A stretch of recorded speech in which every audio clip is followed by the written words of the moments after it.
Get this and get it straight.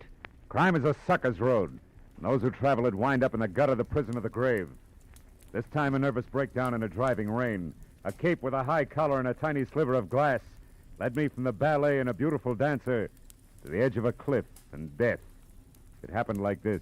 From the pen of Raymond Chandler, outstanding author of crime fiction, comes his most famous character in The Adventures of Philip Marlowe.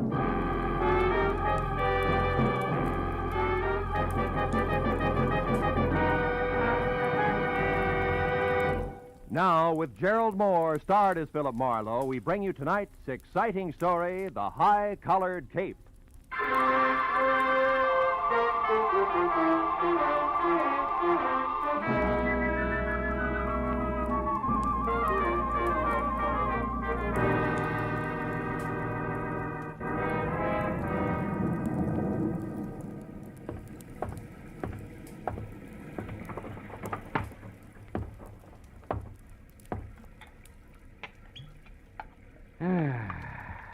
Nothing like a drink and a good book on a rainy night. And what a night. Oh, no. All right. Don't sprain your finger.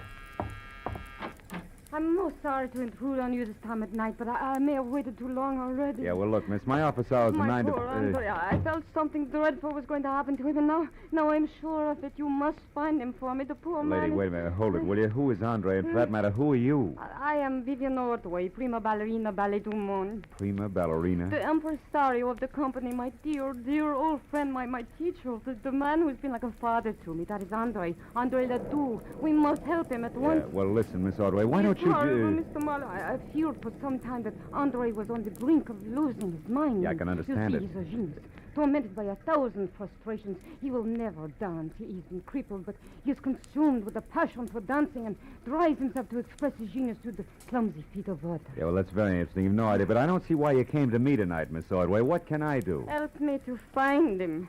Yesterday, something else happened to Andre. I don't know what, but it upset him. Then today at noon, when this awful rain started, he disappeared and... Oh, good heavens. Huh? 8:05. Yeah, what about it? I'll be late for the performance.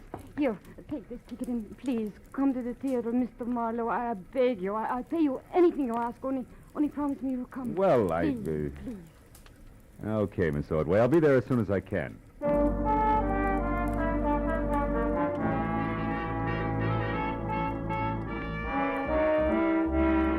Ballerina swept out of my apartment like a frightened whirlwind. As I got dressed all over again for an evening ballet, which I needed like acute appendicitis, I saw that the ticket she'd left was number 27J at the Great Arts Theater, showing Ballet of the World, sponsored by one Mrs. Imogene Wyatt. Well, I got to the lobby, half soaked near the end of the second act, when an icy usherette shoved the program at me and hush-hushed me inside. The audience was a small cluster of Artie diehards down front, which left me in 27J feeling like Midway Island. My client, Vivian Ordway, was the whole show. When I saw the finale coming, I slipped down a side aisle and into the wings, just in time to catch a beef at the stage door between a long, wolf-faced intruder and a pudgy doorman. Here, Scully Haskell. But even if she was, you wouldn't get in. She left strict orders. You're finished. Now get out and stay out. Okay, but let me tell you something. I broke my back getting publicity for that diamond-studded widow in this outfit. Imogene Wyer's going to be sorry she fired me. I'm going to see to it personally. Get out of the theater, Scully. Nuts. You and this whole troop of stuck-up grasshoppers.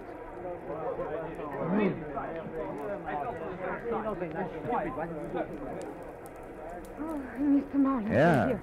Come this way to my dressing room. Tell me, have you heard from Andre Ledoux, Vivian? No, nothing. But I did remember something that may help. Oh? Andre once mentioned that he had a friend here in Los Angeles, a Mr. Baker, who lived at the Winthrop Arms, the Winthrop Hotel, the Winthrop something. Uh-huh. Come in, Mr. Marlowe. Thank you. Andre may be there. I'm grasping at straws, I know, but if his mind is gone and he is lost, oh, I'm so afraid for him. Oh, now take it easy, honey. Take it easy. Vivian, is there news of Andre? Oh, no, George, nothing. Mr. Marlowe here is going to find him for us. He's a private detective. Oh, I see. Wonderful. I am George Melikov. Glad to know you. Vivian, I'll be at the hotel. If I can help, please do call on me. And, oh, My dear, you shone as beautifully tonight as the full moon. Как красивая луна. We mere stars were hardly visible beside you. До свидания, душа. Fast man with a compliment, huh? He's very sweet. Yeah, what hotel did he mean? The Wilshire Gardens, most of the ballet stay there. Oh. How about you, Miss Ordway? I have a house, a studio on Lookout Mountain, 857. 857. Yeah. Can I reach you there? No, I'm going to wait here in the theater. If Andre should remember and come back, I'd want to be here. He's a very sick man.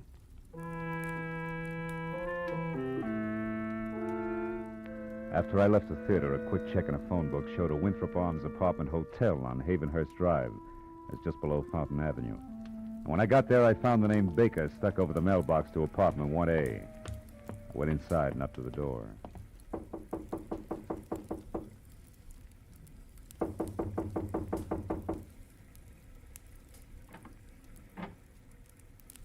Yes? Andre Ledoux? What do you want? Well, your friends at the theater are worried about you. My friend, I have no friends. George Melikoff's worried about you. George Melikoff, my friend, worried. So is Vivian Ordway. Vivian. Uh-huh. Oh, that dear child. What will become of her now? What do you mean? What's happened? Who are you? Miss Ordway sent me to find you. She's waiting for you at the theater.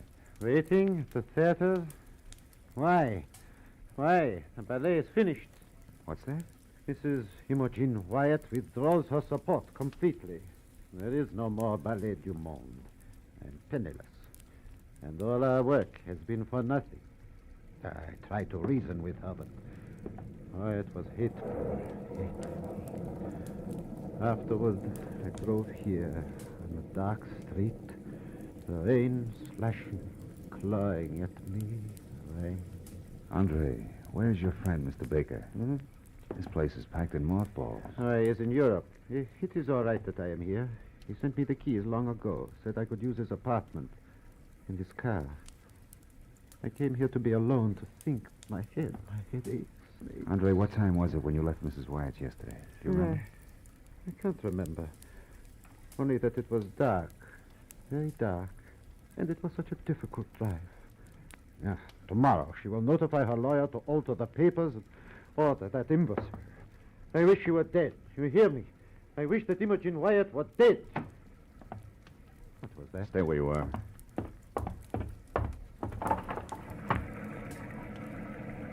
What is it? Do you see anything? No. Now, look. Andre, about your headache. Hmm?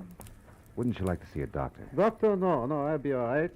I am all right. Understand? Yeah, sure. Well, do me a favor, for your own sake. Stay here tonight, inside. I want to check a couple of things, and then I'll be back. Yes, I'll stay.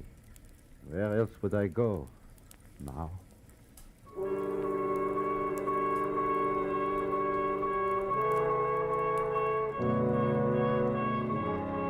When I left, I was convinced that if the ballet impresario hadn't already slipped his trolley, another slight bump would do it. But two things bothered me. So first I walked around to the window again, but any trace of an eavesdropper had been washed away by the rain. Item number 2 was the strong imprint the drive home in the rain had made on Andre's troubled mind. I wanted to know why. The garage was under the building on the far side. The door was unlocked and a small light burned in the back. I finally found the car, a sleek, close-to-the-ground Hudson registered to Olin Baker, and found it with the first grim discrepancy. The left headlight and fender were still streaked with rain marks, but the right had been wiped clean. When I reached in and switched on the lights, that cinched it. The glass in the right headlight had been replaced. It was brand new. Hey there. What are you up to? Just testing my friend's car. I may borrow it. You the attendant? That's right. You in here last night tinkering around with this here car? No. Maybe it was Mr. Ledoux. He had it out last night. Oh, no, it wasn't him. That was somebody else. I heard a noise. See, when I come out of my back room there, this guy beat it. He took off like a scared turkey.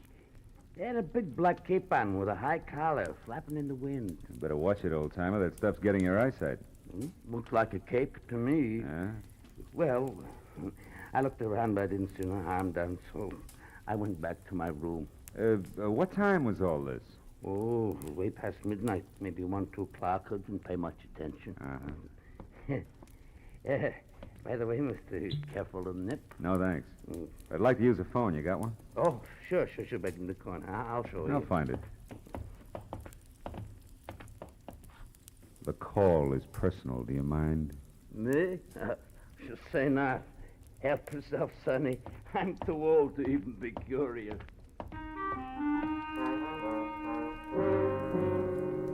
My first call was to a desk sergeant in the police traffic bureau. When I identified myself and asked about a hit-and-run accident possibly on Fountain sometime before midnight yesterday, there was a pause while he checked the record. And then... On the button, Mr. Marlowe.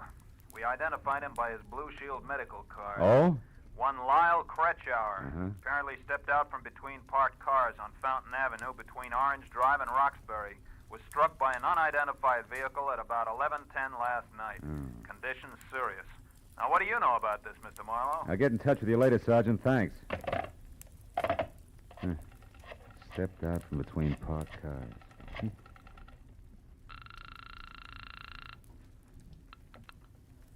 Great Arts Theater. It's Philip Marlowe. I want to talk to Vivian Ordway. Oh, hang on a second, Mr. Marlowe. She's right here. Okay. Have you found him? Is Andre all right? Yeah, for the present. But listen, Vivian, I got to talk to Imogene Wyatt. Where does she live? Mrs. Wyatt. Yeah. Beverly Hills. Let me think. It's 21 Cameo Terrace. 21 Cammy. Meet me there right away, will you? I may have a couple of rough answers for you, baby. But I'm still in costume. That doesn't matter. All right, I put something on over it. I'll be there just as soon as I can.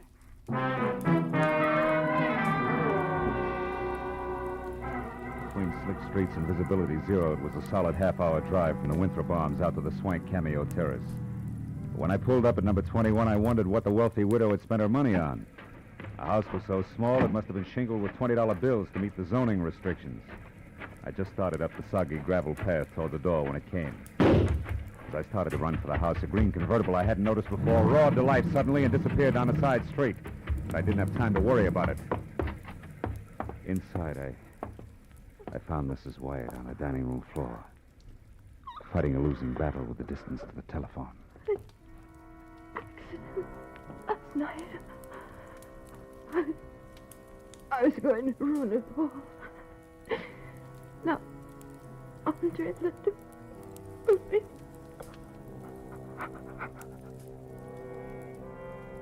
She was dead. I looked through the rest of the small and now silent house in a hurry, but found nothing more constructive than the rear door wide open. I got back to the living room just in time to see my client, Vivian Ordway, bizarre in a short, frothy ballet skirt and long white hose, standing in the front door. Something's wrong, isn't it? It's one way to put it. How'd you get here, Vivian? In the cab. What do you know that drives a green convertible? Green. With Scully Haskell, a publicity man, but why? The guy I saw in a beef at the theater tonight. What's happened? Imogene Wyatt was just shot to death. And that puts 2 items of business up on deck. First, the check call to Andre Ledoux. Andre? Why Andre? On the off chance that he can drive faster than I can. After that, a personal call on Mr. Haskell. You can fill that one in yourself. Marlowe, Andre couldn't have. He couldn't have We'll done... see. Now, hang on tight, baby. Let's get it over with.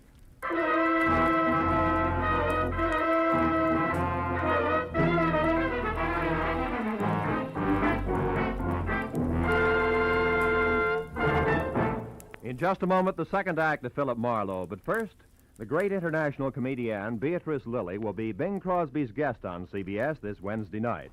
The CBS Bing Crosby Show always guarantees enjoyment.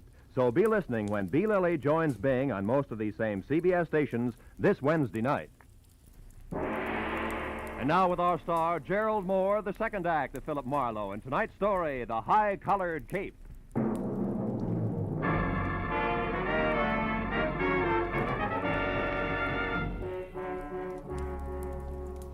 Made a cockeyed picture.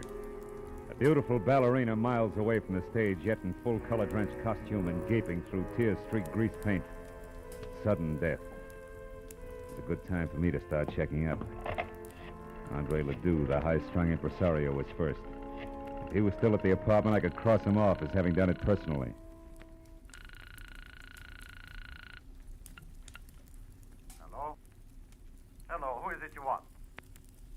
Sorry, wrong number. Marlowe, he was home, wasn't he, Andre? I mean, you couldn't suspect him, Marlowe. Why, Andre's the sweetest man in the world. Take it easy, honey. I didn't say Ledoux did it. And his being home doesn't say he didn't. People sometimes pay other people to do their dirty work for them, you know. Just what are you trying to say? You hired me to find Ledoux, and I did. But also, I found he was suffering from shock, and has been since last night when Mrs. Wyatt told him she was going to fold the show. For the show. Yeah. And that Vivian would ruin him. And half a dozen more I could name. You're so right, so you've all got plenty of motive. But what about Haskell? We know he hated Mrs. Wyatt. Isn't revenge motive? Revenge and the fact that you saw his car. Why do you insist on defending him? I don't. Only there's another angle. It's called hit and run. And I know that it ties in tight with Ledoux, Mrs. Wyatt, and the actual killer. Hit and run. I don't understand. Well, neither do I yet. Now, look, do you know where Scully Haskell lives? No. Where does he hang out? Sometimes at the bar at Wilshire Gardens Hotel. Okay, I'll try it. Now, you go back to your place up in the hills. I'll find it when I got some answers. Now, hurry up and get out of here, will you? Somebody might have heard the shot and called it... Somebody did hear the shot. Go on, get out. Yes, but Marlowe... No buts. Go on, Vivian. Get in the cab and go straight home. Do your crying there. All right. Good. I'm trying to... Hey, Vivian, you forgot your coat. Vivian, you... Oh, no, baby. You forgot your cape.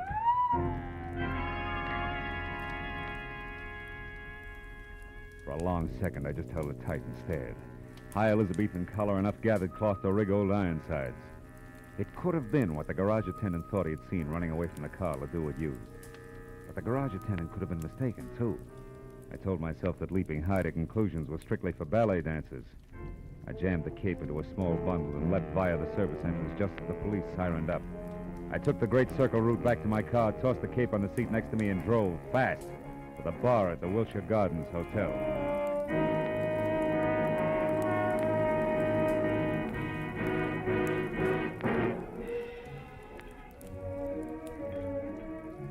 It was a kind of flattering pink-mirrored place where the hors d'oeuvre had long ago replaced the pretzel.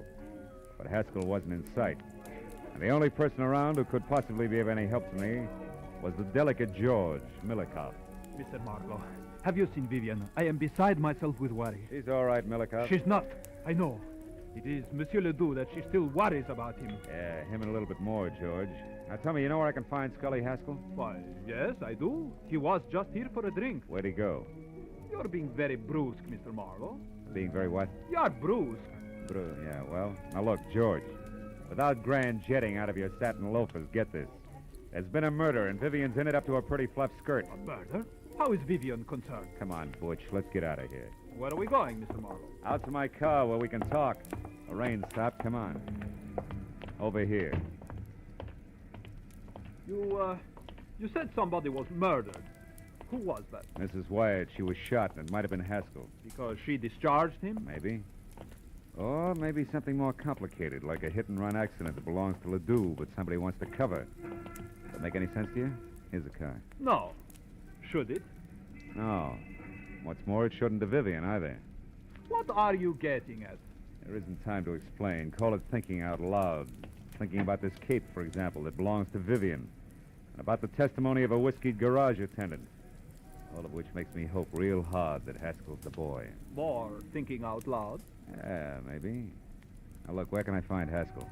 The Paradise Court Motel on Vine. He has a bungalow there, number 3. Oh, thanks. Well, if you're really worried about Vivian, George, go on up to a place on Lookout Mountain Road. She's not in good shape. Now, here, take this cape with you. Ooh. What? Why, you cut yourself. Your finger's bleeding. Yeah. On a sliver of glass, George. Glass that could have come from a broken headlight, huh? From a broken what? What are you talking about, Mr. Marlowe? The benefit of the doubt, George. Keeps getting harder to give it away. Bring this back to Vivian, will you? Tell her she left it at Mrs. Wyatt's, and then I'm positive Haskell's our man. So long, George.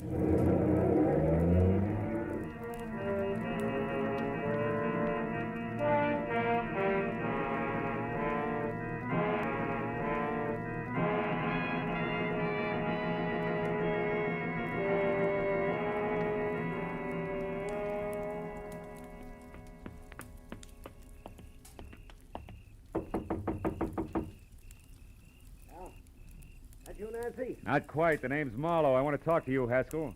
Don't waste your breath. skip chaser. I'm broke, and I'm going to stay broke until the 1st of next month. After that, you can get in line. Who are you funny for, the finance company? Imogene Wyatt's dead, Haskell. What did you say it? What's a gun for? You lousy temper. Get back. Hey, wait a minute. I saw you at the theater tonight. Yeah, and I heard you, which puts me out in front. Now do we talk, Haskell? About what? Mrs. Wyatt's murder. You were sloppy. And you're off your nut. I didn't shoot her. I didn't even... Slips, huh, kid? Oh, I know she was shot. Doesn't prove I did it. Come on, why'd you kill Mrs. Wyatt? I did. How'd you know she was shot? Because it happened just as I got out of my car and started toward her place. I was going up there to read her off. The shot scared me away. Use your head, Marlowe. I was sore, but I didn't kill her. No, but interference on that hit and run you were covering was plenty of reason. What are you talking about, hit and run? Hit and run! Don't move, Haskell. Nuts. Come I on in, said Haskell. don't move! Congratulations, handsome. That's just what I had in mind. Close the door and stand still. Sure. Now what? The name's Nancy Connor. Occupation? Ex-friend of the unconscious. Don't look so worried, handsome. I'm on your side. I had something in mind exactly like that left cross you just threw. South Coast, Yeah. What's your beef? I took this louse to a party with me last night, and he got so stinking drunk that I'm still apologizing to people. He was with you last night? Mm-hmm. Me and a couple of fifths of bourbon. From 8:30 till 5 a.m. And on Malibu. He never left? Not for a second. The loudmouth was positive. Nobody could get along without him. What's that got to do with you? Too much. Tell Haskell I'll be in touch, will you? I gotta run now. Oh. What are you looking at? Just a program from the ballet, isn't it? Hmm? Yeah. Well, Haskell has them all over the place, after all. Yeah, sure. So? Hmm? Oh, so like I said, Nancy, I gotta run.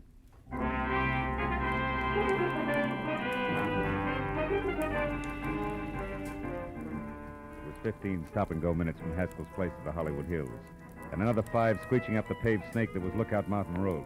But finally, I was there out of my car and running toward number 857, which was a collection of windows and a rustic log frame half jutting out into space. And around in the back, there was a wooden sun deck. Below it, on either side, huge rocks that lined the edge of the cliff. Directly below, only the dark, bottomless canyon. On the end of the porch near me, there was a long flight of stairs. I started up, one careful, noiseless step at a time, my hand tight around the 38. Suddenly, in the weak light of the thin slice of moon, I saw Vivian Ordway. Her back to the flimsy porch rail, her face an ugly knot of terror. No, George. And only inches away from her and brandishing the gun he'd used to kill Mrs. Wyatt was the half-crazed answer to everything. The delicate jaw, Melikov. It's too late, Vivian. Marlowe knows this cape was what the garage attendant saw. And do you know how? Because of a stupid little thing. A sliver of glass that was caught in it, which came from the broken headlights that the wearer of the cape replaced. The wearer who was covering up Andre Ledoux's hit-and-run accident so that he could have the pig where he wanted him. You're wrong, George. Marlowe was after Haskell. He thinks Haskell killed Mrs. Wyatt. He only hopes that. And he'll find out one way or another that the beautiful ballerina is guilty. Then he'll be forced to come back here after you. But, George, I'm not guilty. Of course you're not, Vivian. I am. The cape is mine, not yours. You only used it tonight. That's the only thing he doesn't know, and never will. Because you will have killed yourself after confessing to me. No. It's the only way, Vivian. You or me. But it's always been that way, hasn't it? Even in the ballet, where one or the other of us had to be stars. Too bad it wasn't I. Yeah, crying shame, Melikov. Get away from that rail, Vivian. He's going to the other end of the porch, Marlowe. He's going to jump with the ground there. Melikov, no!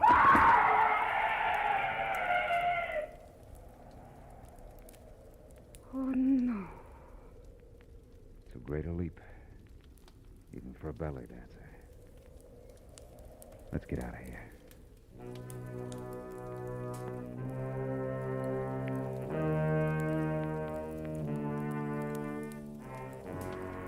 A long time at police headquarters, but finally all concerned had made their statement. The law was more or less satisfied, and Andre Ledoux, who never knew he'd hit anyone, was cleared of hit and run. That left me and the ballerina driving to a friend's house, where she was going to spend the night. Phil, I know you must have had enough of questions and answers, but... But? Yes. The reason George killed Mrs. Wyatt. Well, you see, Vivian, it started last night when George went to see Andre Ledoux because he was so bitter about his part in the show being cut down. And that was when he saw Andre returning from Mrs. Wyatt, shaken up and half dazed. And with a broken headlight and other signs of having hit someone, huh? Yeah. And from there, George thought fast, covered it all up, found out exactly what had happened from this morning's paper, probably, and waited. When you hired me tonight, he must have followed me to Ledoux's and overheard Andre tell me that Mrs. Wyatt was going to pull out. Oh, so he went to her, tried to stop her, and couldn't. Yeah. Anything else? Oh, yes. Oh, one thing. Oh, that's the house there, Phil, the white one. Oh, okay. What made you hurry back to my place from Haskell's motel when time meant so much? A hunch, honey. As I was leaving Scully Haskell's, I saw a stack of ballet programs on a table in his living room. The cover on it was very interesting. It features you and the picture of George, majestic in his high-collared cape. So that was it. Yeah, that was it. Good night, Phil. Oh, will you call me tomorrow sometime, please? I'll call you. Tomorrow, Vivian. Good. It's a nice night, Phil. It's so good to be alive. Well, good night.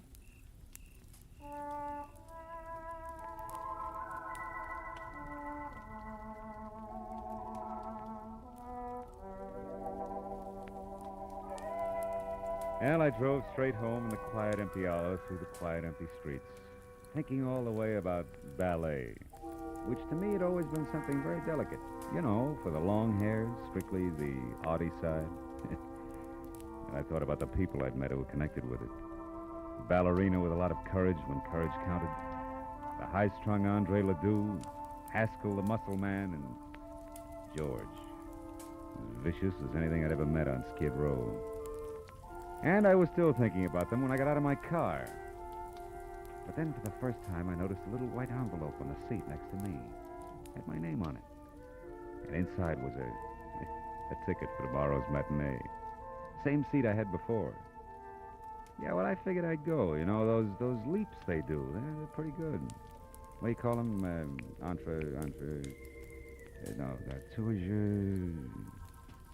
Yeah, they're pretty good.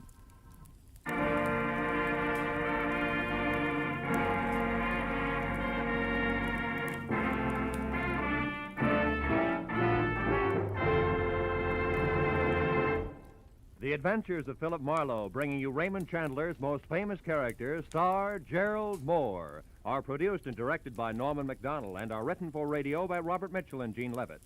Featured in our cast were Georgia Ellis, Edgar Barrier, Elliot Reed, Lou Krugman, Wilms Herbert, and Michael Ann Barrett.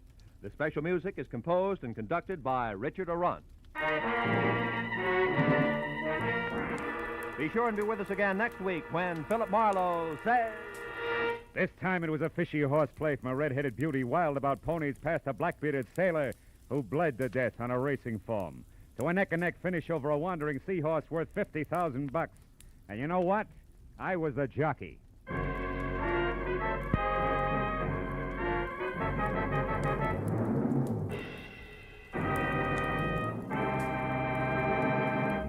Remember, every Wednesday night, CBS brings you Groucho Marx with his wonderful quiz, You Bet Your Life. It's one of the brightest, most spontaneous, most genuinely funny shows on the air, so be listening this Wednesday night on CBS. This is Roy Rowan speaking.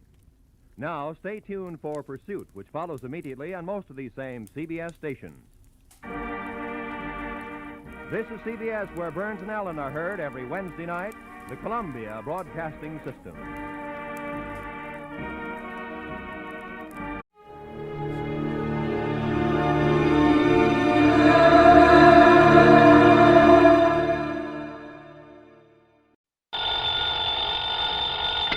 Johnny Dollar. Pat McCracken, Johnny, Universal Adjustment Bureau. Well, good for you, Pat. Just keep it up.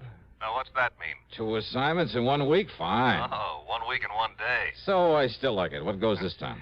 Johnny, How old are you? Just exactly 30. Huh? Why? Still young enough to remember how you felt and acted when you were a young punk, huh? Sure. But I hope you were a better sort than the one we have to deal with in this matter. And yet, on the other hand, well, you know the saying, it takes a crook to catch a crook. Huh? So maybe we'd be better off if you'd been an A-1 delinquent when you were a pup. Do you mind telling me what you're yammering about? But I suppose you were a good boy.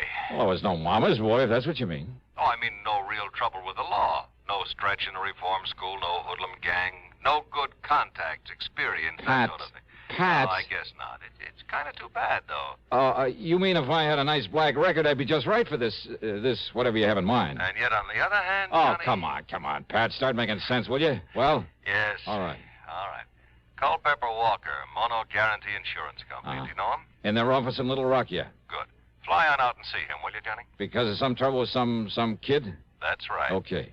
Just a kid, Johnny. But if what Walker says about him is true, if you expect to get anywhere with this boy... Yeah? You'd better take along a pair of brass knuckles, a length of chain, maybe a switchblade knife. Oh, that kind, huh? That kind. A real bad one.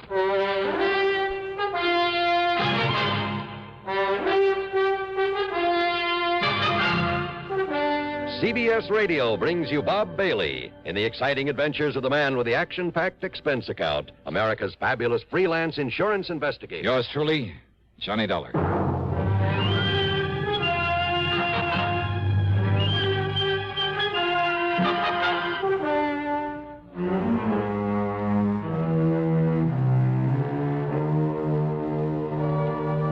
Expense account submitted by Special Investigator Johnny Dollar to the Mono Guarantee Insurance Company, Little Rock office. Following is an account of expenses incurred during my investigation of the Bad One matter.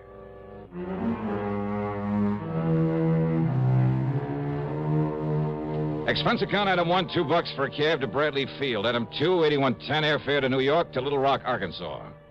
The plane had left New York at 6 p.m. At 8:50 Central Time, we set down at Little Rock Municipal Airport.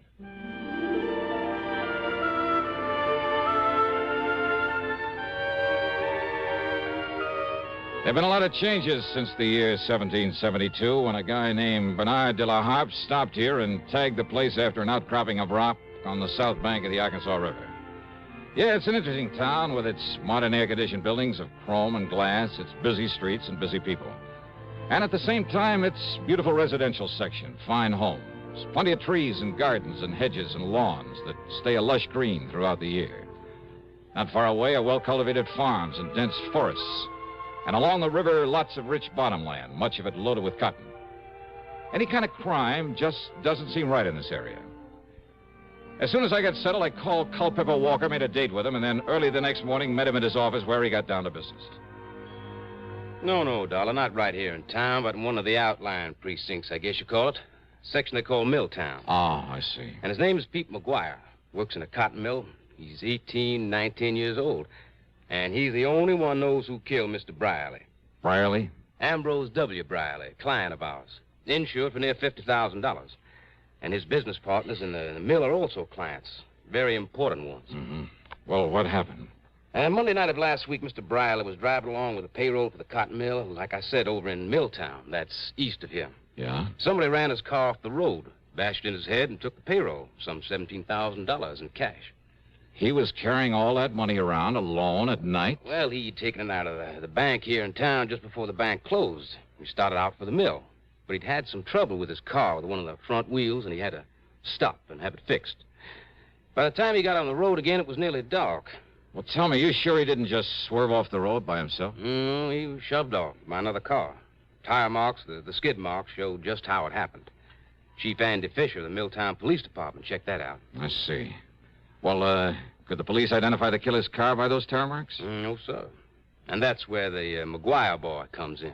How do you mean? I mean, he was caught running away from the scene. Not more than, well, couldn't have been more than 1 or 2 minutes after it happened.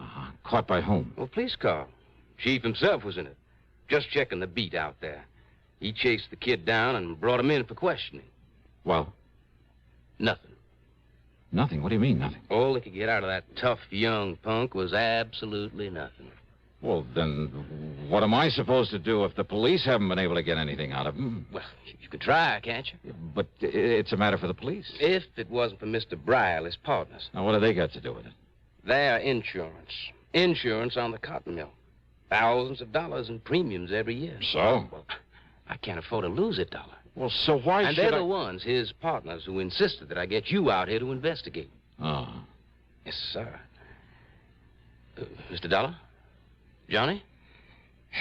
Okay, Culpepper. I'll see what I can do. Item 3, $50 deposit on a Riddle car, and I drove over to Milltown, to the one-room police headquarters in the city hall. Yes, sir, Miss Johnny. I was right there at the scene of the murder in my prowl car, right after it happened. Oh? How come, Chief? Man at the bank had told me about Mr. Briley's car trouble. It was getting dark, light rain falling, and Mr. Briley toting all that money. Well, I thought I'd better make sure he'd gotten to the mill all right, so I started out that way. But what happens? All right, what happens? I got there to Spring Road crossing, and there's his car in the ditch, and another car tarring away up the road. Oh? And this young Pete McGuire trying to get his motorcycle started and get away from there. Kind of seen me arriving on the scene. So when I found Mr. Briley's dying there in his car, I grabbed the kid. Yeah, if only I'd have had sense enough to follow up that other car. Now, you're sure this Pete McGuire didn't do it? Well, of course he said he didn't, and that was before he clammed up like now when he won't say anything. And he also asked me, didn't I see that other car that left a couple of minutes before I arrived? Well, Chief, that doesn't prove... And there was another thing, Miss Johnny. You could still see by the tracks how that other car had shoved old Mr. Briley's car off the road.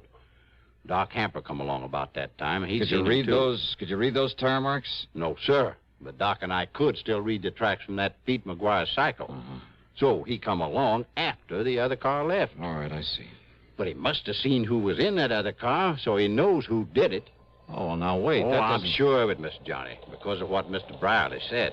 What he said? When? Well, laying there in his car, dying, thinking the Doc was Pete standing there. And he kept saying over and over. And Peter, you saw it. You tell him, boy. You tell him who did it. You saw it, boy, so you tell him. You tell him. Yes, sir, Miss Johnny. Over and over again, he said it, and then he died. I see. So he knew that Pete McGuire saw who killed him and robbed him. Well, maybe. Of course he did. That no good kid. Why is he no good, Chief?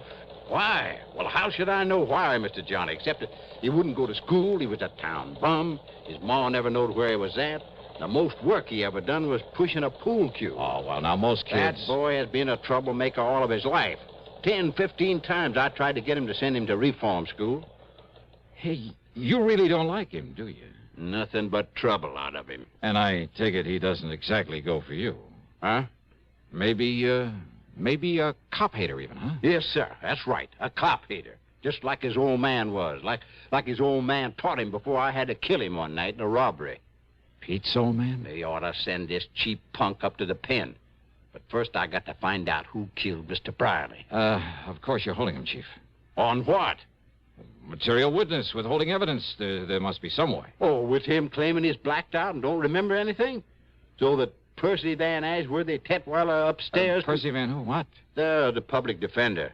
Got the judge to release Pete McGuire on his own recognizing or whatever it is. Recognizance. Yes, sir. So McGuire's out and free as a bird. But if he tries to run up before I can get him up before the jury... Oh, Chief, lots of But kids. don't you worry, Mr. Johnny. Everybody on that jury are my friends. So they'll lock him up all right. Yeah, I see. Be a kind of revenge, huh? Because he won't cooperate with you. Now, look, Mr. Or Dollar. maybe just because he's a cop hater. Where'll I find this Percy Van, this public defender? Upstairs in his office. But do you think he could get anything out of that kid? Well, now, as the kid's defender, do you think he'll tell you if he did? But if he did, and you find out, you got to tell me. Yeah, we'll see about that. Mr. Johnny, I am not going out of here with a punk kid making me look like a fool. All these years working to keep order here in Middletown, having to retire a few months from now. Yeah, and going out no richer than when I was walking a beat. So maybe I'll have to live with some of my relatives somewhere out west. But you think I'm going to leave with this kid making a fool out of me? I'll see you later.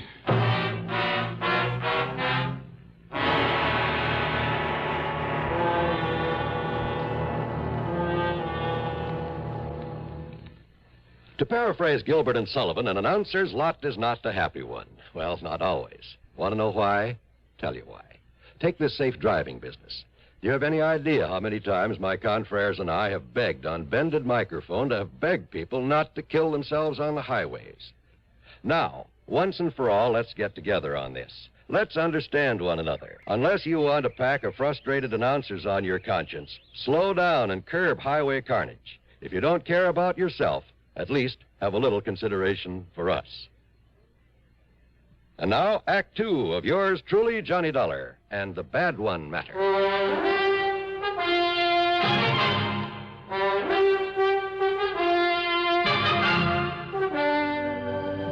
Percy Van Ashworthy Tetweiler was hardly what his name might have implied. And, call me Tet, will you, Johnny? I don't like the name Percy any more than I imagine you do. Yeah, sure, Ted. Now, as I was saying, in spite of the chief's feelings about him and all the trouble he had with Pete's father, well, put it this way. That poor ignorant kid has had the odds against him ever since the day he was born. His father was no good. So I understand. His mother was an alcoholic. And because he's always been a stupid little runt, the other kids always bullied him. Oh? Yes, and when they'd pull a job, none of them very serious, I'll grant you, they'd leave him behind so that he'd be the one to get caught for their mischief and petty thieveries. He didn't dare peach on them or they'd beat him up. And the chief never let up on him. So he's hated cops, hated anything that had to do with law and order. Yeah. Which includes you. Yes, I'm afraid so, in spite of my attempts to get close to him. And even you haven't been able to get him to talk. I've tried everything, Johnny. From sugar-coated kindness to the worst threats I could think of. Everything short of Chief Fisher's heavy-handed methods. Oh? You mean the good old third degree, the rubber hose tactics and things like that? Well, of course, the chief denies it. Oh, sure he does. And don't forget, I'm the one who got the judge to let him out on his own recognizance. Why? In the hope he'd open up to me. But to Pete, I'm still the law. Just as much as Chief Fisher and Judge Thurber. Weren't you taking a big chance on his running away? But he hasn't. Yeah, I wonder why. Won't do any good to ask him. Believe me, won't do any good to ask him anything. Oh. Look out there, out the window. Here he comes now. Pete McGuire? Yes. Okay, give me a try. What? Yeah, look, don't tell him who I am, what I'm here for. Johnny, if I thought you could do any good... Believe me, I can... But don't you see, unless he talks, the jury, all of them friends of Chief Fisher, and if he tries to run... Now, listen, I'm no friend of yours, see? Maybe I'm a troublemaker, a con artist. What? Yeah, you want me out of town. You've threatened to have me locked up if I... Hey, wait, here he comes. But, Johnny, I'm afraid I don't... Yeah, okay, you just try and do it, see? I got a right to make a living, and unless you got some formal charge against me... All right now, Mr. Tetweiler. Pete, come in. Now, listen, Tetweiler... You, sit down, Dollar. Sit down. Yeah, make me. If I have to, No, Pete. Pete, do you want to talk now? Yes, sir. Good. Yes, sir, I sure do. Well, if that's all you got to say to me... No, Dollar. Stay, I'm not through with you. That's what you think. Well, Pete? Public defender, huh? That's right. And that's why You're I tried to... all trying to trick me is all. What? So you got me out of the clink, huh? That's right. So's now you think I don't know I'm being followed all the time? By that chief of police or one of his men all the time wherever I go? And I think I know why, sir. But the chief promised me, Pete. Yeah, the chief promised you. You believe that dirty cop? I tell you, Mr. Tetweiler, you get him off my tail. Now, listen, Pete. And don't you see, if you just tell me what you know about the murder of old Mr. Brierly... Pete? Pete, please, boy. Pete, listen to me. If you're trying to protect someone by holding back... Did I say I was? I say I really know anything? Well, the chief says you do. Well? Oh, Pete, for the... Look, you're in trouble, boy. I'll get out of it my own way. No one's really proved you didn't kill him. So unless you tell me what you know... You just keep that cop off my tail. Hey, wait a minute, kid. Pete, come back here. See you later, Ted. No, Dollar, come back here. Drop it. Hey, wait a minute, kid. Hey, Pete, your name? What's it to you? So you don't like the cops either, huh? Either? Got a tail on you, huh? You want to learn how to shake a tail from an expert? Expert, huh? Yeah, that's right, me. He called you Dollar, huh? Well, that's a good name. Sounds like money. Oh, yeah, baby, yeah. Maybe plenty of money. And maybe I can use some help in this burg, huh? Help in what? Why not? Just wait. Talk here in City Hall with the cops liable to show. Hey, you got a car? I got a cycle. All right, good. I got a car, a good one. So tell me where to meet you, huh? You don't care if the cops are following me, if they follow you, too? You think I couldn't shake them? Maybe. All right, you head for wherever you want me to meet you, see? Now, and listen. if I spot somebody following, Pete, I'll shake them so easy. You sure of that? Sure, I'm sure. Then I'll meet you wherever you say, huh? Because if they find out where I'm hiding out, you sure you won't tell them? Look, I promise I give you my word. Well? 7 Mile Road, out beyond Spring Road at the railroad crossing. Yeah?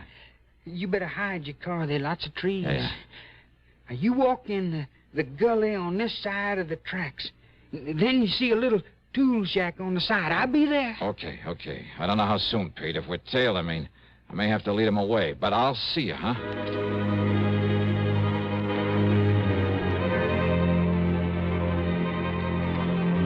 We were tailed, all right. And I could see by whom. And I wondered. To keep him from following Pete, I had to let the boy go on ahead. It was nearly an hour later then by the time I got to the tool shack. And I thought I'd lost the man who was tailing me. There was no padlock and a heavy hasp on the door of the tool shack. So y'all come on in, Mr. Johnny. Johnny? That's right, Johnny Dollar, the big eye. Oh, I see. So they brung you here to try to make me talk, huh? The insurance company, Pete, not the law, not the police. No? No. I know all about you, Mr. Johnny. I long admired you for a long time. I hear that you was coming here. Oh, I hear lots of things, Mr. Johnny. And I hear you coming here. I figure maybe you can... Help you, Pete? But unless I know whatever it is you know about that murder... Maybe I can tell you. Come on, Pete, try. But I couldn't tell the police. I'd tell any of them. I'd tell that defender you talking to. They don't believe me. You think they believe me over that chief, Mr. Johnny? You think they do? Oh, Pete, you must have a pretty sour idea of justice. And that chief, he run this town. And he like to kill me. Like he killed my old man. He don't like him. Only he killed me 'cause he'd say he'd catch me trying to run away. Now, Pete, you listen to me. And I don't really know who killed that Mr. Briley. But I think I know, and that's why I don't dare say what I think to that chief or to anybody. But when you saw the car, the killer's car, heading away from the place... But, Mr. Johnny, the only one I see is the police car when it comes from the direction of the mill. So From the direction of the mill? So I really don't know. But that chief say I do, and if I try and answer the questions... Oh, wait, they Pete. trick questions. Like that chief trying to make me answer when he come there and see me there. Pete, listen. And I tell you, they only let me loose so they can make me try and run away. Then that chief, he can kill me, and nobody see it's wrong. Wait a minute. And he'd do it, too. And that's Chetweiler. why I gotta hide He away himself from said anybody. that. Yes, Dollar. The chief had me let him go in the hopes he'd have confidence in me. Talk to me. The chief had let him go. Sure. Maybe it was to get an excuse to kill him if he ran. And that other car? Pete saw no other car. So how would the chief know one had left the scene a couple of minutes before he got there? And there were other things. You think I'm going to retire with this kid making a fool out of me? Pride of an old man who's been running the town. Yeah, and going away no richer than when I was walking a beat. Oh, but he'd be rich enough with that 17,000 payroll. Sure. And meantime, he knew that Pete McGuire, in his ignorance of justice and his fear, didn't dare to say what he suspected, didn't dare accuse this man to say what he suspected, didn't dare accuse this man he thought would kill him with impunity. Yeah. And that everyone connected with the law was against him. They're all against me. And so I want to live, Mr. Johnny. I can't tell nobody, not even you. Maybe you don't need to, Pete. And besides, I only think I know who killed Mr. Briley. Yeah. Well, I'm sure. As sure as I... Huh? Hey, Pete, that smell. Coal oil. Yeah, kerosene. Hey, look. Soaking in around this door. It's locked. Somebody's jammed something into that hasp out there. Mr. Johnny, fire! Now they're smoking this fire. You're right. Williams is locked in here. We'll be burned alive. Keep talking, Pete. He forgot the hinges are inside this door. What's it?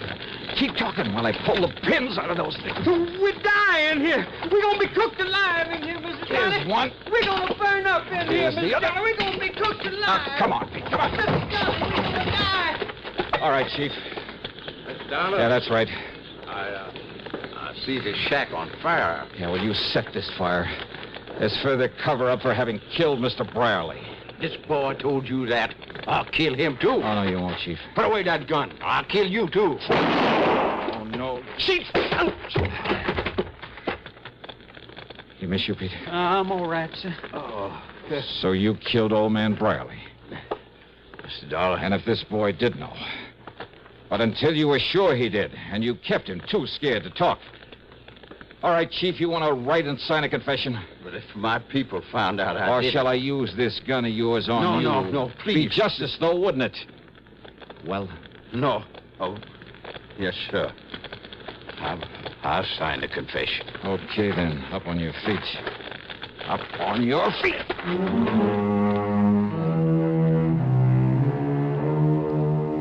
Yeah, pretty smart. Using that poor, ignorant kid as a means to keep any suspicion away from himself. But believe me, not smart enough. Expense account total, including hotel expenses, the rental car, and the trip back to Hartford, $231.20. Yours truly, Johnny Dollar.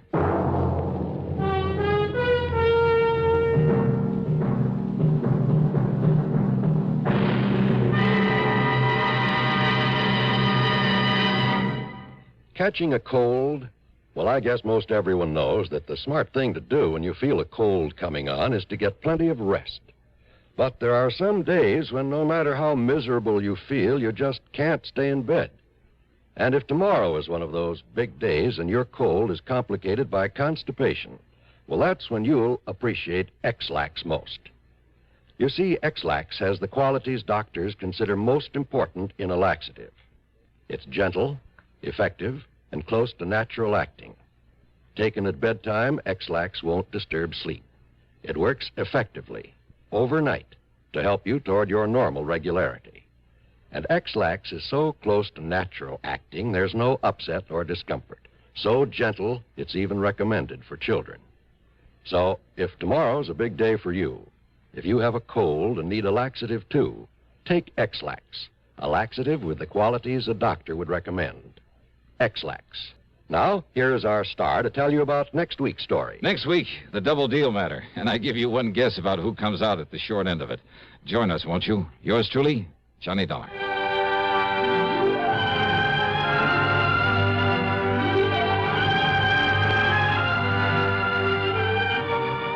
Yours truly, Johnny Dollar, starring Bob Bailey, originates in Hollywood and is written, produced, and directed by Jack Johnstone.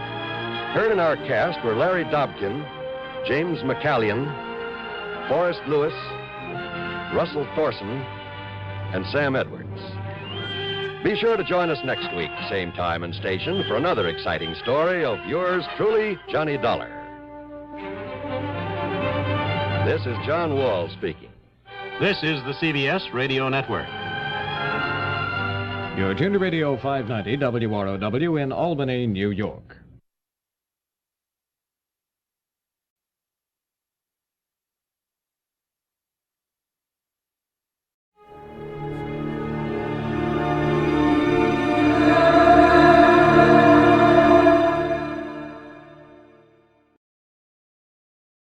Dragnet.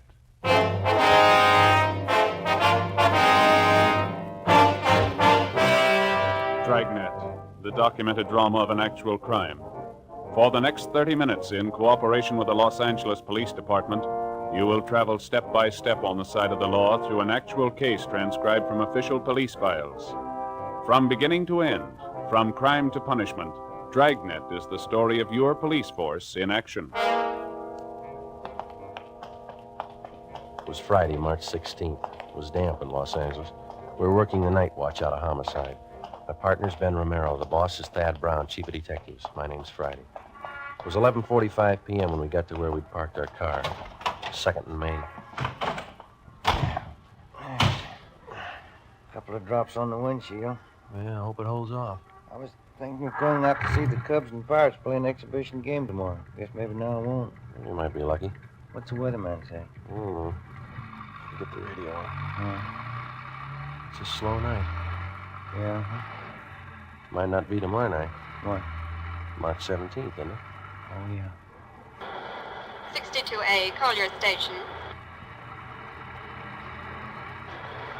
All units in vicinity of 102 South Virgil, 211 and shooting, code 3. It's a hot one. All units in vicinity Out of First 102 Street. South Virgil, 211 and shooting, code 3. Unit 13, take the call. Happy St. Patrick's Day.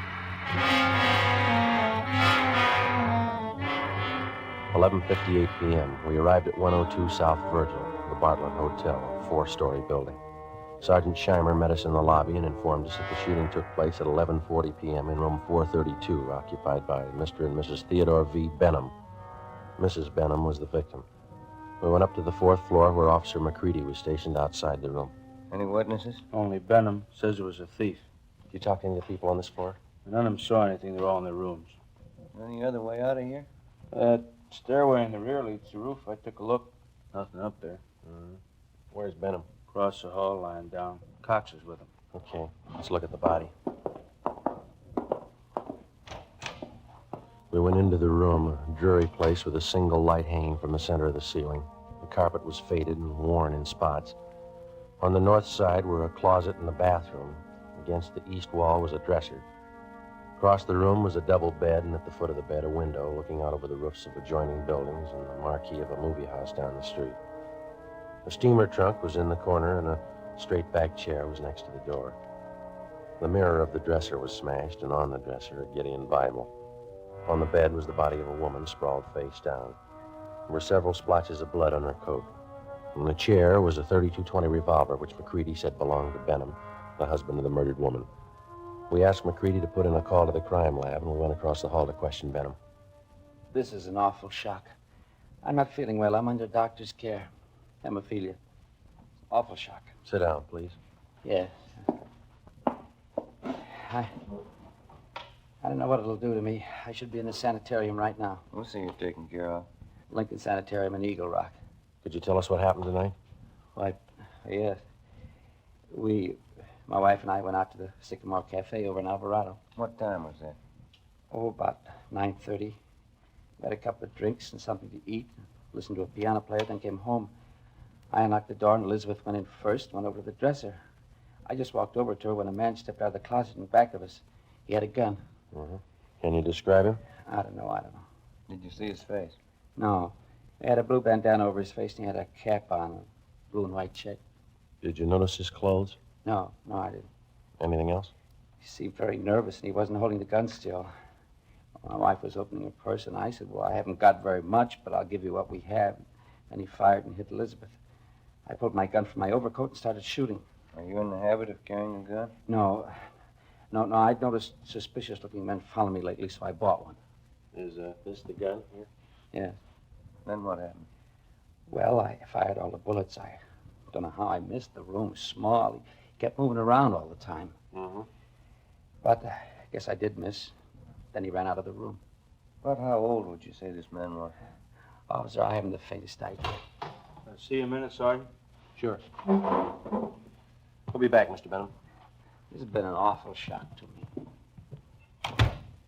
Wonder how his wife felt. McCready told us that Sergeant Scheimer had found a woman in the Nevada Hotel next door who might know something. We went next door and questioned Mrs. Caroline Cromwell, a resident of the hotel. She occupied room 415 on the top floor. She told us that about 20 seconds after she heard the shots, she looked out the door of her room and saw a man come down the back stairs, which leads to the roof of the hotel, and enter room 402. She'd seen the man several times and was positive of her identification. Sergeant Scheimer said the man was registered as Jack Morrison. We went to room 402. Try it again. Who's that? Police officer.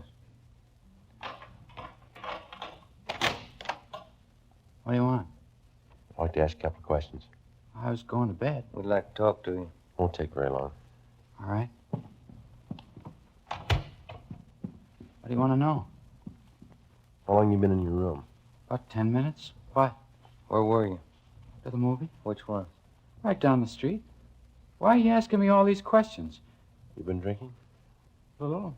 Not much. Mind if we look around a little? I was out all the time. I didn't know nothing about a shooting. And you won't mind if we look around. You won't find nothing here. These all the clothes you've got? Yeah? Is this your coat? Yeah. Yeah. You wearing this tonight, were you? No. It's the only coat in the closet. What'd you do with the coat you were wearing? Guess I was wearing that one. Did you spill it? What? A bottle of whiskey? It broke. How? How do I know? Got a hole here in the sleeve. What'd you do with the broken bottle? Threw it away? Where? I don't know. On the street. Joe, I found something. A shirt. Stuck down between the wall and the bathtub. Looks like blood on it. This yours? Where's the shirt you wore tonight? Take off your pajama top. Why? Take it off. All right. But I didn't have nothing to do with that shooting next door. What happened to your arm? Guy shot at me. Who? I don't know. I bought a bottle and had a couple of drinks and went to the movie for a little while. Would you mind moving away from the bed, please? No, no. Thank you. I came out of the movie because I was getting dizzy, and I went up on the roof here to get some air.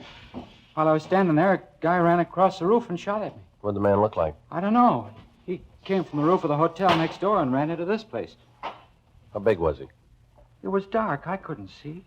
What'd you do? Well, after I was sure he was gone, I came down. I was going to have my arm fixed in the morning. Better get your clothes on. Why? Well, you got a pretty bad arm. You better have it fixed up. We'll take you to George Street Receiving Hospital. It's all right. I don't have to go there. Find anything, Ben? No. You got a clean shirt? No. Well, you better wear your pajama top then. Oh, here's something. What did you say your name is? Jack Morris? Here's a card I found in the closet. It says, Tommy Kane, report for work, Joe's Cafe, 8 o'clock, March 1st. Who's Tommy Kane? That's me. Where are you from? Elgin, Illinois. How old are you? I'm 22. Why'd you leave Elgin? No work. I've been bumming around. You ever been arrested? I was picked up on a vague charge a month ago. Here? Yeah. I don't know why you guys are bothering with me. When somebody gets shot, we bother. 1:30 a.m. We took Kane to Georgia Street Receiving Hospital, where they found that a muscle in his upper right arm had been severed and the right side of his chest was bruised. Before taking him to Ward 1300 General Hospital for further treatment, we took him back to the roof of the Nevada Hotel. Still trying to rain. Yeah. Where were you standing when you got shot at, Kane? Right over there. I was leaning against the bricks. Where'd the man come from? Out of that door and the other roof? Roof of the Bartlett Hotel? Yeah. Was he running when he shot at you? Yeah, he was. Where'd he run? Right across here where we are. And then he went through this door here into the Nevada Hotel. Did you notice anything unusual about him? Well, his face was covered with a handkerchief, and he wore a checkered cap. Thought you said before it was too dark. Oh, I could see that. I mean, you know, I could see that. I couldn't see his face. And you were standing over there by the parapet? Yeah. About here? Yeah, that's it. Mm-hmm. All right, let's get over the roof of the Bartlett. It's a little high. Can I help you over? No. Come on, Ben.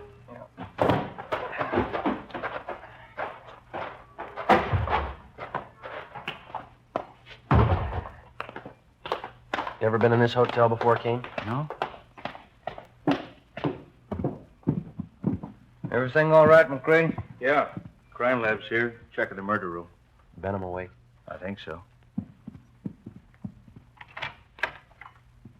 Benham, Yes? mind if we come in? Of course not. You ever seen this man before? Let me see. Can you stand over there in the light? My eyes aren't as good as they used to be. Okay. Move over there.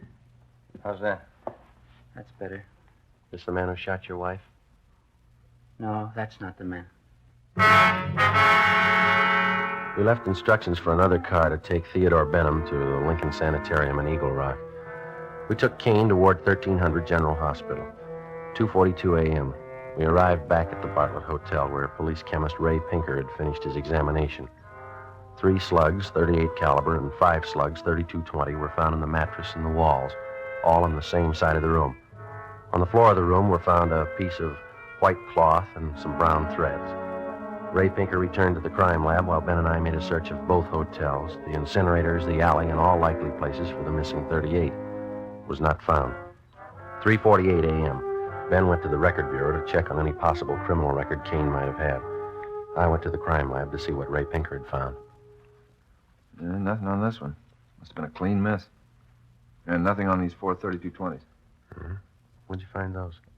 Dug the 38 out of the window frame. 32-20s are in the south and east walls. How about the others here? Well, on these 2 38 slugs, I found minute portions of threads. They compare with the dress and coat worn with the deceased. Mm-hmm. Hi. Hey, Ben. I checked Kane's record. He told the truth. Nothing more than a vague charge, huh? No. How's this coming? There's threads on 2 of the 38 slugs. And on one of the 32-20s. Same kind of threads? Yeah, the same kind. 32-20. That's the gun Benham used. Yeah. Did you check the cloth yet? I will right now. Benham must have been shooting an awful while. Where'd you find that 32-20 slug, Ray? On the floor near the bed. Nothing on any of the other 32-20s. No. Yeah, this piece of cloth matches the shirt. How about the coat and those threads? Got only a couple of threads that might match. Let me have the coat. There you are. We better have Benham take another look at Kane, huh? Yeah, I guess so. I could use a cup of coffee. How about you? As soon as we get finished. How about it, Ray? Haven't got to make it. Yeah, they match. Well, that's it, huh? Oh, one more thing. Yeah? Fresh stains on the carpet of that room. What kind? Whiskey. March 18th, we picked up Benham at Lincoln Sanitarium and drove him to the General Hospital. 3 times he asked us to stop someplace so he could have a drink. We told him he'd have to wait. We arrived at Ward 1300 at 1:40 p.m., and Kane was brought out. Take a good look, Mr. Benham. No, that isn't the man. I'm sure of it. All right, Kane, tie this handkerchief over your face. No, this way. That's right. Now put on this cap. Okay, now stand over there, please. Now, a little further. That's good. All right, Mr. Benham? You know, his eyes and forehead look a little familiar, but I don't know. Well, my nerves are all shot. I can't be positive. I'm a sick man.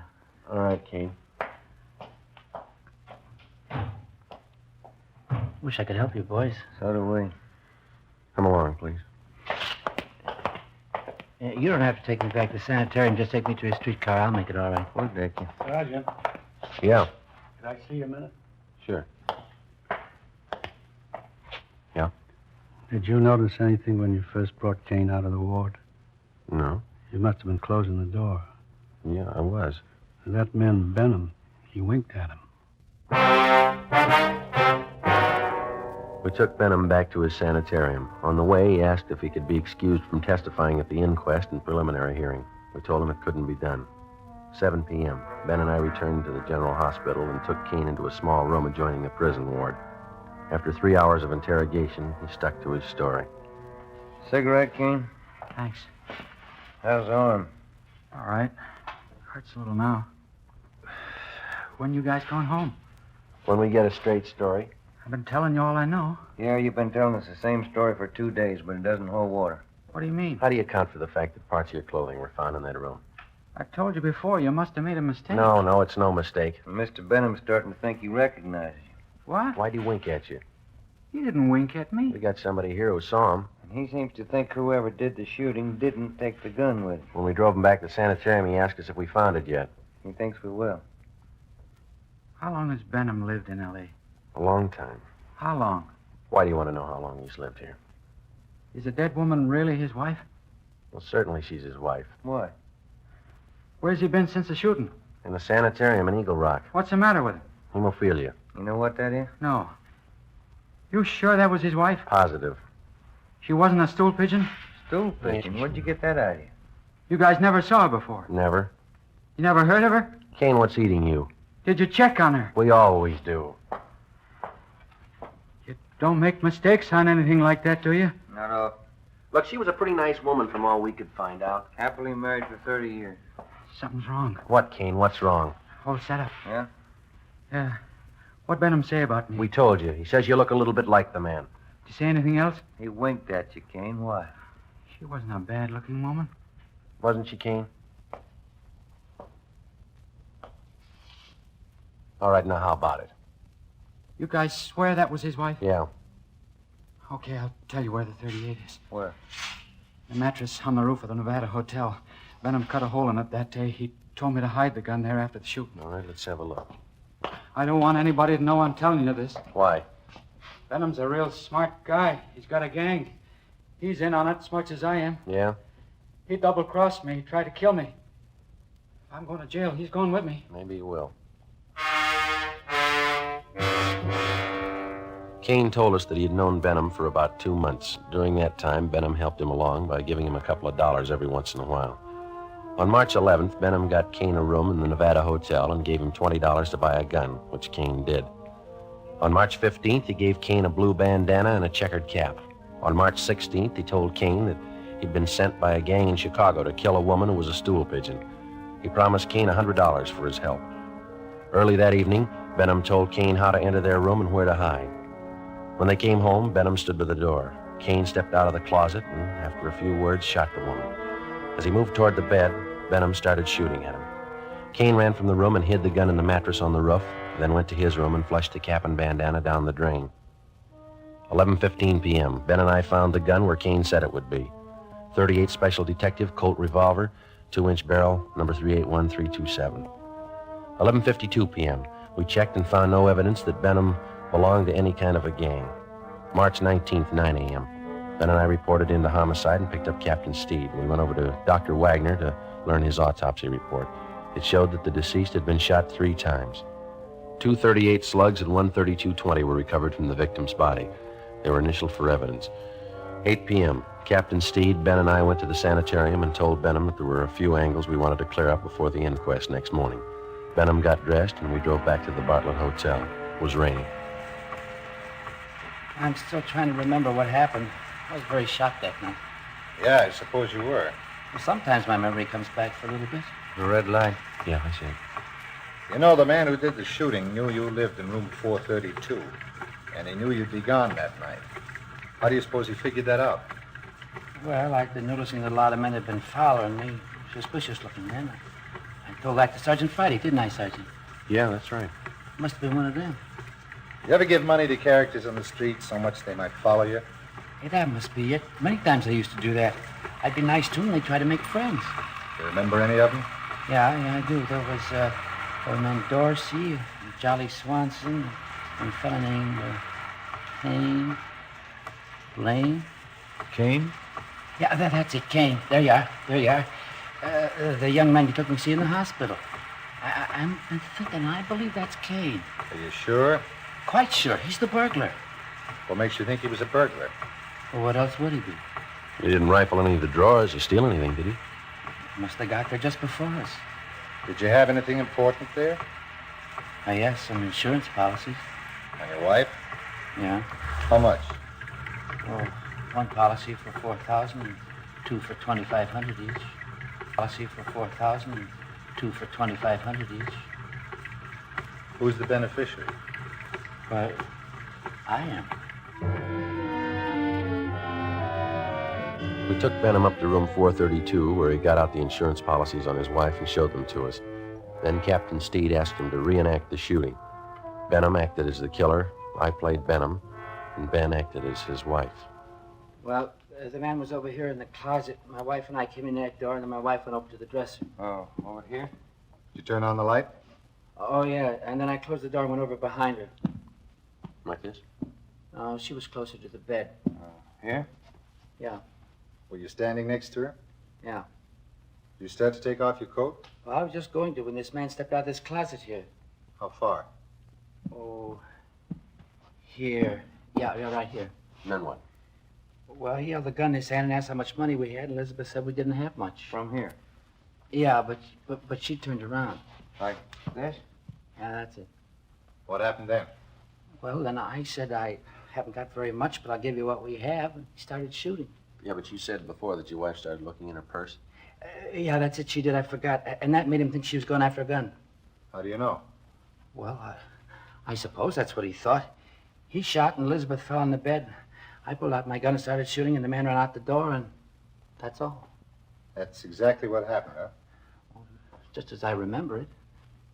Will it help you? Not very much. What's the matter? Well, if you were standing where I am, there'd be bullet holes on that side of the room there, wouldn't there? They're all on this side. I see. I got it. Come with me. Where are you going? On the roof. What for? I want to show you something. It's raining. There are 2 umbrellas in the closet. I'll get them. Why do you want to go up there? I think I know where that gun might be hidden. I'll bet it's there. Here, you take this umbrella. Thanks. We'll take this one, Captain. Let's go.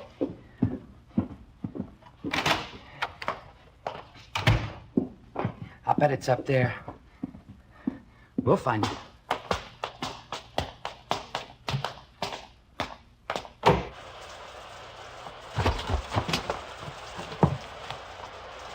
You got your flashlight, Ben? Yeah.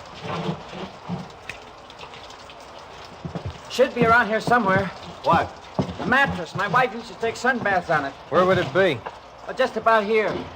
I don't see any. You sure it's up here? I bet it's on the next roof. Didn't you say Kane lived in that hotel? He probably moved it. Flash your light over there behind that elevator shaft. There? Yeah, there. You see it?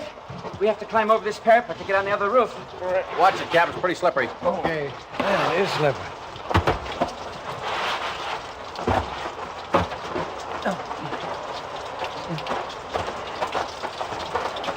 This mattress here? That's it. Take a look, Joe. Right. No, nothing here. Did you look all around there? Did you look in the corners? No. Well, that'd be a good place to hide a gun, don't you think? Here, let me see. There might be a hole cut in one of them. No, maybe the other corner. No. Or maybe this one.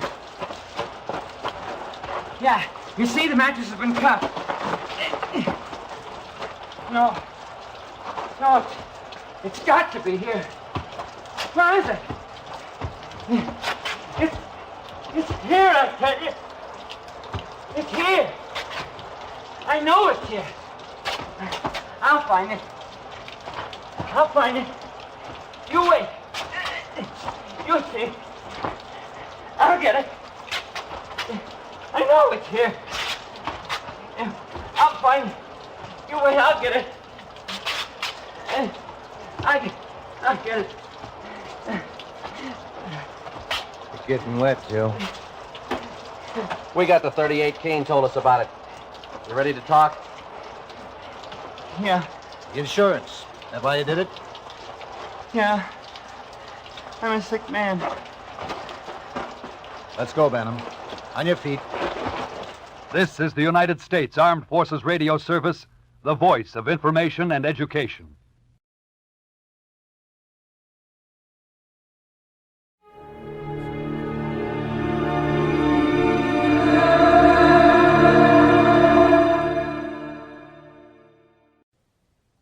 For your listening enjoyment, John Lund as Johnny Deller. This is Ed Murphy, Johnny. Keystone Mutual. Oh, hi, Ed. And that's so good, Johnny. Could you come over to the office right away? Well, sure, Ed, but what's I don't want to go into it on the phone, Johnny. It's going to be quite a shock to you. It's about Ben Bryson. Ben Bryson? Yeah, a good friend of yours, isn't he? Yeah, he was. Too bad he had to die that way. You're wrong, Johnny. It's too bad he didn't die a year sooner.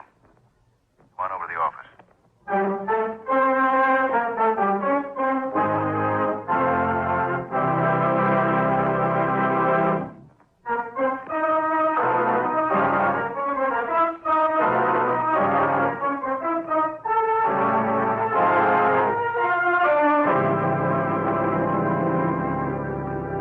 Expense account submitted by Special Investigator Johnny Dollar to Home Office, Keystone Mutual Assurance Company, Hartford, Connecticut. The following is an accounting of expenditures during my investigation of the Ben Bryson matter. Expense account item 1, $2.40. Taxi fare from my apartment to the Keystone building and the office of Ed Murphy, Vice President. I thought as much of Ben as I would my own son. I watched him work his way up to the top job in this company, Chief Adjuster for the West Coast, head of our San Francisco Claims Office. Not bad for a young man. I was proud of Ben. Yeah, I know, Ed. And then that accident last month. Foggy night, he missed a curve. Drove his car off a cliff into the Pacific Ocean. And that was that.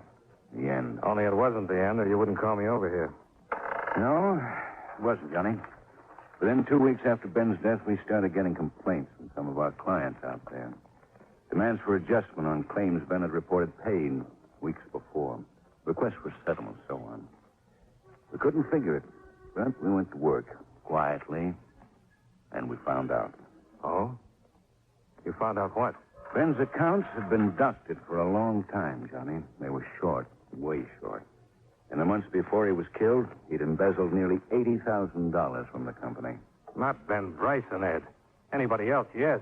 But money never meant anything to Ben. Johnny, here's a ticket to San Francisco. Plane leaves in 2 hours. Now, wait a second, Ed. I think I'd like to pass this one. Yeah, so would I, but we can't, you know that. Left a lot of questions, Johnny. They've got to be answered.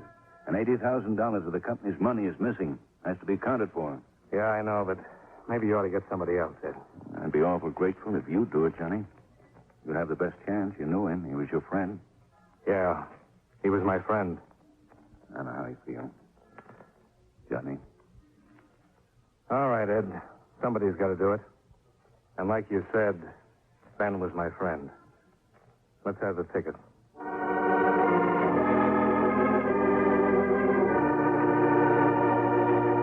Expense account item 2, $8.90.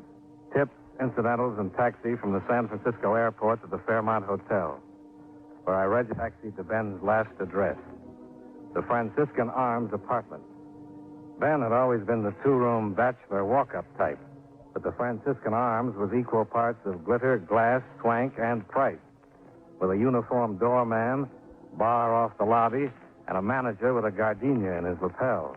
A real gardenia. I'm most desirous of assisting you in every way possible, Mr. Dollar, but I'm terribly afraid there's simply very little I can tell you about the late Mr. Bryson. Discretion, you mean? Policy of the house? No, of course we do try to protect the privacy of our residents. Even to the extent of turning down $20? Well, under the circumstances. Thank you. Gratuities of this nature are always welcome. Pardon me. Yes? Oh, yes, Madame Rendrick. Yes, I'll send one of the boys up, little Coco. Yes, right away, Madame Rendrick. Nasty little poodle. She had to walk it herself, take some weight off her. Now, about Mr. Bryson. He'd been our guest for about 6 months at the time of his tragic accident. A true gentleman, bon vivant, and, well, on the crassly materialistic side, a free spender. I'm sorry, 20 is all I'll go for. Mr. Dollar. What about visitors?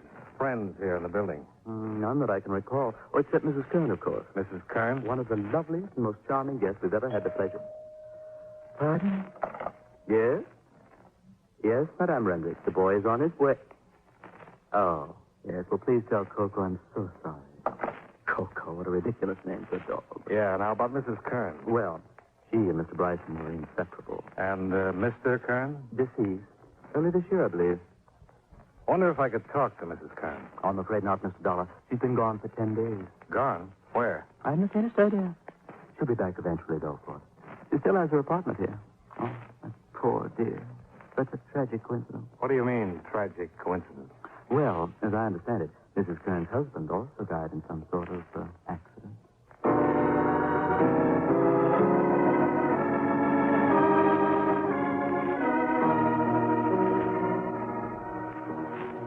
Sure, I've been tending bar here for 2 years, Mr. Dollar.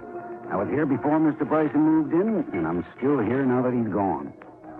I guess I knew as much about him as a bartender usually knows. If you were his friend, though, how come you're asking me the questions? Well, I hadn't seen him for quite a while. He got out of touch. You know how it goes. Yeah, friends drift apart. It's a mixed-up world, getting more mixed up all the time. Oh, yes, sir, the usual. Wants a double martini. Always wants a double martini.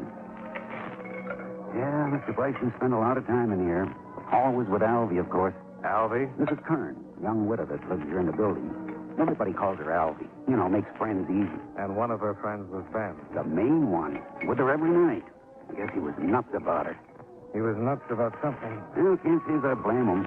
You ought to see her. Personally, though, I'd hate to be married to a doll like that. He'd go right through a man, leave him high and dry. A doll like that's born to be a widow. Was Ben in here the night he was killed? Yeah, left about 9. 2 hours later, he was dead. He left alone, I suppose. No, Alvy was with him.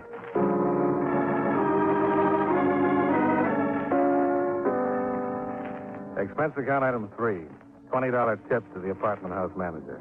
And $1.25 taxi to my hotel. I couldn't figure the next step. Alvy Kern was the key, and without her, I was stopped cold. None of Ben's old friends had seen him since he started going around with her. His office girl knew how to type and not much else. It was a cold trail. $80,000 had disappeared, and Ben had driven off a cliff and died. There weren't many answers left behind. Then, 2 days later, I got a phone call. Johnny Dollar. So this is Maurice, Mr. Dollar. The Franciscan Arms. Oh, yeah. I have some very interesting information. Well? Well, Oh, all right, $20. What's the information? well, I've just received a letter from Mrs. Kern. She wants me to forward her mail in care of the American Express, Panama City, Panama. Panama City. Okay, Maurice, thanks. Thanks a lot.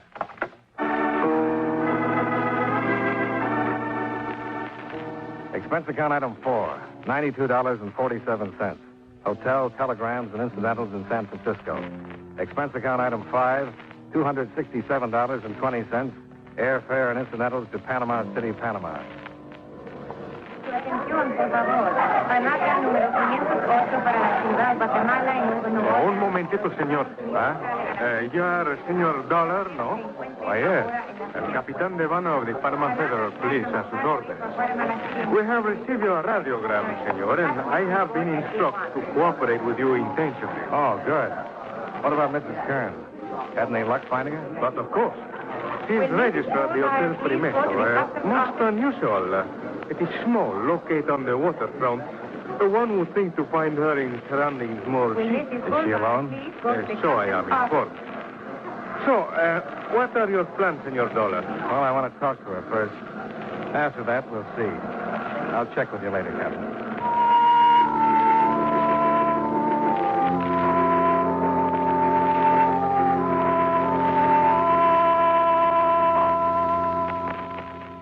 I've heard your name before, Mr. Dollar. Then Mr. Bryson mentioned you. Was it Ben or Mr. Bryson? It has been. Please, I'd rather not talk about it, Mr. Dollar. Ever since that terrible accident, all I wanted to do is forget. That's why I came down here, to get away and try to forget. You thought quite a lot of him, huh? We were going to be married. Well, too bad it didn't work out. You'd have had a good life. Ben's wealth and your... Well, I had the idea that he'd just work for an insurance company. And live the way he did? Oh, come now, Mrs. Kern. Well, actually, that side of it didn't seem to matter much. My husband left me quite well off, and... How long were you married before he died? Only 10 months. Oh, you do have bad luck, don't you?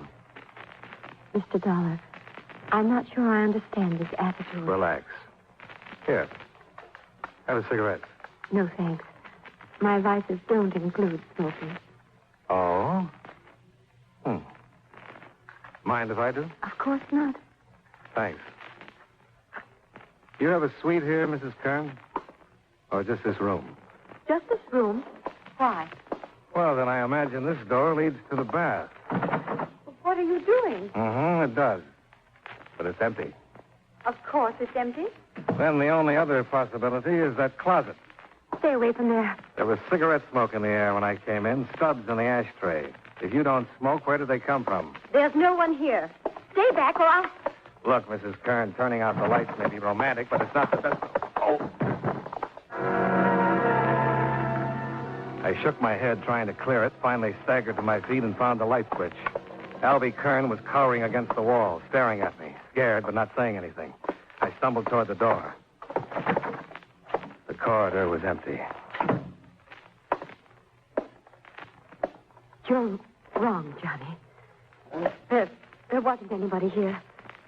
I'm the one who hit you. To hit like that, you'd have to grow a fist 3 times your size. No. I know what the game is now. I should have caught on sooner, but I didn't. There's no game. I don't know what you mean. Look, only one person I know tears cigarettes apart and shreds the paper that way. No, Johnny, you're wrong. The two of you in it together all along. They didn't find a body because there wasn't anybody. He's still alive, hiding out. I know who hit me. It was Ben Bryson.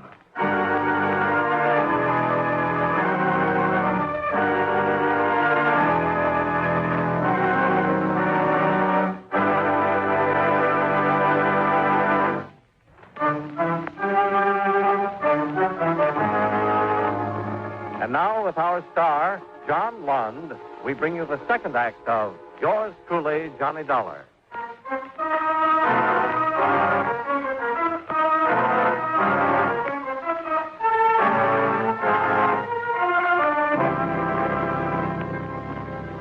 Expense account item 5, 40 cents, U.S. currency, for a handful of aspirin tablets.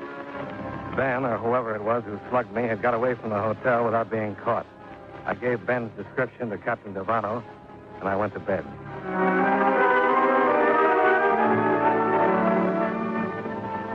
At breakfast in the morning, I still hadn't heard from Devano, but I did get a repeat performance from my other little playmate. Good morning, Johnny. Oh, good morning, Mrs. Kern. Mind if I sit down? Not if you don't double up your fist again. I can explain that, Johnny. With all night to think it over? I'll bet you can. I mean, really. I wasn't the one who hit you, of course. It was silly to claim such a thing, but it wasn't Ben either, Johnny. You don't mind if I call you Johnny. I mean, you were a close friend. All right, Mrs. Kern. If it wasn't you and it wasn't Ben, who was it? Well, the name doesn't really matter. Let's just say it was a friend who'd rather not be brought into the picture. And let's also say that wasn't a bad attempt. But I still don't buy it. It's true, Johnny. Ben was drowned in San Francisco when his car ran off into the ocean. He's dead. He can't be dead in San Francisco and still be tearing up cigarettes in Panama. I did that. I didn't smoke them. But I tore them that way. I picked up the habit from Ben. You took a guess and you were wrong. So forget it. Let's be friends. Sorry, I can't afford it. Do you think I sell my friendship? It cost Ben $80,000 of the company's money. Did you get half of it, Mrs. Kern? No. How much does he have left? Stop it. Can't you understand anything? Ben is dead. No, he's not. But I wish he were. What do you mean? Just that. But he was your friend. That's right. I thought a lot of him. It hit pretty hard when I learned he'd been stealing from his company. Johnny. So I took the job of digging into the mess and trying to straighten it out. And now I find out he's still alive. No. So now I've got to catch him and take him back. That's going to be even tougher. Oh, you wouldn't have to, Johnny. That is, if he were alive. No, I wouldn't have to, but I'm going to. Johnny. Con su permiso, Senor Dollar. Oh, morning, Captain. It is possible to speak a word with you, Senor. Sure. Excuse me, Mrs. Kern. Certainly. I did not wish to mention the matter before the Senora. Turned up something? Senor, my men have located Senor Bryson.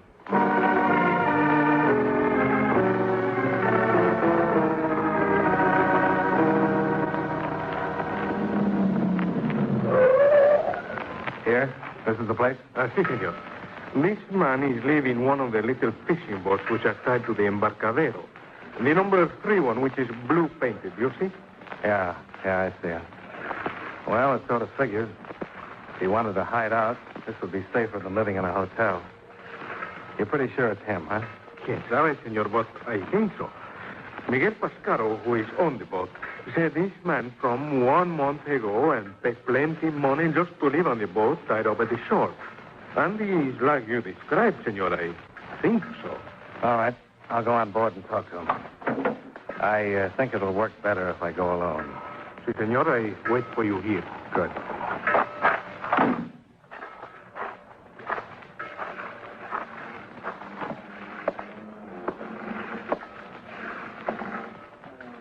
Well? Ben?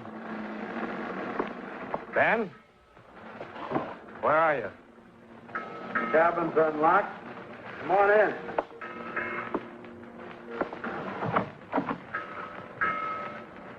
Well, it's been a long time, Ben. Come in, Johnny. Have a seat. Thanks. You'll have to overlook this litter. Temporary quarters. Johnny, why did it have to be you? It had to be somebody, Ben. Sooner or later. You should have known that. I guess. How'd you get onto it? Alvy? Yeah, I traced her. Followed her down here. She fouled up, Johnny. She wasn't supposed to come for 6 months, and the first thing I know, she's here. Said she couldn't wait. Why did you do it, Ben? You've seen Alvy. Do you need any more answers? She worth the price? For me? Sure. This face of mine always stopped the dames. And Alvy was different? She fell as hard as I did. I didn't know women like her even existed. She's for me all the way. But you still had to buy her. Mm-mm. Price tag, $80,000. No, you're wrong. It was only that Alvy'd always lived high, and I had to live that way, too, to be around her. What were your plans, Ben? What were you going to do? Go to Rio, Argentina, maybe, start a new life together. That's why I needed all that money. I didn't spend that much. And Alvy agreed to that idea? Sure, she was all for it. Then why did she keep her apartment in San Francisco? She didn't. Oh, you're wrong, Johnny. Somebody gave you a bum steer. She cut loose from everything. She told me she did. Well, we can check on it when we get back there. Easy, Johnny, easy. I've had this gun on you ever since you came aboard. Now, don't make me use it. Would you use it, Ben? I'm up a dead end, Johnny, and I know it. But I'm still going on as far as I can. Don't try to stop me, Johnny. I don't want to kill you. But if I have to, I will.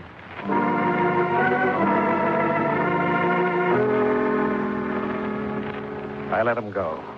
He backed out the cabin door, closed it behind him, and barred it on the outside. I heard his steps cross the deck and run along the wharf, and I waited for Captain Devano to call out, challenge him. But the only sound was a car motor starting up and speeding away. Then I heard somebody come running down the wharf. Senor Dollar, are you there? Yeah. Get the door open. Where is he? What happened? He's gone, senor. He takes the car. It is me to blame, senor. I'm not alert before I know... Oh, never mind. Where's the nearest telephone?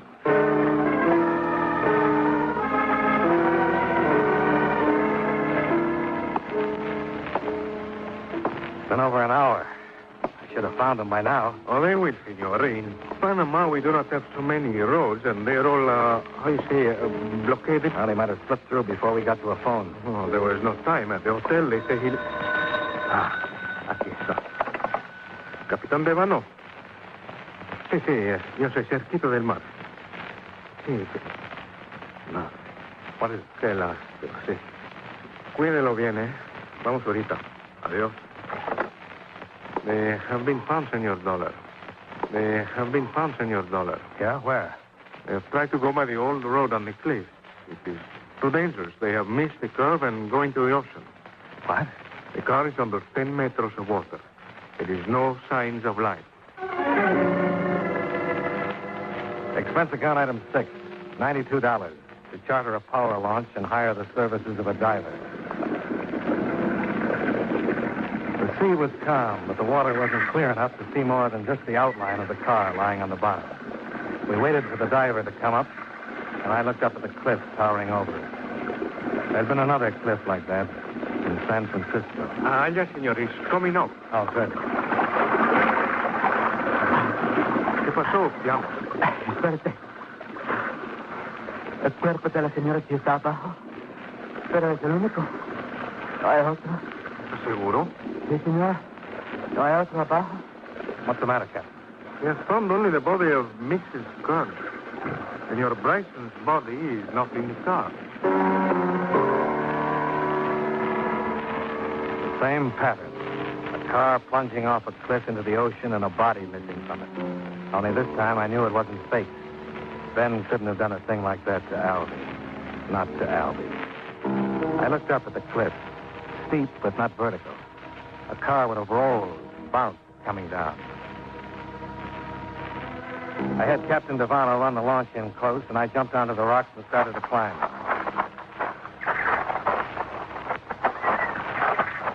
I'd made it halfway to the top before I found him, lying jammed in a crevasse, broken and dying. That you, Johnny? Yeah. We didn't make it, Johnny. You didn't have a chance, Ben. I know. It's kind of funny. This, I mean, just like we did it in San Francisco. I mean, this time it's real. Yeah. This time it's real. Yeah. Better not try to talk, Ben. We'll get some ropes down from the top. Get you out of here. No use, Johnny. Is Albie... She's dead, Ben. You were right about her, Johnny. Forget it. I made her come with me in the car. Held a gun on her. She got mad. Spilled the whole story.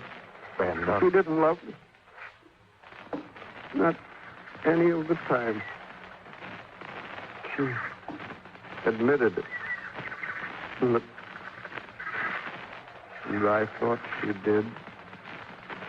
And that was fine. Nobody else ever let me even think it. Ben, it's no good talking this So way. it won't matter, Johnny. Like you said, I don't have a chance. But you know something? I think I'd do the same thing again. Maybe there's no answer for a guy like me. I don't know, Ben. I'm not a judge. Kind of figures, you know, I'll be dying too. I bought her and paid for her, Johnny.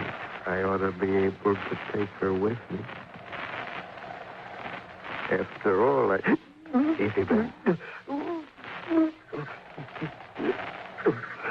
Johnny, the money, what's left of it, is inside my coat. Give it to Ed. Tell him I'm sorry. Make him understand. He will. You too, Johnny. I'm sorry. You don't know what else to say? Forget it. I don't think I'd do it again. Crazy, eh?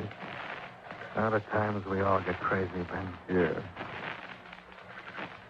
Thanks, Johnny. Thanks for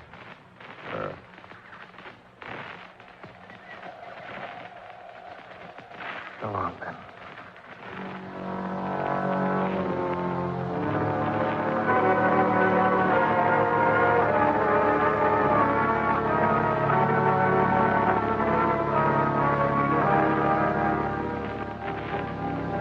Expense account item 7, $26.30. Hotel, taxi, and miscellaneous while in Panama. Expense account item 8, $312.90 airfare and incidentals back to Hartford. Expense account total, $823.82. I'm enclosing a cashier's check for $72,652 recovered from Ben Bryson, embezzler. Yours truly, Johnny Dollar.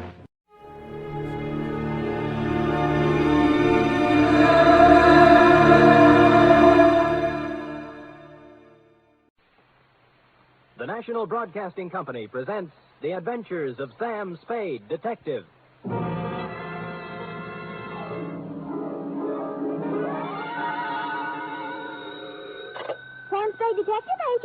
Me, sweetheart. Sam, where have you been? I don't know what to tell them. Tell who? The reporters, everybody. They all say you're the first private detective in the history of San Francisco to get rich honestly. Uh-huh. Oh, Sam! When I think of all the back salary I'll be getting, the fur coats... Easy, girl, easy. Prepare yourself. Sam? Yep. You mean... The $50,000 is not available to employees of the network or sponsor, which unfortunately I happen to be. Sam! But cheer up, girl. Think of the taxes we'll save. Now, make everything fast. I'm on my way. Meanwhile, puzzle me this. You ready? All right, Sam. Why does a man who is going to blow his brains out set his mental clock ahead 4 hours? Sam, it doesn't make sense. Ah, but it does. Mull and ponder, sweetheart. I'll be down in a trice, 1951 model, with an intellectual type report to challenge serious thinkers everywhere. To wit, the Biddle Riddle caper.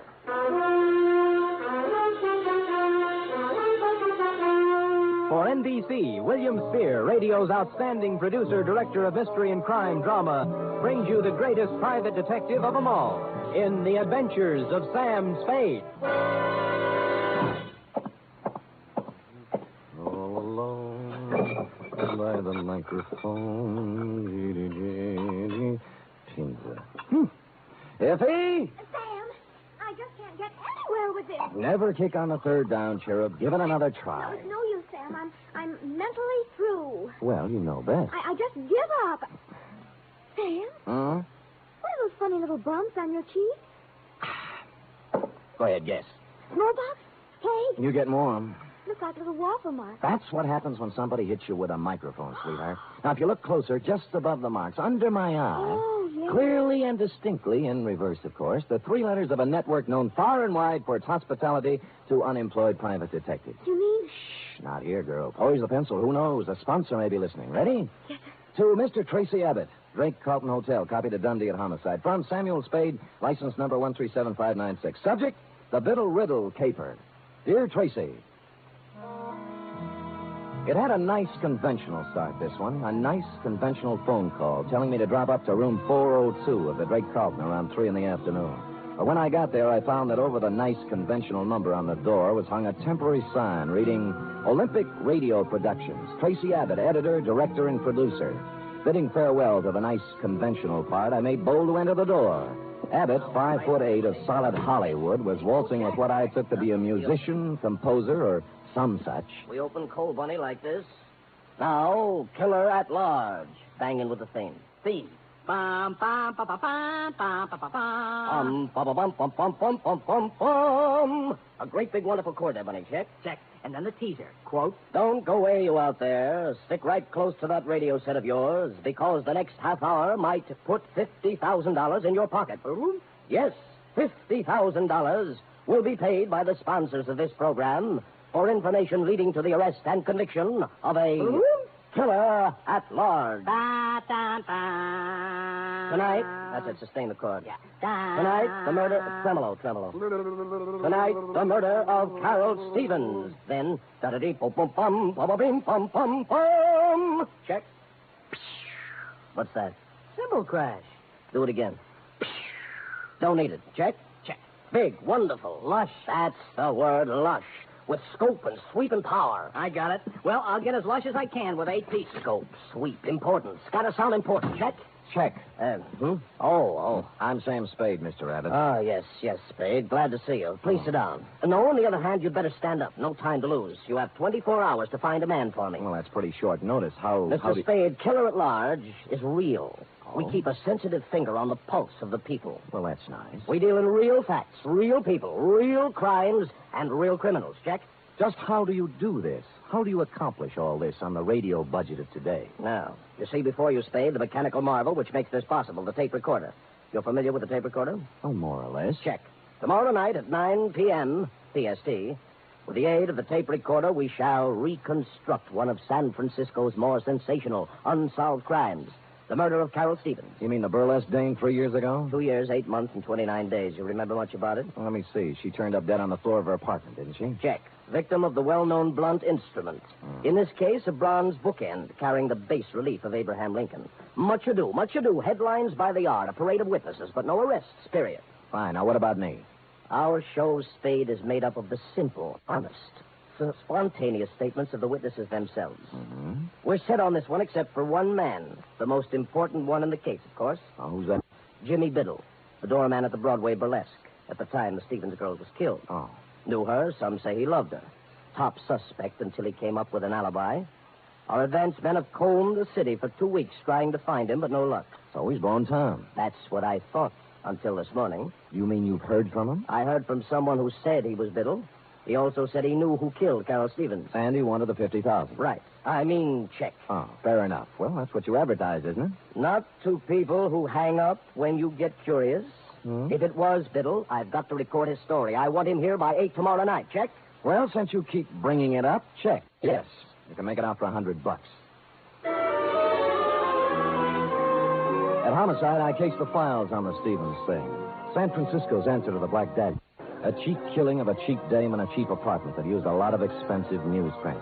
She'd taken her last turn under the blue spot around 10:30, left the theater, and hustled straight home, because at 11 sharp, according to the neighbor across the hall, someone had tried the Abraham Lincoln bookend on Carol for size. She hit the floor just as the 11 o'clock news came on. Biddle's alibi had to be good, and it was. It came, as a matter of fact, from the greatest little alibi factory in town. Biddle was drinking old fashions with Joseph P. Norgard, the well-known criminal lawyer at the time of the killing. So I trotted over to Norgard's office on Market Street, found him tied up, and settled down in the waiting room next to a gimlet-eyed youth in a neon-striped suit who looked like he made a living sticking up crap games. He was filing his nails. Buddy. Yeah, buddy? You sure you're in the right office, buddy? Positive, buddy. I just thought I might save you some trouble, that's all. Sam Spade, ain't it? Hey, you're a smart kid. I try hard. I still think you'd be wise to blow. Now, this is quite a turn you do, buddy. Study nights with Richard Woodmark. Sam, I told you I want to save you a bad time. You're a nice guy. Thank you. Must be a lot of things you can do around town to make a buck without coming here. Now, why don't you lift it out of that chair? I'm not going to do it, Mr. Norgard, and that's fine with me. I'll get with you later. Bye, buddy.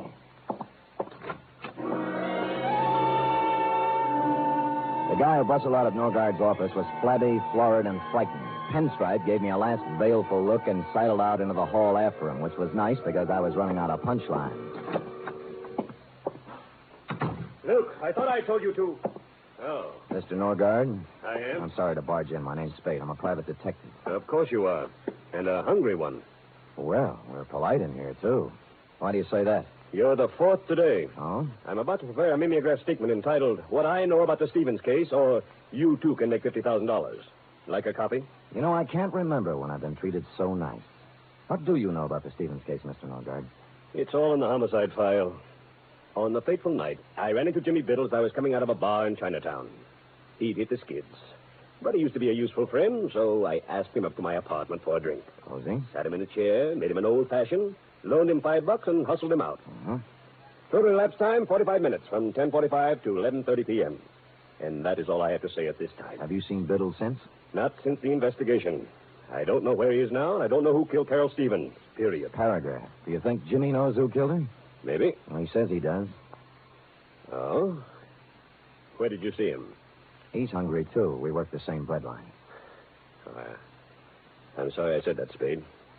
Who are you working for? Olympic Radio Productions. Killer at Large. Yes? They want me to come to the studio tonight and record a statement for them. Uh-huh. I wonder if I ought to tell them what I really think. What's that? About Biddle. There's no point in talking around it anymore. I think he killed her. Well, that's a neat trick if he was drinking your liquor at the time. Oh, I think he did it after he left my place. Two things place the time of death. The medical examiner's report, which could be off as much as 3 hours. And the neighbor who thinks he heard the girl fall as the news came on. How reliable is that? Well, they usually think of those things during an investigation. But they didn't think hard enough. You say you talked to Biddle? He called my client. Why? He had 50,000 good reasons, according to him. You know, funny things happen when the dough gets into it. Bought people don't stay bought. Lost people get found. Yeah.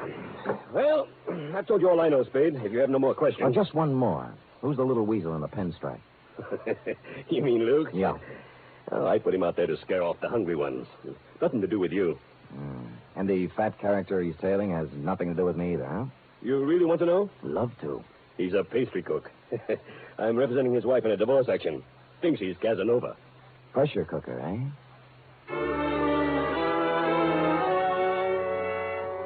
Shoving Norgard, Pinstripe, and a flabby pastry cook in the look-up later section of my hat band, I took off for Biddle's last known address, a boarding house on Pacific Avenue.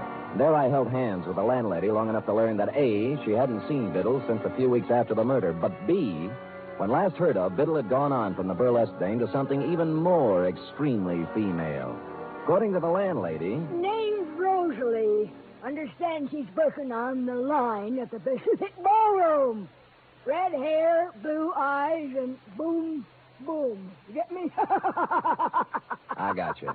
Pacific Ballroom, eh? Would you do that last again? Boom, boom. Yeah, just checking. Thanks, Mrs. Landlady.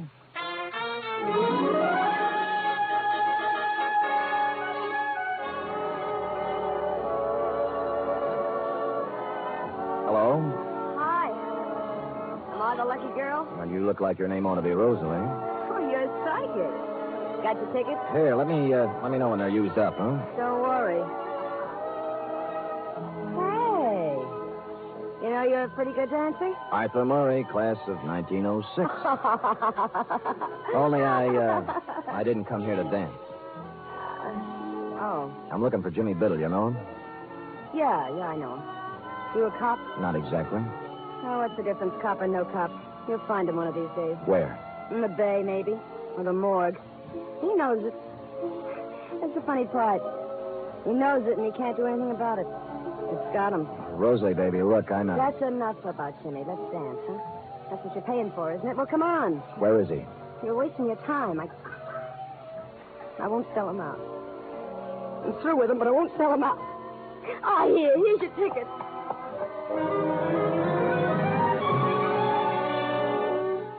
I sauntered over to the soft drink fountain and mulled the problem over a Coke for a minute or two. There are ways of dealing with dames like Rosalie. Some of them are a little cruel, as this one was going to have to be, but time was of the essence. I kept out of sight for 20 minutes or so, watching her dancing in the arms of a moonstruck plumber, and sidled into a phone booth. The Pacific Ballroom does not permit telephone conversations while the girls are working.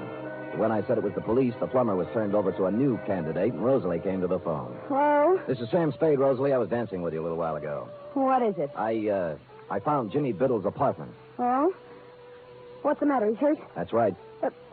Bad? I'm afraid so. He wants to see you. Oh, okay. I'll be right over.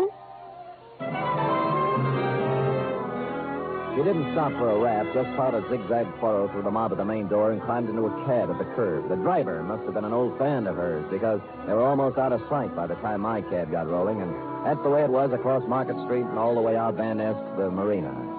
Her cab was pulled up in front of an apartment on Jefferson Street, and she'd just gotten out when we slid in behind them. Hiya, you want to go up together? But you said you... I'm sorry, honey. I know it was a dirty trick, but now that's no way to be. You shut up.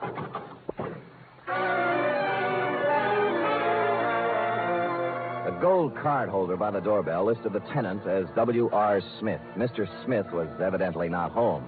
The lady manager in the apartment next to his was, and after the usual license showing and more than the usual sweet talk, she came up with the key.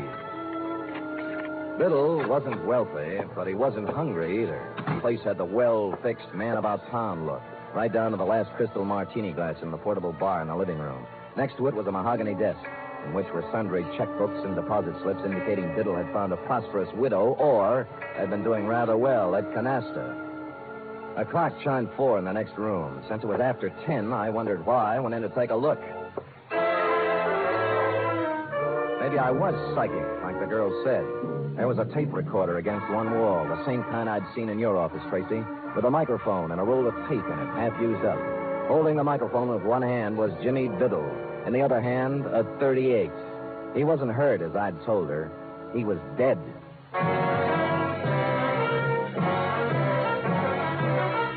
You are listening to the weekly adventure of radio's most famous detective, Sam Spade.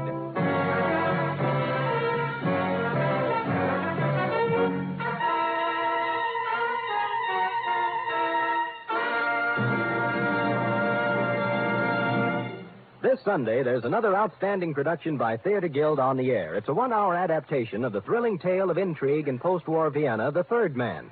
Joseph Cotton and Senior Hasso star in this Theater Guild on the Air broadcast.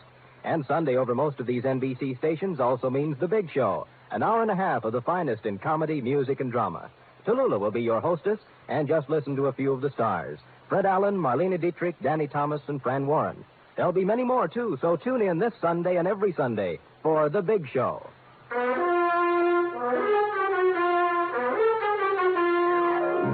And now back to the Biddle Riddle Caper, tonight's adventure with Sam Spade.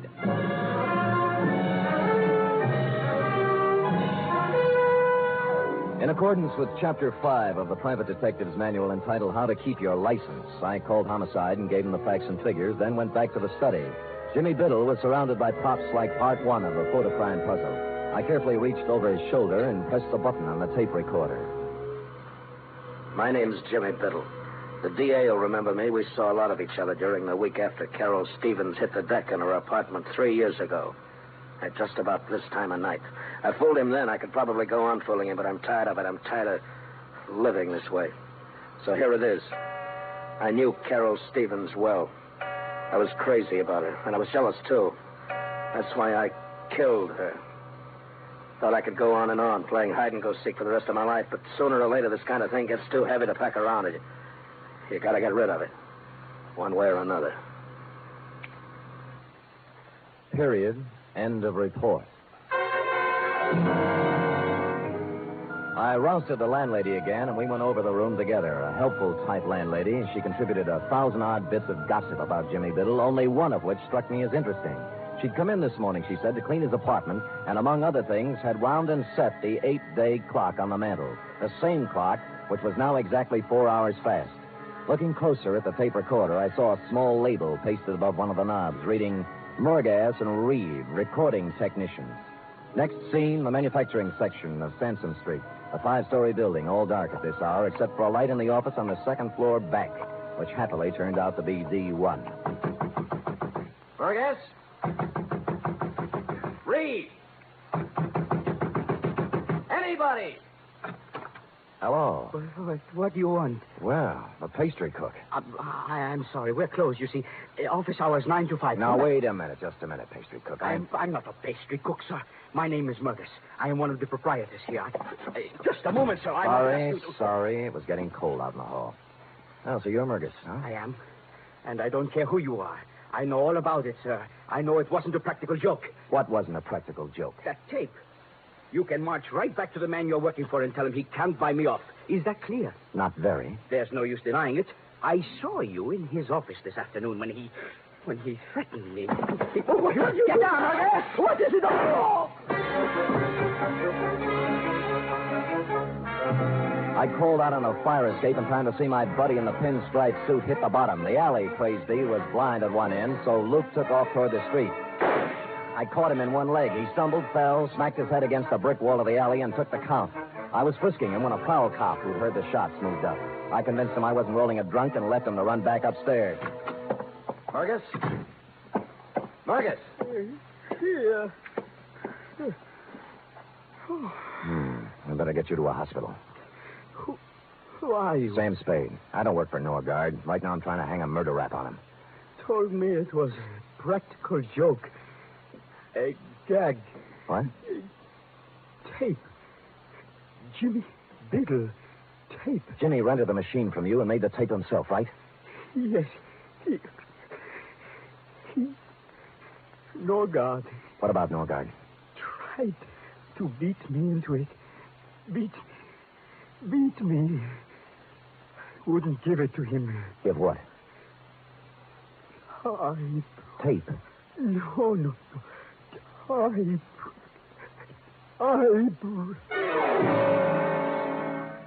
tried to point to the desk as he passed out, and so to this already bubbling stew, we had a crucial typewriter.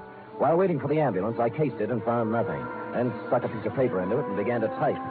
4 quick brown foxes had jumped over 4 lazy dogs when the sound changed. I looked closer, then tackled a messy job I always leave to my secretary. I hate to play with typewriter ribbons, but this wasn't a typewriter ribbon, since said ribbon had come to an end and I was pecking away at a piece of sound tape.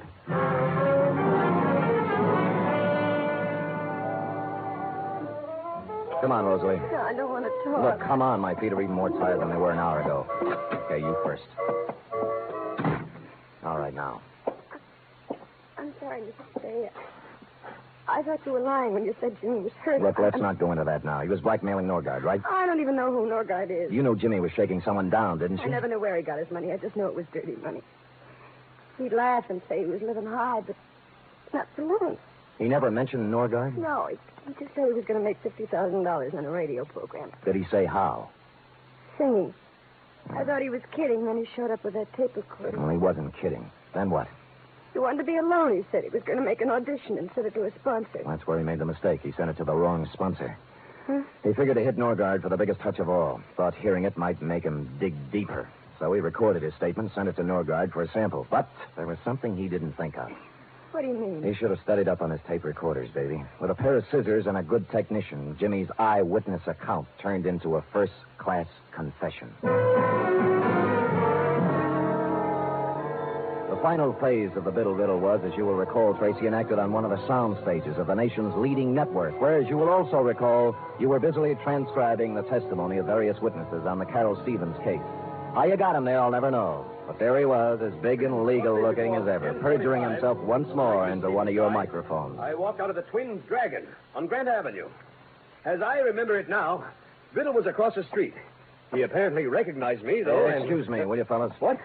Hey, you idiots. You ruined it. I'm sorry, Tracy. Oh, we'll have to start it over again, Mr. Norgard. Would you mind if I record a few remarks? Spade, please understand my position. Biddle's confession has changed everything. I know. The killer is not at large. Yeah. 24 hours we spent recording the show. Now it'll all have to be done over again. Sorry. These people at this house. Listen, Tracy. All right, Spade. What is it? I'm only trying to help. Now, where's Biddle's confession? On the machine there. We're going to dub it onto the main tape. Good. Now, be a good lad and show me where you're starting to stop it, huh? Right there. Okay. What is this, Spade? This is going to interest you, Mr. Norgard. Now, let us turn to the tape, keeping our eyes on the spool as it slowly feeds Jimmy Biddle's last statement. My name's Jimmy into the Biddle. amplifier. The DA will remember me. We saw a lot of each other during the week after Carol Stevens hit the deck in her apartment 3 years ago. At just about this time of night. I fooled him then. I could probably go on fooling him, but I'm tired of it. I'm tired of living this way. So here it is. I knew Carol Stevens well. I was crazy about her, and I was jealous, too. That's why There's a riddle for you, Norgard. He said the girl died, quote, at just about this time of night, unquote. But the clock struck 3 times. We know she died at 11. What happened to the other 8 chimes? Spade, this is no Be time. patient with me, Tracy. What about it, Norgard? Well, how do I know? The man was crazy, maybe. No. He wasn't crazy. Stupid, but not crazy. So we take this spool of tape off and put this one on. What's that? This is the part that was cut out. Got it from the guy who did the splicing job for you, thinking it was a practical joke or something. Sam, do you know what you're saying? Yeah, but Biddle says it better. The last thing we heard was I was crazy about her, and I was jealous, too. That's why I killed her. Only he didn't say killed her. Just, that's why I... Well, standing outside in the hallway of her apartment the night she died. I'd seen her leave the theater with a guy I recognized. And I followed him home to her place. Heard the argument, everything, but I had no idea he'd kill her until I heard her hit the floor. Door busted open then, and he came out looking like a crazy man. He didn't even see me. He just ran down the back stairs as fast as he could go. I went in and saw her lying on the floor, dead. I could have killed him then, but I thought of something better. He's good pay. The cash comes right on time. But I'm tired of living this way. So there's the story. The man who killed Carol Stevens... That's your right.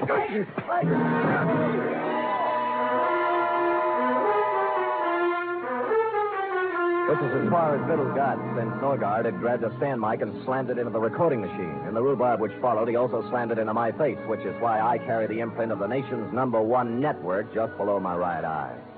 So that's about the crop, Tracy. Norgard and Pinstripe now lie cheek by jowl in the jail hospital trying to think of an honest lawyer who'll defend them. While you, Tracy, with a 3rd round of interviews before you, are considering tossing out Carol Stevens and doing the shooting of Dan McGrew.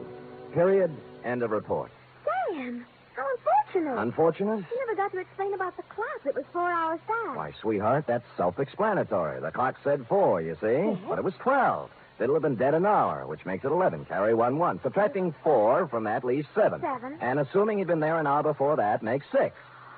Sam, what relentless logic. Just like Ellery Queen. Effie, on this program, we do not plug rival products. Now go and type that up while I figure this out. Scoot, scoot. Yes.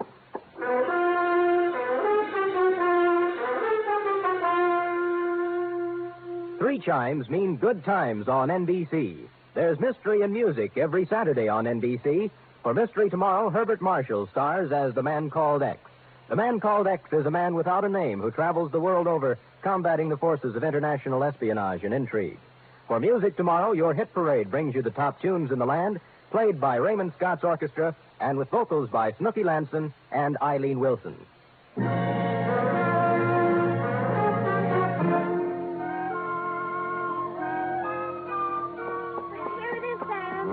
Thank you, dear one. I see by the furrows in your brow that you have not as yet solved the matter of the missing chimes. Oh, why Norgard set the clock ahead when he shot Jimmy Biddle?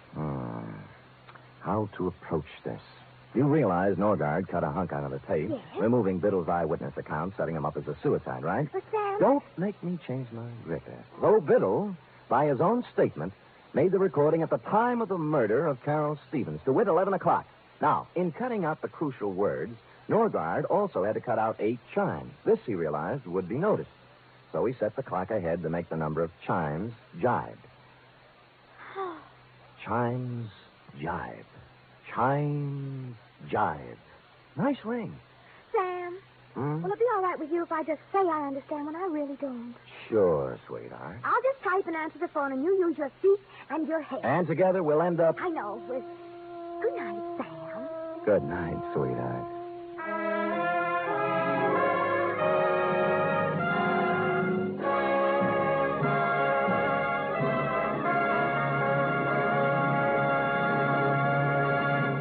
The Adventures of Sam Spade are produced, edited, and directed by William Spear. Sam Spade was played by Stephen Dunn.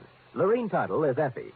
Script for tonight's adventure by Harold Swanton. Musical scoring by Lud Gluskin, conducted by Robert Armbruster.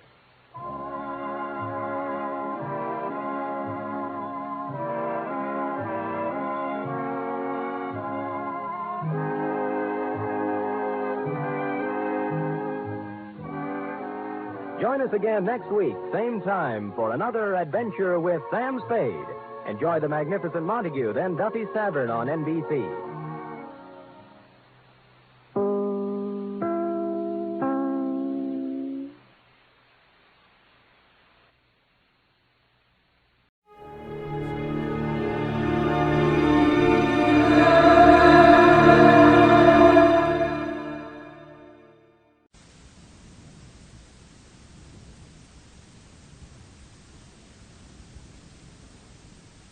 The Adventures of Sam Spade, Detective, brought to you by Wild Root Cream Oil Hair Tonic, the non-alcoholic hair tonic that contains lanolin. Wild Root Cream Oil, again and again the choice of men who put good grooming...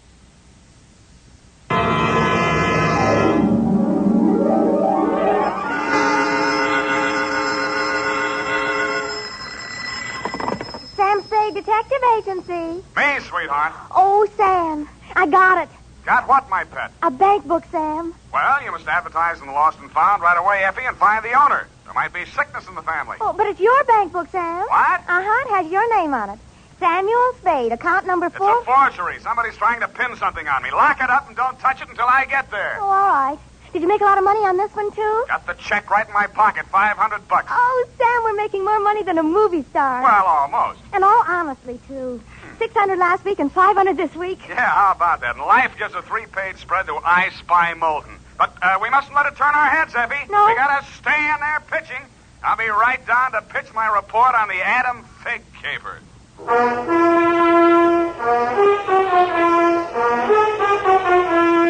Dashiell Hammett, America's leading detective fiction writer and creator of Sam Spade, the hard-boiled private eye, and William Spear, radio's outstanding producer-director of mystery and crime drama, join their talents to make your hair stand on end with the adventures of Sam Spade. Presented by the makers of Wild Root Cream Oil for the hair. You've heard the saying, you never know until you try. Well, you'll never know how handsome your hair can look until you try Wild Root Cream Oil. See for yourself how neatly and naturally Wild Root Cream Oil grooms your hair. Note how effectively it relieves annoying dryness and removes loose, ugly dandruff. You can get Wild Root Cream Oil Hair Tonic in either the big economy-size bottle or the handy tube. Or you can ask your barber to use it on your hair. But by all means, try it. Don't delay. Get it today. Wild Root Cream Oil. Again and again, the choice of men who put good grooming first. And now, with Howard Duff starring as Spade, Wild Root brings to the air the greatest private detective of them all in The Adventures of Sam Spade.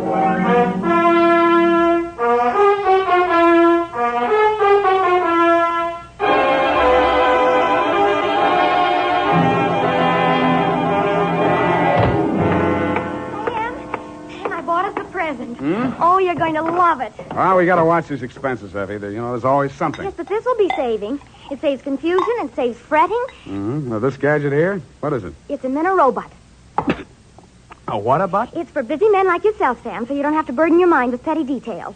You see, it has this dial on it, right here. And you drop these little cards in this slot. Mm-hmm. You don't have to worry about that. That's for me to take care of. Oh, good. Then, when you come into the office, and supposing you have an appointment with Mr. Jones at 2 o'clock, and you forgot about it, you just dial 2 o'clock, and the little card pops out. And it says Mr. Jones on it. How do I remember to dial 2 o'clock? Oh, well, maybe it's in the instruction book. But anyway, now go ahead, Sam, please. The card's right in there. Now, dial 2 o'clock. Go on, Sam. Let's see. Just like a telephone, Sam. Now what do I do? Well, give it time, Sam. It's thinking. You must have forgotten. Jones. Mr. Jones. Effie, do you think it's dead? Oh, Sam, I don't understand it. It was working perfectly. Well, I'll take it straight back first thing in the morning. You'll have to. It'll never find the way itself. You got your book, sweetheart? Yes, Sam, I don't understand. It was working perfectly. Well, that's all right, honey. It doesn't matter. Date October 5, 1947, to Hillary Exxon Esquire from Samuel Spade, license number 137596. Oh, honey, it's only a memo robot. Subject, the Adam Figg caper. Dear Mr. Exxon, October 2nd in San Francisco was one of those days that you see blown off the calendar by a gust of wind in the movies to denote the time is passing. It was a day for scraping off the minutes with a fingernail file and wondering whether the display ad I'd paid for in the classified section of the phone book wasn't just a waste of money.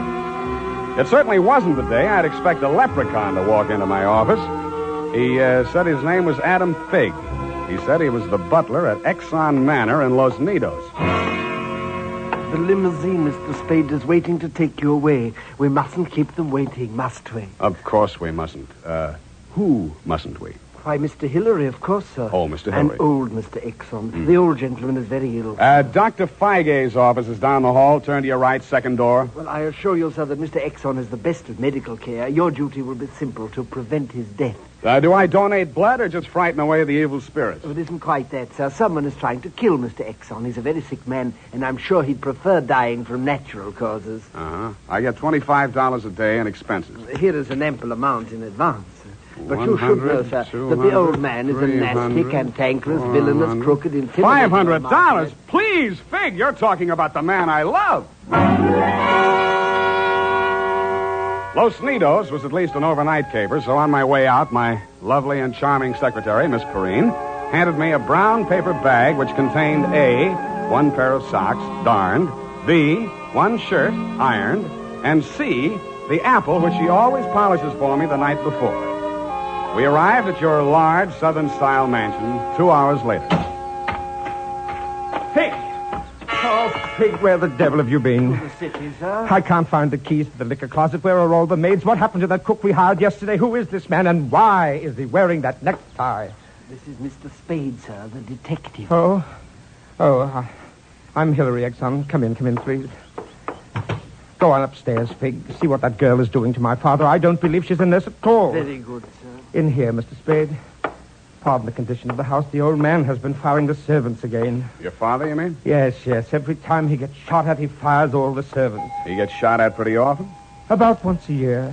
In the fall. Uh-huh. You always hire a detective? No. Oh, dear. I'm not keeping you up, am I? No, excuse me, please. It's much worse this time. I can't get any sleep. Guns going off in the middle of the night. The whole household disturbed. When and where was he last shot at? Yesterday morning at about 1:30. I dug the bullet out of the woodwork myself, a .38 caliber, embedded in the door frame that leads to Miss Kaywood's room. That's his nurse. Was she with him at the time? No. No, Dad sleeps like a baby, full of sedatives. She sees to that. Shot come from outside? Yes, but we found nobody on the grounds. No traces of anybody. I don't know whether Dad knows who shot at him or not. He's such a closed-mouthed old devil. You don't care very much for your father, do you? To be frank, Mr. Spade, if hating weren't such an effort, I would despise him. He is without a doubt... Well, listen. Get out of here! There, that's just a sample. Well, come on, let's see what's eating him now. Get out! Talk to me like that. I tell you, I won't stand for it. Well, you don't have to stand for it. Take that silly painted face out of my sight. Don't you dare! Get out! I'm quitting, Mr. Exxon. I can't stand it another minute. Yelling, screaming, throwing things at him. You must have done something to set him off. But I didn't, I tell you, I didn't. This is Mr. Spade, Miss Kaywood. Oh, a detective? Will it make you happier to know that I'm a private detective, Miss Kaywood? Well, Mr. Spade, I only hope you can prevent a murder. If there's any way at all that I can help, Thanks. I'll see you downstairs after I've talked to the old man. You'd better go in alone. Of the great Lord Buddha himself. That remained in the temple of... Do you have a throat spray downstairs? I seem to be congested. Oh, go away. Go away! Go away! Oh, well, wasting ammunition. Who are you? If you're a total stranger, come on in. Well, don't be afraid, son. Come on over where I can look at you. It's hard to keep my eyes open. Oh, I mustn't do that. Oh, so you're the detective, eh? That's right, Pop. If you want to take a little nap or something, I'll come back later. What did I say just now? Come back later? No. There's no reason for you to come back later. I'll say everything I have to say right now. The shot woke me. I didn't see anything. I don't know anything. I've got a million enemies. I can't remember the names of any of them. Why don't you try to remember? I could have them checked. You're wasting your time, Sonny. In my day, I've wiped out 100 men, and I'll outlive anybody who's gunning for me now. You must be proud of your past, huh? Proud? Sonny, a past like mine is the finest thing an old man can have. I've swindled my partners and betrayed my friends. I've turned state's evidence just to see my associate get sent up for 20 years. And they say my wife died under peculiar circumstances, and I got rich off her insurance. Now I'm done talking. Do me a favor, son, please. I've got to get a half hour, 20 minutes sleep alone. You'll keep them out, everybody. Please, will you? Sure, Pop. Go ahead. Go on, sleep. Oh, thank you.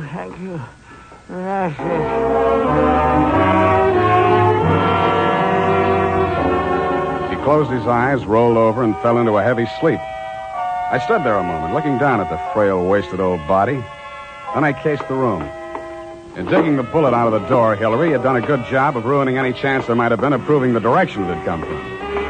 I strolled out on the balcony. It was a pretty night. I lit a cigarette and took it in. Then I heard a door open and close softly behind me. Nurse Kaywood was at your father's bedside. She was filling a hypodermic from a small vial of bluish liquid. He didn't awaken when she jabbed it into his arm. Then she saw me standing in the doorway. She hastily dropped the medicine vial into her uniform pocket and came around the bed to meet me. Oh, Mr. Spade, thank heaven. Why, when I saw you standing there in the half night, I thought you might be... Thought I was who? Why, the man who fired the shot. There was a man? I don't know. I didn't see it happen. I just assumed that... You shouldn't have done it. I warned you, Eleanor. Oh, we're disturbing him. Let's talk outside. Okay. Oh, it's good to breathe something besides sick room air. I thought you got used to things like that in your profession. Why are you so unfriendly, Mr. Spade? Nurses are human, aren't detectives. Try me, sweetheart. Oh, I know what you're thinking of me. But after a week in this horrible house, that poor old man, he's frightened. He's really frightened. What of? Why, the shots. 38 caliber or hypodermic? Surely you don't think that He's supposed to be under sedatives. The doctor's orders. Sorry, sweetheart. It's my job to suspect everybody. Oh, can't you forget your job, even for a moment? Sure. If you don't mind the fact that I know you're a liar, that I'd make book you didn't come here primarily as a nurse, and what's worse, your act's not even convincing. Oh. Is it that bad, Sam? Yeah. Almost bad enough to be good. Come here. Oh. Oh, I hate you.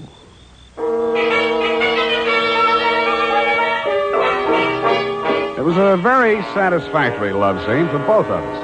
For reasons of her own, Barbara wanted to keep me out of that sick room for a while, and she did. For reasons of my own, I wanted to get that medicine vial out of her uniform pocket, and I did. Then, as suddenly as we had fallen into love, we fell out again. After she'd gone to her room, I went back to my sentry duty around the house. Under a light on the front veranda, I examined the bottle from which Barbara had taken the injection for your father. It was labeled sodium thanatol and had been dispensed by a firm called Ibis Chemicals Limited in Cairo, Egypt. A scream filled the house, high and frenzied. I started running toward Barbara Kaywood's room. I slammed the terrace door open and found the light switch. Barbara was sitting upright in the center of a bed. Her face jerked up so abruptly that it seemed a neck had snapped. She clutched both hands to her chest and fell face down among the bedclothes, staining them with her blood.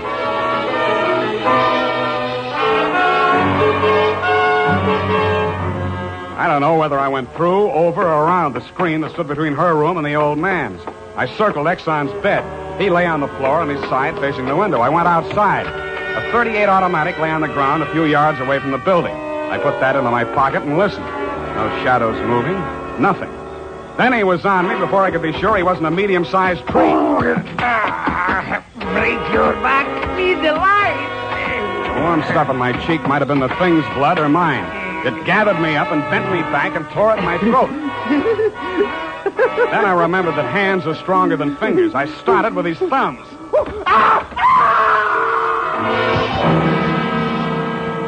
He lay there for a moment, then his huge body began to twitch. He was holding his fingers and sobbing like a baby. I pulled him up to his feet, poked him in the back with the flat of my hand. I followed him through an opening in the hedges and down a long, pitch-dark lane toward the lights of a squat brick house set on the top of a slight rise. As we approached it, a door opened and light streamed out onto the porch.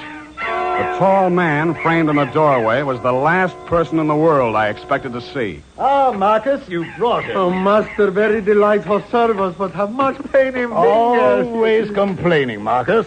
Welcome, Mr. Spade. Come in, my dear fellow. Come in. I've been expecting you. The lost family fortune by blackmailing me. And if you don't remit, Exxon could have you booked for forgery, blackmail, definition of character. Oh, my dear fellow, please. This is most painful. But if I had but the original letter, I could destroy it and go back to the felt. Ah, the felt. What happened to it? That Figg, that stinker stole it. He burgled my home. Are you taking pot shots at old Exxon? Well, don't be a fool, man. I want Exxon to stay alive. I must find out some part of his life which will have an exchange value that will cancel out what he has on me. By the way, old thing, you met Miss Kaywood. Mm-hmm. At the present moment, she's milking me for $150 a day. Oh? She's supposed to goad the old man by whatever means necessary into talking about his past. And that information she is to bring to me. Well, that ought to be easy. Exxon brags about his past. Now, so far, I've learned that Hillary Exxon stole 2 heifers at the livestock show in Abilene in 1906. I feel for you, Captain. That wouldn't get much on the current market, would it? My dear fellow, I've a proposition to make to you. Should you ferret out anything that would be of value to me, I'll reward you handsomely. Well, maybe something can be arranged, Captain. Good, excellent. May I have your word on that? Well, there isn't much time, Captain. I'd better trot on back. I'll show you to the door, sir. And let me warn you, Mr. Spade, for your own good, should you ever hear the thrum of Ibis wings, run, flee. I assured him that I would heed his warning, bade him good night, and started back down the lane in the direction of Action Manor. Business was going on as usual. There were no shots this time, only the scream. When I got to Barbara's room, you and Adam were standing at a bedside trying to quiet her down. Well, Mr. Spade, is this the way you guard the house against intruders? Where have you been? Ask Adam. What does he mean by that, Figg? I'm sure I don't know, sir. I've not left the house, sir. What happened here? Oh, she woke up screaming. She said someone had come into the room and torn off her bandages. A nightmare, of course. Please, I want to talk to Mr. Spade, Lord. Oh, please go. Adam, you go, too. Please, Hillary, you go, too. Good. Some questions I want to ask you, sweetheart, alone. But look here, Spade, look here. She just had a terrific shock. She shouldn't be questioned. The code of detective transcends that of the medical, Mr. Hillary. Perhaps he should have a few minutes alone with Miss Kaywood. Oh, very well, Figg. I suppose you know best. Remember what the doctor said, Miss Barbara. Not too much exertion. What happened, Barbara? Oh, it could have been a dream. Somebody was standing over me in the darkness and peering down at me. And then he started to rip off my bandages, and I screamed. And when Figg came into the room and he turned on the lights, he was gone. It could have been a dream, Sam, and I could have been clawing at the bandages myself in my sleep. But you weren't. It wasn't a dream. I've been talking to Captain Sherry. And then I thought... well, how much do you know? That you've been feeding the old man truth serum to get him to talk in his sleep. Oh. How much talking has he done? Well, plenty. How much you told Sherry? Well, just as little as possible. Why? Because, Sam, if we can keep that old man alive and out of jail long enough to sell what we know to Sherry for what it's really worth, we'd be fools not to do it. What makes you so sure you'll stay alive long enough to collect, sweetheart? Well, because you're going to help me, aren't you, Sam?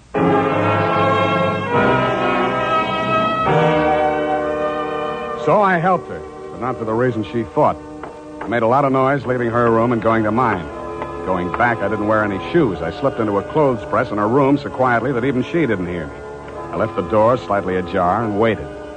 Time passed, and I was stiff from standing still. It happened at about 3 a.m.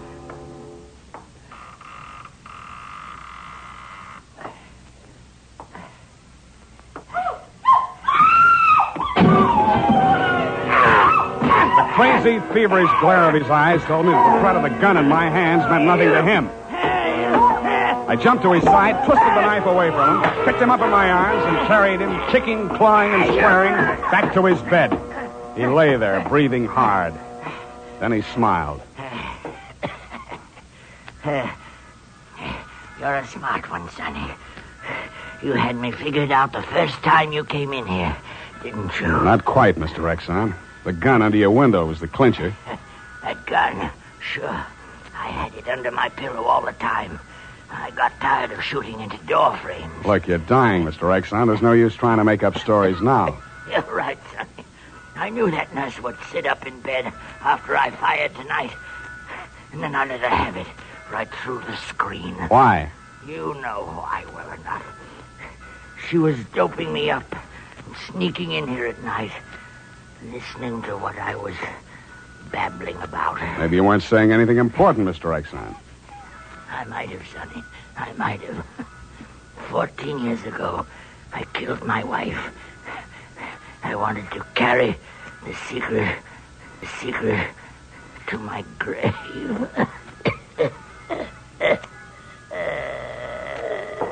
You nearly made it at that. Spade! What's happened? Is he dead? He's dead. Did he say anything, sir? Did he confess anything? You must tell me if he said anything. I didn't hear him say a word. Well. Yeah, Mr. Spade. Charged with a certain texture, a significant quality. There's a certain smell, yes. Ah, an omen. You can inhale it, sir. Journey thou to Nairobi on the veldt. Tarry 7 days, and you will collect the fabulous golden skull of Wizami, king of the Bojamas. Aha! Marcus! Yes, master. Unhook the hooker. Pack the marmalade. We are off to the veldt.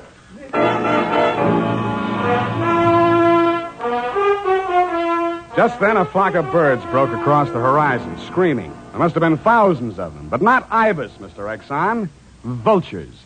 I suppose if you're going to pay any attention to omens, it's a good thing to know your birds. Period. End of report.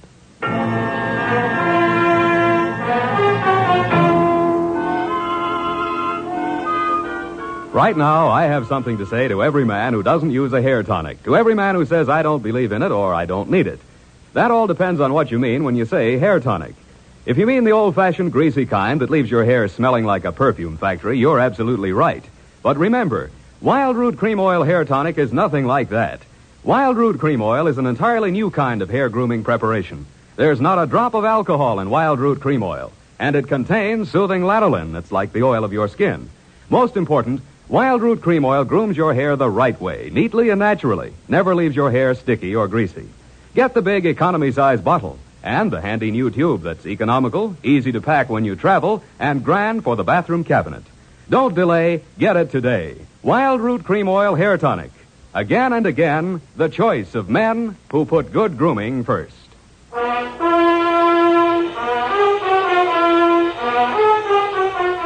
Well, Effie, we, Sam, the memo robot works after all.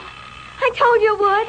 Yeah, it just takes a little time, sweetheart. Oh, read the card, Sam. Now, you see? You'd know you were supposed to see Mr. Jones at 2 o'clock. Isn't it wonderful? Well, this card doesn't even mention Jones. Huh? What does it say, Sam? Well, it says, journey thou to Friskin's drugstore, wager $5 on Ira W. in the third at Belmont Park. Oh, Sam, it's psychic. Tarry but a moment. Yes? Thou wilt lose $5. Oh, good night, Sam. Good night, sweetheart.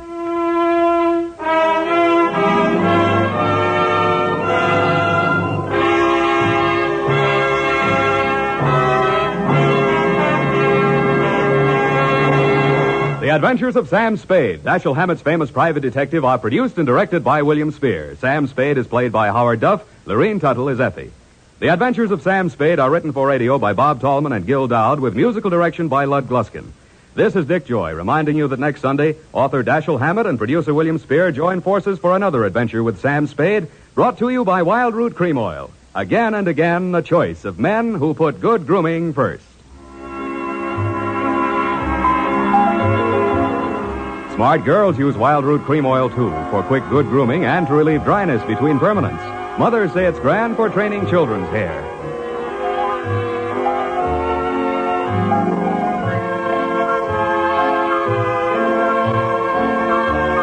This is CBS, the Columbia Broadcasting System.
in California for enjoyment throughout the world, Roma Wines presents Suspense.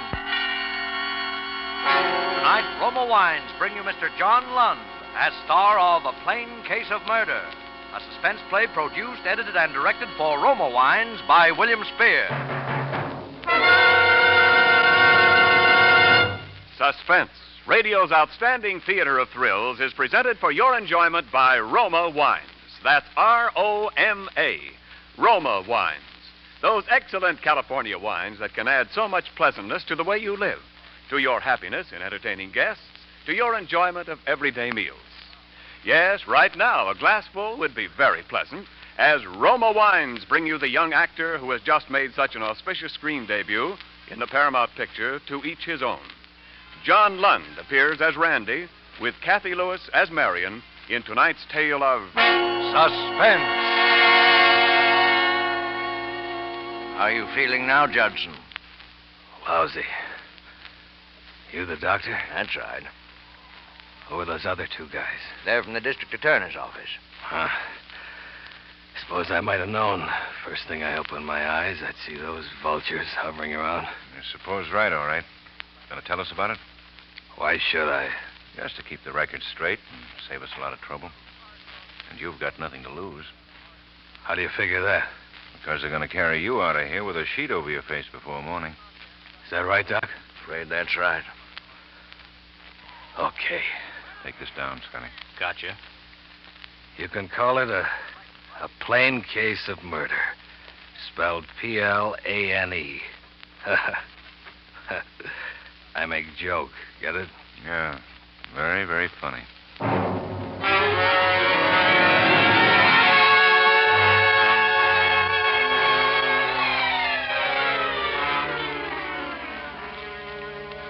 I'd been home 3 weeks when I finally broke down and called her. And she said to come on out. Her husband wouldn't be home. It's funny. I'd already met Dorothy, but I called Marion anyway. Maybe I was crazy with hate even then. Maybe it was what I'd been through. Stuck in one of those civilian concentration camps out in the Philippines for 3 long years. And all the time dreaming about Marion. Making up endless little scenes about how happy I was going to be when it was all over with Marion. Till it seemed that all I was living and fighting for was Marion. The whole war was just for Marion. And then to come back and find she's married to this other guy. Something like that'll do things to you, no matter how good you are. And so, when she told me to come out, I went. Why? A sort of horrible fascination, I suppose, to see it with my own eyes. Because I already knew from everything I'd heard that she'd married the guy for his money. And that the Marion I'd been dreaming about all those years was just another cheap little gold digger. I went up to the big front door and rang the bell. She must have seen me coming up the drive. Because there she was right away to let me in herself. My dream girl, Marion. Randy. Hello, Marion. Hello, Randy. You mind if I come in? Of course not. Come on in here. It's a little more private. What do we need to be private about? Well, I thought we'd like to have a little talk. Sure. Let's have a little talk. Oh, Randy, please don't be bitter. Don't you see I couldn't help it? Ed's such a wonderful person. I know you'll like him. I can see why you like him. No, Randy, it's nothing like that. I thought you were dead, and then Ed came along, and, well, we fell in love, that's all. A person can't help falling in love, can they? You never tried to find out how dead I was, though, did you? Oh, Randy, I did. I tried every way there was. I checked on that. There's no record that you ever tried. But I did. I swear I did. Okay, skip it. It's really a lovely place you've got here. Yes, isn't it? You can see the property better from over here. Ed owns all this part of the valley, clear over to those trees. You can see him up against the mountain, you see? You see him? Uh-huh. What's he do with it all? Oh, nothing much. You see, Ed's real business is cattle. Of course, this isn't cattle country. He's visiting one of his cattle ranches now. Oh. He away quite a lot? Yes. Randy, tell me about you. I saw in the papers the big welcome they gave you and all you'd done out there. It must have been awful. Wasn't fun. Well, What are you doing now? Well, in a way, you know, a thing like that almost pays off. Pays off? Uh-huh. All that hero business. You know, I was out there for a commercial aircraft company, selling private planes to sugar growers and gold miners and so on. Yes. Well, the first thing that happens is that the company makes me vice president in charge of sales. $75,000 a year. $75,000? Uh-huh. And then the movies want to do my life story. And they discover that I've got such great executive ability, they make me a part-time producer. Another $50,000. Then, of course, a percentage of the picture and the story price itself will come to, about another $250,000. Why, Randy. And then, through contacts in the aircraft business, I run into some guys in the oil game, and that pays off. I don't know. I figure I'll be able to retire in 3 or 4 years with a cool $1 million. Oh, make more, of course, if I wanted to stick to it. But why be a hog? Why, Randy, that's wonderful. I never dreamed. Right then and there, I knew I had her. I don't know what had made me tell her all those lies to begin with. Just for the satisfaction of watching her show her hand and jump at it, I guess. But now I knew I had her. And as she talked, as I saw that greedy gleam coming into her eyes, I began to know what I was going to do about it. Well, Randy Judson, a big, rich, famous man. Oh, I'm so happy for you, Randy. They're even talking about running me for governor. Yeah. Funny things fate does. Well, Marion, I've got to run along. Oh, Randy, must you? Yeah. There's a new field we think is coming in today. Net $1 million a year if it does. Oh, well, all right. I'll walk you to the door. All right, thanks. Well, goodbye, Marion. Randy. What? Don't you want to kiss me goodbye? You know I do, Marion. Oh, Randy. Randy, seeing you again, I'm afraid I made a terrible mistake. Yes, Marion. I'm afraid you have.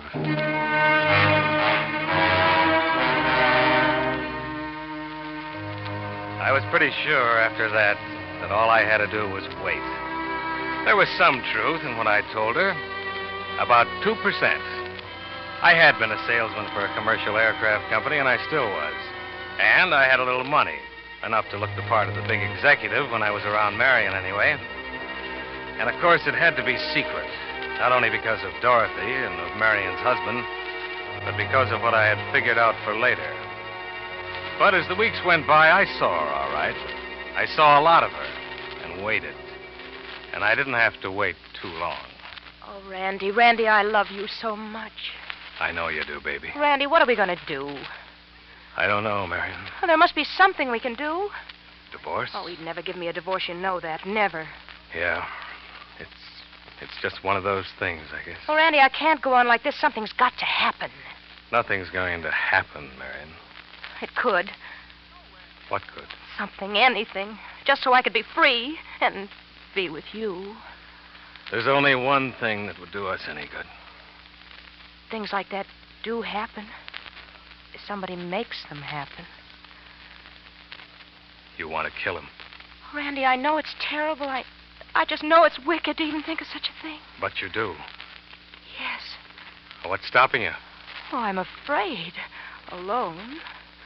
You mean you want to kill him, but you want me to help you to kill him? Yes. Yes. Yes!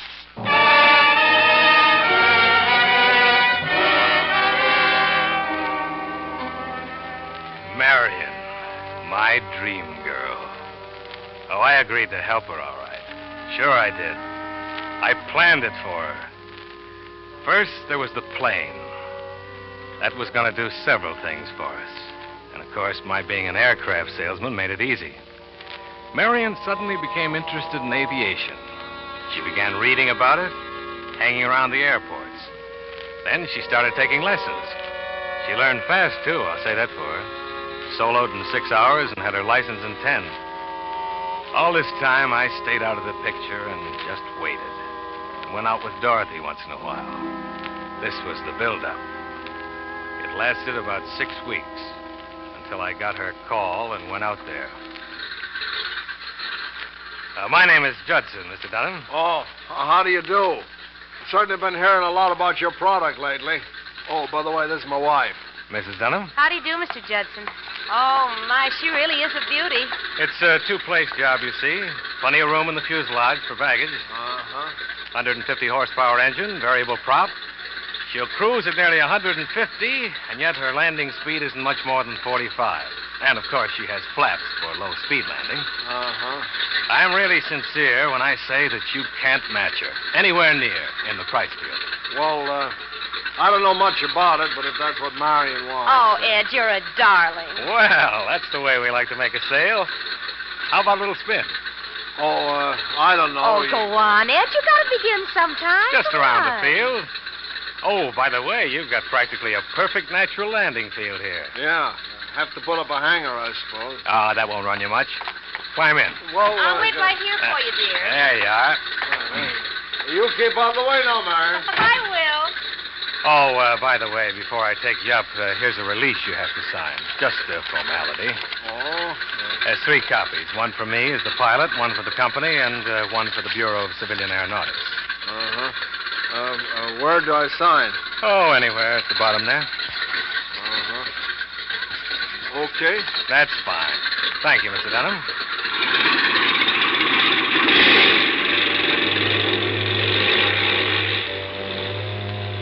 It's funny. In spite of everything they tell you about reading anything you sign, the average man will glance through the first copy and sign the others without looking, particularly if he's nervous or in a hurry.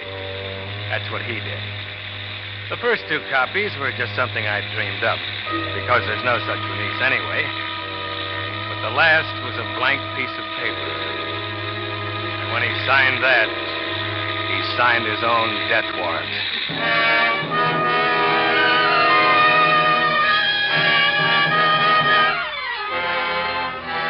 For Suspense, Roma Wines are bringing you John Lund with Kathy Lewis in A Plain Case of Murder, a radio play by Robert L. Richards. Roma Wine's presentation tonight in radio's outstanding theater of thrills, Suspense.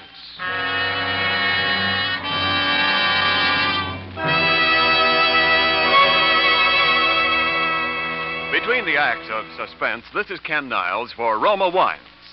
Next week is National Wine Week, and throughout California, gay festivals will mark the occasion, celebrating the vintage from which will come another taste treasure of fine Roma wines. For this year, as always, Roma master vintners are choosing the choicest grapes of California's richest vineyards to bring you better tasting wines.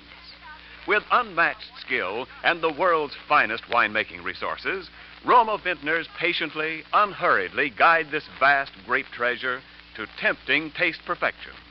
Then, along with Roma wines of years before, this abundance of taste richness awaits selection from the world's greatest wine reserves for your pleasure. The result is finer taste, always in every Roma California wine, be it sherry, port, muscatel, Burgundy, or Sauterne. That's why more Americans enjoy Roma than any other wine. Let Roma wine add pleasantness and good taste to your living. Tomorrow, enjoy Roma, R-O-M-A, Roma wine, largest selling wine in all history. And now Roma Wines bring back to our Hollywood soundstage John Lund as Randy Judson, with Kathy Lewis as Marion Dunham in A Plain Case of Murder, a tale well calculated to keep you in suspense.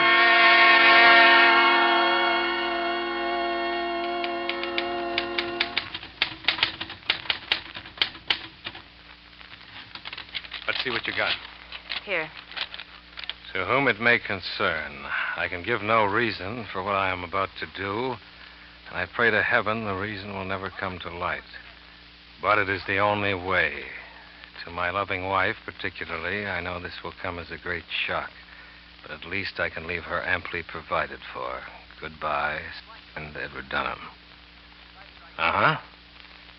You sure he is leaving you amply provided for? It would look I bad took care of that some time ago. What about the typewriter? There's no question but what it'll be identified He as writes his. stuff on it all the time. He's had it for years. Oh. You want me to keep this, or will you? No, I'll keep it. All right, doesn't matter. You're positive the gun is registered in his name? Yes. And he'll be alone tonight? Yes, we've been through all this. I know. But I don't want any mistakes. This is no penny ante. Now, you got your reservations? Yeah, I checked again this morning. Okay. Now, you better leave in plenty of time. You want to be sure and make Phoenix before that little airport closes down. I know. I'll come down back of the house tonight a little beforehand, say 12:45. Be sure you don't use any throttle coming in. A long glide. Cut your motor as far out as you can. Yeah, I will. I'll be on time. You've got to get back to Phoenix before daylight. And when you put through that call to me, lay it on thick. I will. And don't worry. I'm not worried. No, I don't think you are.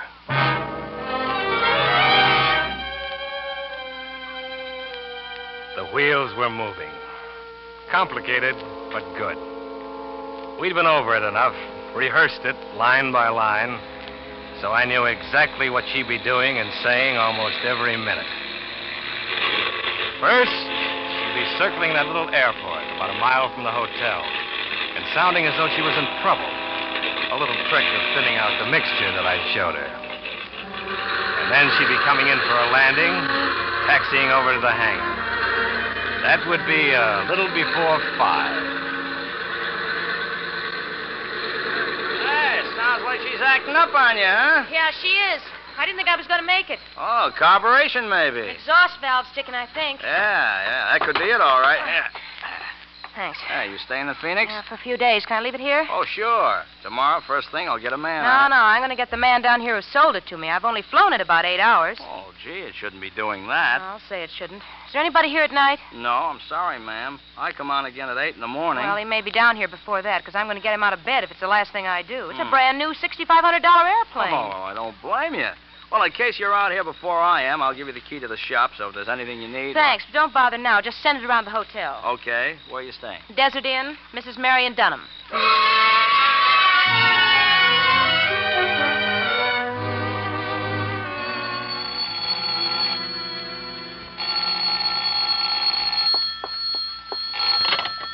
Hello. This is the hotel operator, Mrs. Dunham. I have your call to Los Angeles now. Oh, yes, thank you. Go ahead, Los Angeles. Hello? Mr. Judson, this is Marion Dunham. Who? Oh, how do you do, Mrs. Dunham? I don't do so well, Mr. Judson. In fact, if you ask me, I'm lucky to be alive. What? I'm mad, Mr. Judson. I think I've got a right to be. I started out for Phoenix today in that airplane you sold me. I just barely made it. I don't see why a brand new $6,500 airplane could possibly... Well, I can't understand it, Mrs. Dunham. What seemed to be the trouble? Well, an exhaust valve or two just burned up, apparently. Plane's absolutely useless to me in the condition it's in now. I doubt if it'd even get off the ground. Oh, I quite understand, Mrs. Dunham. I'll send a man down I don't want first just thing. a man. I think you ought to come down here and look at it yourself, Mr. Judson. I should come. Why, there's nothing in particular that I could Well, do. are you responsible for these planes you sell to people, Mr. Judson, or aren't you? Well, Oh, all right, Mrs. Dunham. I'll be down first thing in the morning. Where are you staying? The Desert Inn. The Desert Inn. All right, Mrs. Dunham. Tomorrow morning, then. Well, thank you, Mr. Judson. Good night. Good night, Mrs. Dunham. Did you get your call to Los Angeles, Mrs. Dunham? Yes, thank you. But is the doctor on his way up here? Oh, never mind. That must be him. Thank you. Come in. Mrs. Dunham? Yes, come in, Doctor. I'm awfully sorry to bother you, Doctor, but I've got a frightful headache. I flew in from Los Angeles today, and something went wrong with my plane. I suppose it's just nerves, but I was wondering if you could give me something to help me sleep. Why, certainly, Miss Dunham. Thank you. We've got just the thing for you right here. Here, take one of these, or two if you think you need them. Well, I better take two. Well, they're pretty strong. How long will they make me sleep? You'll be dead to the world for a good 8 or 9 hours. Particularly if you take two. Well, thank you, Doctor. I'll go in and take them right now. Would you mind hanging that do not disturb sign on the door when you go out? Why, not at all, Miss Dunham. Not. Good night. Good night, Doctor.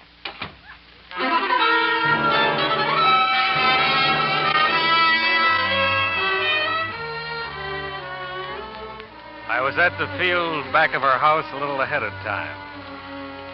And I had a little bottle of chloroform in my pocket. Oh, the plan was all right. Like I say, it was perfect. But it was just a little bit too perfect for Marion. Because when they found her lying there beside the corpse, every one of those little steps she'd taken to give herself an alibi would prove that she'd planned it. Premeditated. Murder in the first degree. They'd say it went wrong only because her husband managed to knock her cold before he died. The suicide note? There wouldn't be any. I'd see to that. And I'd even be a witness against her.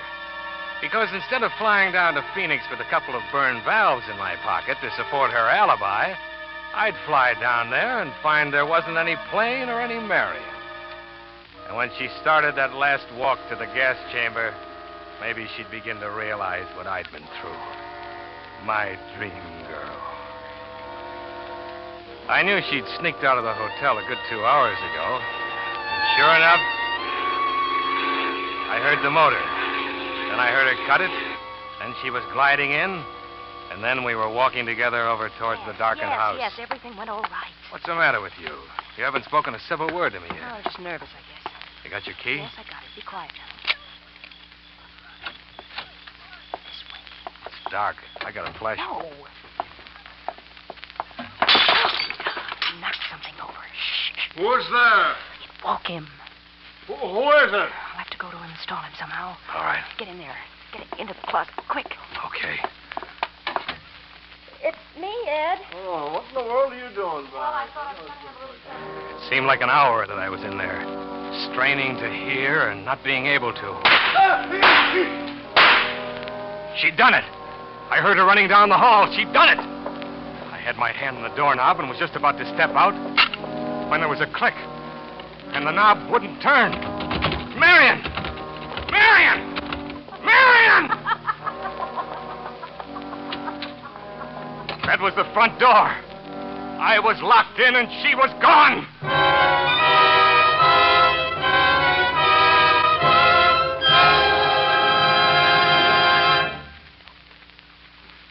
For a moment, I almost fainted. Because I could see just how she'd planned it. Just what I'd planned to do to her. She'd fly back to Phoenix and then put in a call to her husband on some pretext, and she wouldn't get any answer, and pretend to be worried and call the cops. And they'd find me. They'd say I killed him and then got in a panic and locked myself in the closet by mistake. It was a spring lock, and it could happen. The door was solid, oak, at least 2 inches thick. I went frantically through my pockets for something to work in the lock with. It was no good, but I did find my pocket knife. There was just one chance. I had about 3 hours to whittle a hole through that door big enough for me to get my hand through. I went to work. In 10 minutes, my clothes were wringing wet. In 20 minutes, I thought I was going to die of exhaustion, and I'd hardly begun. Somehow, I kept going. Then the knife blade broke. I was almost crying. I opened the small blade and kept on. My hand was raw with broken blisters. The second blade broke. I kept on with the stump of the big one. Hours passed, it seemed. And then, at last, I was through. But the hole wasn't big enough yet. More hours. And then I tore half the skin off my hand and got it through. I opened the door. I was free. As I started out the front door, the phone rang in the hall. I picked it up and listened. Phoenix, Arizona, calling Mr. Edward Dunham. Hello? Hello? Operator? Oh. I put the phone quietly back. That would be Marion. That meant that she'd call the cops next, and they'd be out to investigate. I only had a few minutes left, but there was still my plane. I started running across the field to where it stood. If I could get off in that plane, I had a chance, a good... And then I stopped. Marion. She'd fly back. She'd land right on this very field.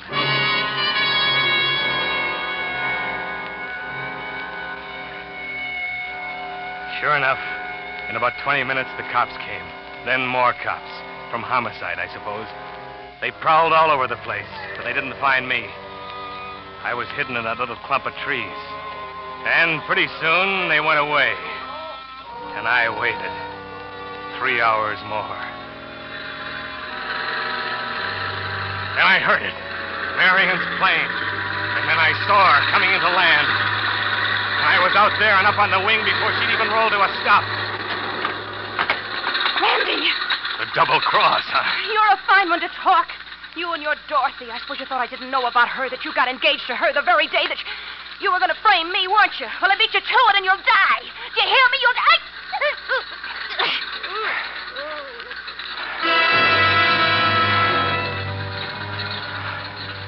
She was dead when I let go of her. My dream girl. I had to get out of there. The cops had seen her land. They must have seen me, too, because they were running out of the field and began shooting as I took off. But something was wrong. Maybe Marion had even figured on this. I don't know. I remember fighting to pull it up, and then those trees coming at me. And the crash, and the fire.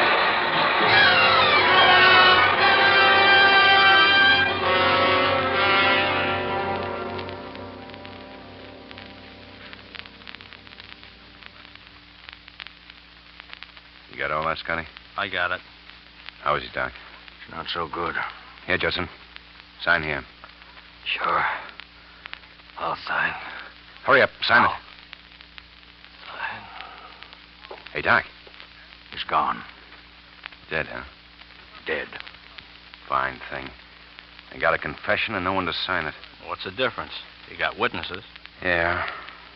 Plain case of murder. Spelled Plane.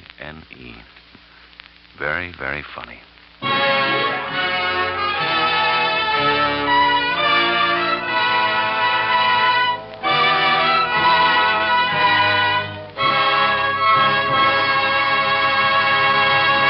Suspense.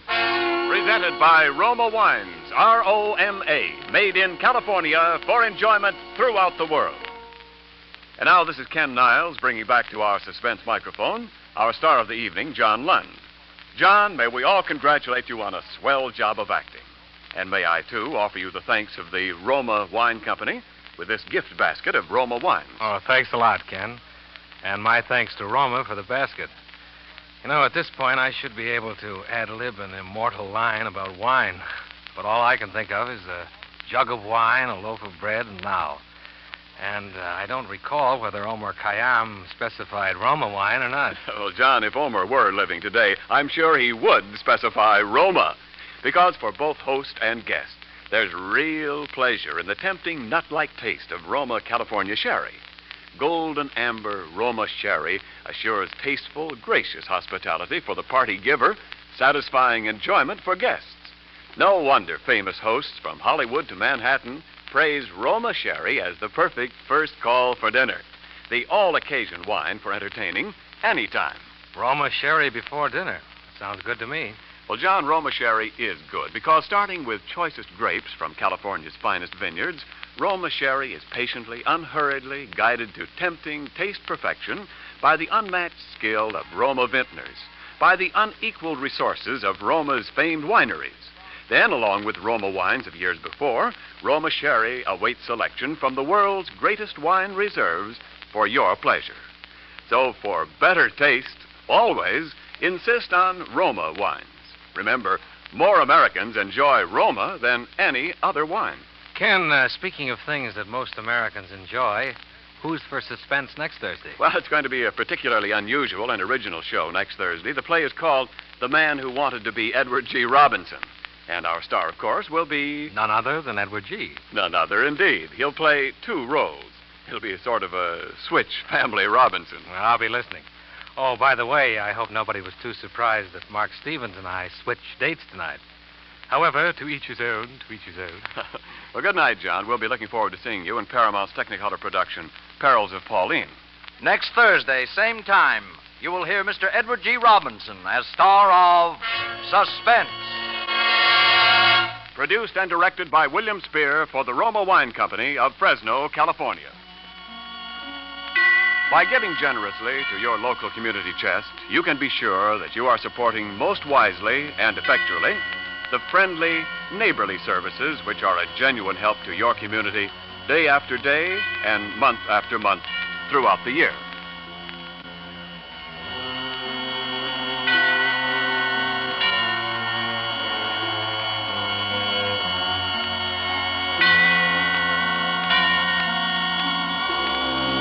This is CBS, the Columbia Broadcasting System.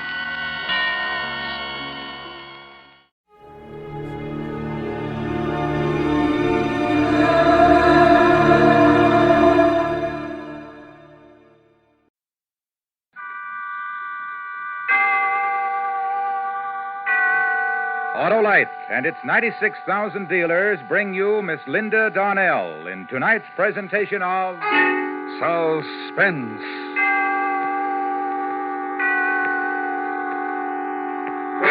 Tonight, Autolite presents the story of a woman who knew her husband was trying to kill her and was powerless to stop it. A dramatic report we call A Killing in Las Vegas, starring Miss Linda Darnell.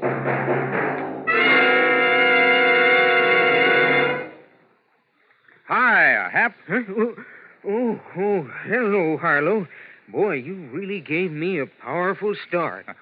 Just like the powerful starts you can be sure of getting from your Autolite Stay Full battery, Hap. And an Autolite Stay Full needs water only 3 times a year in normal car use. I know, Harlow. And, Hap, do you also know that the Autolite Stay Full gives longer life, as proved by tests conducted according to accepted life cycle standards? I do, Harlow. Well, okay, then. Visit your nearest Autolite battery dealer. He services all makes of batteries, and he has an Autolite Stay Full for your car in case a replacement is needed. To quickly learn his location, just phone Western Union by number. And ask for me, Operator 25. I'll gladly tell you the name of your nearest Autolite battery dealer. Where you can get an Autolite Stay Full, the battery that needs water only 3 times a year in normal car use. And remember, from bumper to tail light, you're always right with Autolite. And now, with A Killing in Las Vegas and the performance of Miss Linda Darnell, Autolite hopes once again to keep you in suspense.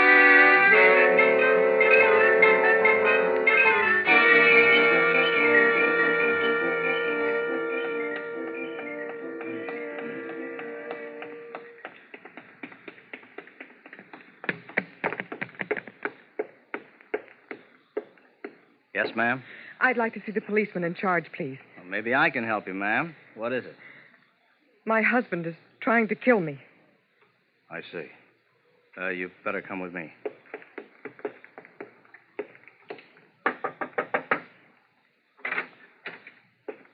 Oh, Hank, I think you better talk with this lady. Oh, yes, ma'am. Come in. Now, have a seat. Thank you. Now, what is it you wanted to see me about, Miss... Mrs. Evans. Dixie Evans. I'm a dancer over at the Oasis Club. Oh, yeah, the Oasis. You must be one of the new acts. I don't believe I've seen you. Well, I just started my run this week. Well, what's your trouble, Mrs. Evans?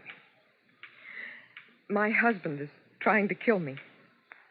Your husband? Yes, twice in the last 24 hours. Well, maybe you better start at the beginning. Well, my husband, Charlie, and I arrived here in Las Vegas about a week ago. Frankie Paris, a booking agent in Los Angeles, had gotten me a 6-week run at the Oasis Club over on the main highway. Yeah, I know the place. Well, Charlie doesn't usually bother to travel with me when I go out on road bookings, but this time he did. Charlie likes to gamble. I guess that's why he came with me. Well, last night, Charlie didn't show up at the club at 1:30 to pick me up like he usually does, so I waited for him. And by 2 o'clock, the club had been emptied and everybody had gone home. I was still in the back, waiting for him.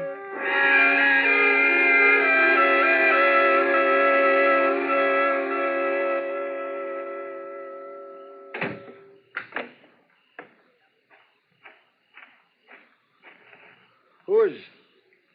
Oh, it's you, Dixie. Hi, Barney. And what are you doing out here all alone? Well, I'm waiting for my husband. He's late. It sure is. It's almost 2:30. You know where he is? No. Getting lucky, I hope. That's what I call wishful thinking. Did the house get much play tonight? About usual. Hey, would you like me to give you a lift downtown to your hotel? Oh, no, thanks, Barney. I better wait for him. He'd have called me if he wasn't coming. He'll be along any minute. Yeah, if nothing happened to him. Oh, I know him like a book. After living with him for 7 years, I should know. He'd have called. You've been married that long, huh? Yep. Well, look, Dixie, I don't like to leave you out here all alone like this. Don't be silly. Well, if I can't offer you a lift to town... No, thanks just the same, Barney. Tell you what I'll do. I'll wait around till he gets here. I don't want you to get lonesome. Oh, no. You go on home and get some sleep. I won't be lonesome. I've got all those wide open spaces of Nevada just to keep me company. Okay, Dixie. And besides that, I got a strong pair of lungs. I can always scream for help. Sure, but who'd hear you? Like you said, Those are wide open spaces out there. Are you trying to scare me? Nope. I'm just tired. I'll see you tomorrow night. Good night, Dixie. Good night, Barney.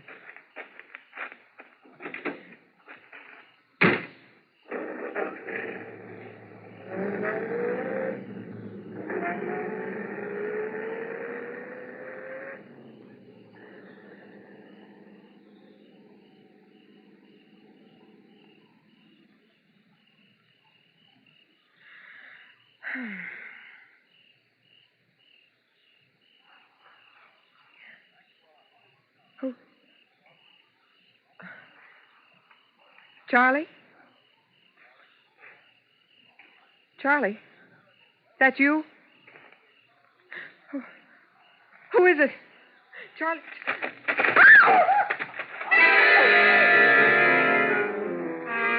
Then, before I could move, I felt someone grab me from behind. It was a man.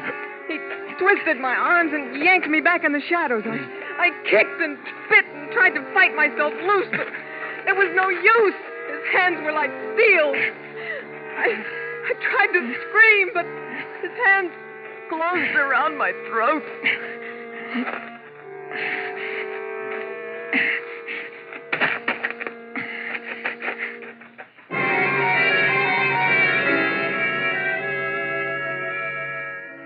When I came to, I was lying on the gravel back of the club. It was still dark. I took a deep breath, and my lungs felt as if they were going to burst, and my throat ached. I staggered to my feet and ran around in front of the club onto the main highway. It wasn't long before a passing cab picked me up and took me back downtown to the hotel. When I let myself into the room, Charlie was in bed. I sat down and started to cry. He got up, came over, and put his arms around me. That's when I should have known. When he put his arms around me. Look, Dixie, baby, come on, get hold of yourself now. Come on, take hold, honey. You're shaking like a leaf. What is it? Oh, Charlie, it was terrible. Someone tried to kill me. Oh, baby. Oh, Charlie. Look, will you stop crying long enough to tell me what you're talking about? Someone tried to kill you? Yes. Where? In back of the club, the Oasis. I was waiting for you, and he... Didn't you get my telephone message? Message? Yeah, I left a message for you. Well, no.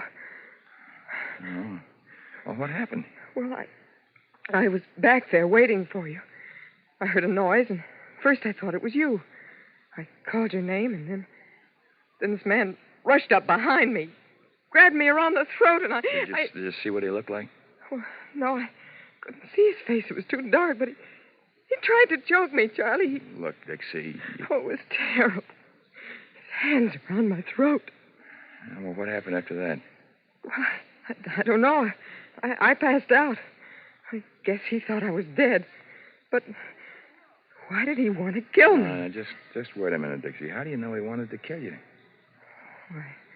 I don't know. Was anyone from the club around there?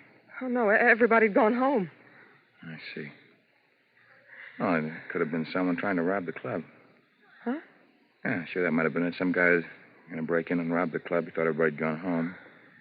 When he got running back, he found you. Got scared, and he attacked you. Well, maybe you're right. Of course I'm right. You say you called me? Yeah, I sure did. I was having a run of luck at the club cartwheel. Must have won about $500, baby. I didn't want to leave. So I called the club and told them to tell you to take a cab on home. But I didn't get the message. No, and I guess somebody just forgot to give it to you. Charlie, maybe I ought to call the police. What for? To tell them what happened. It's late now, honey. When we get up in the morning, huh? Well, all right, Charlie. You won $500, Charlie? Yeah. Isn't that great? Can I see it? Didn't want to carry a lot of money with me. I told him to make it out to me in a check and pick it up tomorrow. Oh. Now, you get to sleep, Dixie. Get a good night's rest, huh? You need it. Okay, Charlie, I will. I am tired.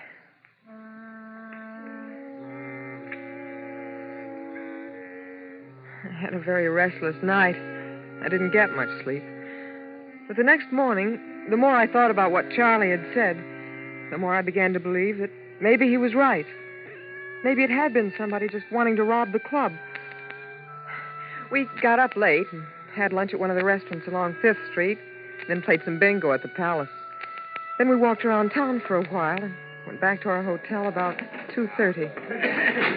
Hey, Dixie, why don't you go upstairs and take a nap, huh? Got to get some rest. You had a pretty restless night there. Yeah, I know. Charlie, you're not Oh, gonna... no, honey. I'll go on over and pick up the check at the club cartwheel. It should be ready for me. Get yourself a half hour of sleep. It'll do you good. Maybe I will. I got your key. Uh-huh. Good. Okay, I'll come wake you up in about half an hour. All right. Charlie, Yeah, Dixie? lay off the dice table, huh? Oh, sure.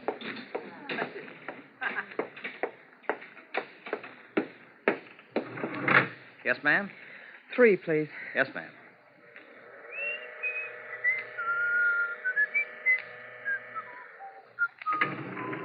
Three out.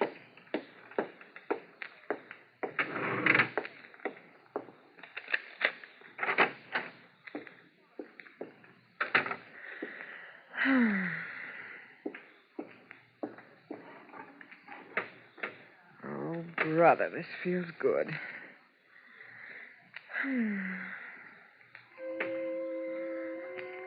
I didn't even bother to take my clothes off. I was too tired. All I could think about was getting some sleep.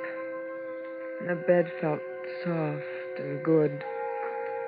I started to drift off into a dream. It was a terrible dream. I saw the man in the back of the club in my dream. He was chasing me now. I tried to run away, but he caught me and tied me up. Then he picked me up in his arms and carried me over to where a train engine stood and laid me down in front of it. The train in my dream hadn't started to move yet, but I could hear the hissing of the engine. And it seemed that the louder the hissing got, the harder it was for me to breathe. I tried to wake up, but it was hard, and then finally I did. But the hissing of the train didn't disappear with the rest of my dream. The hissing became the gas jet in the corner of the room. Oh, the window. The window. Gotta break it. Break my shoe off.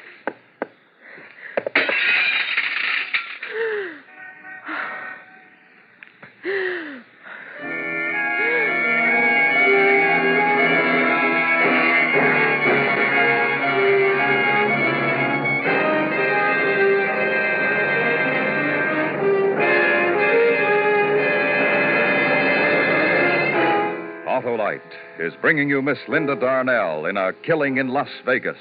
Tonight's production in radio's outstanding theater of thrills, Suspense.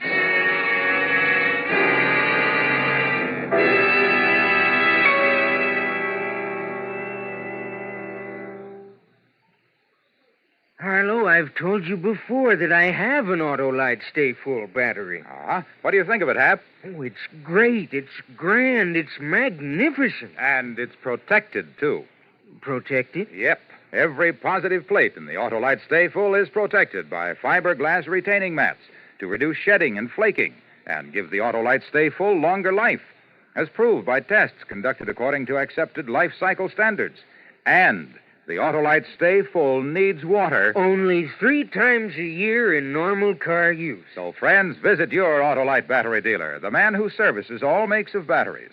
To quickly learn his location, just call Western Union by number. And as for me, Operator 25, I'll gladly tell you the name and address of your nearest Autolite battery dealer, where you can get an Autolite Stay Full, the battery that needs water only 3 times a year in normal car use. And remember, from bumper to tail light, you're always right with Autolite. And now, Autolite brings back to our Hollywood soundstage Miss Linda Darnell in Elliot Lewis's production of A Killing in Las Vegas, a dramatic report well calculated to keep you in suspense.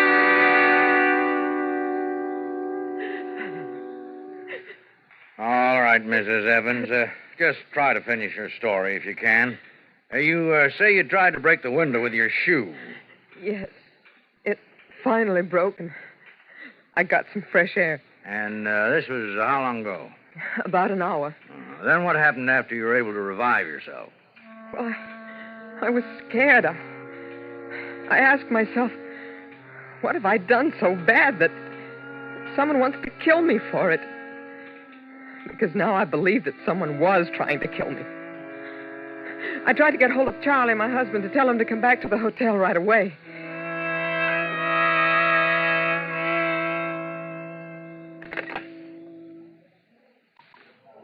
Main desk. Would you ring the club cartwheel for me, please? Just a moment.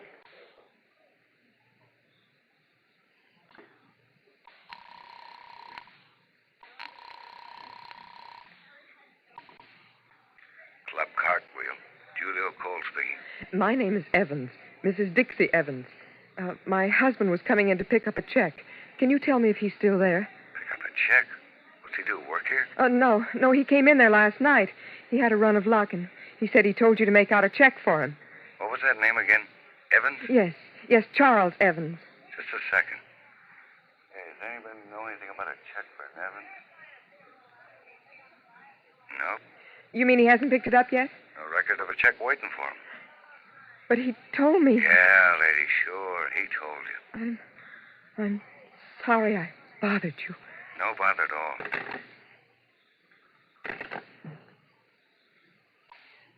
Main desk. Would you get me the Oasis Club, please?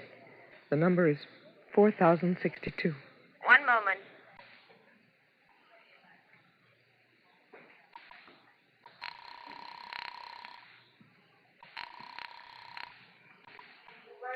Oasis Club. This is Dixie Evans. I was wondering if there were any messages left there for me last night. Oh, wait a minute. I'll look. Not a one, Mrs. Evans. Thank you.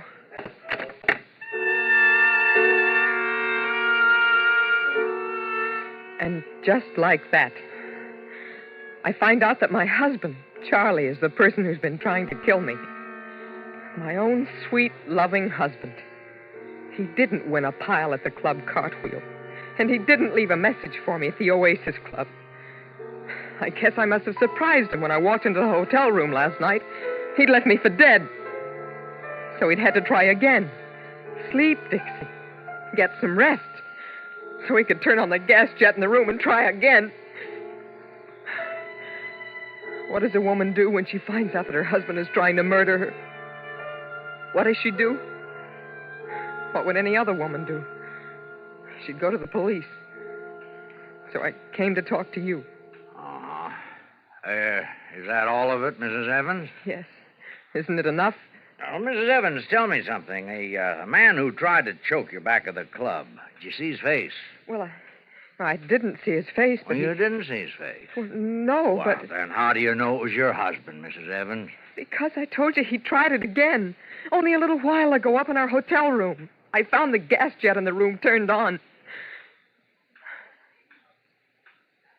You don't believe me, do you? Does your husband own a gun? Yes. Has he ever threatened you with it? Well, no. Has he ever threatened you at all? No. No, but don't you understand... Why are you so certain that the man who tried to choke you in back of the Oasis Club was your husband? Huh? You didn't see his face. I know, but... Well, then you can't be sure. But up in the hotel room... You'd be quite surprised at the number of people who die every year by accidentally bumping against a gas jet and turning it on and never knew they did it. I tell you, my husband is trying to kill me. Why? Why? Can you tell me why your husband wants to kill you? Well, I don't know why. I don't know. I haven't the slightest idea. There, you see, you can't tell me why. Now, look, Mrs. Evans, why don't you go back to your hotel now and get some rest? We'll look into it for you. Look into it? But, well, aren't you going to arrest him or something? Well, I don't see how we can. You haven't given us any kind of substantial evidence that'd prove your husband is trying to kill you. In fact, you can't even tell me why he wants to kill you. I can't tell you why. I don't know myself. Well, you'd better get back to your hotel, Mrs. Evans. Get some rest. We'll get on this right away. Yes. Maybe you're right. I'll go back to my hotel. Sure. Thank you, Lieutenant. Not at all. You get taken care of, lady? Huh? Oh, yes. Yes, thank you.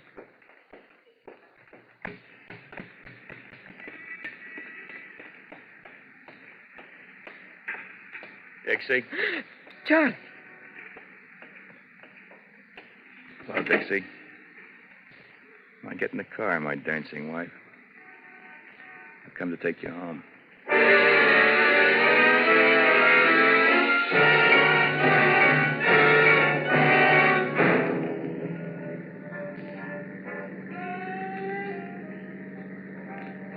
Charlie, I thought we were going back to the hotel. This isn't the way. What are we doing on the highway? Charlie, what's the matter? What's wrong?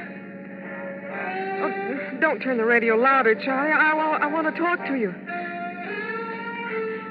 Charlie, you're mad at me, aren't you? What have I done that's made you mad? Oh, Charlie, take me back to our hotel. Let's get home. I want to go home. I don't want to go for a ride. I'm tired now. I'm awfully tired, Charlie. Please don't turn it louder. It makes my head hurt. Please, Charlie. Charlie, don't I mean anything to you anymore? What is it? What are you mad at me about? Is it the divorce, Charlie? I don't want to hear you talk. That's it, isn't it? That's what you're mad at me about, the divorce. But I can't give it to you, Charlie. I can't. Look, it doesn't matter anymore. She's married now. She wouldn't wait any longer. So yesterday she got married. Oh, Charlie, I didn't know it meant so much to you. I only tried to do what I thought was best for the both of us. We're not getting any younger, and when two people were married for as long as we were married, I thought maybe we should try to make something of it. You thought that. What about me? You? What about what I thought? Oh, you're right, Charlie. But you can't kill me now. Why can't I? I told the police. You told them what? That you were trying to kill me. That it was you in back of the club. That you turned on the gas jet. Oh, no. You can't kill me, Charlie. They'll pick you up in a minute. Okay, Dixie. Shall we go back to the hotel now? Okay, Dixie.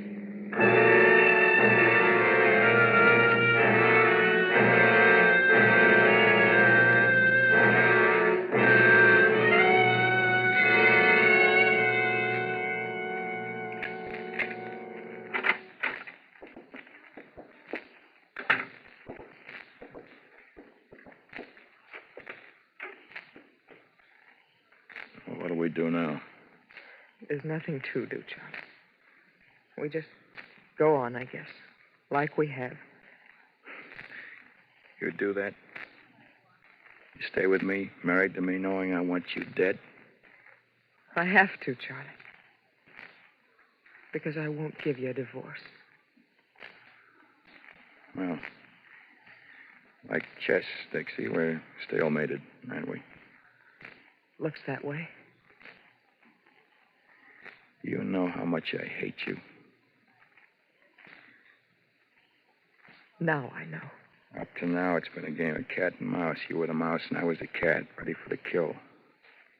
But you tricked me, my pretty wife. You must feel pretty proud. But look, the game's going to change, Dixie. Work hard. You make lots of money because I'm going to spend it all. Charlie.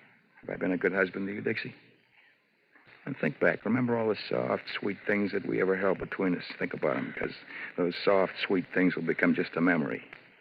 From now on, I'm going to make life hard for you, Dixie, and I'm going to make it so hard for you, you'll wish that I had killed you. I'm tired, Charlie. I'm going to try to get some rest. Yeah, get some rest.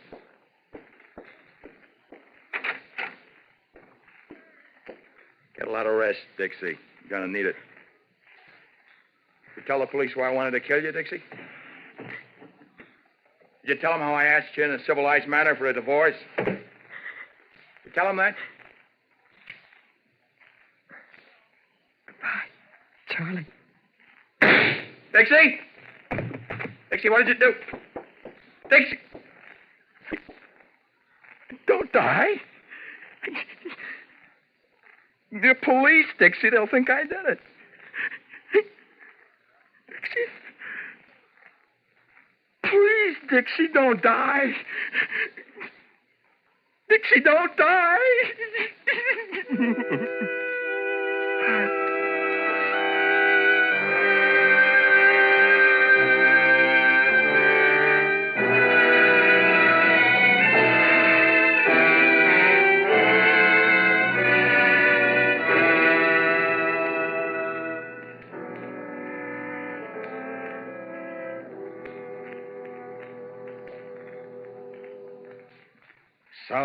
Suspense. Presented by Autolite. Tonight's star, Miss Linda Darnell. This is Harlow Wilcox speaking for Autolite, world's largest independent manufacturer of automotive electrical equipment. Autolite is proud to serve the greatest names in the industry.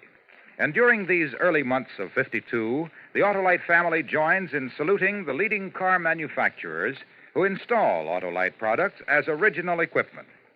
Our Autolite family is made up of the nearly 30,000 men and women in 28 great Autolite plants from coast to coast and in still other Autolite plants in many foreign countries. It also includes more than 18,000 people who have invested a portion of their savings in Autolite, as well as 96,000 Autolite distributors and dealers in the United States and thousands more in Canada and throughout the world. Our Autolite family will salute the DeSoto division of Chrysler Corporation on the next Autolite Suspense television program. If you live in a television area, check the day and time of Suspense on television so that you'll be sure to see this program. And remember, be with us next week for another thrilling Autolite Suspense program on radio.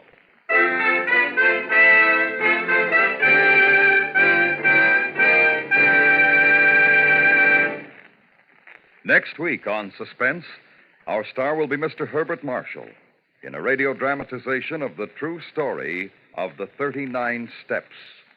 In weeks to come, we shall also present Ray Milland and Frank Lovejoy, all on Suspense.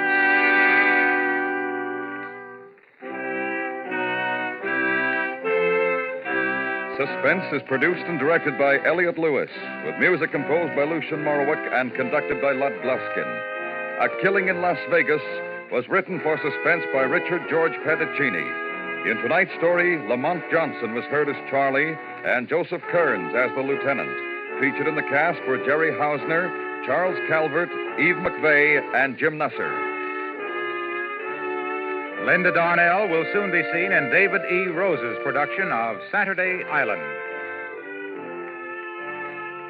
And remember, next week on Suspense, Mr. Herbert Marshall in The 39 Steps.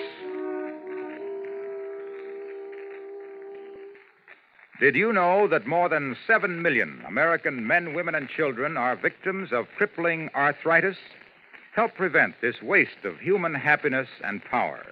Give today to the Arthritis and Rheumatism Foundation, care of your local postmaster. This is the CBS Radio Network.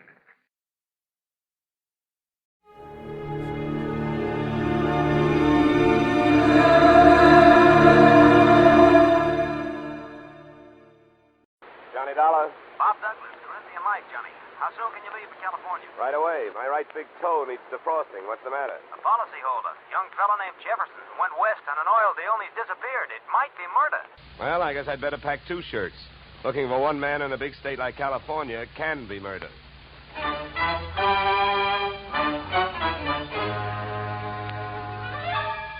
Edmund O'Brien in the transcribed adventure of the man with the action-packed expense account, America's fabulous freelance insurance investigator. Yours truly, Johnny Dollar.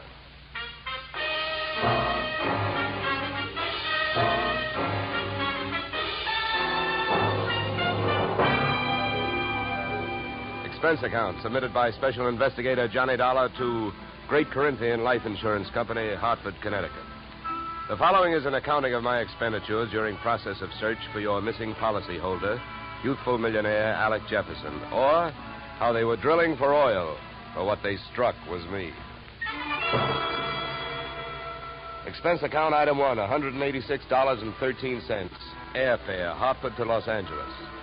Item 2, $15. Hire car, airport to office of Rebel Wildcatters Incorporated on potential oil land in the New Hall, Saugus District. I arrived at 9:30 a.m. A handful of dirt dentists were hard at it, drilling at a rig not 30 feet from the shack-type office. Pull it over, will you? Better stand by, driver. My man may not be here.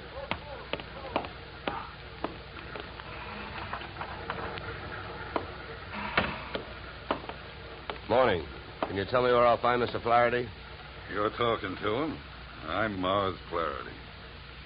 What can I do for you? My name is Johnny Dollar, Mr. Flaherty. Yeah. I've been sent out here by the Corinthian Life Insurance Company to see if I can get a track on your partner, Alec Jefferson. I see.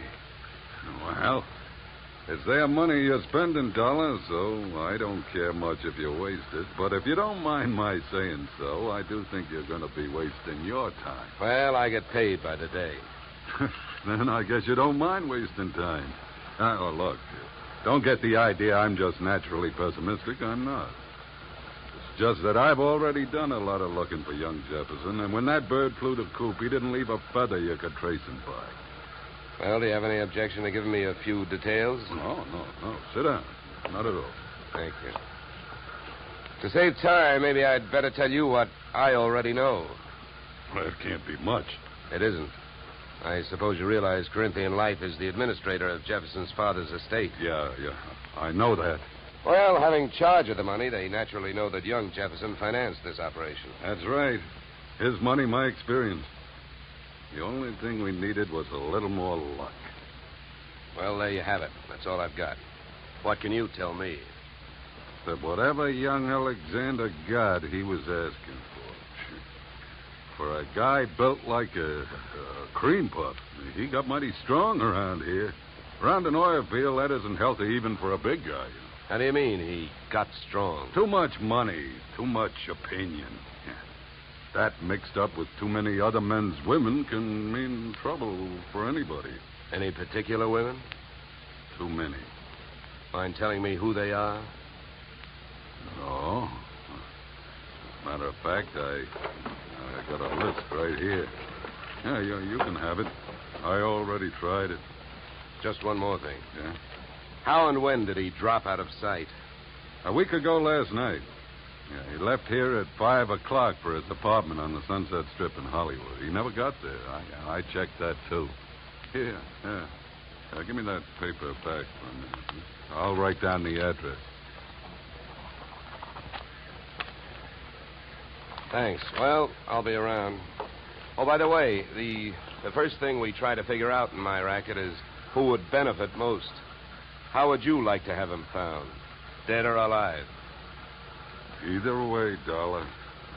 I can take it. I've lost partners before. I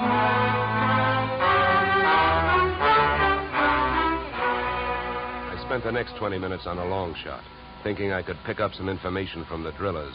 But it was a long shot that missed. Those guys wouldn't have told me it was a nice day. The outdoor life having got me nowhere, I decided to give the indoor type a try. First stop, Jefferson's apartment on the Sunset Strip. The lock was foolproof, but I wasn't fooling.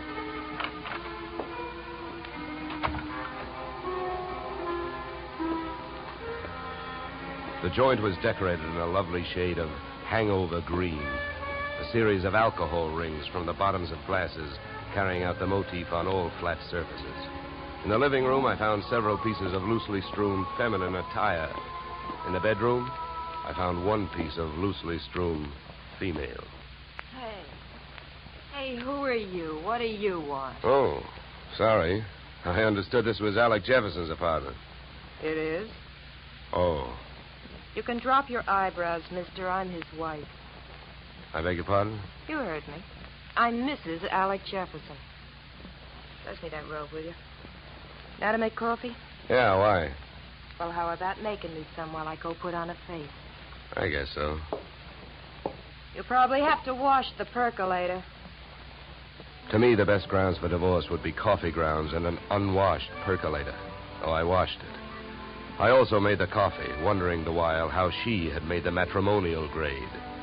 Right then and there, I'd have given her the Bad Housekeeping Award. She looked like the kind of a girl who could get into a beauty contest, but like she'd never win it. Any way you looked at her, she was a new complication. Your coffee's ready. Yeah, thanks. Good. Find any clean cups? No, but I washed, too. Here. Thanks. Now, would you mind telling me who you are? I'm an insurance investigator. I'm looking for your husband. Well, we should find him. I could use some money. How long have you two been married? A few weeks. Why? Routine question. Tell me, when was the last time you saw him? I was waiting here for him the night he disappeared. Any witnesses? If I need him. Okay. Tell me this. Do you have any idea why he disappeared or where he is? Not the slightest.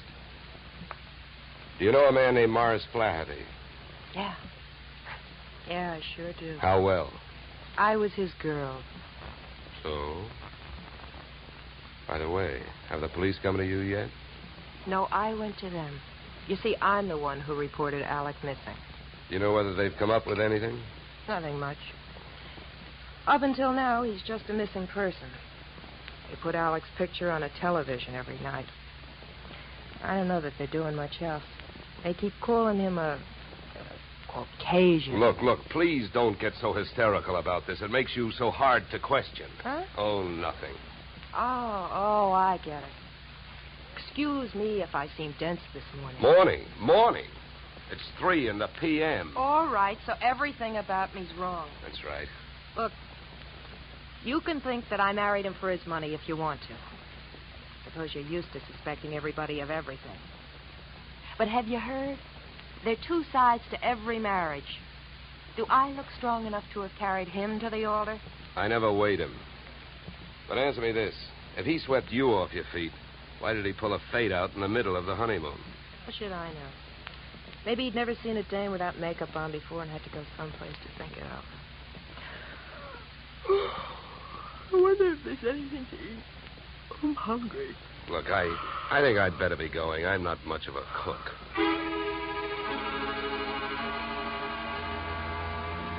When you're working on a case, your nerve ends are easily disturbed.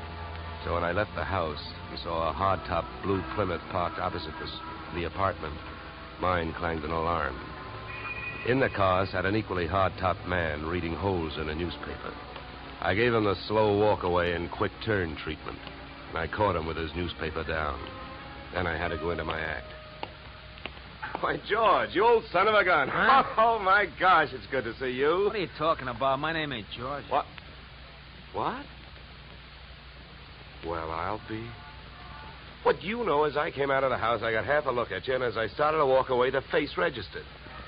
Why, mister, you're a dead ringer for an old school pal of mine, George Pfeiffer.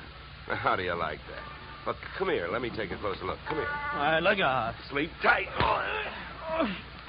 Okay, Sleeping Beauty, over you go. I'll drive. I turned the car up into the Hollywood Hills, found an empty house with a for sale sign out front and a garage out back, and drove in. His wallet was bulging with everything but money and information.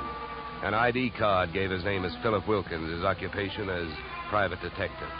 The next fact I came up with was that Mr. Wilkins was a light sleeper. He came to find me still fishing through his wallet.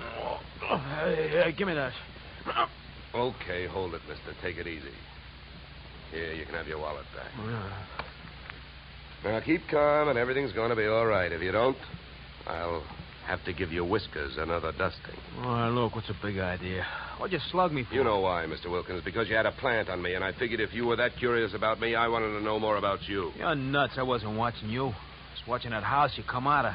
There's a dame in there that I'm getting paid to tail. I can't afford to be convinced of that. Who hired you? I'm not telling. You or anybody else, Mr. Dollar. Oh, word travels fast. First you tell me you're not watching me, then you also tell me you know who I am. So what? Is that illegal? You went to see the dame that I'm watching. I was told you'd probably be around, and you was. You'll be in my report. If you're healthy enough to make it. What were you really doing with that stakeout? Were you watching the apartment, waiting for somebody to show up?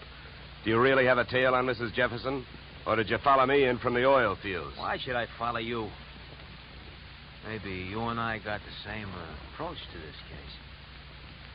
You found him yet? No, but it's still early. Who else is interested in finding Jefferson? Well, I hear he's quite a playboy. Maybe one of his playmates wants him served with breach of promise papers. Oh, come on, Donald, let's face it. I can't tell you who I'm working for. You know that. It ain't ethical. It's not ethical to let yourself get picked up as easily as I picked you up either. But let it go. I don't suppose by any chance you know a man named Morris Flaherty. Know him? I'd like to see one of his derricks fall on him. Why so? What did he do to you? A couple of days ago, I went out there to try and sell him some information.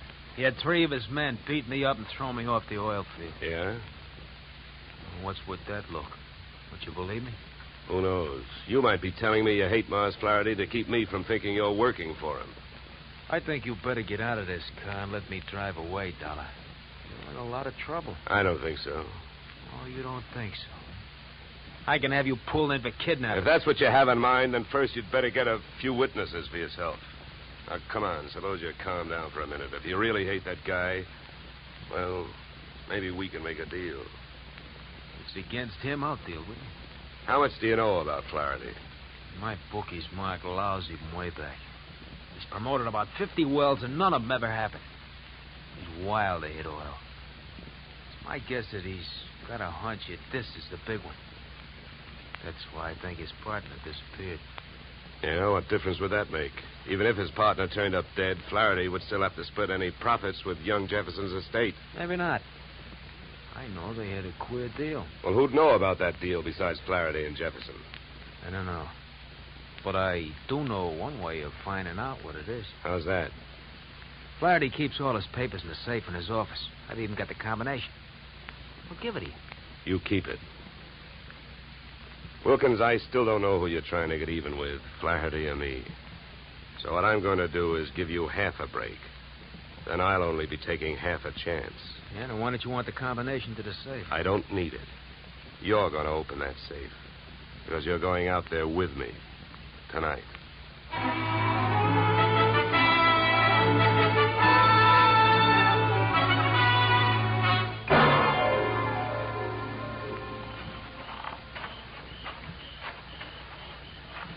Here.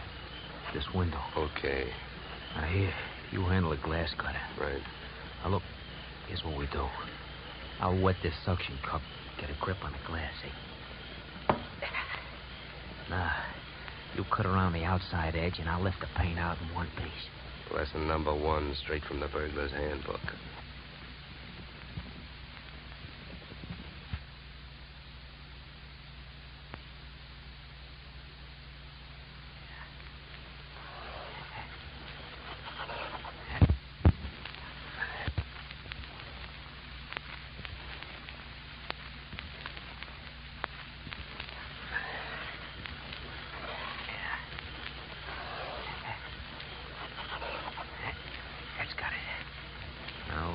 There's a little tap with the knuckle. That's it. Okay.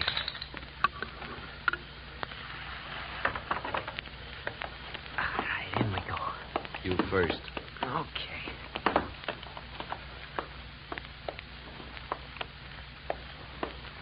Now, the safe is over here. Get your fingers over that flashlight.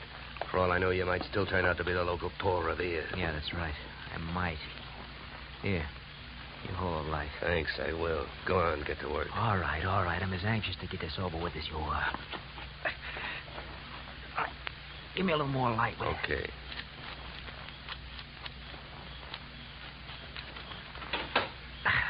There you are. All right, go to it. You go to it. You reach in. And if your hand comes up with anything heavier than papers, I'll cream your skull. Will you stop your worrying? Here. Nothing here. Nothing. No. All right, you got him, that's all. Stay down there. I don't want to walk off with anybody's government bonds. Here. I got all I want. You put these back. All right. Now, close it up.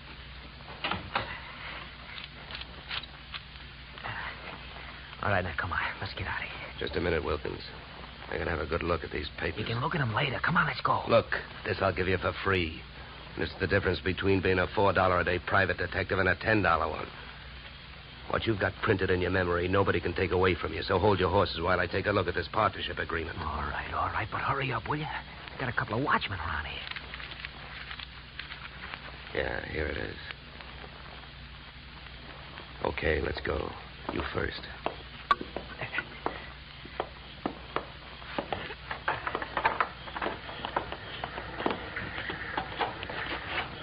Okay, back to the car. Make it fast and easy.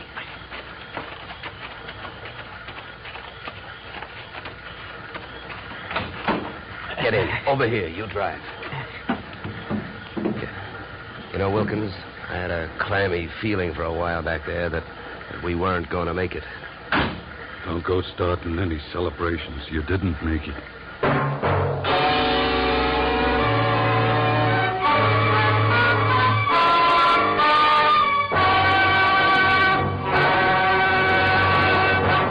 In just a moment, we will return to the second act of Yours Truly, Johnny Dollar. But first, and youngly Johnny Dollar to Bing, Gary Cooper, and Young Gary this Wednesday.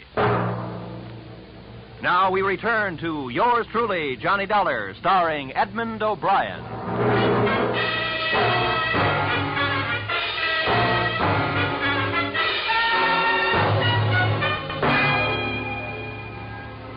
There I was, wearing a gun muzzle for a back collar button.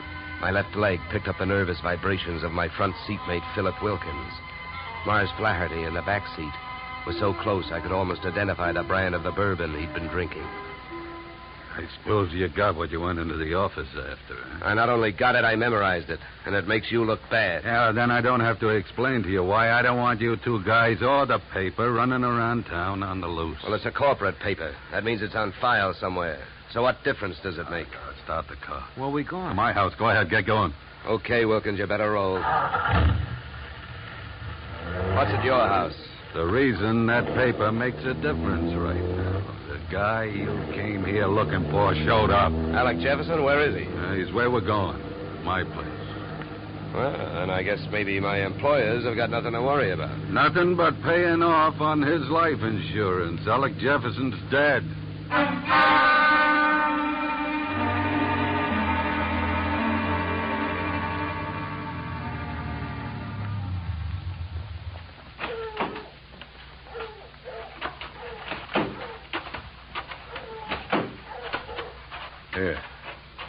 Here, Dollar, here's the key.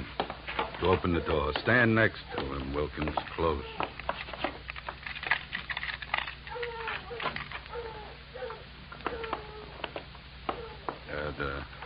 The light switch is on your right. There's your boy, Dollar. Died young, didn't he? Yeah, the thing is, it looks like he died in my house. Now, what do I do now? If you're putting on an innocent act, you're doing pretty good, Flaherty. How's the rest of it go? I've been around killings before, so I know how the rest of it goes. The cops take one look at this, they grab me, and before that happens, I got some work to do. So have I been around killings before. Work to do. So have I been around killings before. And I know how the rest of your story goes. You came into your house and you found him. Somebody hit Jefferson over the head with that piece of firewood to get rid of him and make you look guilty. You're being framed. Huh? The next chapter reads you've got 8 witnesses to prove you were at a church social at the probable time of death. That's the way I wish it read, but I haven't got any witnesses. I've been on the loose out in the hills ever since I saw you this morning. Oh, yeah? What are you, a nature lover? An oil man. In my racket, you never stop sniffing. When I came back and found him here, I headed it for the office. I wanted that paper you got out of the way for the time being. Would that gun of yours object if I looked the body over? Help yourself. Thank you. Any idea how long he's been dead, Dollar? Oh, hard to tell. Feels like quite a while. Could have happened before I met you. What do you mean by that? Nothing. Hey, Flaherty. Huh? You ever see this before? Well, what is it? An earring? No, let me see that. Yeah, hands off. Don't touch it. That's another $4 detective move. You don't touch evidence. You draw a mental picture of it. What are you trying to do, involve yourself or uninvolve a client? How about it, Flaherty? Do you have any idea who that earring belongs to? Maybe one of the dames on that list you gave me, huh? I wish I could get away with lying to you, Dollar, but I don't think I'm in a position to try. Huh? It belongs to Ada. Oh? Jefferson's wife? Not legally. What do you mean? I married her in Mexico in 45. She must have liked the scenery. She took Jefferson down there and went through a ceremony with him 2 weeks ago. Without divorcing you? That's right. You guys really turned out to be partners. Now, about that earring. How do you know it belongs to Ada? Well, it's one of a set I bought for her about 6 months ago. Well, I might as well tell you. They'd find out anyway. Uh-huh. Well, I don't suppose you're in the mood to let me do what I want to do. What's that? Call the police? No, not yet. Well, I'll tell you one thing. With this piece of evidence that just turned up, you're wasting your time holding on to us. What you should be doing is getting to Ada before she flies the coop. That would really fix you up. Sure would. I don't want to see her get loose any more than you do. Then I guess we better go pay Ada a visit.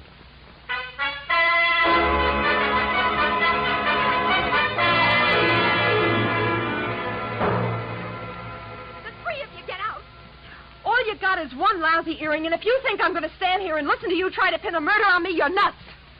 Mars never bought me anything. He never gave me any earrings. How about it, Flaherty? That's too bad, Ada. If I thought there was a chance to help you, I would. But your earring was laying right there on the floor next to his body. Why, you oily monster, you. What are you trying to do to me? Why, if anybody had reason to kill Alec, you did, you miserable thief. Now, wait a minute, Ada. Don't make yourself look worse by throwing a lot of accusations around. I know about the contract between Alec and Mars. In case of death, the survivor gains full control of the oil field. But a good piece of evidence will beat out a good piece of motive in any court in the country, and you've got both working against you. Get out of here. You don't know what you're talking about. I think I do. Knowing about that agreement, you married both these guys. Those Mexican marriages are just weak enough to help you beat a bigamy rap if it came to that, and just strong enough to help you collect if either of your husbands died. Your next move would be to divorce the one that was still living and take advantage of the California community property laws. Oh, you've got it all figured out, haven't you? Well, not quite.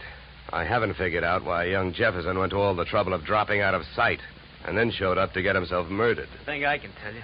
It was about time you told us something. I was working for Alec Jefferson. That's why I couldn't tell you, Dollar. I was getting paid to help him stay out of sight and keep my eye on these two. The contract had him worried. But when I uncovered the bigamy and told him about it, he decided to go to Flaherty and try and straighten it out, man-to-man basis. You know that, Ada? No. I don't know anything about anything. That's a lie. I was with him this morning when he called you. He told you he was going out there. You had plenty of time to get out there and wait for him. You can't get away with it. You can't prove anything. Now get out of here! Not before Never mind the gun, Flaherty. I got her. No, let me go. Hey, none of that. Around you go. That's better. Yeah, much better. Now, come on, Angel, across the room. Well, Flaherty, don't you think I'd better call the police now? I'm afraid there's nothing else to do. Okay, then you hold her. You put your hands on me, you dirty filthy... No! Get me police, operator. My name is Dollar. I'm calling from apartment 3C, Horizon View Apartment, Sunset Strip. I've got a murderer here for you. It's out in Newhall, but that can wait. Well, dead bodies usually do, but you never can tell about a killer. Well, that's it. You got a good tight hold on her, Flaherty? Yeah, I can handle it. Good. Then handle this. Are you nuts? What'd you do that for? I wanted to keep him on ice till the police get here. Mars Flaherty is our boy. What? Come here, Ada. What is it? Wilkins, take a look at her ears. What? I don't see nothing wrong with them. Well, that's just it. That earring we found near the body, it was made for a pierced ear. Ada's aren't. She never could have worn it.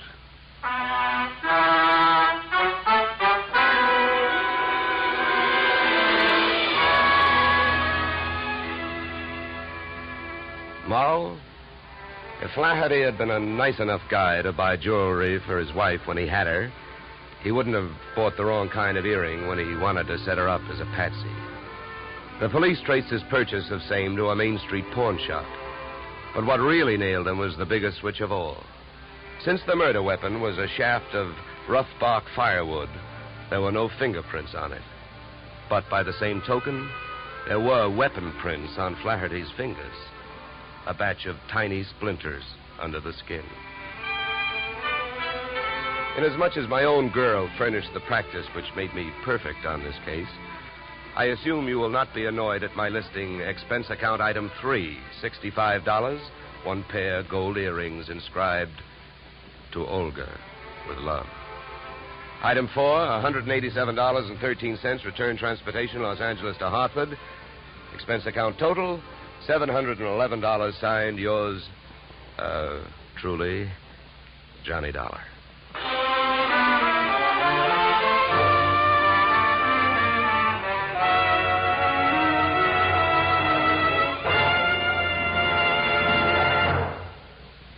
Yours truly, Johnny Dollar, stars Edmund O'Brien in the title role and is written by Paul Dudley and Gil Dowd, with music composed and conducted by Leith Stevens. Edmund O'Brien can currently be seen starring in the Harry M. Popkin United Artists production, DOA. Featured in our cast were Michael Ann Barrett, Ed Max, and Tony Barrett. Yours truly, Johnny Dollar, is produced and directed by Jaime Del Valle. Be sure to join us next Tuesday evening when Edmund O'Brien returns in another transcribed adventure of Yours truly, Johnny Dollar.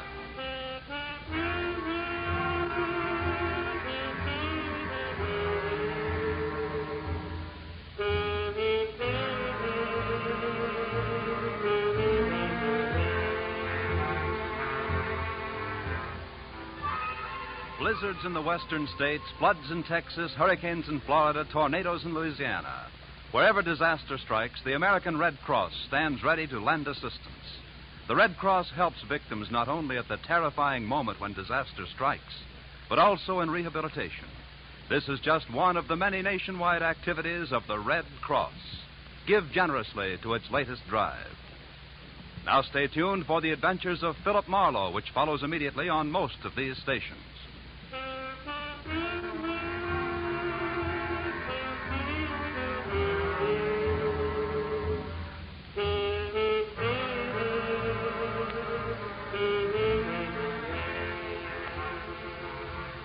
This is CBS, where yours truly, Johnny Dollar, meets adventure next Tuesday night, the Columbia Broadcasting System.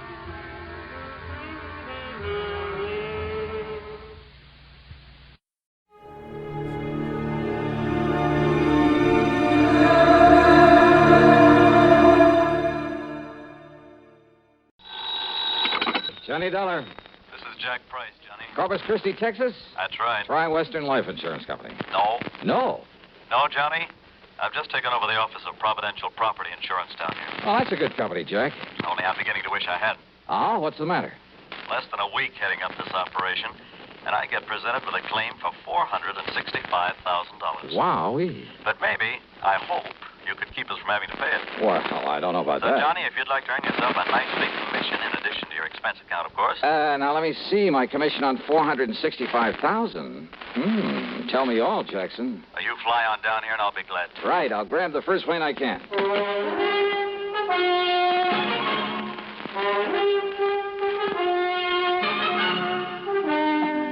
CBS Radio brings you Bob Bailey in the exciting adventures of the man with the action-packed expense account, America's fabulous freelance insurance investigator. Yours truly, Johnny Dollar.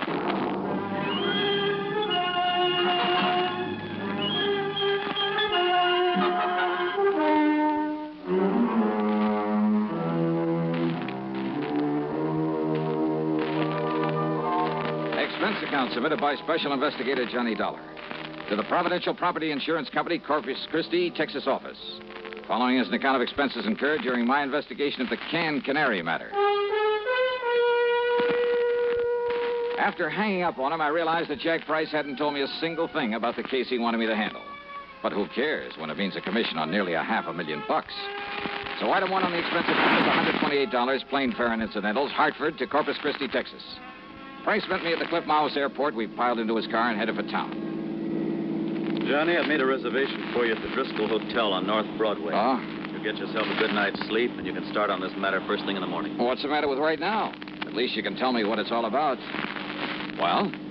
The Canary diamonds. Canary? Yeah. You mean they're for the bird? Oh, now, wait. I'm sorry.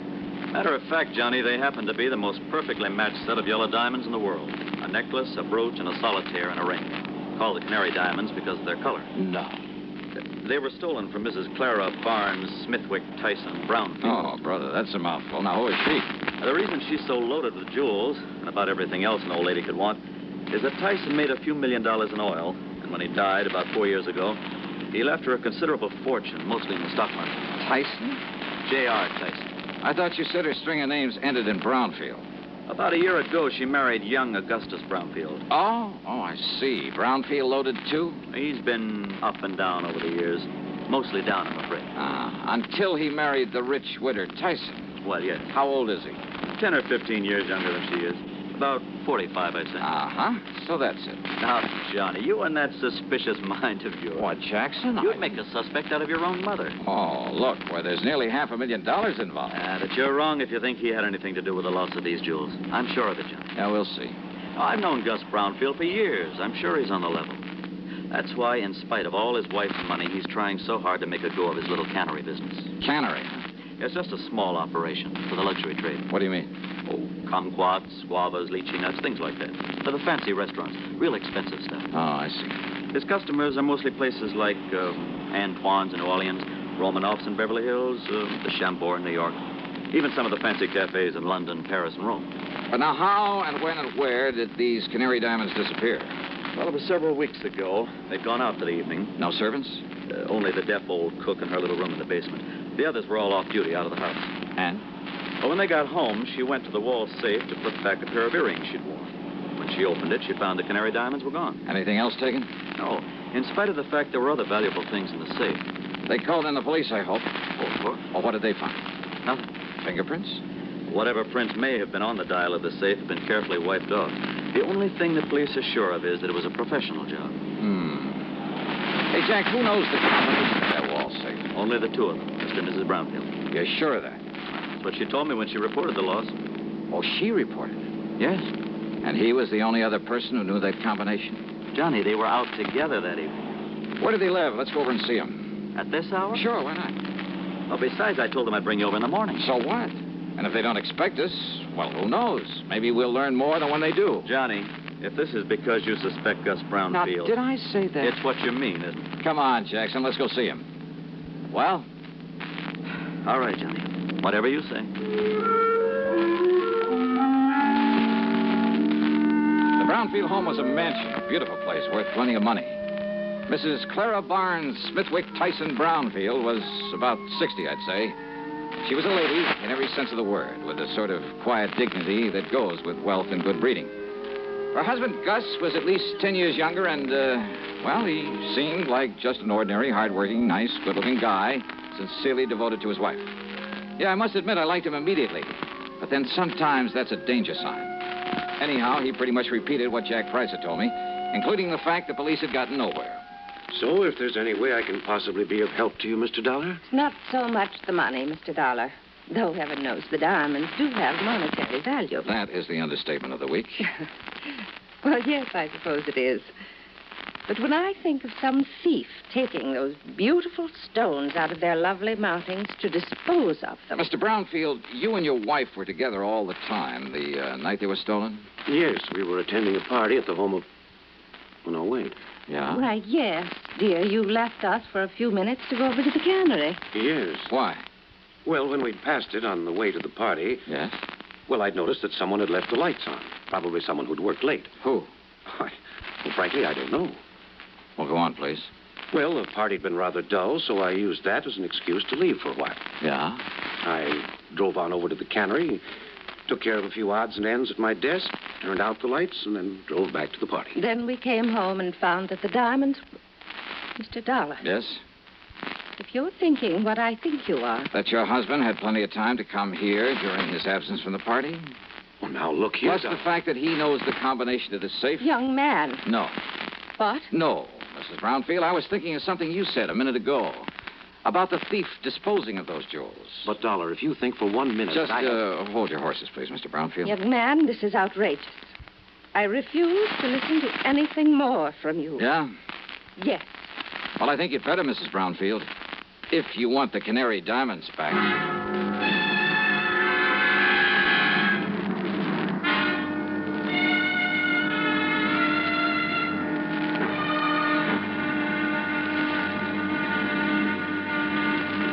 Next time you refresh, enjoy a frosty, ice-cold Pepsi-Cola. Sociability, Charlie. All right, Kay, how's this?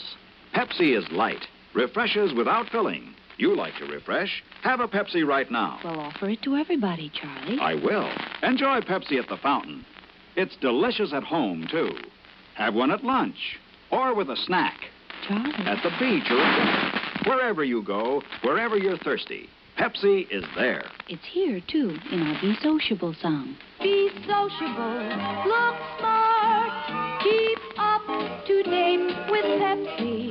Drink light, refreshing Pepsi. Stay young and fair and debonair. Be sociable, have a Pepsi. For the weekend, have plenty of Pepsi around. Pick up an extra carton today. CK, I'm sociable. With Pepsi, everyone is. And now, Act Two of yours truly, Johnny Dollar.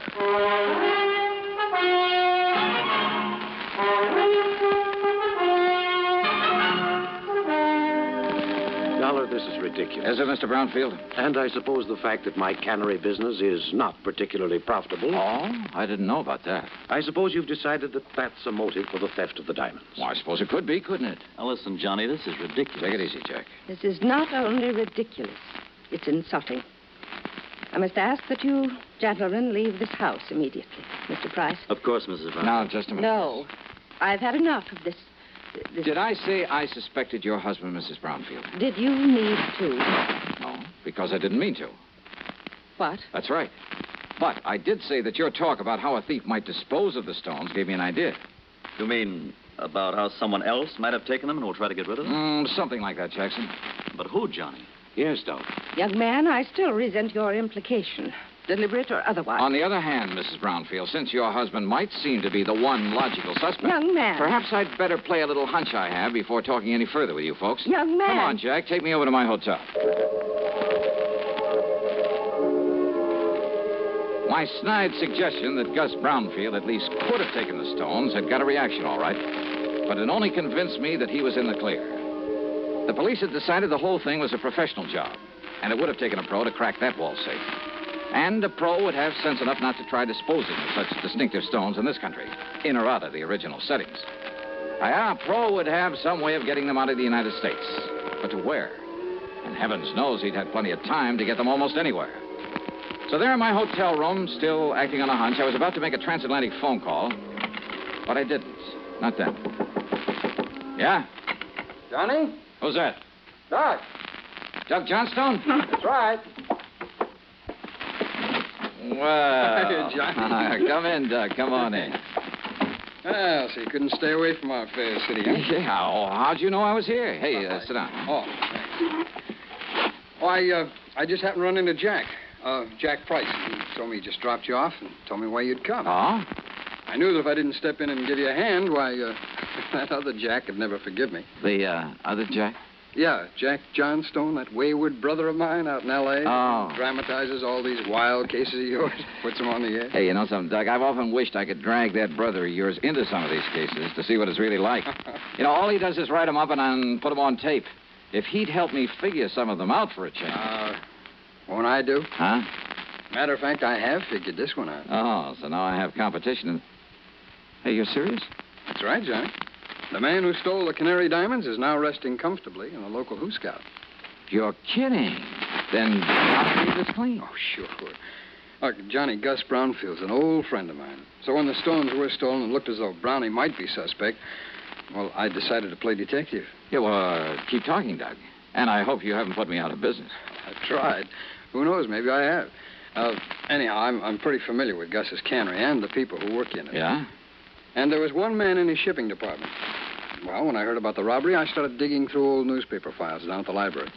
It took me weeks, Johnny, but I knew I'd seen that guy's face before.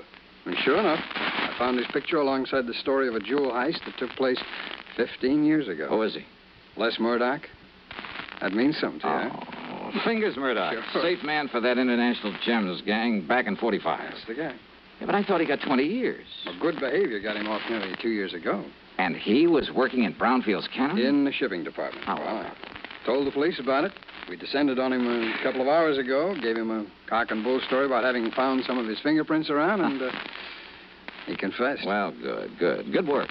Well, now that I've solved the case for you, you can buy me a drink and be on your merry way back to Hartford. Sure. And the jewels? The jewels. Well? Well, Johnny, the police have tried every trick in the book on him. He won't say what he's done with them. In other words, my end of this case is only beginning. What do you mean? Bring the dirty criminal to justice? That's for the police, not me. What I'm hired to do is get those diamonds back. Johnny, if Murdoch won't say what he's done with them, and believe me, there's nothing in the world that's going to make him. You got any bright ideas? What'll you do? Well, you want to know something, Doug? You got a good question.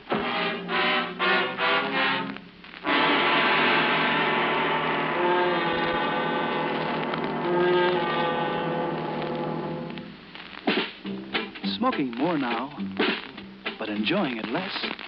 Have a real cigarette. Have a Camel. So good. Have a Camel cigarette. So rich. Have a real cigarette. Have a Camel. So mild. Have a Camel cigarette. And here's the reason why. Best tobacco makes the best smoke. Have a Camel cigarette. You can say that again. Best tobacco makes the best smoke. Have a Camel cigarette.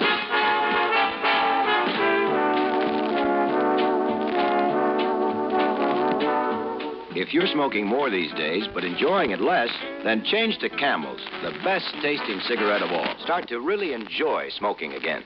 Now back to yours truly, Johnny Dollar, and the canned Canary matter.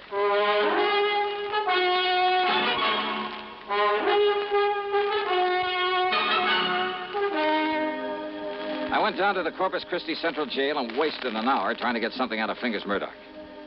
Go on, Dollar. Get out of here and let me sleep. Murdoch. And don't give me this bull again about going easy with me if I tell you where the rocks are, because I know better. Look, listen to me, will you? Instead, I'll just serve another stretch, and then when I get out... If you live that long. Then I'll pick up the dough for him and live on Easy Street. Then you passed them on to a fence, huh? Did I say that, Dollar? Now, go on. Get out of here. You bother me. Then I remembered about some of Murdoch's earlier activities, about his international connections, about the impossibility of successfully disposing of the Canary diamonds anywhere in the United States. Item 2, 10 cents for a phone call to Mr. Brownfield. Yes, there had been a shipment of canned goods the day after the robbery to an outfit in Paris called Imperial Import Company. The shipment was supposed to arrive there late today. Item 3, $12 for a transatlantic phone call to Paris to a wormy little character named Louis Dumassac, who had another name for himself. Oui, monsieur. This is your oldest, your dearest, your most devoted friend, Jacques, the great cat. Yeah, devoted friend, huh? You mean as long as I keep forking over good American dollars for information? But of course, monsieur. Sure. Somebody else came along with a bigger bankroll, you'd sell me out in a second. Oh, no, mon ami. You touch me to the quick. Sure. I mean, to have you put it so blunt. All right, now tell me just one thing. What do you know about canaries? Canaries? That's right. Uh-huh. Well? They are for the birds. Wait, well, monsieur, that's not a very funny thing I've just said. Oh, very funny. So what about the Canary diamonds? Well, alas, I've never heard of them. But I'm sure that for a slight consideration, if I can find out all about them for you, say for $500. Now listen, your old pal, Francois Dubuisson, the fence. Yeah, Dubuisson. What? Oh, that miserable, that no good, that double-crossing. I love him dearly. Now, what's that mean? Millions he's made smuggling jewelry and paintings into this country from your United States. Now, with your help at times. But of course, monsieur. But now what has he done? What has he done? Closed up the antique shop that he used as a front for his operations. You mean he skipped the country? Oh, no. He's still here in Paris. Doing what? Is it not unthinkable that so clever a crook should turn to a legitimate business? Under another name? What kind of business? Produce. Produce? Oui. Caviar from Russia, cheese from Holland, fine sausages from Germany. And canned tropical fruit from here in the States. Oui. Yeah, but how did you know? And he calls it the Imperial Import Company. That is so. Then tell me where I can find him and I'll cable you $100. But of course.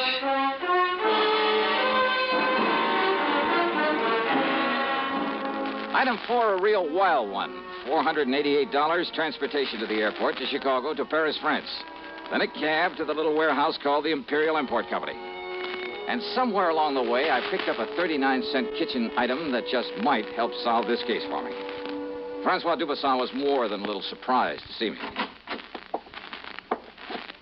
Monsieur Dolin? Yeah, surprise, huh? And what are you doing here in Paris, huh? Well, I want you to help me find some stolen jewels, Dubuisson. I help you? Mm-hmm. After the trouble you have made for me in the past, it is to laugh, monsieur. Yeah, well, you go right ahead and laugh. But maybe I can persuade you. By waving that pistol in my face, huh? I want to look at your latest shipment of canned goods from the United States. Canned goods? No, monsieur, Come on now. Where do you store the stuff for this phony import business you're using as a front now? If you will put down that gun... Maybe through this door, huh? Well, we'll see. Monsieur! Well, now, how about this? Will you kindly explain what you mean by this intrusion, huh? Yep. 10 cases of fancy tropical fruits from the Brownfield Canary in Corpus Christi, Texas. And why not, huh? Only one of these cans doesn't contain fruit. I beg your pardon. As if you didn't know. All right, here you are. Take this and we'll get to work. And just what is this, eh? Well, now, Dubuisson, that's a fine old American institution. It's called a can opener. Yeah, I'll pry open the cases and you open the can. Monsieur. Uh-huh. Until we find the Canary diamonds. All right, here now. We'll start with this case right here. Oh, I know nothing of the Canary diamonds. You are going to wield that can opener until you do. Monsieur Dolin. 24 cans to a case, 10 cases. That shouldn't take you too long, though you might raise a handful of blisters. There you are. Get started, brother. Have you forgotten? You have no authority here in Paris. Oh, have you forgotten this 38 might give me all I need? And, of course, I can always call in the police. Police? But I won't unless you make me, Dubuisson. I would not like the police. Oh, I know. And if you want the truth when it happens, I'll kind of hate to see them catch up with you. Huh? Sure, with you in the clink, I wouldn't know where to turn when I'm over here looking for something smuggled in from the States. Then, but all I'm interested in at the moment is watching... But all I'm interested in at the moment is watching you get to work with that can opener. Well? Go ahead, Dubuisson. No. No? What do you mean by that? It will not be necessary. I shall show you the case, the very can that contains the Canary diamonds. That easy, huh? Oui, monsieur. Each of them bears a mark known only to me. And, of course, to the unfortunate Finger's murderer who stole them. Too bad, Jefferson. Eh? Well, I'm really kind of sorry to hear that. You are sorry? Yeah. I'd kind of hoped to stand here and watch you sweat some of the rottenness out of your system.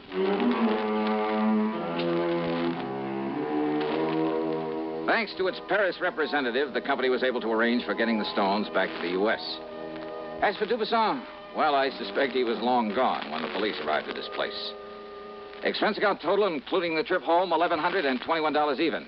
And, don't forget my commission on this one. Yours truly, Johnny Dollar.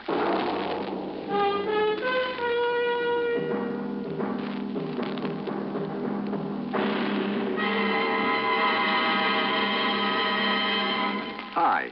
Maybe you'll recall this tuneful reminder of times past.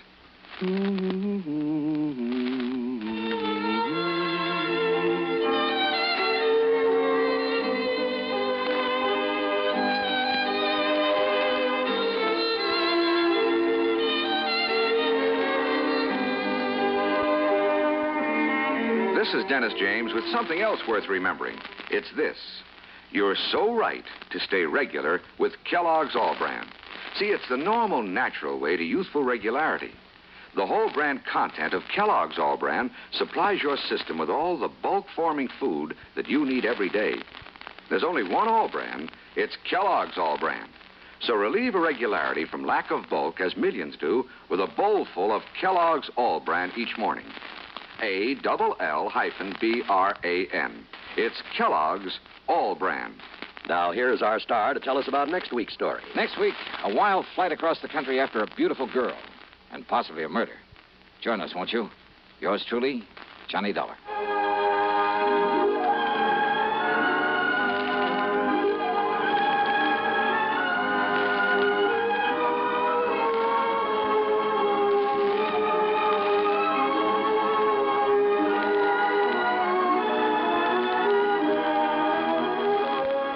Truly, Johnny Dollar, starring Bob Bailey, originates in Hollywood and is written, produced, and directed by Jack Johnstone. Heard in our cast were Virginia Gregg, Jack Edwards, Russell Thorson, Stacey Harris, Jack Crucian, Forrest Lewis, and Tony Barrett. Be sure to join us next week, same time and station, for another exciting story of yours truly, Johnny Dollar.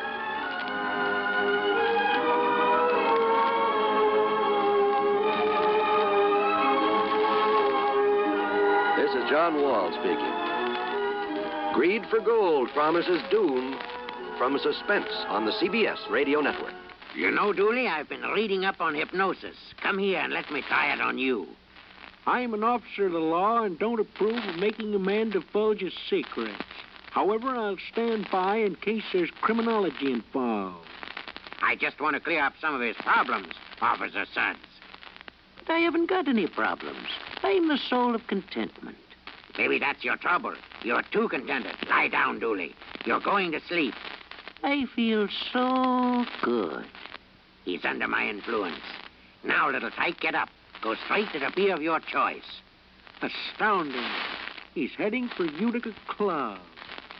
'Cause Utica Club will still take the trouble to age beer the natural way.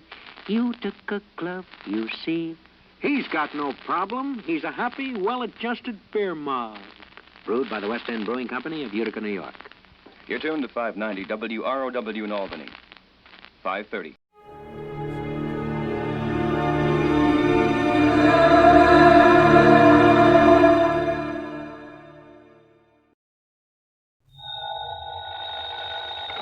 Johnny Dollar. Yeah? What? I said, yeah.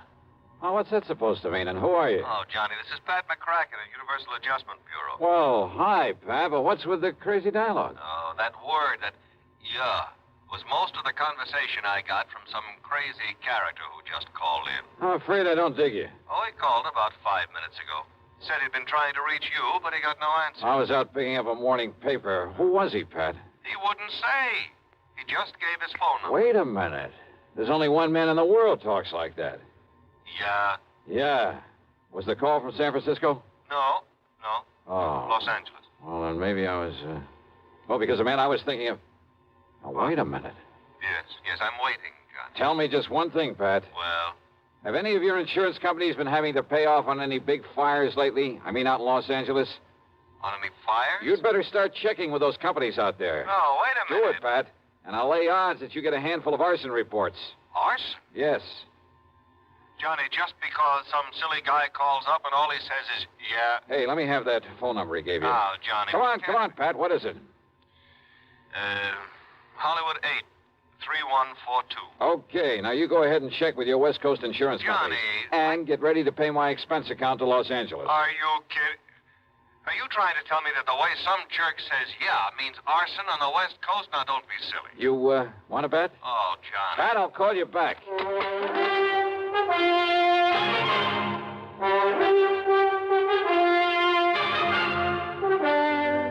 CBS Radio brings you Bob Bailey in the exciting adventures of the man with the action-packed expense account, America's fabulous freelance insurance investigator. Yours truly, Johnny Dollar.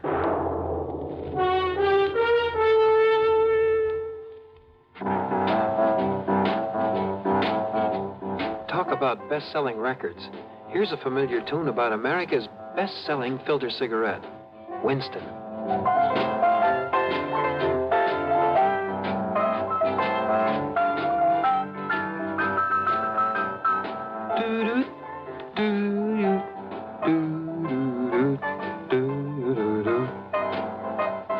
Winston gives you real flavor, full, rich tobacco flavor.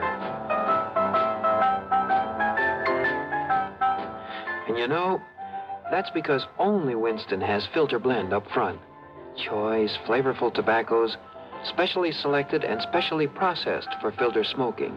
No wonder Winston tastes good, like a cigarette should. Smoke Winston. And now, Act One of yours truly, Johnny Dollar.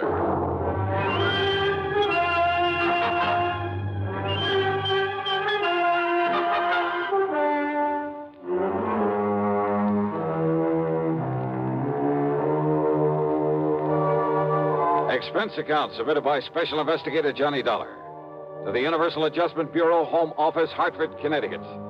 Following is an account of expenses incurred during my investigation of the Burning Desire matter.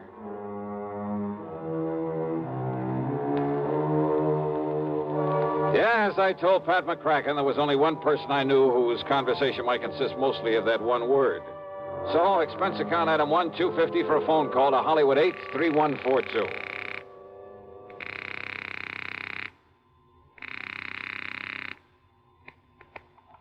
Hello?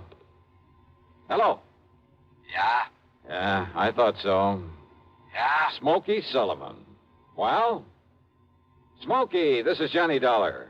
Yeah? Hey, you tried to call me here in Hartford. I was out. You called Universal Adjustment Bureau. I got the message. Here I am. Yeah, Johnny. Only what are you doing in L.A.? Last time I saw you was in San Francisco. Got a job here, Johnny. Legit. Hey, that's the stuff. Pays off, too, doesn't it? Yeah. You're my friend, Johnny. You've done a lot for me. So, when I got a chance to help you... Well, is something doing out there, Smokey, that I ought to know about? A bunch of fires, Johnny. Arson, huh? Yeah. Is there insurance involved? Why else anybody use a torch? Yeah, you got a point there. But do you have any lead on whoever is behind the fires? Yeah. So you better come out here, Johnny. Okay, the first plane I can get. Where'll I find you? 322 South Equity Avenue. South Equity. Okay, Smokey, I'll be there. Yeah. Uh-huh. Now I'll call to Pat McCracken, pack my bag, and... Johnny Dollar. Oh, Johnny, thank goodness. Pat? Yes. I was just about to pack up and call don't you ever get off that phone of yours? I was talking to the guy who telephoned... Listen to me. Johnny, you were right. Only reason that nobody smelled a rat is because a different insurance company was stuck with each of those fires out there. So until I called them to give me a report... Oh, and listen. I'm listening, Pat. According to the L.A. police, every one of them could have been arson. Okay, I'll grab the first 7 plane. of them in a row, Johnny, that we know about so far. I mean, I haven't got the reports in yet from all the companies, and I'm also waiting for another report from the police. Now, Johnny, your best contact out there... That I've already got. What? Yeah. Oh, you mean that character who called us up? Yeah. Look, will you please tell me Who is he? What does he know about this? Universal Adjustment putting the old expense account on this. Yes, of course. Then I'll give it all to you in the usual report. See ya. Oh, now, Johnny, listen. Sorry, Pat, I gotta catch a plane. Expense account item 2, $162.85 plane ticket from Hartford to Los Angeles. Thanks to the time differential, it was only shortly after dark when the big mainliner set down at the L.A. International Airport. Item 3, $750 for a cab to Smokey's address. It was hardly Beverly Hills or Bel Air, believe me. 322 South Equity was in a beat-up part of a downtown industrial section. A weather-beaten 3-story house with a sign out front that said Boarders by the week a month.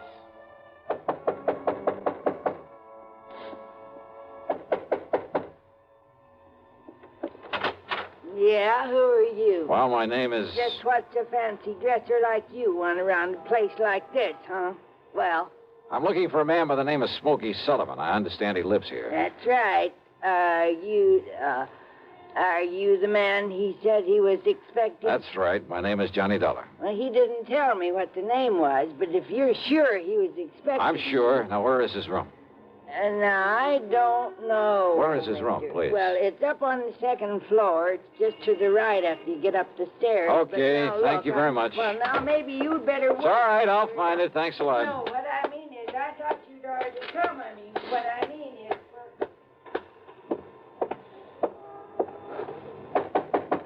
Smokey? Hey, Smokey, it's Johnny Dollar.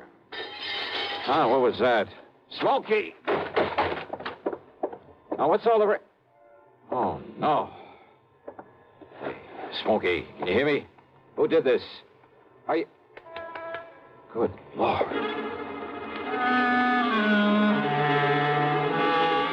Smokey had really had it. Whoever had beaten him up probably would have killed him if I hadn't come along and scared him away. I looked out of the broken window, but of course was too late to see who'd done this. Meantime, the landlady appeared, and I had to get me some towels and a basin of cold water. Here you are, Mr. Oh, good. Thanks a lot. Somebody sure laid into him, I'll say that. You ask me, it's a wonder if he stays alive. He'll be all right. He'd better be. You're lucky you come along to see him, is all I got to say. Yeah, you better get me a couple more towels and maybe another basin of water. No, wait. What? You won't need him, mister. I got a much better idea. If I can find it. Hey, Smokey. Give me a minute to find that bottle. Well, here it is. Yes, sir. This here'll fix him up. Smokey, can you hear me? Fix him up quicker than a wink. It's Johnny Dollar. Here now, mister. You just pour a slug of this down his gullet and see if it don't bring him to. Huh? Oh, yeah, good idea. Let me have that. Oh, sure. It's real genuine California cognac, it is. And soak up another towel for me, will you, please? I sure will, mister. All right, here now, Smokey, here. See if you can get down some of this. Easy now, huh? That's it. Attaboy. Really? Yeah. A little more of this. Here. You know, before you come up here, mister, I tried to tell you. Easy now, Smokey. Yeah, I tried to tell you. I thought that other man that come up here to see him was the one he was expecting. Here, now, here's your fresh towel. Thanks. Did you say other man? That's right. Come in just before you did. You know him, who he was? The chimp. What? What, Smokey? The chimp, Johnny. That's who it was. The chimp? Yeah. Strong arm for Mickey Fortina. Who's Mickey Fortina? He's the one that... Oh, now, look, Smokey, maybe you'd better wait until you feel better. You and I should get a doctor. No. Now, listen, Johnny. Yeah? Unless you stop him, there's going to be a lot more fires around here. Fires? That's what he said. Just don't worry about it, Mrs. Miss Fletcher. Bertha Fletcher. That's my name. Johnny, listen. Oh, okay, Mrs. Fletcher. You go along. I'll take care of him. Oh, well, now, I don't know. You sure I hadn't better get a doctor? No. I'll take him to a hotel. In his condition, I'll look after him. Now, you go downstairs and give me a cab. Well, I don't know. Here's a 10 spot for your trouble and this bottle of brandy. Oh, well, thanks. You're a gent. Go ahead, please. Oh, yes, sir. Anything you say. Johnny. Yeah? You gotta listen to me. Yeah, go ahead. You had come up the stairs, scared him off. The chimp might have killed me. Well, he won't get to you again. I'm going to take you out of this place. Somebody must have tipped off Mickey Fortina. Must have known I'd put in that call to you. So listen, Johnny. Later, Smokey, after I get you out of here.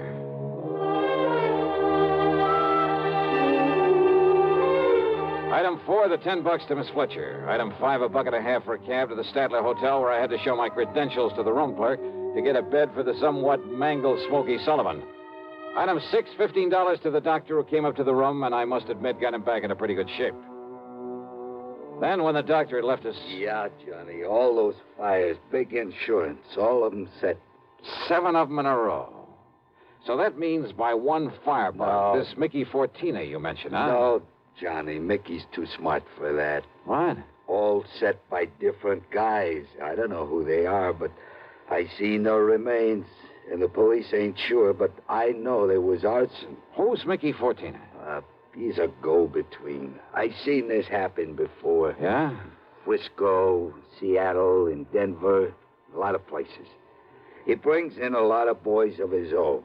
Everyone got a different way of setting a blaze. So the cops can't tie it up with any local boy whose methods they know? Yeah. Fortina's a go-between? He makes the deal with whoever wants a fire. And the police aren't onto him? What for? He never set a fire himself. Well, I know, but he's the guy that... By the time the arson squad is in, the guy who done it is far away. So there's no witness can prove Fortina set up the deal. And the police have never been able to put the squeeze on whoever made the deal for a fire? And get sent up for it? For being accessory or whatever you call it? Oh, yeah, I see what you mean. Yeah. Fortina sent for me when he found out I was here in L.A. I used to know him, Johnny. Wanted you to be a torch for him, huh? He just asked if I wanted to work for him. And he knew that I knew what he meant. But if you knew that Fortina was operating here... Smokey... How could I prove it? How can I prove it now? Well, maybe I can. But if he finds out I sent for you, Johnny... It looks to me like he already has. Oh, yeah. All right, then. If somebody who wants a fire can get to Mickey Fortina, there must be some way I can. At his office. His what? At his office every night. 1025 South Spring. He has an office for a racket like this? Why, you'd never know it. You'll see. Yeah, I think I'd better see. Hey, Smokey, you... Who's that? You got a gun, Johnny? Right here and ready. Open up in there. This is the police. Police, huh?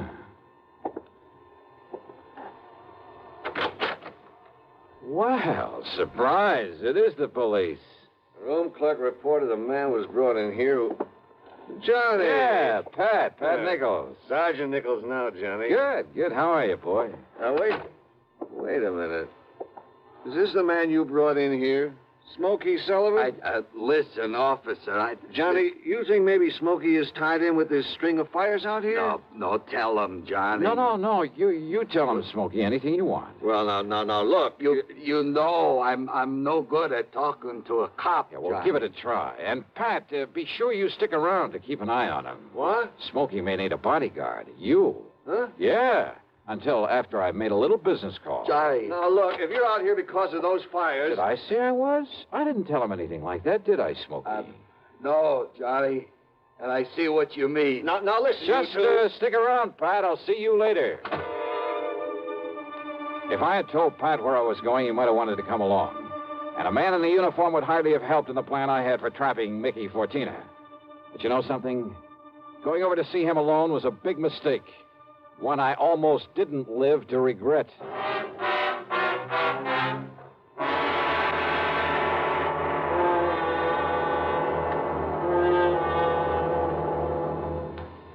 We'll bring you Act Two of yours truly, Johnny Dollar, in exactly 1 minute.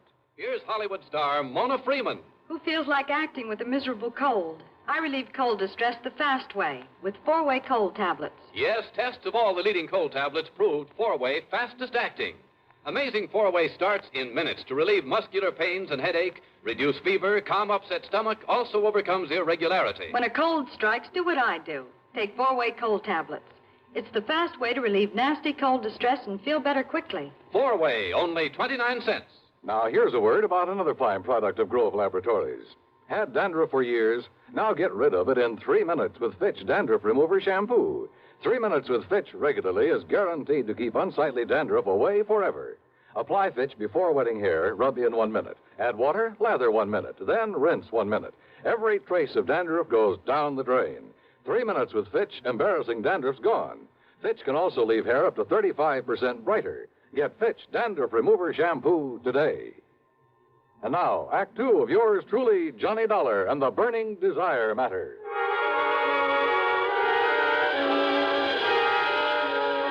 My plan for trapping Mickey Fortina was a very simple one.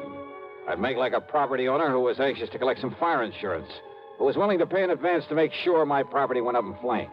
Easy, or so I thought. Item 7, 85 cents per cab to the office building at 1025 South Spring.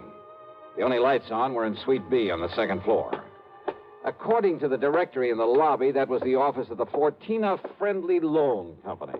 Loan office, huh? Yes, sir. Can I help you? Yeah, I'd like to see Mr. Fortina. You got an appointment? No, but I'd like to make a little deal with him. Well, can I have your name, mister? It's Morris, Theodore Morris. Just a minute, huh? Excuse me. Yeah, sure. Man says his name is Morris, wants to see you, Mick. Oh? Hey, listen, has the chimp come back yet? No. And he said he was going to send Husky over there. Husky? Why? Well, Chimp said he was afraid if he showed up at that hotel... Careful what you say. Close the door. Sure. The chimp.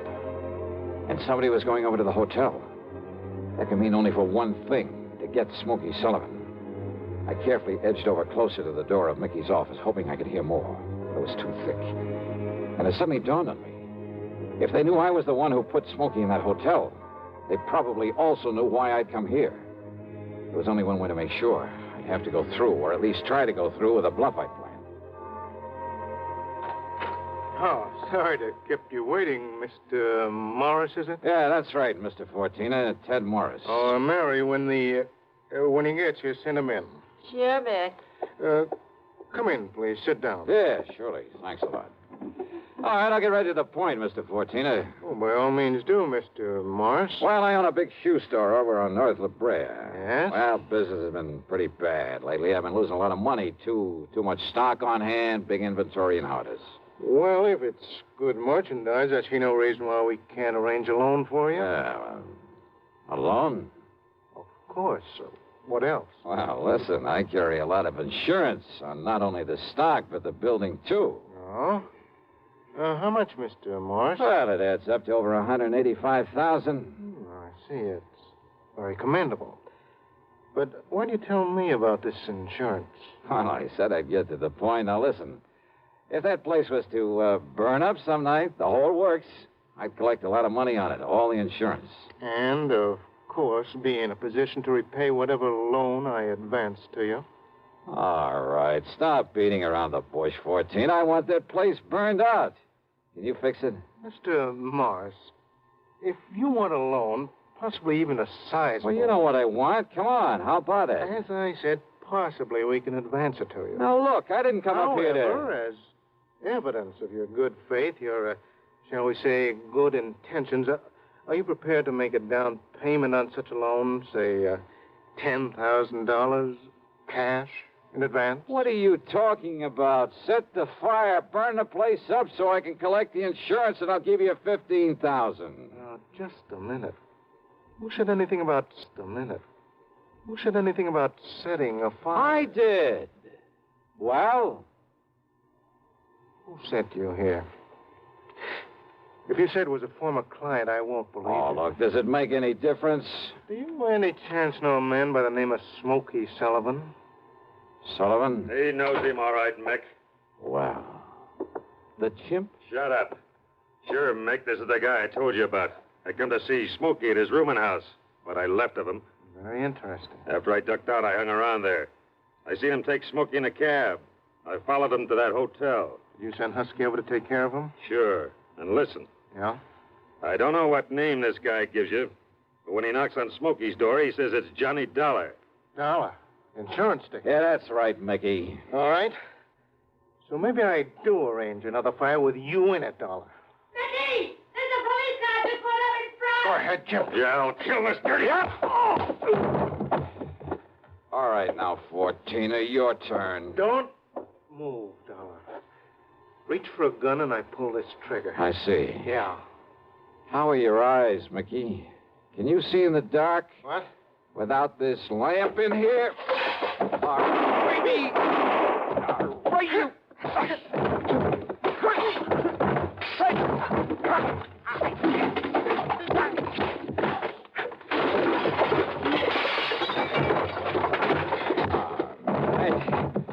Yeah. Wow. I guess Smokey was right at that, Johnny. Hi, Pat. You seem to think you wouldn't need any help around here. You all right, Johnny? Yeah. When that strong arm, that husky Castellini, came up to the hotel room after him, well... I had to tell him, Johnny. I had to tell him what it was all about. That's okay, Smokey. It's okay. So we threw Husky in the clink and came over here. Well, I got an admission out of him, Pat, but unless you can get these goons of his to talk, I don't know what you're going to hold him on. After what just happened in here, Johnny, we'll hold him and his goons just as long as we need to. And unless they want to take the whole rap for him, I think they'll talk. Yeah, they talked all right. And as a result, the police in a couple of nearby states should have no trouble at all in picking up some of the other of Fortina's boys, his hired torches. Funny, isn't it? These stupid jerks just never seem to learn. Expense account total, including hotel bill, plane ticket back to Hartford, and the sizable bit of folding money for Smokey Sullivan, $874.20. Yours truly, Johnny Dollar.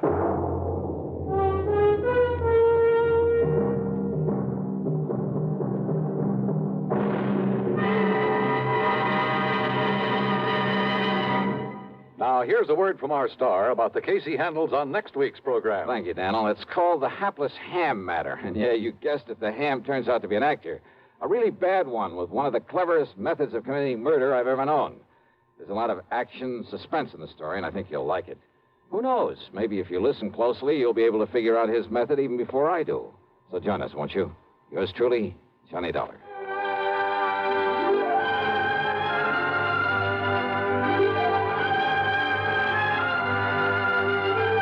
Yours truly, Johnny Dollar, starring Bob Bailey, originates in Hollywood and is written, produced, and directed by Jack Johnstone. Heard in our cast were Virginia Gregg, Gene Tatum, Lawrence Dobkin, Vic Perrin, Paul Duboff, Don Diamond, and Frank Gerstle. Be sure to join us next week, same time and station, for another exciting story of yours truly, Johnny Dollar.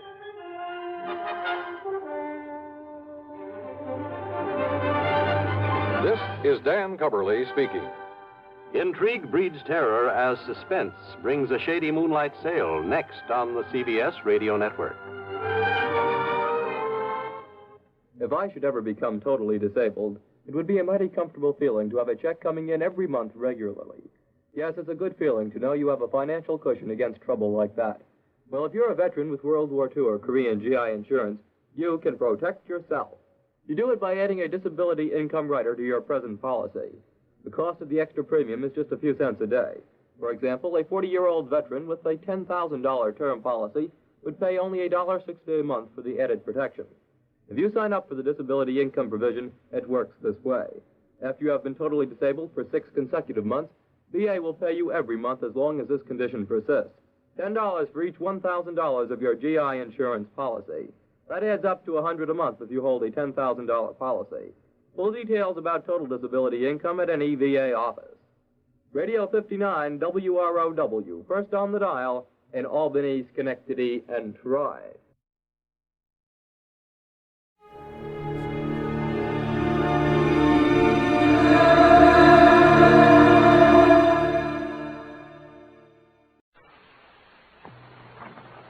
The National Broadcasting Company presents The Adventures of Sam Spade, Detective.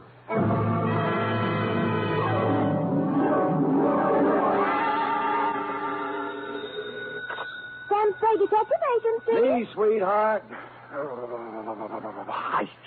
What was that, Lars? Nothing. That was my teeth chattering. Oh, is it cold out? Out where I was, Effie, I've been swimming. In December? Oh, Sam, you caught a chill. That's true, Eff. I caught a real Russian chill. They're not keeping San Francisco Bay as well heated as they might. The bay? Sam. You were swimming in the... Where else, F? But... Oh, Sam, you've been drinking. Only brine, Angel, and what kelp juice I could scavenge. Kelp juice? Oh, it was a taxing experience, F. A lesser man couldn't have come through it. Lay out some dry clothes for me, mix me a hot grog, get out your pencil that writes underwater, and prepare to take down a narrative of international intrigue and espionage, which we will call, let's see, the 25123569 caper. What? Or the Russian's number is up.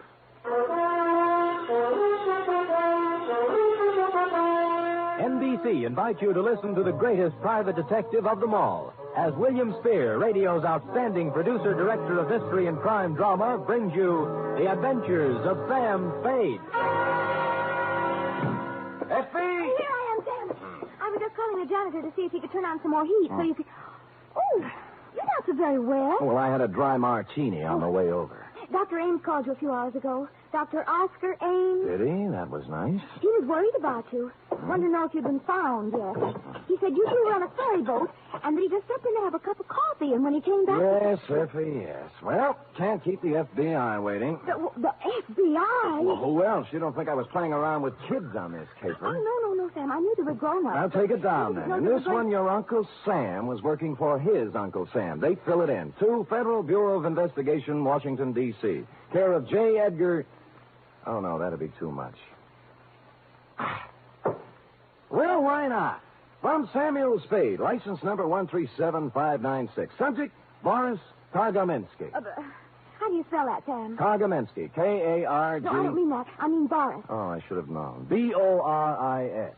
Dear sir, last night I let my secretary off at 5:30 so that she could go and do some Christmas shopping, although I've told her repeatedly that all I want this year is money. The fog was rolling in off the bay, and it was bitter cold as I came out onto the street, pulling my overcoat collar up around my ears. Seemed like the night for spaghetti. A wonderful spaghetti dinner and some pleasant Italian hospitality down at Mama Pizza's restaurant on the Embarcadero opposite the ferry building. So that's where I went.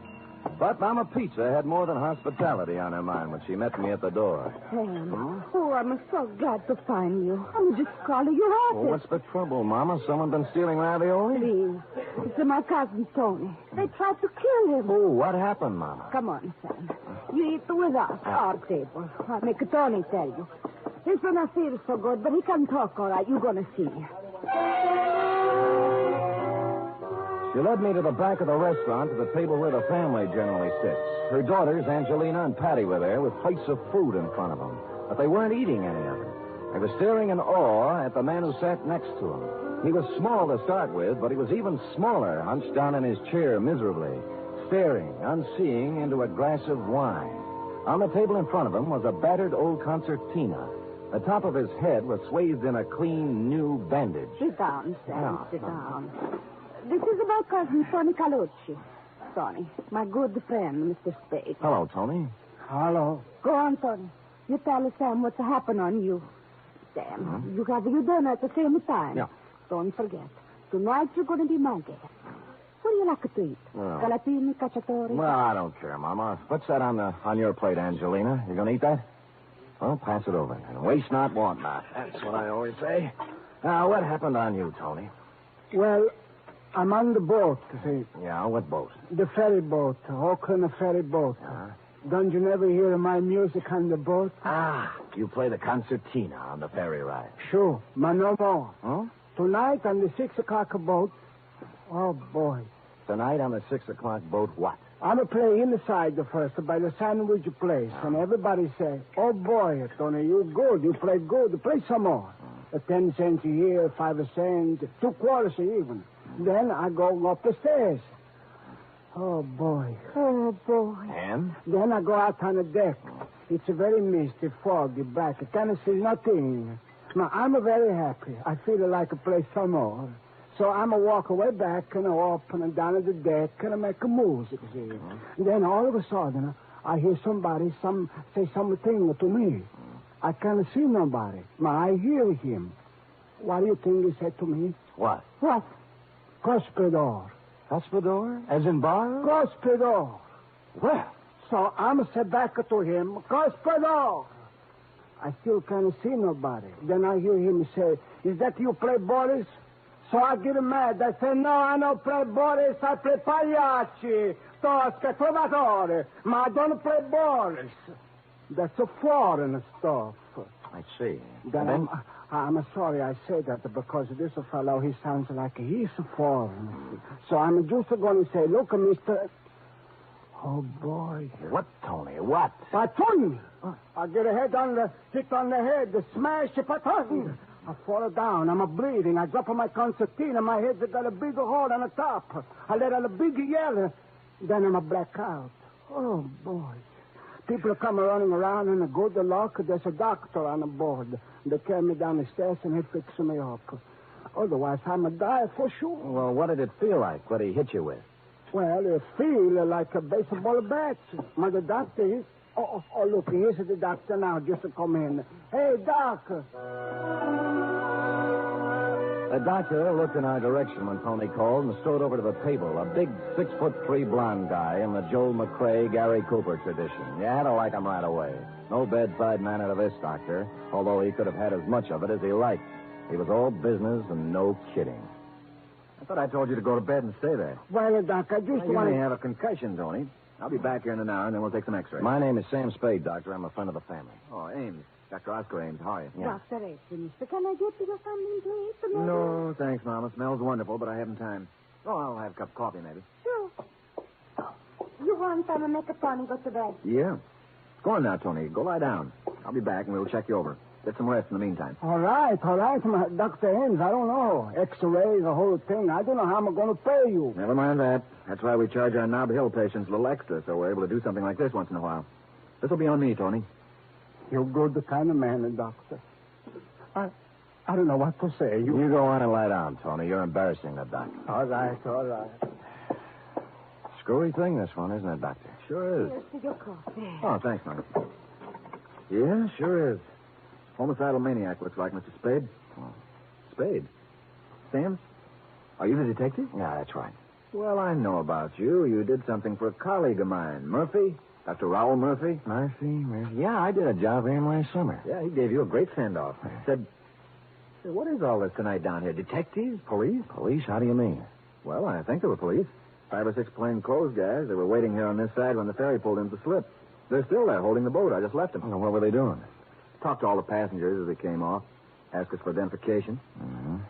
Hey, what do they think about Tony's little experience getting knocked on the head? Oh, they were mighty interested, naturally. Especially when I told them how I thought the wound had been inflicted. Which was? Gun butt. Gun butt, eh? Wow. I'd say so. Lord knows I saw enough of those in the war. The Russians used to club prisoners over the head that way to save ammunition. And then fling the guys into the river. Oh, hey, I've got to go. Take that dreary ride again. What, the ferry? Yeah, I've got a patient over in Oakland. Had to come back over here to pick up some serum. Phoned my nurse, and she met me just out here. Well, nice to see you, Sam. Oh, tell, what's his name, Tony. Hey, wait a minute, Doc. I've got nothing to do. I'll ride over with you. A little air won't do this dinner any harm. We crossed the street, went into the ferry building. Everything was normal enough for the main waiting room where I stopped to buy cigarettes and a pocket flashlight. But outside on the dock where the Oakland boat was waiting to take off, there were a number of extra characters whom you wouldn't think would have chosen a dismal, chilly night like this for waterfront lounging. There wasn't anybody I knew, and in any gathering of plainclothesmen, local variety, I generally spot 1 or 2 familiar faces. Dr. Ames and I got aboard, followed by 3 of these gentlemen. The broadest one, who was built for endurance, exchanged pleasantries with us as the boat moved out into the water. Hello, Dr. Ames. I see you didn't miss the boat, like the old saying. No. Oh, you're one of the fellows I talked to before when we landed. Yeah, that's right. I don't think I got your name. Connolly. Oh, Connolly, this is Mr. Spade. Yeah? Would that be Lieutenant Connolly or Sergeant, maybe? Just Connolly. No special title. How's the little fella doing, Doctor? Colucci? Tony? He's under care. He, talk anymore? Say anything interesting? I didn't talk to him. Mr. Spade here did. Oh. Really? Really. What do you have to say? Well, you see, I'm an old friend of his family. What he told me was in confidence, and I really have to know a little more about who I'm telling his secrets to. I see. Spade, your name was? Still is. Nice to meet you, Gospodin. Господин? Means nothing to you, huh? It might. Господин sounds like another word. somebody might think you said cuspidor. That's very funny. Are you going to stay out here on deck? We haven't made up our minds. Is that okay? I'll go inside. Have a little coffee at the snack bar. It's comfortable. Ride's over before you know it. Out here, it's foggy, wet, and miserable. Well, I'm going in. I'll see you later. Goodbye, Doc. Well, maybe he's right, although I must say he's not my favorite man in the world, Mr. Conley. It is strictly pneumonia weather out here on deck. Shall we go in? Not just yet for me, Doctor. I think I'll stretch my legs a little. Doc, tell me, where was it that Tony got caught? On the upper deck, I know, but which side? She was turned around now. Starboard. Just about directly above where we're standing. Yeah, right. Don't point, Doc. Our friend Connolly and his boys are on their way out to sea. No, they went back in. You think they're as mysterious as they seem? Oh, definitely that. You know what made them turn back just now? Decide it wasn't necessary to check whether we were still here? No, what? They can't make us out here. It's too dark. But they can see 2 lighted cigarettes. Sam Spade, detective. Mm-hmm. Look, even in the face of pneumonia, you want to get up there and look around where Tony was, don't you? I do. Well, then hand me your cigarette, and I'll smoke them both a yard apart, and we'll both be here. Except you. Oscar Ames, M.D. Masterful thinking, Doc. Go ahead, I'll be here.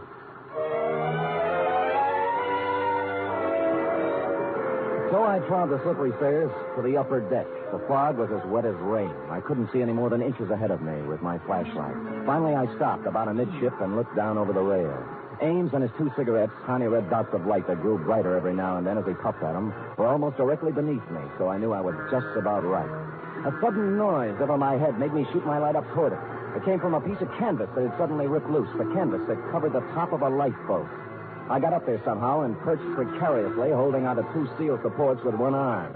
The piece of canvas had been ripped open with a knife, a hole large enough for a man's body to get through. And that's what was in there, sprawled in the bottom of the lifeboat. A man's body.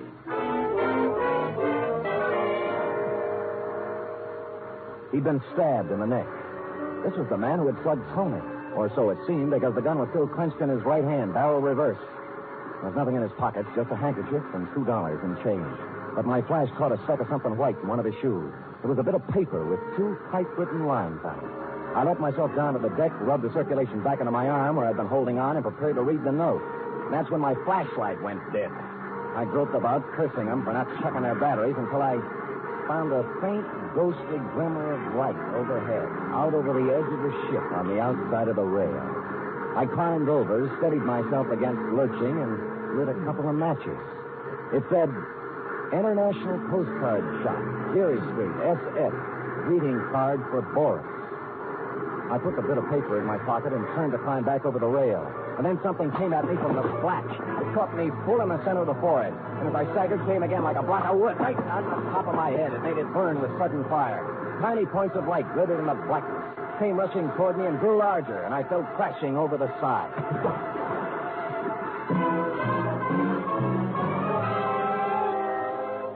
They tell you a lot about what you remember when you're going down for the 3rd time. You know what I remembered? I remembered that Господин is Russian for comrade. Sam Spade, detective.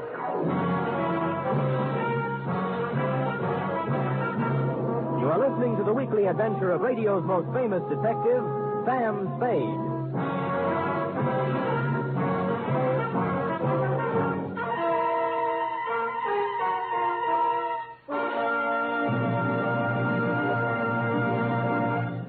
Imagine the greatest names in stage, screen, and radio. People like Bob Hope, Rosalind Russell, Meredith Wilson, Frankie Lane, and many, many others.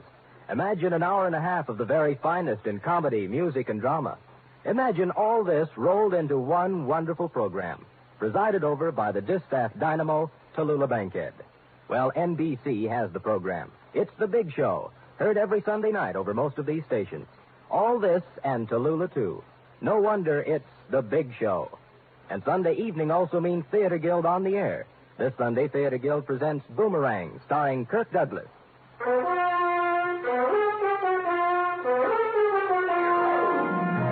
And now back to the 251235679 caper. Tonight's adventure with Sam Spade.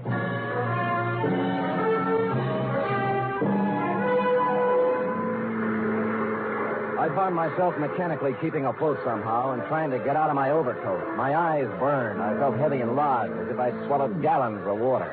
My head began to clear a little, but with returning consciousness came increased pain, pretty bad, too. From out of the misty blanket, from every direction, in a dozen different keys, from near and far, foghorns sounded. I knew that by now the current had swept me out of the path of the Oakland ferries. The water was chilling me, and I turned over and began swimming, just hard enough to keep the blood circulating. The lights of a boat came into sight suddenly, and I threw back my head and yelled. But the horn crying its warning drowned me out, and the boat went on, and the fog closed in behind me.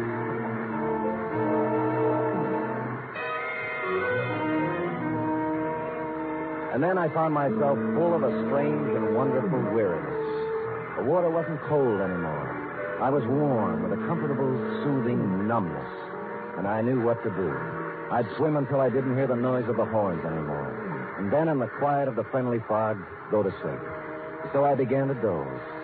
And then some lights came into my eyes, and I wanted to stay in the dark, and I turned my face down into the embrace of the water.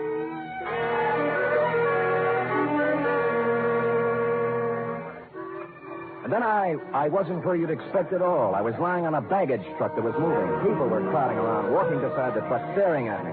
The guy in uniform, wheeling me, noticed I had my eyes open. Well, hello, pal. Welcome back to the United States. Hello, what part of the United States? Just landing in Sausalito. Lay still. We'll take you over to the hospital. Sausalito. How long before this boat gets back to San Francisco? Right away.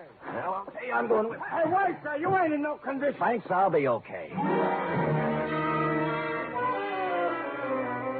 Half an hour later, shivering and shaking in my wet clothes, keeping my mouth clamped tight so my teeth wouldn't sound like a dice game, I climbed into a taxi at the ferry building and went to my apartment.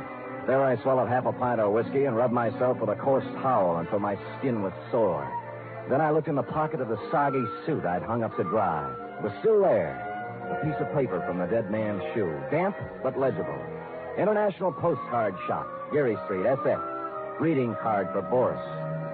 I got up to put on a dry suit and then changed my mind. Put the wet one back on. Good evening. Are you the proprietor here? Yes, that's right, sir. 6 years at the same location. Oh, my goodness, is it raining out?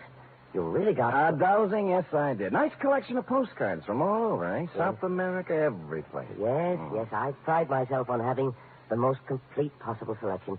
Was there something you had especially in mind? Yes, there was. Oh? I'm looking for a greeting card for Boris. You... What's the matter? Didn't you hear me? Yes. Didn't you understand? Well, Well, what? It's only that I didn't exactly expect somebody like you. What did you expect? Somebody slinking around in a false mustache, wearing dark glasses, and an Inverness cape? No, I... You know, with your type of thinking, you may not be the right man for this job, Gaspagey. No, wait, please, Mr. Lubov. I thought you were dead. You drowned. Yeah, who told you that? Well, you know. Yeah, well, I didn't drown. I jumped in the water when I heard him coming. You can see how wet I still am. Yes, of course. So you escaped. Easily. Enough talk. Hand it over. The greeting card for Boris. Very well. Let's see. That's San Francisco, of course. He turned and reached down onto the counter. I slipped my hand under my armpit and held my .38 ready in case he came up with something similar. But all he brought forth was a box marked special. From this, he extracted something and handed it to me. I took it with a knowing expression on my face, but I didn't know from nothing as to what it meant. All it was an ordinary postcard, that's all. A picture postcard showing the Golden Gate Bridge. Underneath it, the caption, Wonder Cities of the World, number 25, 1235679, San Francisco. Nothing else. I was afraid my mouth was open. What's the matter? Matter? Don't you know how to read the name? It's so difficult, of course. Idiot, certainly I know how. I was just admiring the work, that's all. Oh. Work, that's all. Oh. It is excellent, isn't it? Look, you'd better go now. You've been in here an awfully long time. We don't want to... No, of course we don't. I'll go, Gaspagey. Gaspagey, I'm sorry to have been overly cautious. There is no such thing as over-caution. Yes, thank you. You were so... Well, you seem like an American. So do you. I strode out onto the street, clutching my postcard, but I shoved it inside my sleeve a moment later because who I saw standing under the misty glimmer of a streetlight waiting for me was my heavy-set, mysterious friend from the ferry boat, Connolly. I turned my head around and glanced down the other end of the block behind me. 2 other guys were there, sure enough. And they advanced slowly toward me with their hands raised, palms out, as if they were showing me they weren't carrying guns. I reached my hand inside for mine all the same, but I never got to use it because Connolly rushed me from the other side. I caught him on the chin and he went down, clattering into an ash can. The other two boys grabbed me and held my arms behind me. Connolly got up, rubbing his face, and I waited to get murdered. But no. All right, Joe Lewis. Bring it along.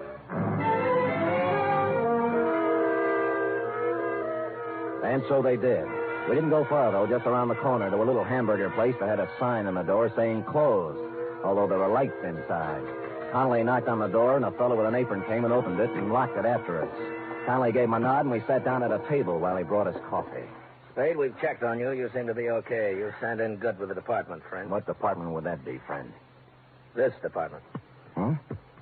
FBI. Oh. Now, maybe you can help.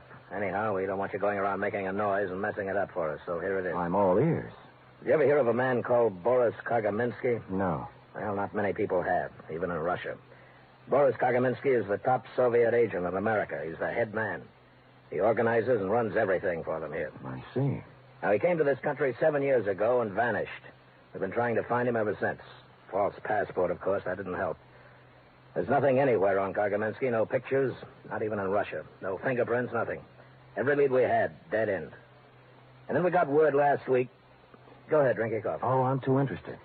We got word last week that another agent, an unimportant little guy named Lyubov, was on his way to San Francisco and that he would definitely have to contact the big gun. Something to do with the Chinese war business that only Kagaminsky is big enough to handle. Well, our man tailed Lyubov all the way out here, and then he lost him. The Oakland ferry. Well, that didn't bother us very much. He called us, and we were waiting on this end. But in pulls the ferry, and no Lyubov. Lyubov was a dead man on the lifeboat. Right. He must have been up there waiting to be contacted. Yeah, then he heard Tony and his concertina, thought this might be it. And then when he realized he'd made a mistake and uncovered himself, he conked Tony on the head. Right. Yeah. And his Soviet contact got scared of investigations on the boat following Tony's hue and cry and stabbed Lyubov. So, now we're back where we started. Every passenger on that ferry was okay. What's that you're looking at? Picture postcard. Found a message on Lyubov about the International Postcard Shop and a greeting for... Hey, a greeting for Boris. Boris Kagaminsky. Now, let me see that. I bulldozed the guy in the shop, letting me have it. Looks like nothing. It's just a picture. But he said he said I could read the name. Give me it. Golden Gate. Oh, these numbers. Wonder Cities of the World. Number 251235679. Hey, wait a minute. What? Print out the guy's name, Boris. All right. B-O-R-I-S. Leave a space. K-A-R-G-A-M-E-N-S-K-Y. Now, put numbers, wait a minute. The top number is 9. Yeah. All right, put 1, 2, 3, 4, 5 over Boris, and then start again. 1, 2, 3, up to 9 over Kagaminsky. Yeah. So? All right, now let's get a postcard. 2, 5, 1, 2, 3, 5, 6, 7, 9. Okay, what's 2? 2 is, O. 5. S. O-S. Now, Kagaminsky. 1. K. 2, 3. A-R. O-S-K-A-R. Well, I guess we know the rest of it. 5, 6, 7, 9. A-M-E-S, correct? Correct. Oscar Ames. Dr. Oscar Ames. What? I was just thinking. He was worried about me catching pneumonia.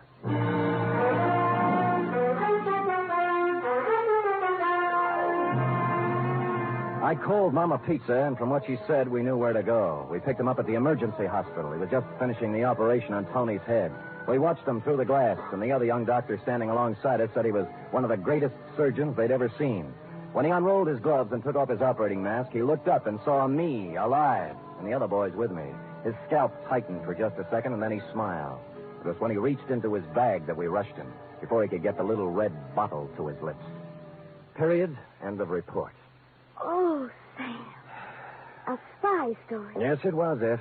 Everything. A chase and being thrown in the water and mysterious people and a code message. Well, that had kept you awake, Angel. Sam, what is it like not to want to be in America? Not to want to live the way we do in America? Yeah, I can't imagine, sweetheart. I can't either. Sam, about Dr. Ames. Yeah? Do you think that, the way you described him and all, do you think you made him sound too sympathetic? Oh, I described him as he was, that's all. But will anybody think that Well, you know, he was attractive. But you missed the whole point, didn't you? Spies don't go around wearing monocles and talking with heavy accents and acting like spies. Not the good ones. It's the attractive, lovable, trustworthy strangers that are dangerous. Now, if you'd met Dr. Ames at a party somewhere, you'd be out with him in a nightclub right now, cooing over a drink and giving him the plans for the Brooklyn Navy Yard. Sometimes I can't... Get mad, Sam. I don't even know where Brooklyn is. Lucky for our side. You don't hate me, do you, Sam? Oh, come here. Oh, Now, does that answer your question? completely. Good night, Sam. Good night, sweetheart.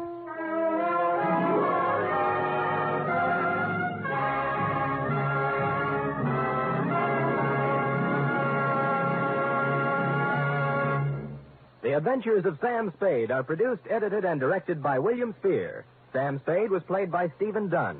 Lorene Tuttle is Effie. Script for tonight's adventure by William Spear. Musical scoring by Lud Gluskin, conducted by Robert Armbruster. 3 chimes mean good times on NBC. There's no cover charge at Duffy's Tavern. Just keep your dial tuned to NBC later as Archie the manager and his delightful friends cook up another mad and merry session at that remarkable restaurant, Duffy's Tavern. This Sunday, the big show comes your way on NBC again, an hour and a half of the best in comedy, music, and drama, with guests Bob Hope, Martin and Lewis, Rosalind Russell, Frankie Lane, and unpredictable Tallulah as MC. Go ahead, tell them about The Thing. Oh, yes, Sam Spade and Effie asked me to remind you about The Thing. The Thing for kids for Christmas. You know, The Thing can be anything you think an underprivileged child would like for Christmas. In your town, there are civic groups who are cooperating with this Thing for Kids campaign. Send your new or used toys to the collection centers in your town and help make some child's Christmas brighter. It'll make you happier, too. Thank you.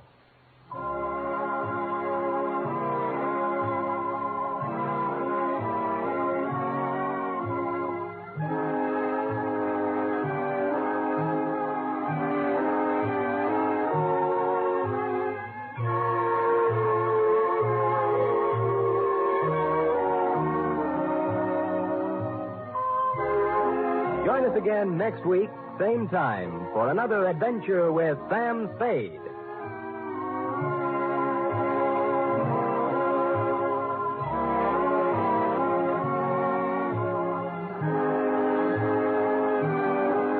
Enjoy the magnificent Montague, then it's Duffy's Tavern on NBC.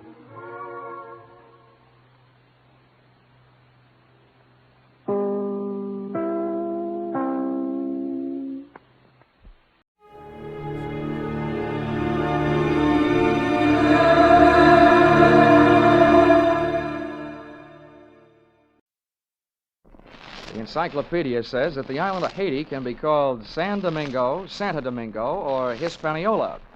Well, after my visit there, I could suggest a few more things they can call it, but they probably wouldn't get past the censors.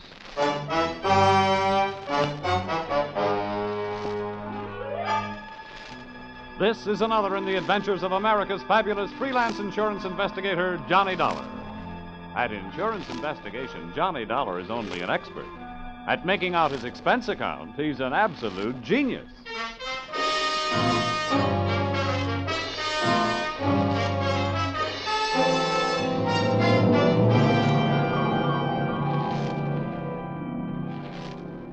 Expense account submitted by Special Investigator Johnny Dollar. To Home Office, American Federated Life Insurance Company, Hartford, Connecticut. Attention, Harvard Huntington, General Manager. The following is an accounting of my expenditures during my assignment in Port-au-Prince, Haiti. Or, the nights may be black down there, but the magic is blacker.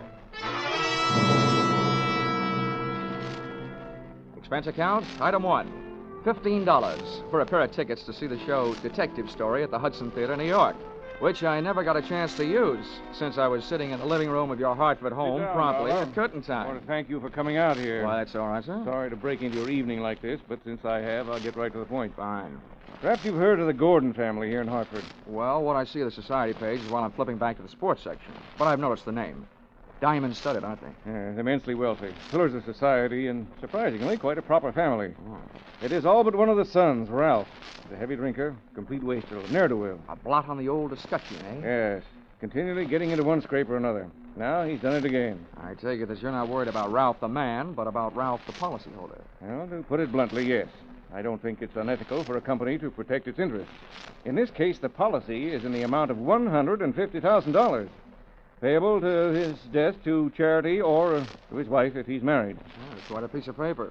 Yes, to be quite candid, I rue the day it was issued. But the point is this. Ralph Gordon, at last report, is dying aboard his yacht at Port-au-Prince, Haiti. Oh, you don't need me, Mr. Huntington. You need the Mayo Clinic. Dollar, Yeah? I hesitate to even mention this in the presence of a sane man, but from everything we can learn, young Gordon is not dying from any known malady. He's dying as a result of a... Well, it's pure nonsense. He's supposed to be dying as the result of a voodoo curse. Now, anyone with any sense... Now, wait a minute. Where'd you get your information? From his older brother, Thomas. He's a doctor. He's down there in Haiti with Ralph. I want you to go down and debunk this thing, Dollar, and find out what's wrong. Why, any sane man knows there's no such voodoo. You don't believe in it, do you? No. Not unless I see it working.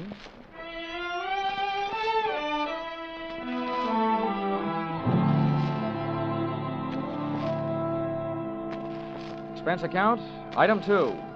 $148.70. Hartford to Port-au-Prince via airplane.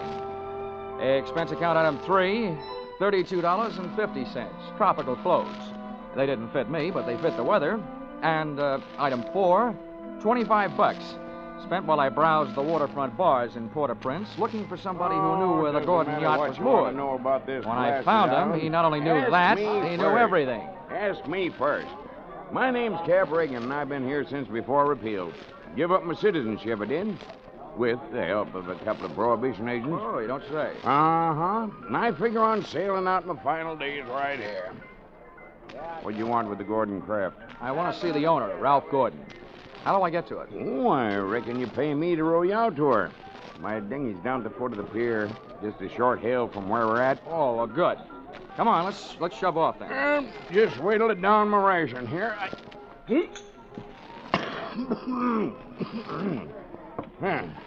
That'll put me shipshape. What'd you say you wanted with that schooner? You figuring on buying her? Well, thanks for the compliment, pal. Listen, if I bought a boat today, it would have to be a surplus life raft. Now, I told you I want to talk to Gordon. Friendly visit or other kind? I'm beginning to see how you know so much about this island. Well, never question, never learn. Remember that, Sonny? Yeah. Yeah, this way. Veer off to starboard.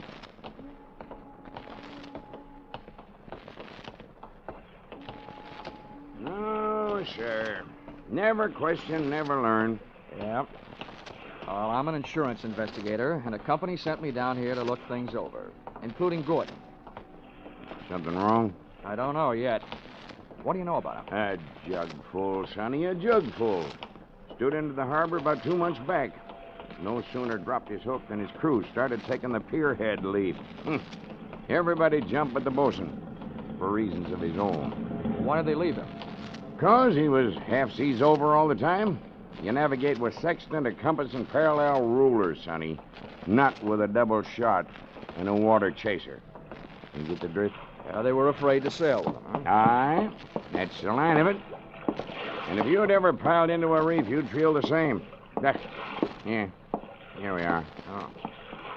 That's my dinghy down at the bottom of that ladder. There's Gordon's yacht out there. You see her? Oh, yeah. That tug's passing the stern of her now. Yeah, say. That's a lot of boat. Yeah. She carries a suit of sail like a grain clipper. Wait till you see her close up. She's as dirty as a garbage scow.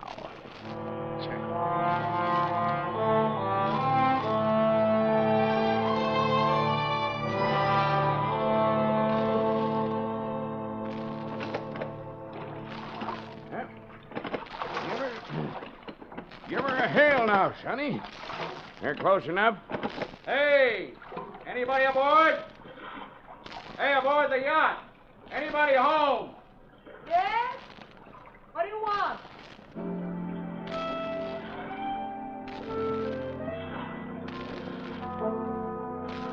If the ship was dirty, I didn't notice. It may have had good lines, too, but it couldn't have touched what stood at the rail wearing clam diggers, an off-the-shoulder T-shirt, and a Caribbean tan. There's a rim hull for you. Yeah. That'll be his wife. His wife? Oh. Can I come aboard? Who are are you? What do you want? I'm Johnny Dollar from Hartford. I want to talk to Ralph. Oh. Why, yes, then I guess you'll have to come aboard. Here. I'll swing the stern into the ladder. Okay. There you be. Oh. Steady now. Steady. Okay, Cap. You wait for me, huh? Yeah.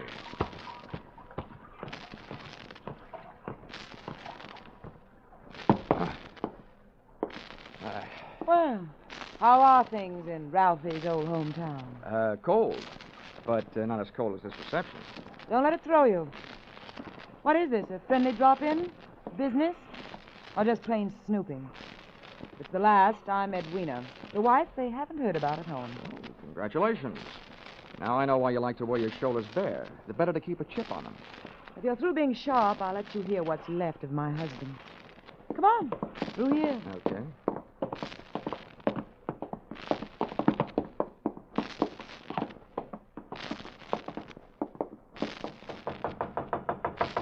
Hey, Ralph, you've got a visitor from Hartford. Get away from this cabin, you dirty little gold digger, and take your visitor with you. Wine's all gone. Why don't they send another case of wine? There you are, chum. He's got the door locked. He'll stay that way till he runs out of wine. You heard enough? Yeah. Enough to know how you acquired your charming attitude. Forget it. I walked into it with my eyes wide open. Let's get back out on deck. The light's better for throwing bobs at each other. Yeah, sure. Sounds like fun.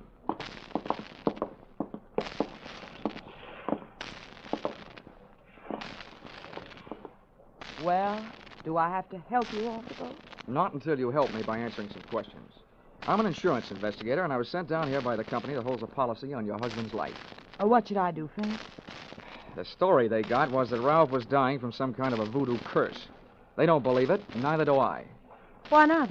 That might be true. Huh? Well, some old dame, they call her Maria Lascelles. She came out to the boat. She yelled some things at him, and when Ralphie threw a bottle at her, she swore she'd put a curse on him. How'd they hear about that back in Hartford? Ralph's brother, Dr. Thomas Gordon, told them. You know him? Yeah, we hate each other. I wonder why he told them. Maybe because he thought somebody, who'd be better off with Ralph dead, was using Maria Lascelles' curse as a cover-up. How would you stand as his widow? Get off this boat. Get off. Never mind the act. You're his beneficiary. Or didn't you know? I said get off. What's the trouble, Eddie? Oh, him. Yo, come here, will you? All right. Who's the boarding party? Just get him off him. I'll see you in my cabin. Sure, honey. Anybody get you this upset, it'll be a pleasure. Well, mate, do you walk or dive? Save your strength for the last scene, Goliath. I was just leaving.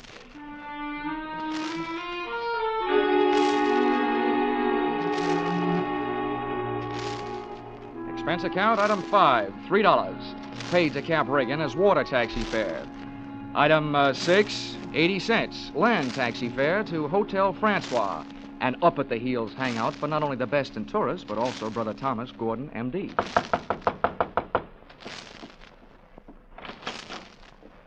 Yes? I'm Johnny Dollar, Dr. Gordon, from Hartford. Oh, yes, Dollar. I've been expecting you. They wired me you were coming down. Come in. Thank you. Oh, please make yourself comfortable. Could I offer you something? Nothing but some brotherly advice. Why, certainly. You know, I feel like a stupid fool for not being able to handle this thing myself.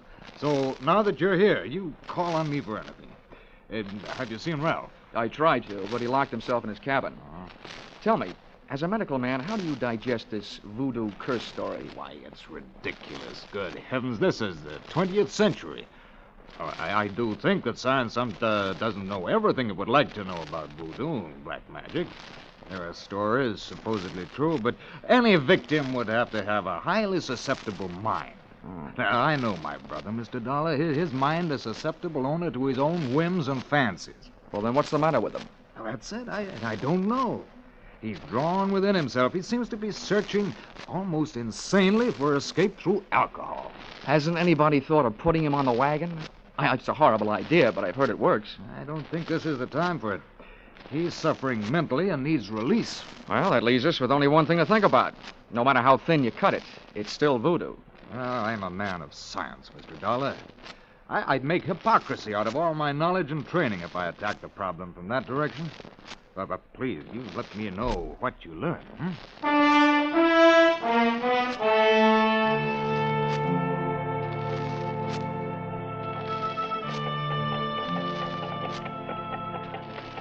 Expense account, item 7.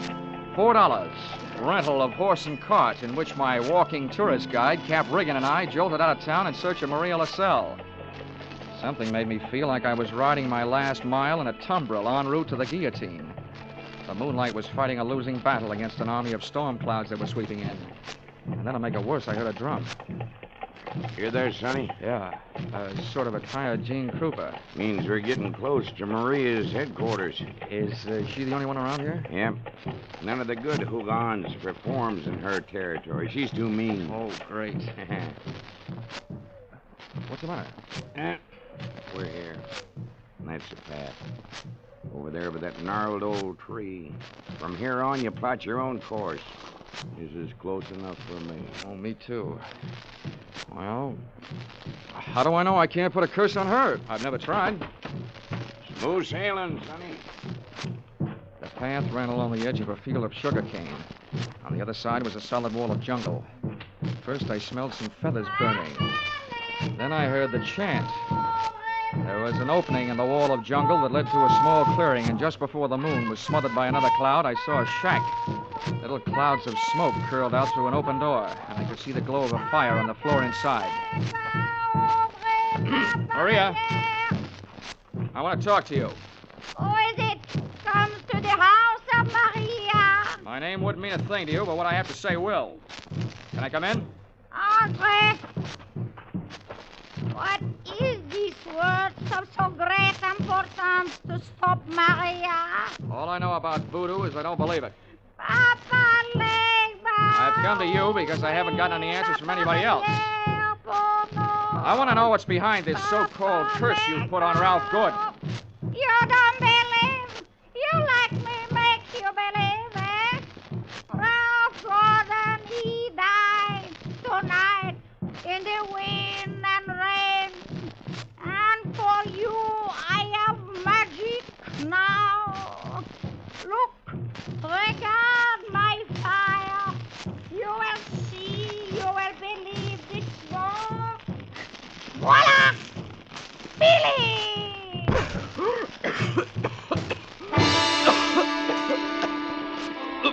I couldn't see what she'd thrown into the fire. She'd reached behind her for it. But when the smoke from it whirled around me, it seemed to grab my throat and squeeze. I stumbled back to the door. I hadn't believed in voodoo when I'd come in, but going out, I wasn't so sure.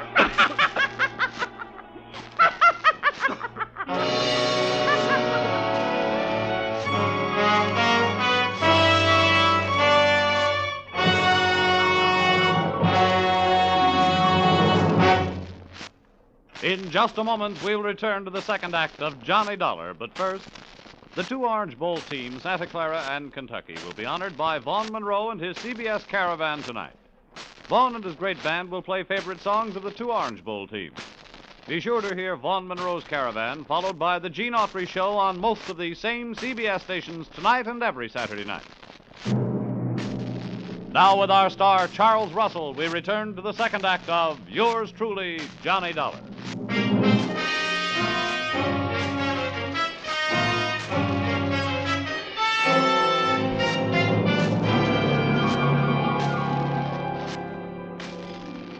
My throat burned. My eyes were looking at each other. My lungs felt like a pair of deflated footballs. And the blood in my head was pounding a better and louder rhythm than that drum. I staggered around the heavy jungle air, and when I could breathe again, I gulped in enough to lift the Graf Zeppelin. By that time, I was cool enough to get hot, in anger.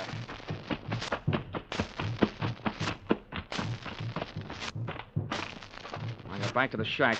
Maria had either disappeared into space or flown the coop. The atmosphere was not quite deadly. I crossed over to where she had been squatting. She hadn't left much of what she'd smoked me out with, but she'd left enough to swing things back from the world of black magic into the world of logic. A few shreds of photographic film on the dirt floor. And film made of cellulose and nitrates, not only takes pictures, it puts out nitric oxide and nitrogen dioxide when it's burned, a combination that would live up to the demands of any gas chamber. The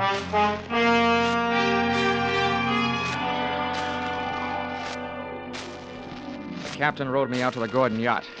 This time I boarded without a hail. Ralph was still in a bad mood as I started to pass his cabin. Why don't they send the wine? Empty! Empty! His antics inside the cabin sounded interesting, but not half as interesting as the conversation coming from Edwina's cabin. Dear Edwina, the little wife they didn't know about at home. I'm telling you, we can't go on with this. Well, this tops it. You having a change of heart. Well, that's what happened. Not so sure that makes any difference. Maybe you're in too deep to back out. How would you like it if I spilled the whole thing? Well, what difference does it make? It's better than landing in a Haitian prison with your motive showing. Think it over, Angel.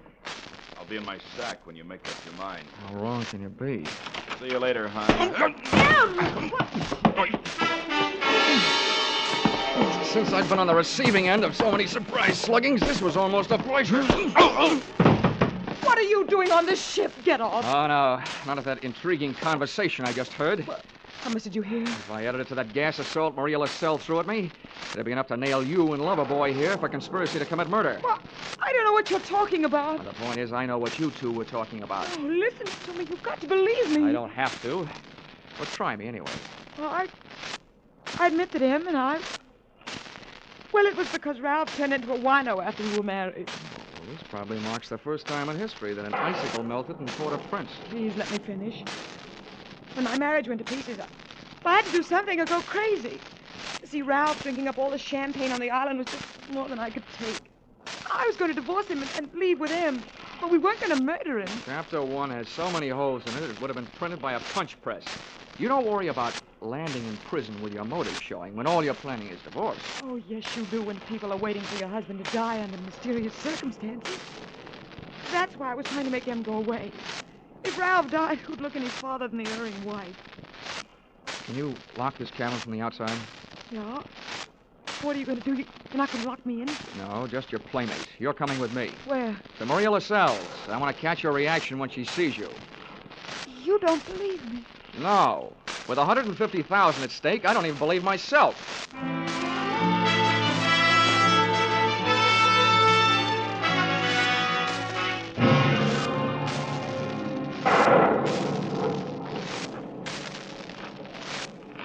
There's her shack.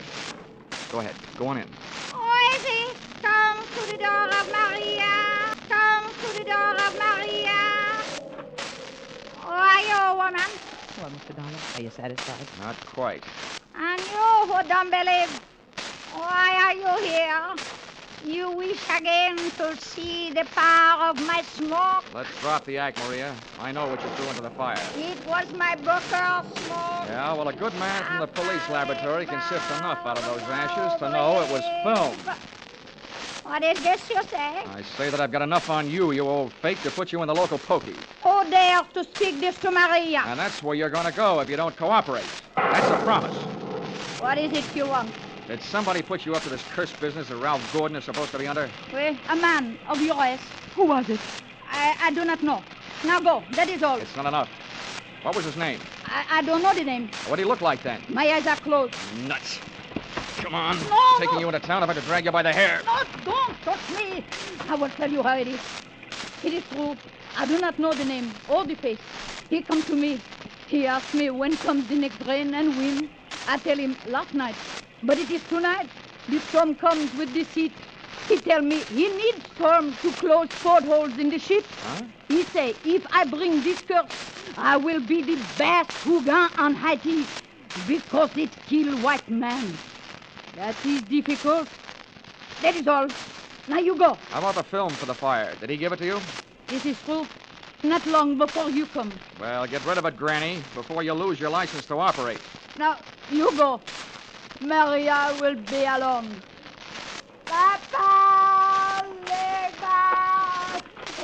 Okay, Mrs. Gordon. Let's not stay for the music. Did you make head or tail out of what she said? Hey, look. What goes into your husband's cabin?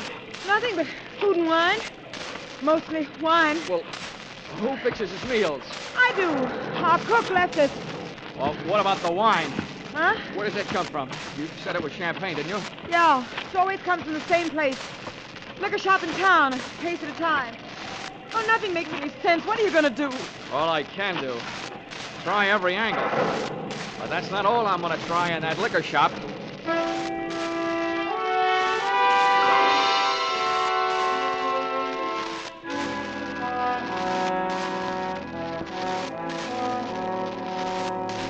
Expense account, item 8, $4.50.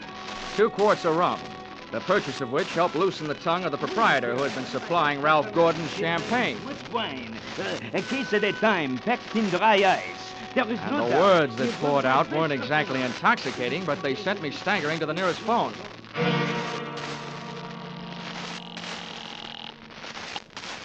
Yes, hello? Hello, Dr. Gordon, this is Dollar. Good heavens, Dollar, I've been wondering about you. What have you learned? First, tell me this. What would happen to a man if he was in a ship's cabin on a stormy night with all the portholes closed and there was a lot of dry ice in there with him? What was that? A small room, no ventilation, a lot of dry ice. A lush, maybe passed out. What would happen? Good Lord, dry ice is solidified carbon dioxide. If enough of it evaporated into the room... The lush would not be bothered by a hangover the next morning because he wouldn't wake up, right? Exactly. The gas, although not toxic, would force the oxygen from the atmosphere, and the result would be asphyxia. What are you getting at, Dollar? That curse your brother is suffering from is very scientific. The champagne he's been getting has been chilled by dry ice, about 5 pounds per case. And 1 case went out to the yacht just before the storm broke. Lord. Well, it may be just coincidence, but Ralph's wife and that bosun... Yeah, I know. For a bosun, he'd make a very good chemist. Well, send for a pull motor, will you? If it's too late for your brother, maybe I can use it.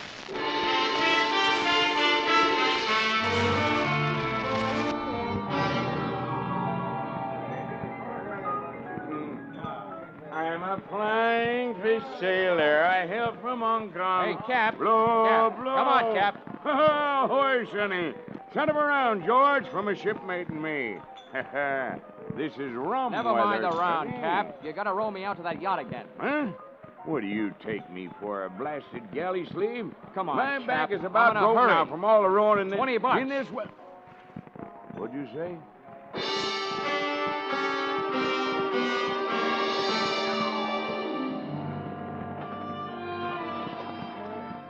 I didn't think it could rain any harder than it had, but it did. We would have been drier swimming. And the visibility was so bad, I would have had to have a seeing eye sealed to find the ship. But about 20 minutes out, Cap spotted her riding lights. Here she lies, Sonny. We were on target. But so was somebody else. A searchlight stabbed out at us.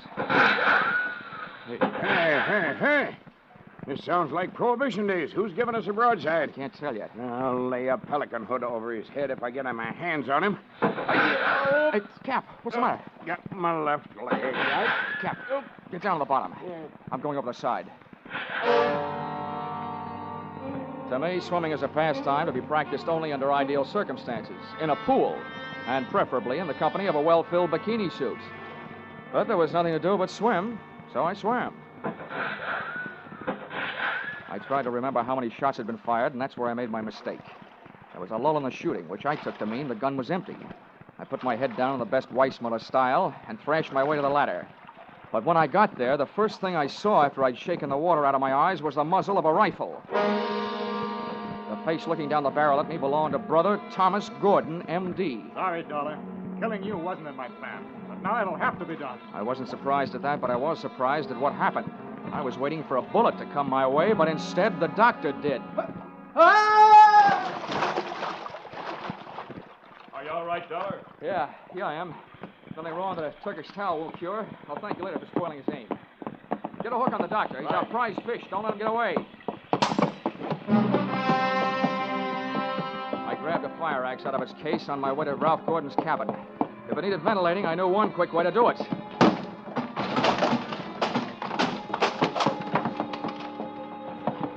I didn't check for oxygen. I took a deep breath, held it, and went in.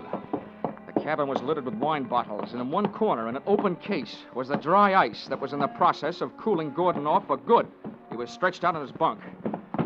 I hefted him to my shoulder, used the last of my breath getting him out of there.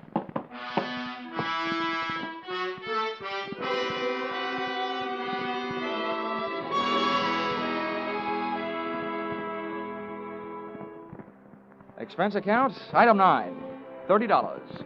Cover charge at a hospital where I put the revived Gordon under the care of a doctor, not his brother, who happened to be resting in a jail cell at the time. His motive hadn't been the insurance money.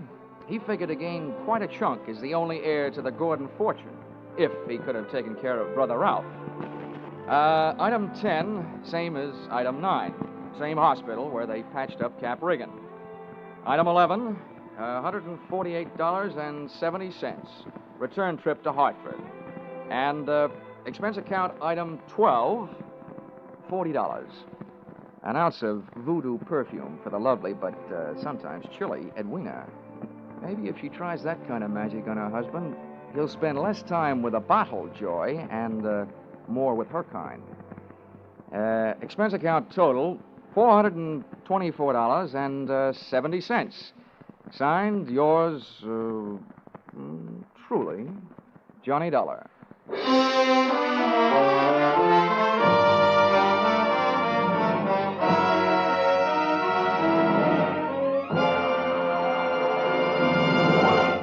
Yours truly, Johnny Dollar, stars Charles Russell. Tonight's script by Paul Dudley and Gil Dowd was produced and directed by Ralph Rose. Featured in the cast were Betty Lou Gerson, Sylvia Sims, Ben Wright, Ken Christie, Howard Culver, Dawes Butler, and Tim Graham. The special music is written and conducted by Leith Stevens.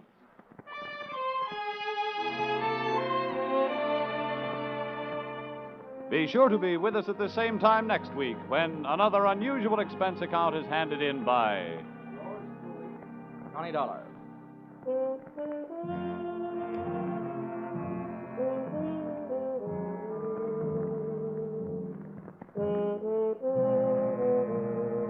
Were you right? Were you wrong? Did you know it was Buster Keaton playing Sing It Again's Phantom voice these last few weeks? Well, now there's a new Phantom riding the airways on Sing It Again. And for identifying him tonight, some CBS listener can win $50,000 in cash and prizes, radio's largest jackpot. Phone calls go out from coast to coast, so be ready for the new Phantom when Sing It Again comes your way over most of these same CBS stations later tonight. Now stay tuned for Vaughn Monroe's Caravan, which follows over most of these same CBS stations. This is CBS, where yours truly, Johnny Dollar, meets adventure every Saturday night, the Columbia Broadcasting System.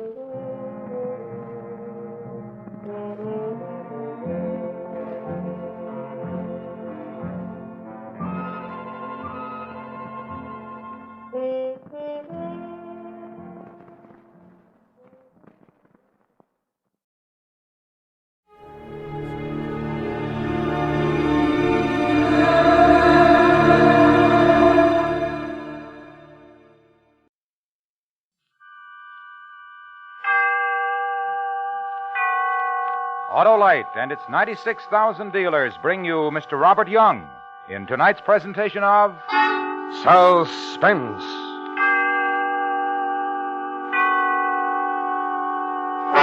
Tonight, Autolite presents a story about a man who commits a murder efficiently and safely, only to find there was a witness.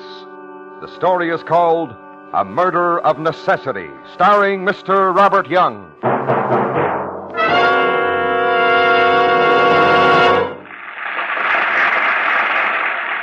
Great performance, eh, Harlow? Ah, it sure is, Hap. Reminds me of the outstanding performance of that team combination of precision-made units, including the Autolite generator, starting motor, coil, distributor, and all the other important parts of the complete Autolite electrical system in your Autolite-equipped car. I know, Harlow, but I'm talking about the show. Ah, and what a show that Autolite electrical system puts on, Hap.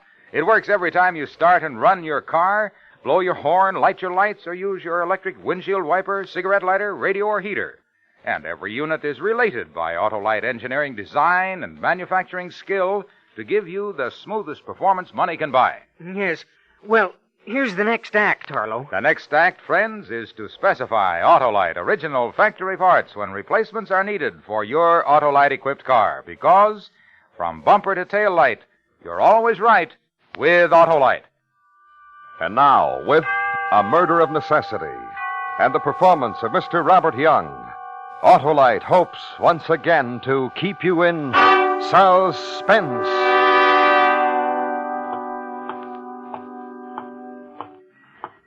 I'm walking along a city street with murder in my heart. Tonight is the night I must kill. Remember the name, Herbie Sachs. Fat, sweaty Herbie Sachs. He'll be sitting behind his big desk, and he'll look up at me and smile, and his fat neck will spill over the expensive collar of the expensive shirt that he'll be wearing. So far, so good. No one around. So far, so good. Why do I keep saying that? Some sign painter will have a new job. Scrape the name in gold letters off the glass door. Herbert J. Sachs, private investigator, will soon be dead, gentlemen. Through the panel of the glass door, the fat shadow of the big man sitting happily in his swivel chair. Mr. Sachs waits within, murderer. Knock on his door. Hold it a minute. The janitor wants to come in. Gets up from the chair, Herbie. Come and open the door. Meet your doom. Start in the other office. Oh. Hello, Mark. What do you want? A few moments of your time. Oh, I'm busy. Let's make it Inside, Herbie. Go ahead, Herbie. Sit down. What do you want? Herbie, I'm through. You bled me for the last nickel. What are you talking about? I made a mistake a long time ago. I went hunting and I killed a man. It was an accident.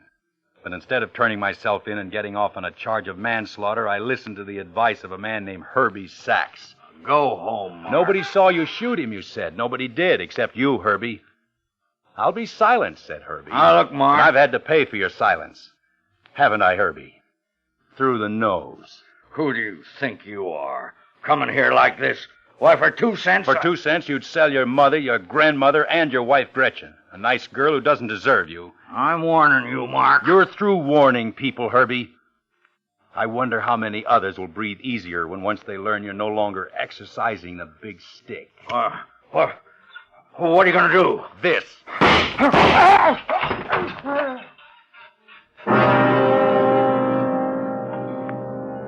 Now the sign painter can scrape the gold letters off the glass door.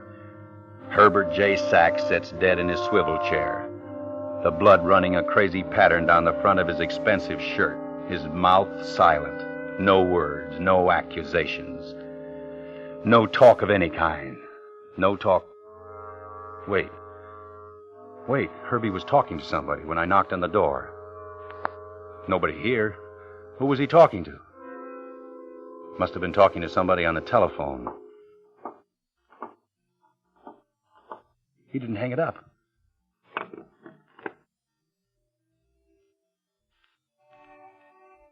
Hello? Hello? Who's there? Please don't.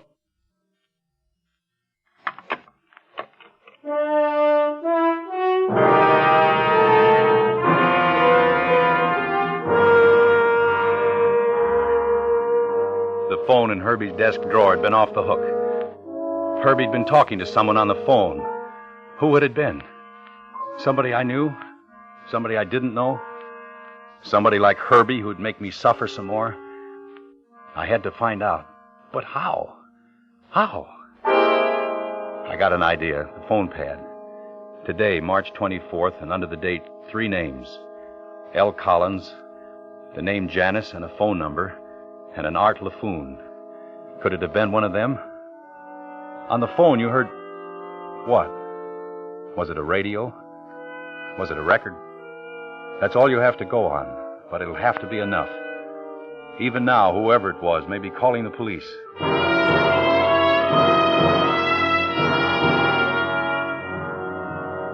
Down in the corner drugstore, I look up L. Collins. There's only one. Strange for a name like Collins, but only one. Lucius Collins, who lives on North Woodburn Drive. A taxi gets me there in 20 minutes.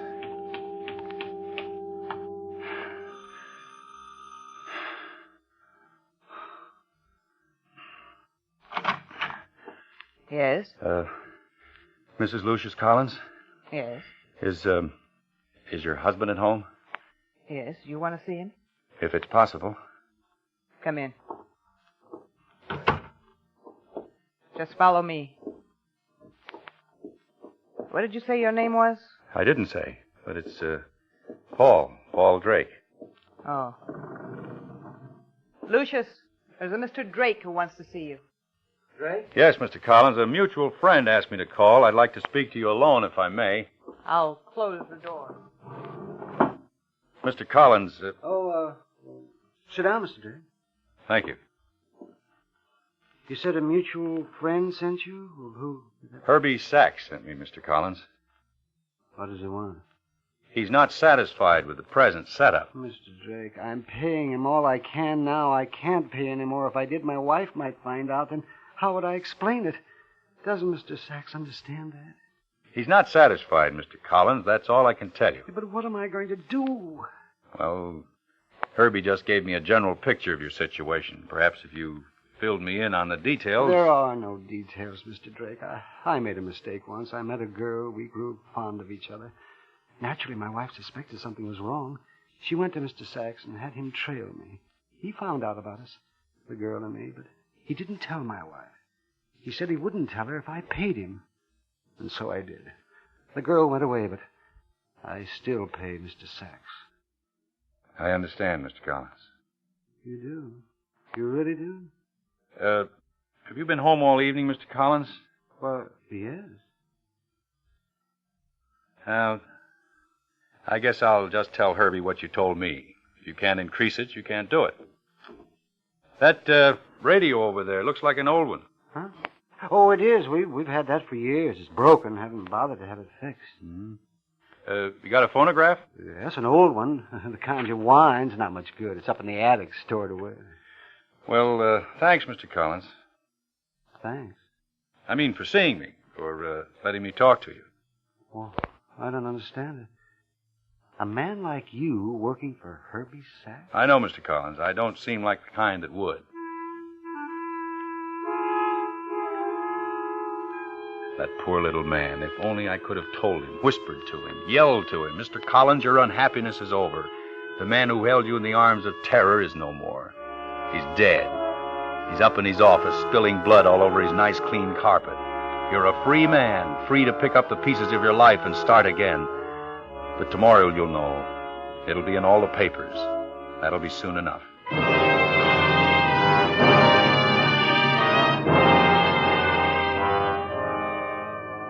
The first name on the list I check off. Lucius Collins is a man with problems of his own. He didn't play his broken radio or the old phonograph stored away up in his attic. So I call the phone number next to the name on the pad that reads Janice.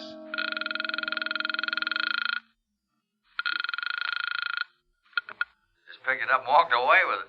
Leon's bar, Tech speaking. Is Janice there? Yeah, but she's awful busy waiting on tables. Can I give her a message? No. I'll call later. Okay.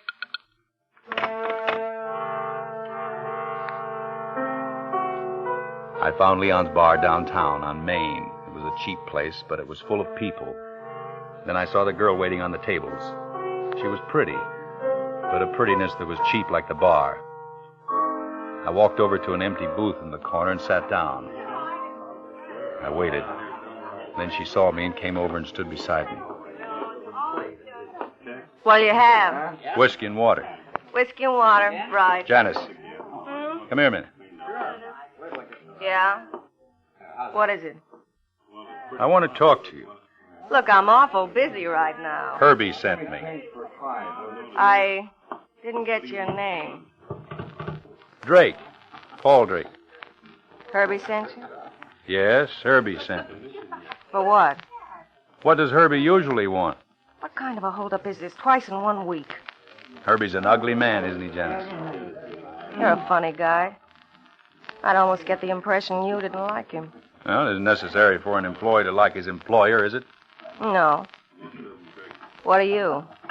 His collection agency? In a sense. I'm also an advisor of his. What do you mean? Sometimes I advise him about his clients. Perhaps I could advise him about you. What would you advise him? I think you're a pretty girl, a very pretty girl, Janice. I'd advise him of that. You shouldn't say things like that.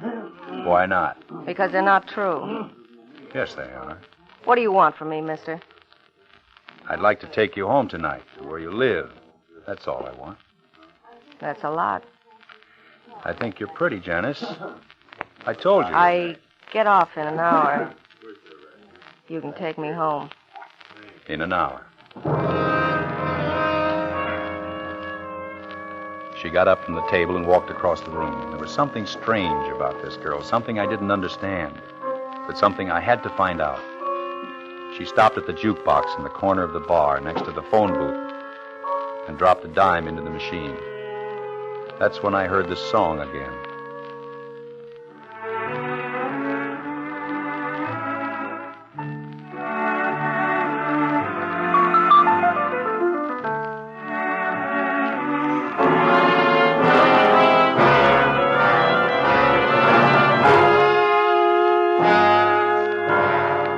Autolite is bringing you Mr. Robert Young in A Murder of Necessity. Tonight's production in radio's outstanding theater of thrills, Suspense.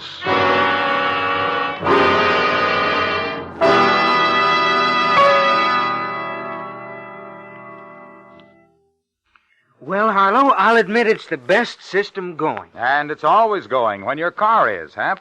The Autolite electrical system that works every second your engine runs, as well as when you blow your horn, light your lights, or use your electric windshield wiper, cigarette lighter, radio, or heater. And the Autolite electrical system is used by the finest, Harlow. Yes, sir, Hap, as original equipment on many leading makes of our finest cars, trucks, and tractors. And in the Autolite electrical system, every unit and component part is related by Autolite engineering design and manufacturing skill to give you the smoothest performance money can buy. That's why it pays to keep your car running right. Right you are, Hap. So, friends, make it a point to see your car dealer or authorized Autolite service station soon. You can easily locate your nearest authorized Autolite service station in the classified section of your telephone directory under Automobile Electrical Service. Or you can call Western Union by number and ask for Operator 25. She will gladly tell you his location. And remember, from bumper to tail light, you're always right with Autolite. And now, Autolite brings back to our Hollywood soundstage Mr. Robert Young in Elliot Lewis's production of A Murder of Necessity, a tale well calculated to keep you in suspense.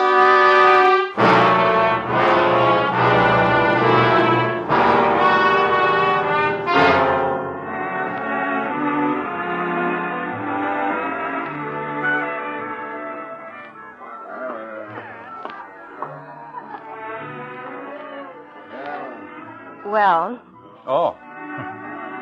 Nice music. You like it? my favorite record. I play it all the time. You do? Well, shall we go? I'll call a cab. You don't have to. Why not? Ride home in style. It's only a couple of blocks from here. We can walk. Wouldn't you like to walk? All right.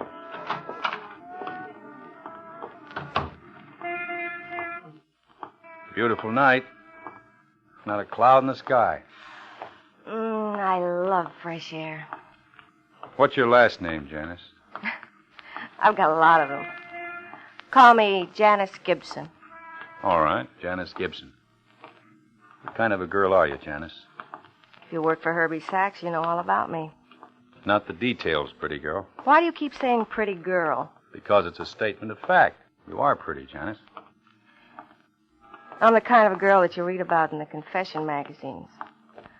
Only they make those stories up. They're fiction. My story's not fiction. It's a real one. I believe you. Long time ago, a girl with big ideas came out of the sticks. Landed in the big city. And she met a man named Herbie Sachs. She met him after she'd gone off the deep end. She wanted thrills. Those thrills ended her up in a straitjacket in a sanitarium. They were the kind of thrills you don't write the family back home about. Mm-hmm. But how does Herbie figure? Herbie is a man with many ways and means. And when the girl ended up an addict, Herbie was the big brother. He had a soft shoulder and he stretched out a helping hand. Uh-huh. After I was cured, he told me I had to pay him for his silence. The silence that would keep the family back home from finding out about the thrilling things that happened to the girl from the sticks. Are you? Yes. Well over them. That's good. Why do you work for a man like him? Oh, check it off the living. Were you at the bar all night tonight? Ever since 8 o'clock. Why? Nothing. I guess I'm making conversation because I don't want to talk to you anymore. Look, mister, you can walk on the other side of the street. I didn't No, ask wait a you minute. to... I didn't mean it that way, Janice. Honest. Believe me. What I meant was I didn't want to talk because I suddenly feel like kissing you. This is where I live. The bug house. Want to come up and meet the fleas? Courtesy of Herbie Sachs. Janice, don't be bitter. I got one room and a hot plate. What am I supposed to do? Dance a dance because I can't afford anything better? Look, I'll talk to Herbie. I'm his advisor, remember? Maybe I'll advise him to change his mind. If you thought you could... I'll try. That much I promise. I'll advise him that you ought to have a nice apartment to live in. And a stove. Pa? Yes? You want to come upstairs? I'll make you some coffee. I have something to take care of, and it's late. Maybe after... You won't come back. Once you leave, I won't see you anymore. You're that kind of guy. I'll come back. I won't see you again. I know I won't. Kiss me, Paul. Hard. Like you were going away for a long time.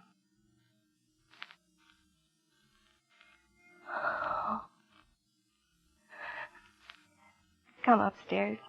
Let me make you some coffee. I'll be back. Paul. Janice, someday if you ever find out that this is all over, go back home to where there aren't thrilling things for a girl like you to do. I don't know. They'll never know. Home is a long and faraway memory. I don't know. Promise me. On the kiss. Maybe. Maybe, Paul. Maybe. I took her in my arms and kissed her again. Then she turned and disappeared through the door into the cheap boarding house. And the black night closed in on me again, and the fear and fright returned. Under the street light up at the corner, I checked the last name on the phone pad, Art LaFoon. He's not at his place of business on Houston Avenue, the watchman tells me. Mr. LaFoon is never at his place of business at 2:30 in the morning, he says with raised eyebrows, even though it is a novelty business and novel things are always happening. So I wait until 8 o'clock the following morning. Near his novelty business, I find a very shabby hotel, and for $2, the night clerk tells me that I can have a bed with a clean sheet and a loud knock on my door when it's 7 o'clock.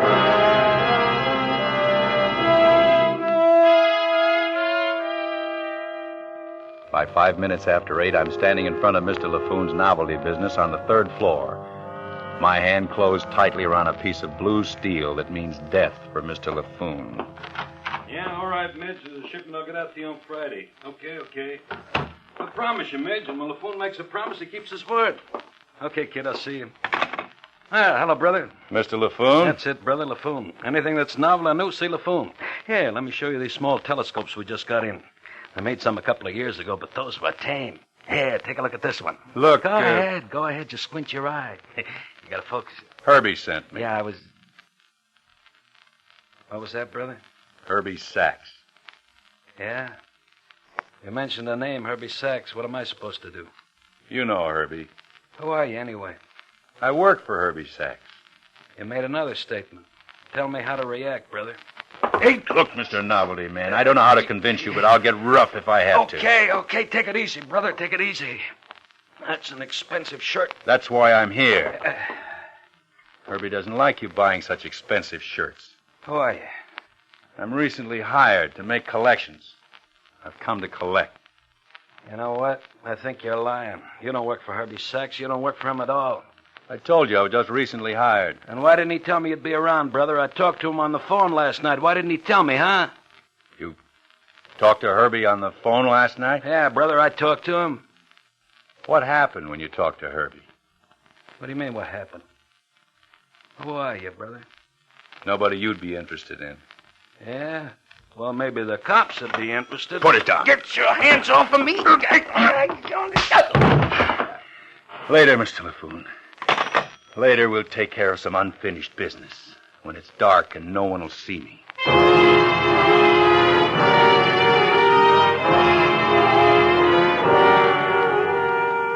I got out of the building. I had to before someone saw me. Saw my face and would recognize it again. But tonight when it's dark, I'll wait for you and follow you, Mr. LaFoon. It was you on the phone. Now I know. Buy a paper and go home. Lay low. When I get home, I open the paper, and there it is. On page 2.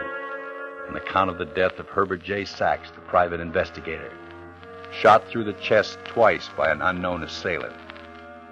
How soon would it be before Mr. LaFoon would tell the police the name of the unknown assailant? Long enough. Because LaFoon was the kind of man who'd wait for the killer to get in touch with him. LaFoon was the kind of man who could be bribed. And then while I tried to sleep...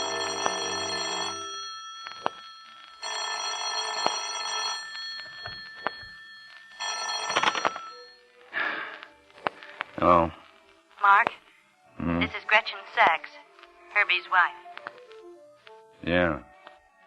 Hello, Gretchen. Did you read about Herbie in the papers this morning? Yeah, I read, Gretchen. I want to talk to you, Mark. Talk? It's important.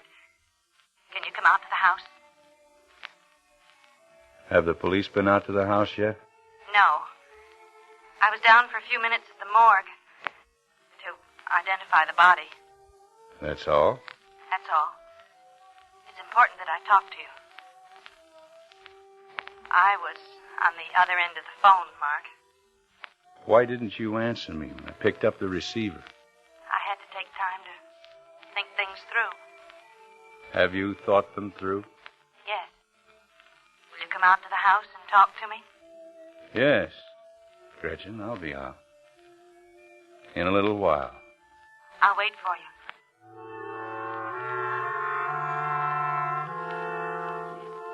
It was Herbie's own wife, Gretchen, on the phone. Sweet and lovable Gretchen. And now the wife of the man I murdered waits to talk with me. What about? The weather? No. No, she waits to talk business. Before the police arrive, she waits to take up where the fat man left off. Another murder of necessity. Ring the doorbell, murderer.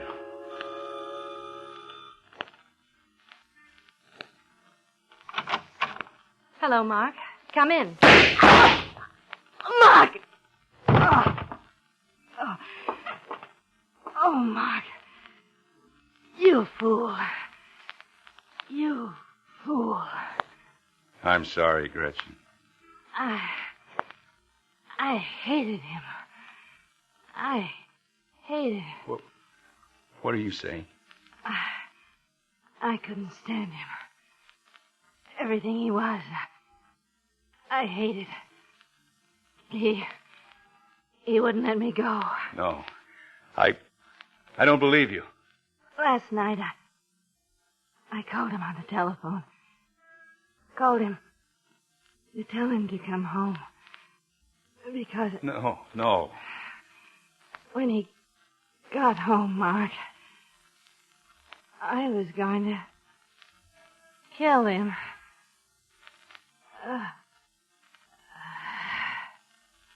Gretchen.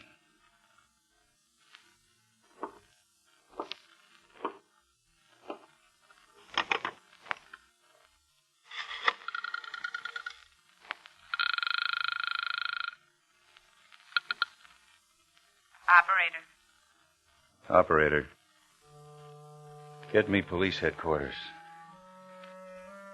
I just committed a murder that wasn't necessary.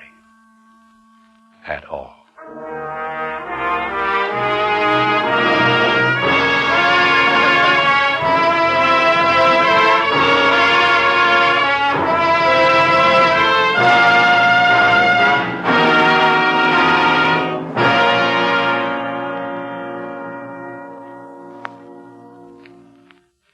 Suspense.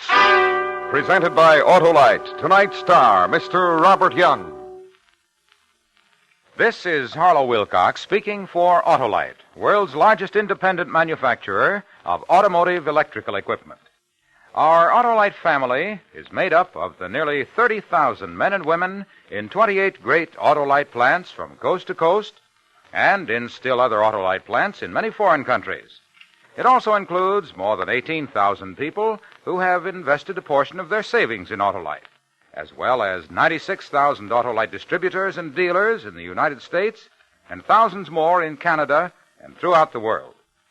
On April 1st, Autolite will present the national television preview of the great Parade of Stars automobile show from the Grand Ballroom of New York's Waldorf Astoria Hotel.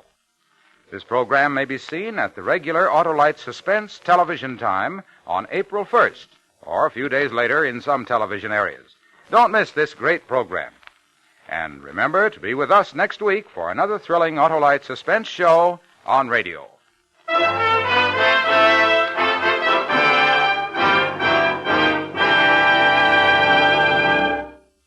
Next week, our star will be Miss Deborah Carr, as a girl who chose a most dangerous way of making a living and bet her life on its success. A story true except for changes in names and places, which we call The Colonel's Lady. Presented on Suspense.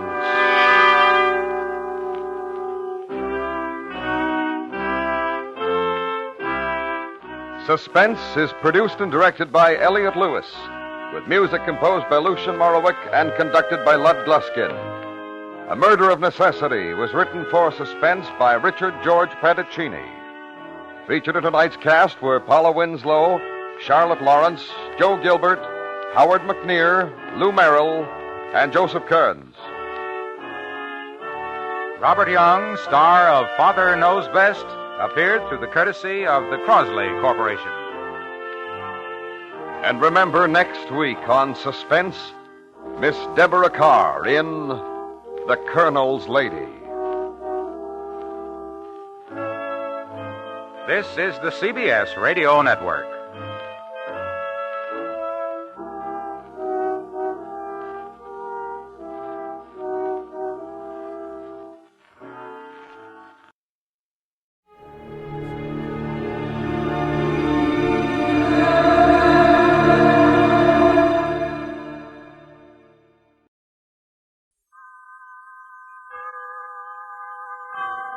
Autolite and its 98,000 dealers bring you Mr. Richard Widmark in tonight's presentation of Suspense.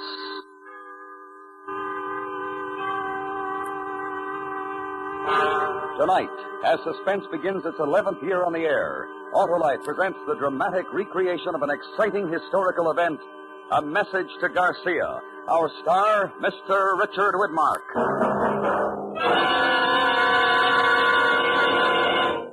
Hello, Harlow. How was your vacation? Ah, swell, Hap, and I never had to fill my battery once. Hey, you must have an Autolite stay full, Harlow. Ah, you know it, Hap. The famous battery that needs water only 3 times a year in normal car use. Yeah, and how are you feeling, Harlow? As alive and alert as an Autolite Stay Full, the battery that's full of pep and ready to work in a wink.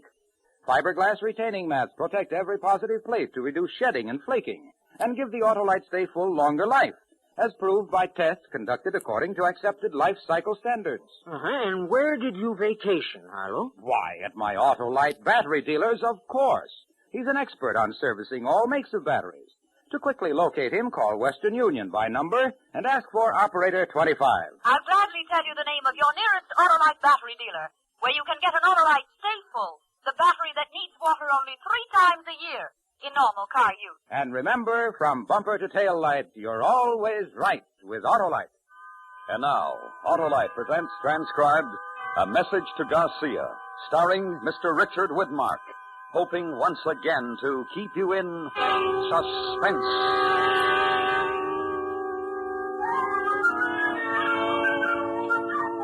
In 1498 down Havana way. The battleship Maine in the harbor did lay. One February night there was a terrible boom. 260 sailor boys met their doom.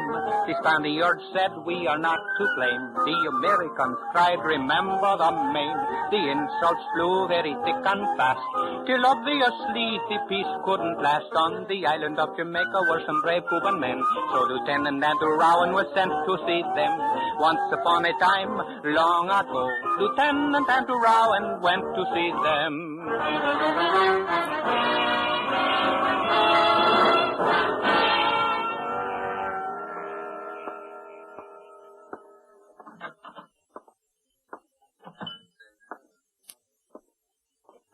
Oh, Rowan, over this way. I was just beginning to wonder if you'd gotten lost. Hello, Mr. Carter. Sit down. Thank you. I took the liberty of ordering you a drink before dinner. Best rum in Jamaica. Thanks. Well, this looks like quite a place. American consul's job to see that tourists are introduced to interesting places and to point out interesting people. This is a sort of diplomatic hangout. Oh, that's the German consul over there and the Spanish charge d'affaires at that table. I see. The only other person you should know is the man sitting by himself near the window. He's Cuban, an exiled patriot. His name is Dr. Jose Rubio. Now, pick up your menu. I've got a good look. He's the one? I'm not positive, but everything I've found out points to Rubio. It'll take more time to make sure. How much more time? Another 2 days at least. Then the quick way to make sure is to talk to him. The quick way, yes, but... Huh? Of course, that's up to you. How do I reach him? 474 Perch Street. Just be careful. Everyone knows Jamaica's the jumping-off place for Cuba. The Spanish could be watching him, too. Thanks, Mr. Carter. And if we don't see each other again, cable Washington. I'm on my way. Oh, the Spaniard's leaving. He'll walk past us.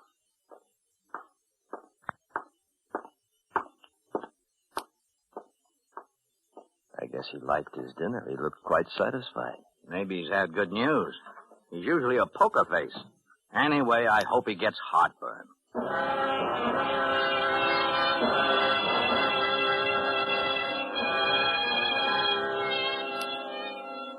Jamaica was the edge of it. My desk in the War Department back in Washington seemed 1,000,000 miles away. It had taken 2 days to sift through the Cubans in Jamaica and come up with Dr. Rubio. When it got dark, I left my tourist hotel and I went to Perch Street. I hadn't had time to feel scared. I knew my orders weren't simple, but it began to catch up to me now.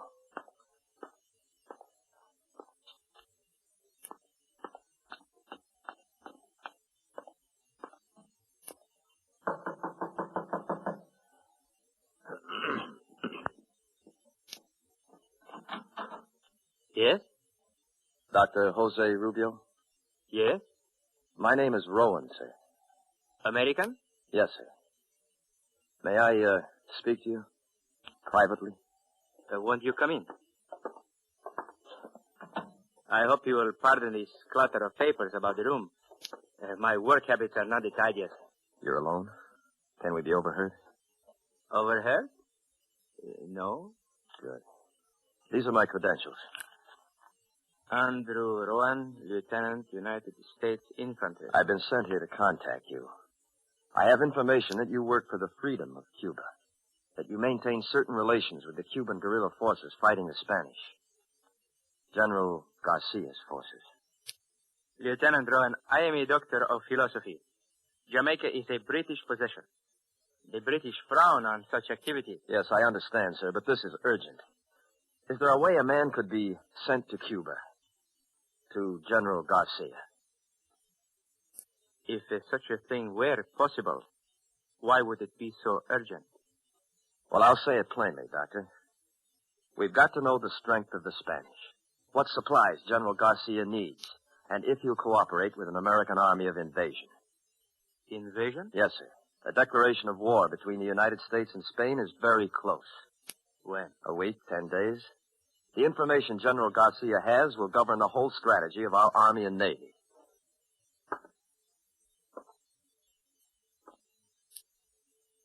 You should have come a long time ago, Lieutenant, when the cause of Cuban independence first needed help. Maybe so, sir, but I don't make policy. I will tell you truthfully. I do not know of what assistance I can be. The Spanish have suddenly become very strong. They used this new force to press General Garcia tremendously. Well, if you could get me to him, sir, I'm sure I that... want to get you to him, Lieutenant. I have received no word from Cuba in 6 weeks. I am not sure where General Garcia is. I'm not sure even that my communications are still secret. Is there any proof that they're not? No, unless silence is proof. I want to help you, Lieutenant, but you must know the risk to me, to you, to General Garcia. I'm ordered to get to the general, sir. If you're the only way... You like to fish, Lieutenant? How's that, sir? Fish. Out to sea in a boat. I have a friend who knows all the best fishing places between here and Cuba. Oh, yes, sir. I like to fish. When can you be ready? I'm ready now, sir. How about tonight?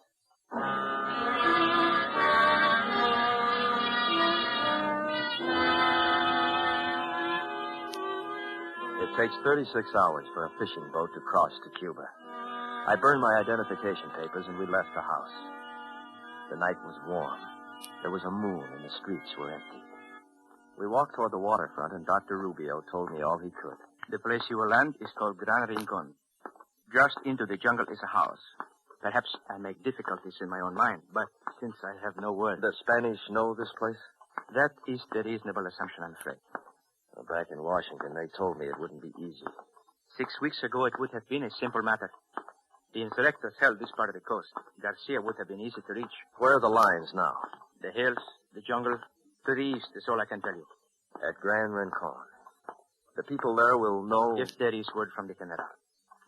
Only one thing you can be sure of. Where the guns are firing, that is where you will find Jalisco Garcia. Where the guns are firing. We go this way now, across the plaza. Right.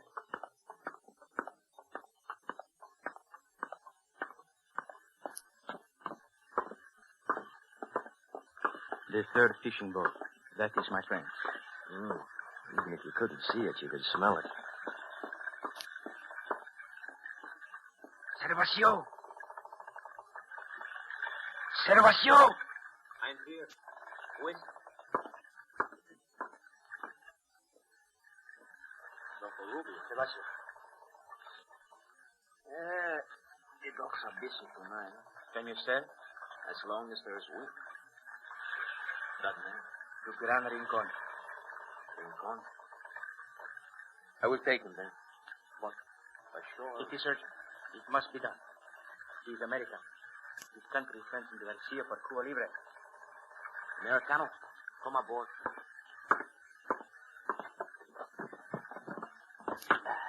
Thanks. Goodbye, Lieutenant. And success. This is my first trip to Cuba, Doctor. I'll have beginner's luck.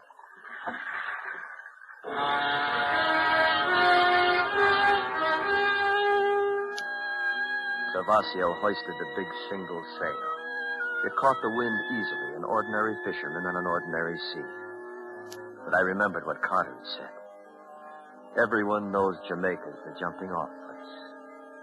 And there was a moon. The dock dropped behind us, and Rubio's white suit faded into the dark. I felt the boat take the main swell of the ocean. And then something caught my eye. There's not much of comfort on this boat. What do you look at? That light at the edge of town, the way it blinks. Huh? The shimmer of the air. I watched it. Maybe it was my eye, but the blink seemed more than just a shimmering in damp night air. Then it went out. And somewhere behind us... Servacio, you hear it? A steam launch. Supply boat for one of the plantations. You sleep. I will sail. I stretched out on a pile of fish nets and I listened. The sound disappeared in the night. And we were alone on an empty sea.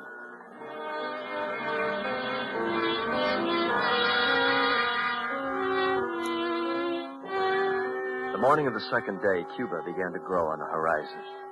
By late afternoon, we were close inshore, sailing eastward. I watched the jungle.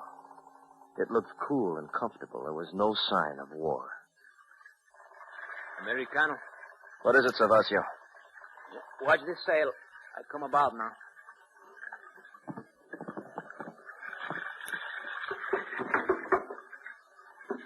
You're in Cuba, Americano. Thanks, Evasio. Aha, it feels good. There's a path that leads into the jungle. I see it. Then I leave you quickly. Spanish patrol boats hide in the cove. Thanks. It is all for one, Americano. Cuba Libre.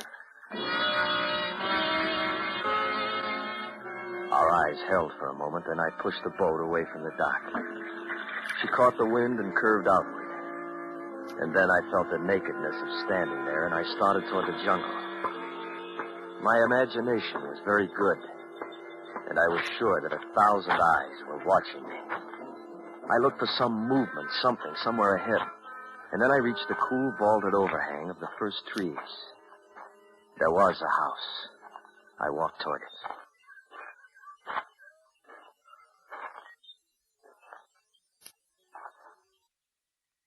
Hello?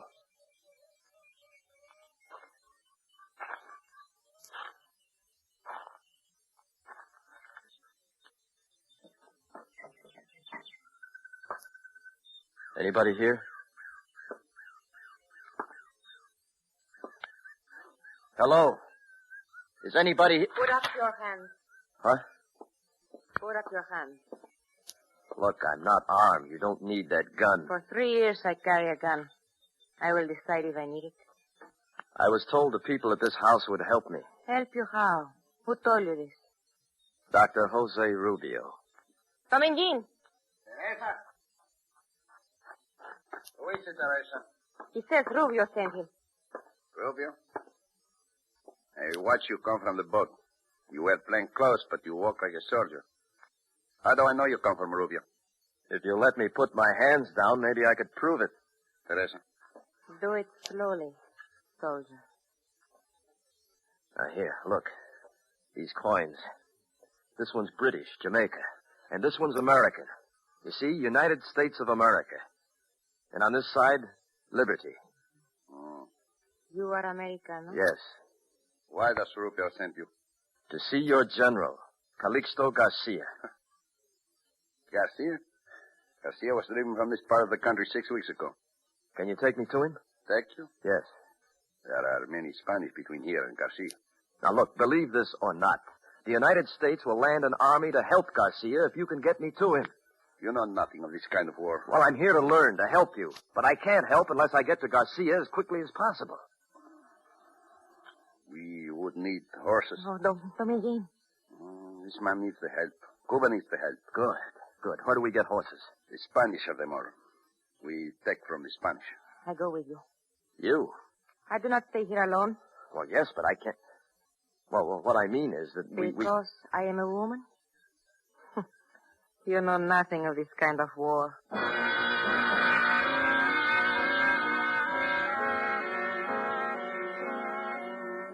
The sun was almost down when we left, and the jungle had filled with shadows. I walked between them. Dominguez in front, Teresa behind. Dominguez carried a machete. He hacked at the jungle in front of us expertly. If we were going in any definite direction, I couldn't tell. Americano, do you have a name? My name is Rowan. And like Garcia, you are the general of this army of yours? No, the general sent me. I'm a lieutenant. Teniente, I was a capitan. Oh. Where'll we find these horses? The jungle ends soon. There is a valley. The Spanish have a remote cavalry mount. Wait. Look, this guy behind us. Fire. They're burning the house. Who is it? Spanish. You are not so secret, Americano. I know you are here.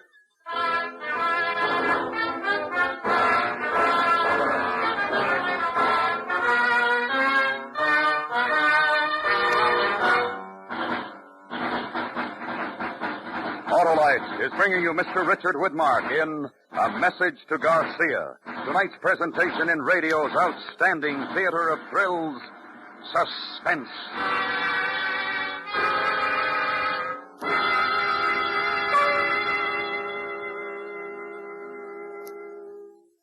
Well, Harlow, I guess everybody needs a vacation. Not the Autolite Stay Full Battery, Hap. That energetic instigator gives quick, dependable starts day in and day out in heat and cold. and needs water only 3 times a year in normal car use. And the Autolite Stay Full leads a long life and a happy one, eh, Harlow? Yes, sir, Hap. Fiberglass retaining mats protect every positive plate to reduce shedding and flaking and give that Autolite Stay Full longer life, as proved by tests conducted according to accepted life cycle standards. Best battery money can buy, right, Harlow? Right, Hap. So, friends, visit your nearest Autolite battery dealer and have him test your battery. If you need a new battery, be sure you get an Autolite Stay Full. The battery that says right on the case, needs water only 3 times a year in normal car use. You can quickly locate your nearest Autolite battery dealer, phone Western Union by number, and ask for Operator 25. And I'll gladly tell you the name of your nearest Autolite battery dealer. And remember, from bumper to tail light, you're always right with Autolite. And now, Autolite brings back to our Hollywood soundstage Mr. Richard Widmark in Elliot Lewis's production of A Message to Garcia, a dramatic recreation well calculated to keep you in suspense.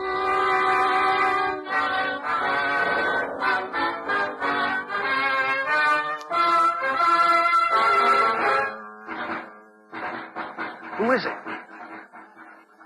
Spanish. This way.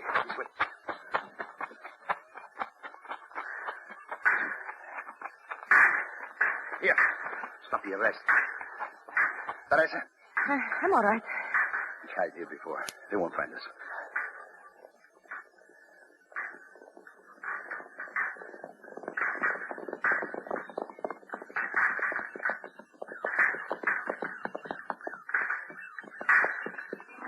No estar aquí.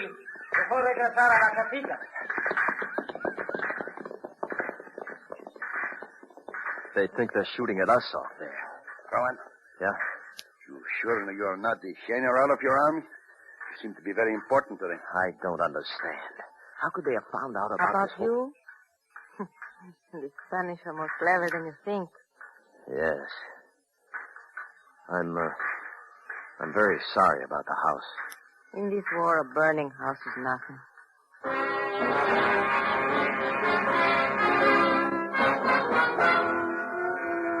We waited there as the sun set. It was the first contact with Spanish war. They knew I was in Cuba. They were looking for me, and they were strong. What safety there was would be in the night. Finally, the shadows combined into a velvet black curtain. Dominguez listened to the sounds in the jungle and said it was safe to go. We left the jungle in another mile and came out in the valley. Then we walked along a dirt road until Dominguez stopped. There was the smell of horses in the damp night air. I knew this just through those trees. Teresa, wait for us here. Sí. Give me the gun, Teresa. No gun. There are only a few cards. If it is necessary, I use the machete. She'll be all right? Teresa? She can take care of herself. 4 horses. Saddled and ready to go. Presents from the King of Spain. You take yours. I will lead Teresa's. Oh, boy. Dominguez. What? A soldier.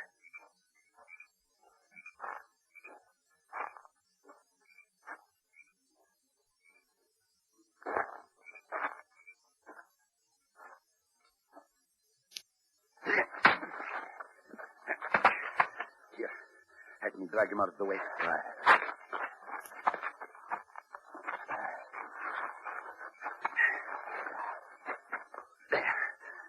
Why do you wait? Get the horses. Yes. You learn about the war? Yes, I learned. Easy, boy. Easy.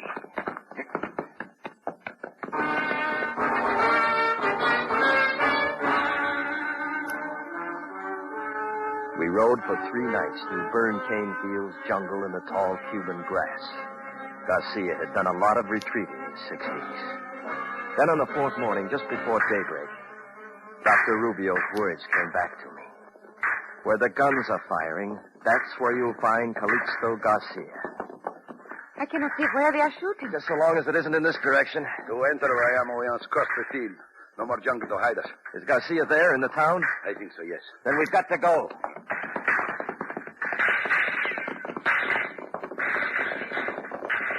We bent low and raced for the town. And as soon as we rode into the open, the Spaniards saw us. Little puffs of dirt picked up all around us. I felt as if the town would never get close. And then finally... Ha-ha! We make it. Welcome to Miami. You people. Hello. You crazy?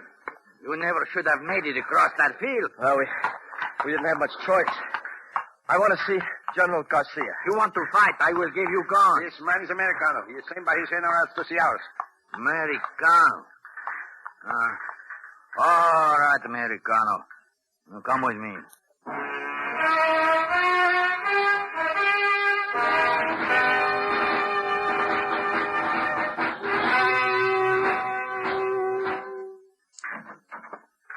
That is the situation. What are you waiting for, Mendoza? Send your men to the front position. Gomez, I want a report on the ammunition. They tell me I should make time for you. You are American? You want to see me? Yes, sir. Lieutenant Rowan, United States Infantry. You have aroused the whole Spanish army. Did you have to bring them with you? My orders were to get to you, sir. I'm instructed to tell you that the United States is prepared to enter the war against Spain. The War Department requests your knowledge of the Spanish army and wishes to know if you will cooperate with our forces. The destruction of your battleship, is that it? That, sir, and the Spanish treatment of your people. When will this war be declared? It might be already declared. When I left Washington, they told me the Spanish would declare on us or we on them in a week to 10 days. And that is why the Spanish drive me so hard. To destroy the insurrectos quickly so you will have no base. I will need supplies before your army gets here. Guns, ammunition, food. I need them quickly. They'll be sent to you, sir. The guns, Lieutenant. What kind will you send? Our standard guns, sir. Then I will show you something. Can they compare with this? Mauser. It's German, and it fires a clip. 5 shots by working the bolt. A man does not have to reload by hand. And our guns fire single shots. Each man who has one is made into 2. The Spanish are armed with Mausers. Well, we don't have anything like it. Then send me your automatic guns, the Colt, the Gatling, and make many more. Tell your generals they come to no simple war. Yes, sir. I see. May I take this with me? Take it, and get to your generals quickly. Colonel Sanchez? General? I want you to escort Lieutenant Rowan as quickly as possible to the north. See that he leaves the shores of Cuba safely. Si, General Garcia. I trust you are the forefront of your army, Lieutenant. For Cuba Libre.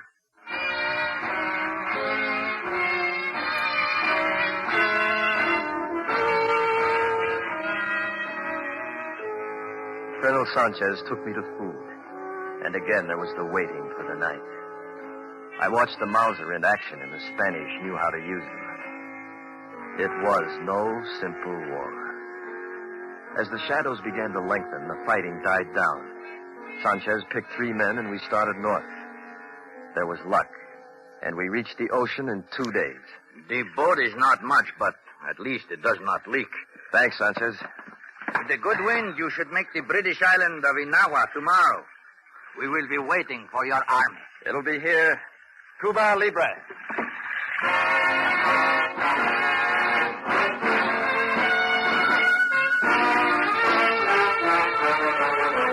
The winds were fair as he sailed all night. The sea was friendly to the Cuban flight. He reached Inagua safe and sound, and was soon on another boat homeward bound. The generals were told what he had to say, and it all brought the victory of Cuba Libre.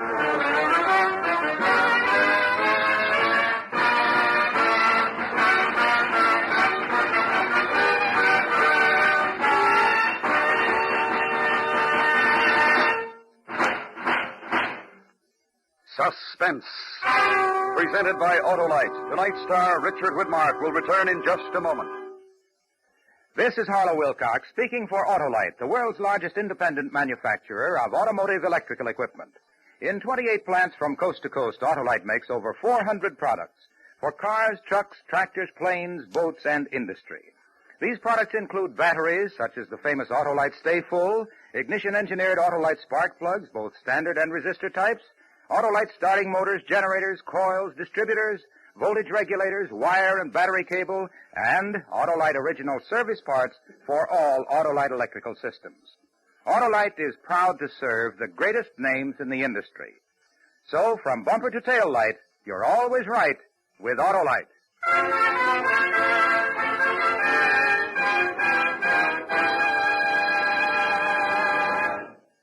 And now I'd like to present Richard Widmark and our producer-director, Elliot Lewis. Thank you, Harlow. Dick, I'm happy to inform you that for the second consecutive year, you've been voted Autolite's Golden Mike Award for the best male performance of the year on Suspense. Congratulations, and here, this is for you. Thanks very much, Elliot. That's a very handsome trophy. And now, if I may, I'd like to tell your audience that next week, the First Lady of Suspense, Agnes Moorehead, will star in a very special show called The Empty Chair. It salutes the American Automobile Association and its wonderful traffic safety program. I highly recommend that all of you listen next week to Suspense.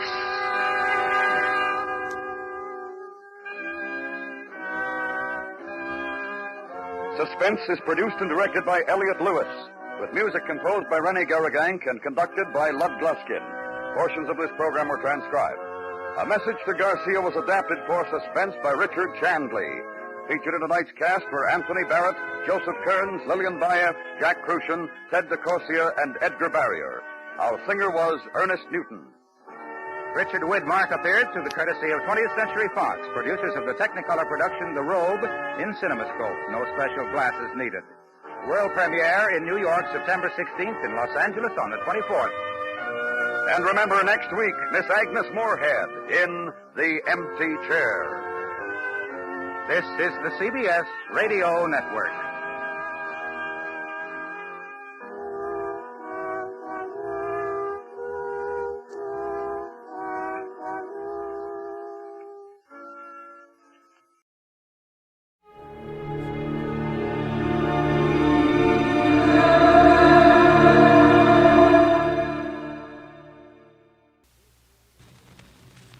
Here's another in NBC's great parade of new shows.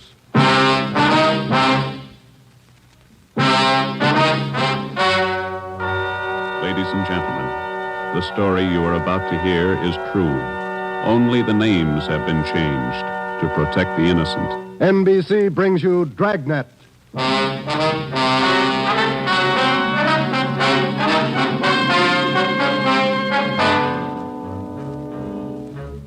You're a detective sergeant. You're assigned to homicide. A mad killer is loose in the city. In every instance, he leaves the murder weapon behind. There are no fingerprints, no clues to the killer's identity. Your job, get him. Dragnet, the documented drama of an actual crime, investigated and solved by the men who unrelentingly stand watch on the security of your home, your family, and your life. For the next 30 minutes, in cooperation with the Los Angeles Police Department, you will travel step by step on the side of the law through an actual case from official police files. From beginning to end, from crime to punishment, Dragnet is the story of your police force in action. It was Tuesday, June 3rd. It was warm in Los Angeles. We were working the day watch out of homicide. My partner's Ben Romero. The boss is Ed Backstrand, chief of detectives. My name's Friday. I was off duty reporting back in on an emergency call. It was 3:57 a.m. when I got to the basement of the city hall. The carpool. Let's go, Friday.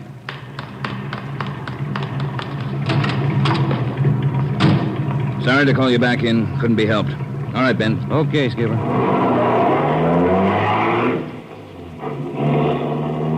What's up, Ed? Double murder. When? I don't know. Found out about it 40 minutes ago. You got any ideas? Roughly same M.O. Was that 6413 Norwich, Skipper? No, 6430. What do you mean, the same M.O.? The same guy. Brickbat killer. How many does this make? Counting tonight, 4. We got anything at all? Smudged fingerprint we can't even classify. Sounds like a smart operator. We gotta get him. If we have to shake down the city from one end to the other. Big job, Skipper. Big killer.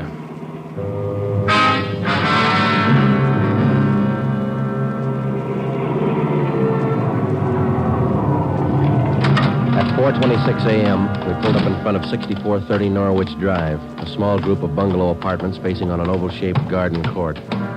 2 uniformed officers were stationed at the door to the apartment. Hi, Chief. Hiya, fellas. We went inside. Wellberg from Homicide was waiting for us. This way. In here. Well, there they are. Yeah. Mother, daughter. Joe, on the floor beside the bed. Yeah, a red brick.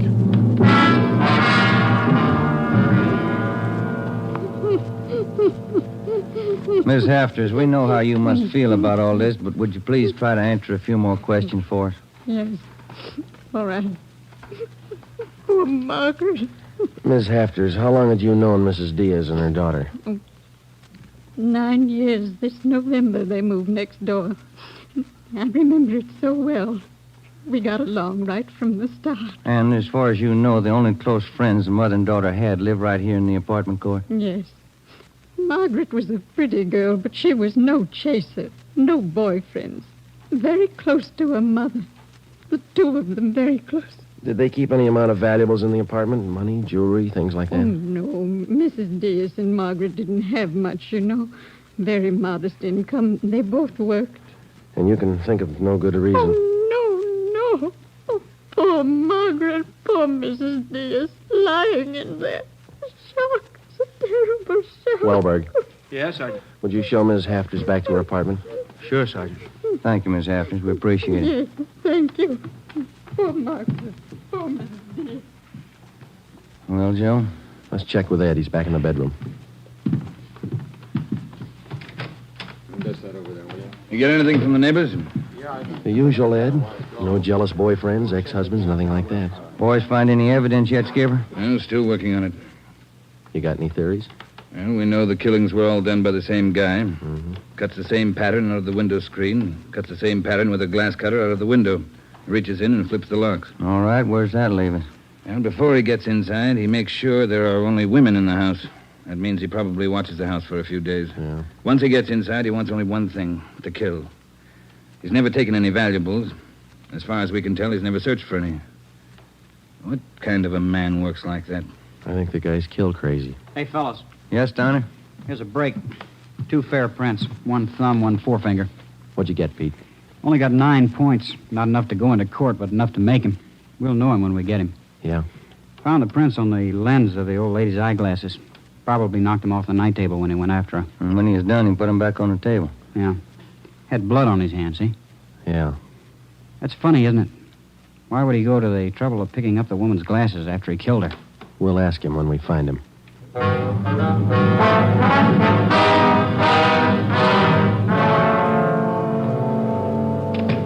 right, Ben. Joe, might have something for you. We can use it, Lee. Hold it just a minute. Yeah. Crime Lab, Jones. Yeah. Yeah, all right. I'll tell him. Right, Ed. Backstrand.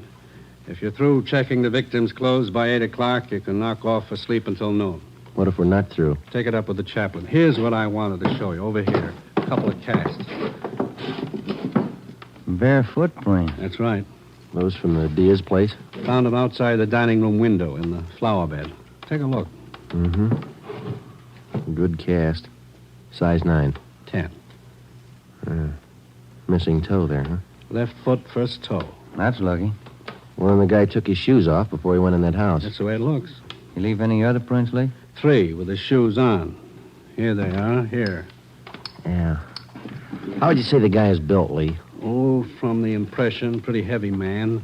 There's no full length of stride, or I might give you an idea of his height. How about the bricks, Lee? Here they are, all 3 of them. Used this one in the first murder, this one in the second, this one last night. Leaves them around like calling cards, and there's no way to check them. You'll never get a fingerprint off a common red brick like this, Ben. Surface is too rough. Well, we got an idea of his weight. We know that the first toe's missing from his left foot. That's something. The one we had yesterday. We can check that missing toe in the amputation file, Joe. Yeah. Well, we better get back. Pete ought to have those prints ready, too. Thanks a lot, Lee. Okay, fellas. Say, they post the bodies yet? Yeah, they're doing it now. Same as the first 2. The brain? Concussion, hemorrhage. They didn't have a chance. Hold it a minute. Crime Lab, Jones. Sure, just a minute. Either one of you fellas. I'll get it, Joe. Okay. Yeah, Romero. Yeah. Good, we'll be right over. They got a make on those 2 fingerprints.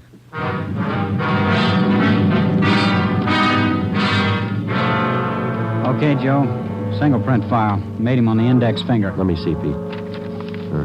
Take a look, Ben. Yeah. Doesn't look like a killer, does he, Joe? Kind of nice looking. That's right, Pete. They said the same thing about John Dillinger. The name at the top of the make sheet read Carlos Richard Monterey, male, Caucasian, age 19, height 5 feet 11 inches, weight 165 pounds, dark brown hair, dark brown eyes. Last known address, 1663 Naples Street, Los Angeles. Previous arrests, 1, auto theft, February 8th, 1936. That was all. Ben and I had been expecting more. The information on the mama sheet for Monterey was 13 years old. So was the picture. So was the description. So was the address. In 13 years, a man can change in 1,000 ways. So can his habits, his appearance, his address. In 13 years, everything can change except 2 things. A man's fingerprints and a physical deformity.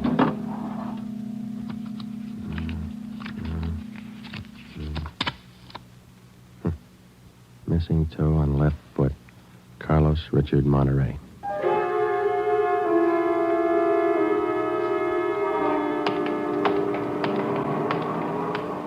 Here it is, Joe. 1663 Naples. Yeah, come on.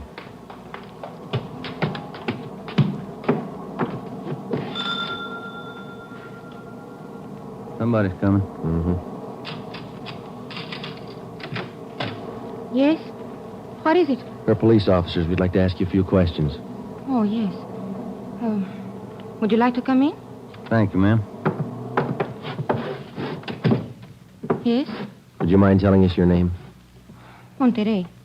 Isabel Monterey. What is it you want? You're married? Yes. My husband is Francisco Monterey. Would you explain why you are here? We thought you might be able to help us. We're looking for a man named Carlos Monterey. I don't understand you. We're looking for a man. We'd like to talk to him. Do you know where he is? Yes. Carlos is dead 7 years ago. He's dead, my husband told me. And does your husband know Carlos, or did he know him? He was his brother. What about your husband's parents, Miss Monterey? Where are they? They're both dead. Sometime now.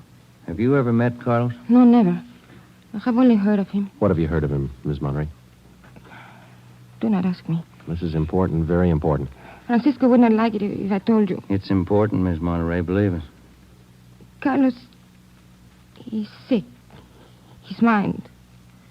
For 8 years, Francisco has not seen him, not heard from him. He thinks he's dead. But he only thinks so, Miss Monterey. No one's told him his brother's dead. He just thinks so. What else is there to think? Where's your husband now? At his work, the store, Rivera Street near Main, grocery, Monterey Cartwright grocery.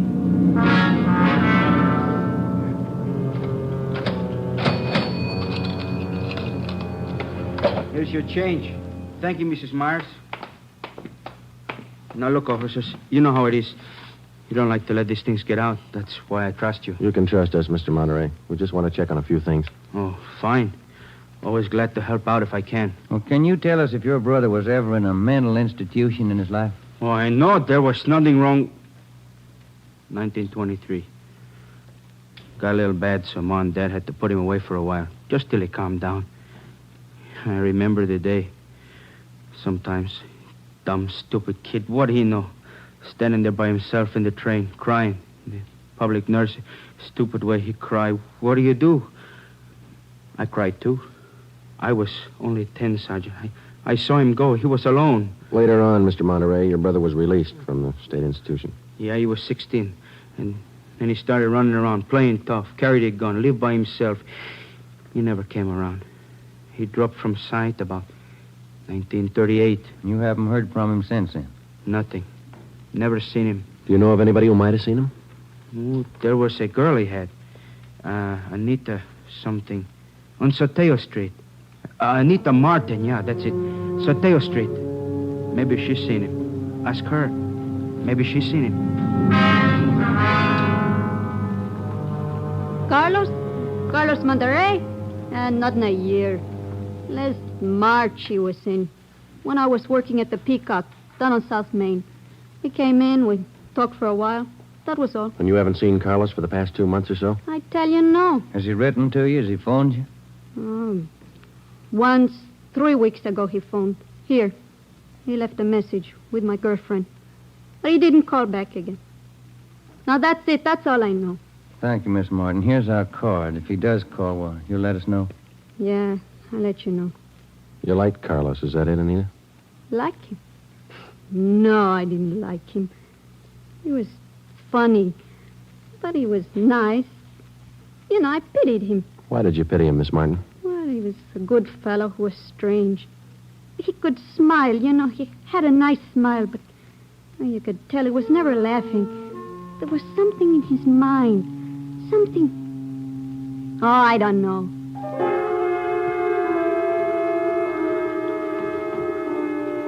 At least a year, closer to 2, I haven't seen Carlos. No letters, not a card, nothing. He was in the East the last time I heard. When was that? A year ago, January, I was in here. He sent me a calendar. Sometimes he could get along fine, very well. Other times, terrible. You couldn't keep him down. How'd he manage to stay out of jail that way, Vicente? I don't know. Sometimes he should have been in jail 5 times over. And you say you don't know of anybody who might have a recent picture of Carlos, a snapshot? No. No one I can think of. Okay, Vincenti, here's our card. If you do think of somebody, let us know, will you? It'll help. Sure, glad to. If I hear of anybody. What kind of a day is it outside? Hot? Hot.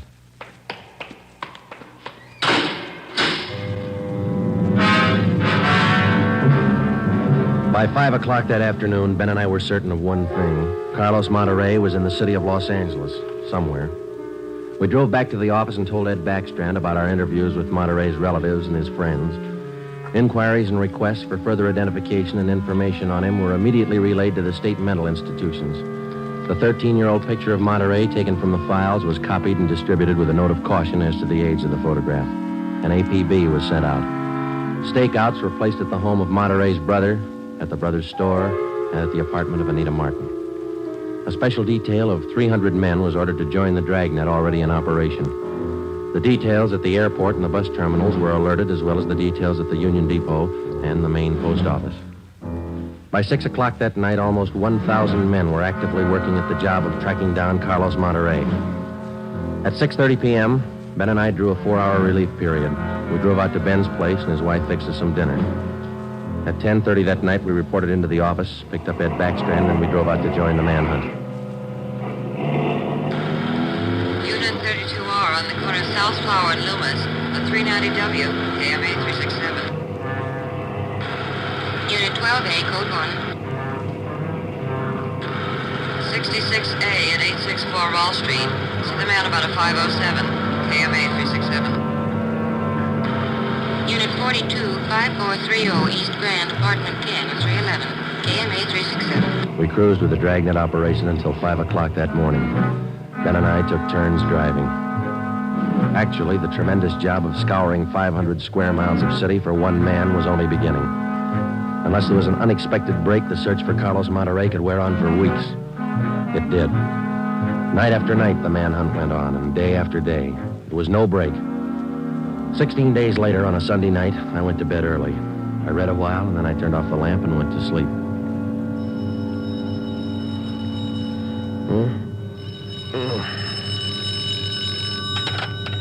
Hello?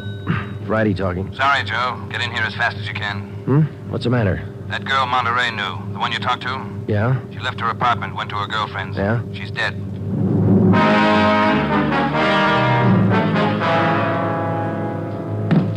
There it is. Ordinary red brick. Found it by the body. How long's she been dead, Skipper? Well, she was seen alive about an hour and a half ago. Got 3 bare footprints, good length of stride. Found them down in the lot beside the house. What do they look like? Same guy.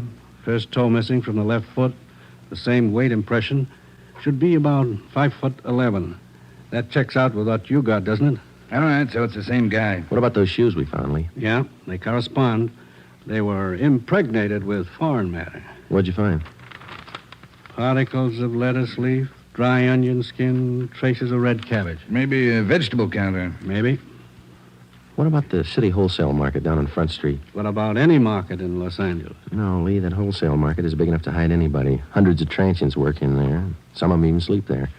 For a guy like Monterey, it'd be perfect. That's a fair guess. Check it when it opens. They open at 2 a.m. 2:30 now. All right, get back to the office and pick up as many extra men as you need. Get down there right away. Okay, Ed. Now, you know he's a rough one, so watch it. On Monday, June 23rd, at 2 minutes past 3 a.m., we pulled up at the city wholesale produce market. With the exception of 54 police officers in plain clothes who mingled with the buyers and sellers, business went along as usual. The market itself covered almost 3 square blocks in the lower part of the downtown area. It was divided off into hundreds of individual stalls by flimsy wooden partitions. To make the search even tougher, the place was crowded. For the first 45 minutes, we had the men circulate at random through the crowd on the chance that one of them might spot Carlos Monterey from the 13-year-old picture. It didn't happen. After that, we started a systematic canvass. We talked to the customers, we talked to the managers of the different booths, we gave them Monterey's description, we showed them his picture. Nobody recognized him. We checked the employment records one by one. Not a sign. Sorry, Sergeant. I'd like to help. I've never seen the guy. Okay, Mr. Snyder, thank you. We sure picked the sweet jobs, don't we? Oh, yeah, we could spend a year at this. Oh, Sergeant Friday. Yeah, Kamansky. Did you find something? Guy at the booth over there against the far wall. Thinks he might have hired Monterey a couple of days ago. Come on, Ben. Where? Over there, Sergeant. You showing Monterey's picture? Yeah, he thinks it might be him. Mr. Fresnetti, this is Sergeant Romero, Sergeant Friday. Yes, I told your boy, Sergeant. This fellow Carlos, I hired him to help last Thursday. Big rush for me now, so I hired him. You sure he's the man? In the picture? I think so. A little older, maybe. Oh, but I know faces. He's the man. You're looking for him? You say you hired this man last Thursday? That's right. It's a big rush for me now in the morning. I hired him Thursday. He worked Thursday, Friday, Saturday. But he don't show up this morning, so I got no use. Too many men to pick from. He don't show up, I let him go. What kind of work did he do for you? Same as he did for Schiller down there. Heavy work. Moving the stores, cleaning up. What used to Schiller handle, Mr. Fresnetti? Fancy, very fancy vegetables. Choice. New potatoes, expensive red onions. Schiller sells to the big hotels. Does Schiller handle brown onions, Mr. Fresnetti? Oh, only the best. Big dealer that Schiller. Sells it to the big hotels. How long has this Carlos been working around the market? Oh, I don't know. Is it just like the rest? First he worked for me, then Largo Massini, then Schiller. Hey, why are you looking so hard for him? He stole something? He murdered somebody. Him? Mamma mia, murder. Do you have any idea where Carlos lives? Oh, me? No. And if he comes back here, I tell him to get out. I got nothing to do with this trouble. No, you'll tell him nothing, Mr. Fresnetti. Here's our card. If you see Monterey again, call us. Say nothing to him. Oh, sure. I remember. Joe, call the chief at the office, will you? Message just came in. Thanks, Al. Come on, Ben. Yeah, there's a phone booth. See? No, I don't. Where? Straight ahead, little left. Oh, yeah. You got a nickel? Let's see. Oh, yeah. Yeah, there you are. Thanks. I'll see what Ed wants.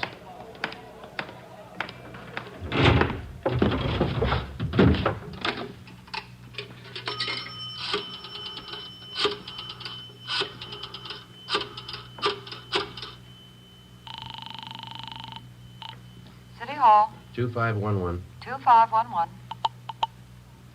Chief of Detectives Office, Hannon. Hi, Mike. Ed there? Ed, take it on extension 2, will you? Backstrand talking. Friday, Ed. Move fast on this one, Joe. What's up? Main post office. Carlos Monterey picked up a letter there less than 5 minutes ago.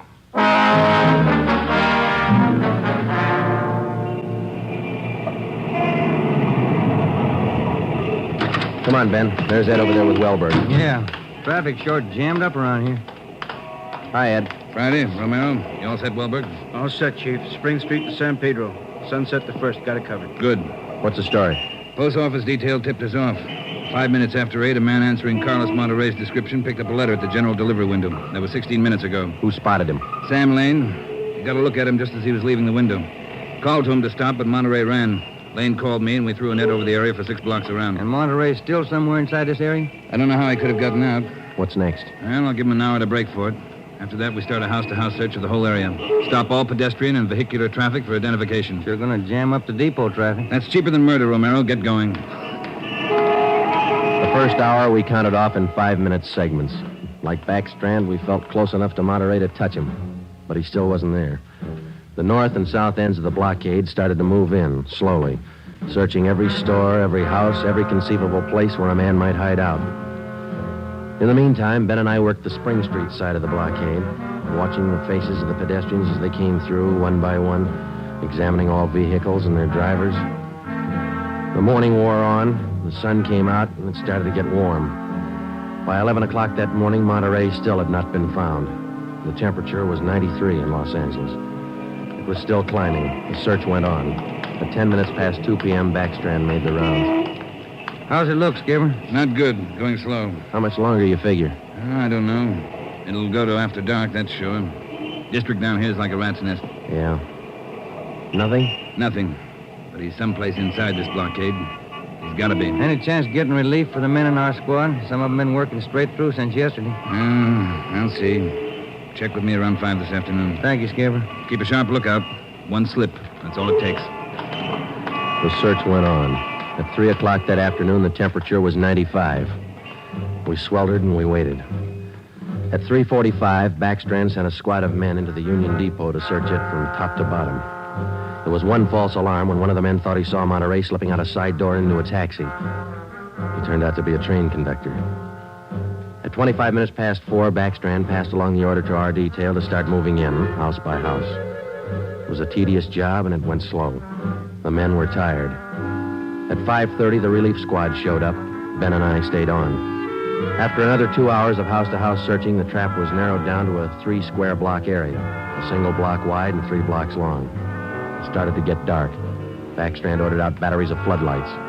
By 8 p.m., the cordon closed in around the last 2 square blocks. Lines are all set, Skipper. Ready to move. Good. What do you think? Well, we'll know pretty soon, one way or the other. Frank, keep that traffic moving. All right, you two, get going. See you later, Skipper. Joe, let's take a look in here. Okay. Sure is an old building. Yeah. Where'd Kamansky go? I don't know. He's here a minute ago. Oh, wait. There's his flashlight. Down the end of the corridor there. He's signaling. Yeah, come on. Kamansky? Yeah. Down below, Sergeant, in the basement. Come on. Monterey? He's been there, I think. Here, this way. Where? Over here. Now, watch your step. The light's bad. Here he is. Says he's the janitor. Oh, my head. He's been slugged. All right, come on. How'd it happen? Can you tell us? Yeah, a big man hit me. I came down to empty the baskets. He hit me and ran. Ran over to the new building. The new building? Is that the one next door? Yeah, just a few minutes ago. Nobody's come out of this building for the past half hour. Every door in the place is guarded. No, not the doors. He went through the tunnel. I saw him. Over there's the tunnel. I'll take a look, Joe. Yeah, the tunnel connects the 2 basements. Same company, old building, new building. The tunnel connects the basements. Joe, come on. Yeah. Kamansky, get out to Backstrand. Tell him what's happened. Right, Sergeant. And call an ambulance. Right. All right, Ben. Through the tunnel. Watch where you're going. The light's bad. Yeah, it is. That a door up ahead there? Yeah, I think so. Yeah. Let's go. Good. There's a stairway. Come on.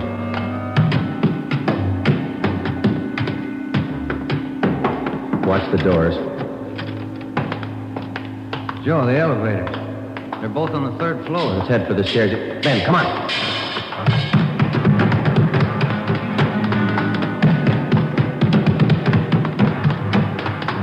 One more floor. Yeah, right. Come on, hurry. Yeah. Look, top of the stairs. There he goes. All right, hold it, you.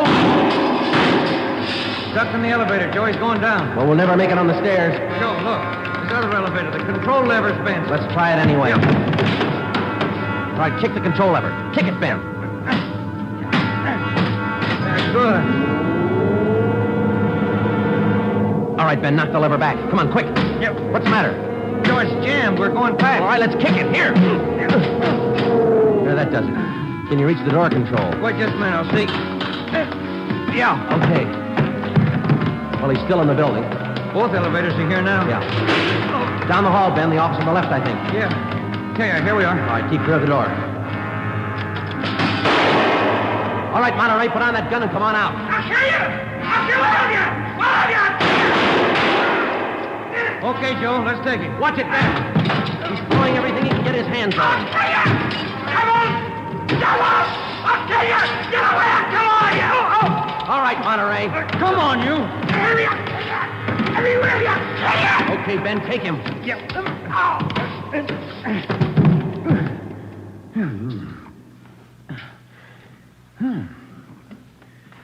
Nice looking guy. Clean cut. Yeah. Doesn't figure, does it? What's that? My wife would say he doesn't look like a killer, does he? What's a killer supposed to look like? The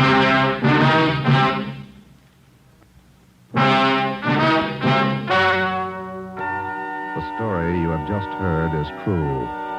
Only the names were changed to protect the innocent. Carlos Monterey was examined by 5 different psychiatrists appointed by the Superior Court and was found to be sane. He was tried and convicted of murder in the first degree. He was executed in the lethal gas chamber at the state penitentiary.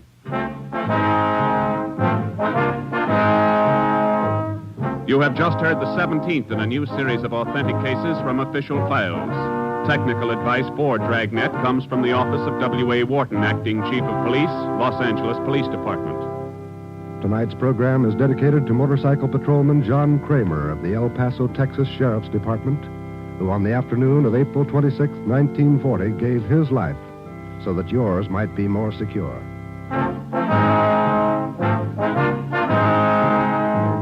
Dragnet came to you from Los Angeles. Your tune for the stars on NBC.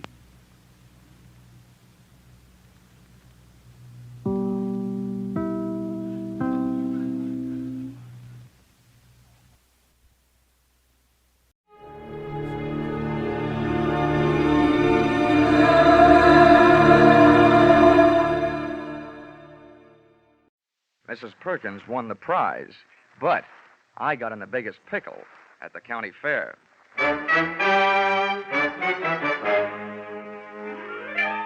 This is another in the adventures of America's fabulous freelance insurance investigator, Johnny Dollar. At insurance investigation, Johnny Dollar is only an expert. At making out his expense account, he is an absolute genius.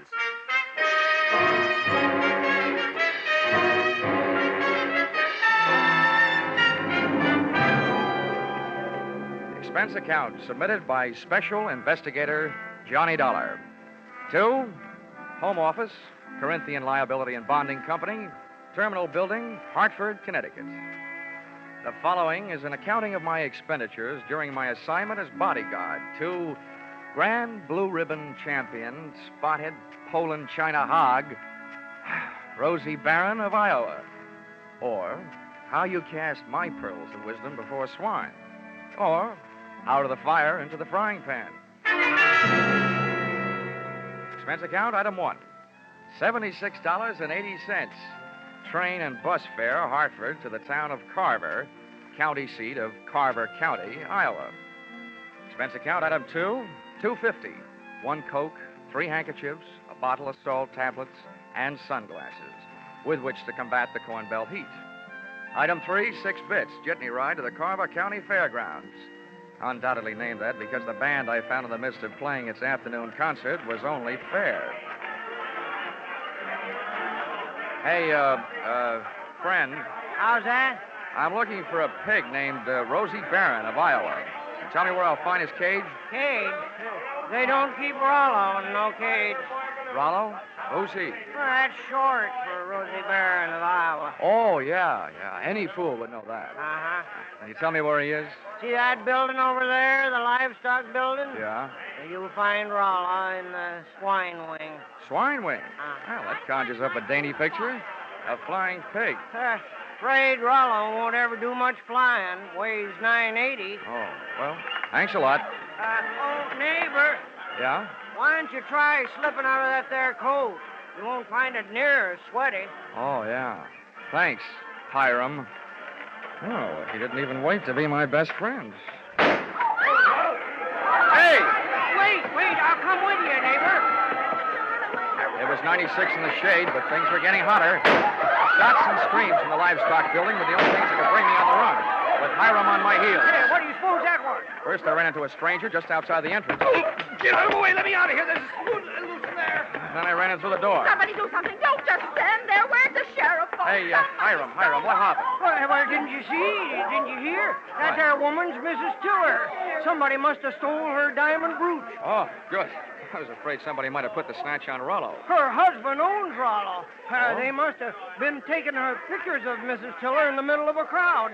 And when they had her smiling real pretty, them flash bulbs went off, and then somebody must have reached around from behind her, yanked the brooch, and started shooting a gun in there. That's a tried and true method of busting up a crowd to help make a getaway. You think anybody saw who did it? Couldn't. Those flashes would have had them blind as bats for a minute. There's the sheriff. What's his name? Why, that's Harry Blewett. Harry Blewett? Yeah. Sounds like a slogan from the Republican campaign. Hey, here, you. Wait a minute, let go. Well, everybody around here is trying to get my coat off. Come on, Sheriff. Loose the haberdasher. All right, now, never mind the fancy talk, young fella. I saw something pass between you and one of the thieves just outside the door. Oh, you're out of your mind. That guy bumped into me. He came crashing out of here, and I happened to be in the way. I'll bet you happened to be in the way. Accidentally on purpose. Now, that's an early American comeback. But that's the way it was. Now, look, I won't ask you for a search warrant, Sheriff. You think I got the brooch on me? Start looking. All right, I will. All right. Now, in that pocket, cigarettes and a lighter. I see 'em. You see? Yeah. And in that pocket, handkerchiefs and salt tablets. Salt tablets? Mm-hmm. Now, why don't you look in my inside coat pocket? And there you'll find my wallet and identification. I was coming to that. Dollar. Insurance investigator, right. Hartford, Connecticut. Well, what brought you out here? I'm a piggy sitter for the Corinthian Liability and Bonding Company. They wrote a policy for $25,000 on your friend Rollo, Rosie Barron of Iowa. Who ever heard of taking out a $25,000 insurance policy on a hog? I did. And right now I wish I hadn't. Some people pay high premiums for publicity, Sheriff. And that's what the Blue Ribbon Prime Packing Company is doing in this case. Now, may I have my wallet back? I want to count my money. Yeah, now, here. All right. Here's your wallet. You may think you're quite the joker, young fella, but I'm telling you right now, I'm going to keep an eye on you. I got a better idea than that, Harry. If I were you, I'd go looking for that photographer. Why? What'd he do? He took the picture. And there's just a chance the thief may be in it. Say, that gives me an idea. Sheriff, whoever says you aren't smart makes no mistake.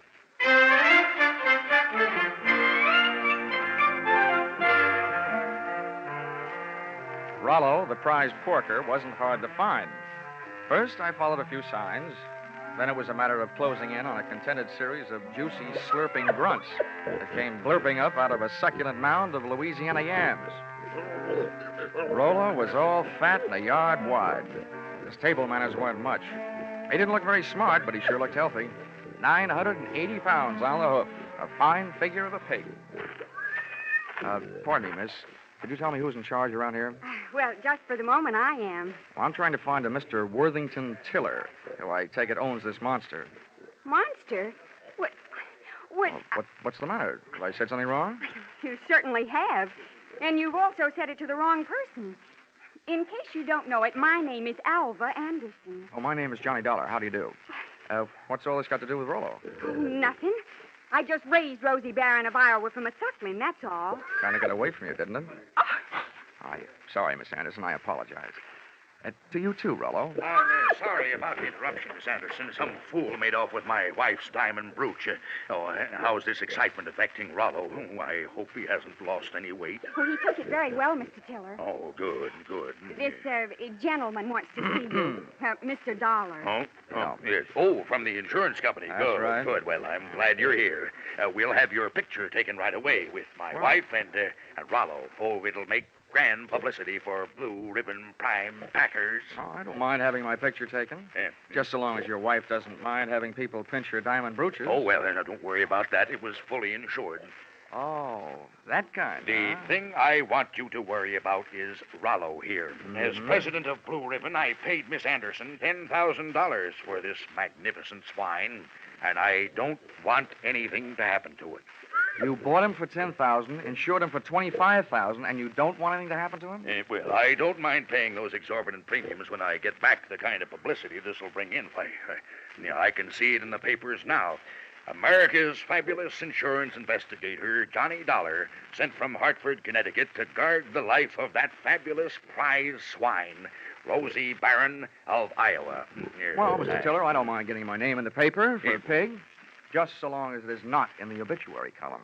I just couldn't stand having my tombstone read, Johnny Dollar no longer am. He gave up his life for a great big hand.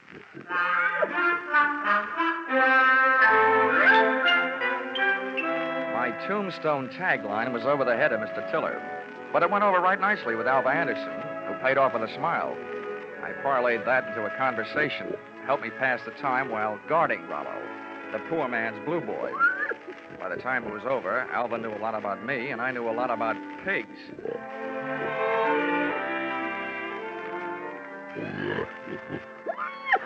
You know, you have beautiful eyes, Alva. Mr. Dollar, do you know what's really interesting about the origin of swine? Why, it's estimated that the Chinese people domesticated swine about 2900 B.C. And not only that, but I'm sure you'd like Hartford. And Mr. Dollar, you probably don't know this, but a pig is one of the most important food animals. It's an economical converter of grain and other feeds into body tissue, as the products of which furnish meat and fat for human consumption. Alva, darling, I'll only be in town for a little while. And not only that, but people who say that pigs are dirty don't know what they're talking about. Why, sanitation is essential to good health, rapid growth and development, and profitable production. Oh, Rollo, what have you got that I haven't got?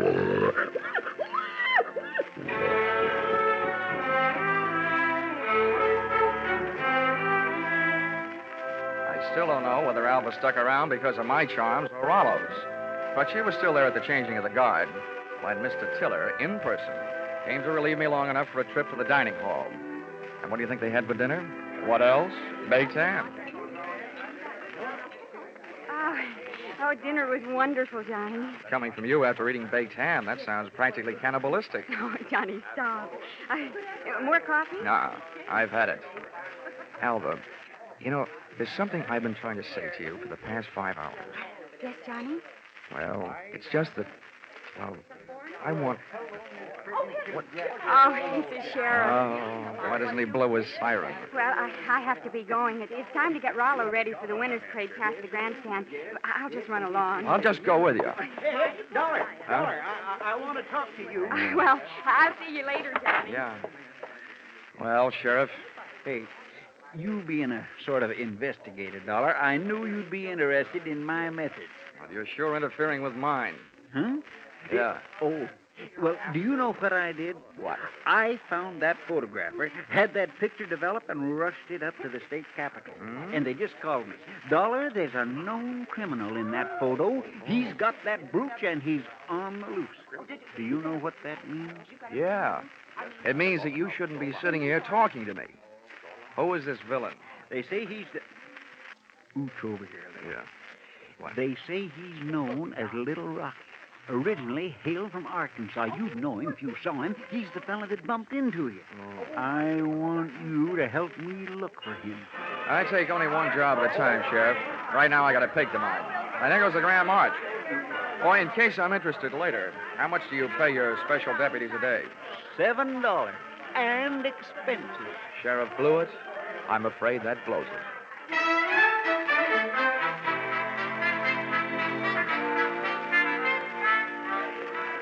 The Carver County Pickle and Pie winners were lining up to lead the Grand March. By the time I got to the grandstand, down at the tag end of the livestock echelon, there was a shiny white cab and trailer sporting the markings and mottos of the Blue Ribbon Prime Packing Company. And high upon it, perched on a platform and surrounded by a sturdy iron railing, stood that champion, the pride of the pork set, Rollo, Rosie Barron of Iowa. It was lovely. It was divine. I had a feeling that swelled my heart with pride. Here they were, products of the American home and the American soil. A fanfare of foodstuffs flowing from the horn of plenty. Just because of my association with Rollo, I felt that I was playing some small part in this gallant parade as it was started the first leg of its journey. It was inspiring. It was thrilling. It was... Boing! All of a sudden, it was downright frightening. As Rollo's chariot rolled by, I got an eyeful of its driver. It was my comrade in collision, the guy who had put the snatch on Mrs. Tiller's diamonds, Little Rocky from Arkansas. I added to my treasury of thankless tasks by trying to pin a tackle on a 5-ton truck. I got a door handle with one hand, running water with one foot, and a clout in the teeth from an unexpected adversary. Knock him loose, Marlowe. He's on the running board. Hey, what the... I was flat on my back. Everybody was screaming and hollering. The truck went crashing to the fence. And Rollo, Rosie Baron of Iowa, was one little piggy who wasn't staying at home.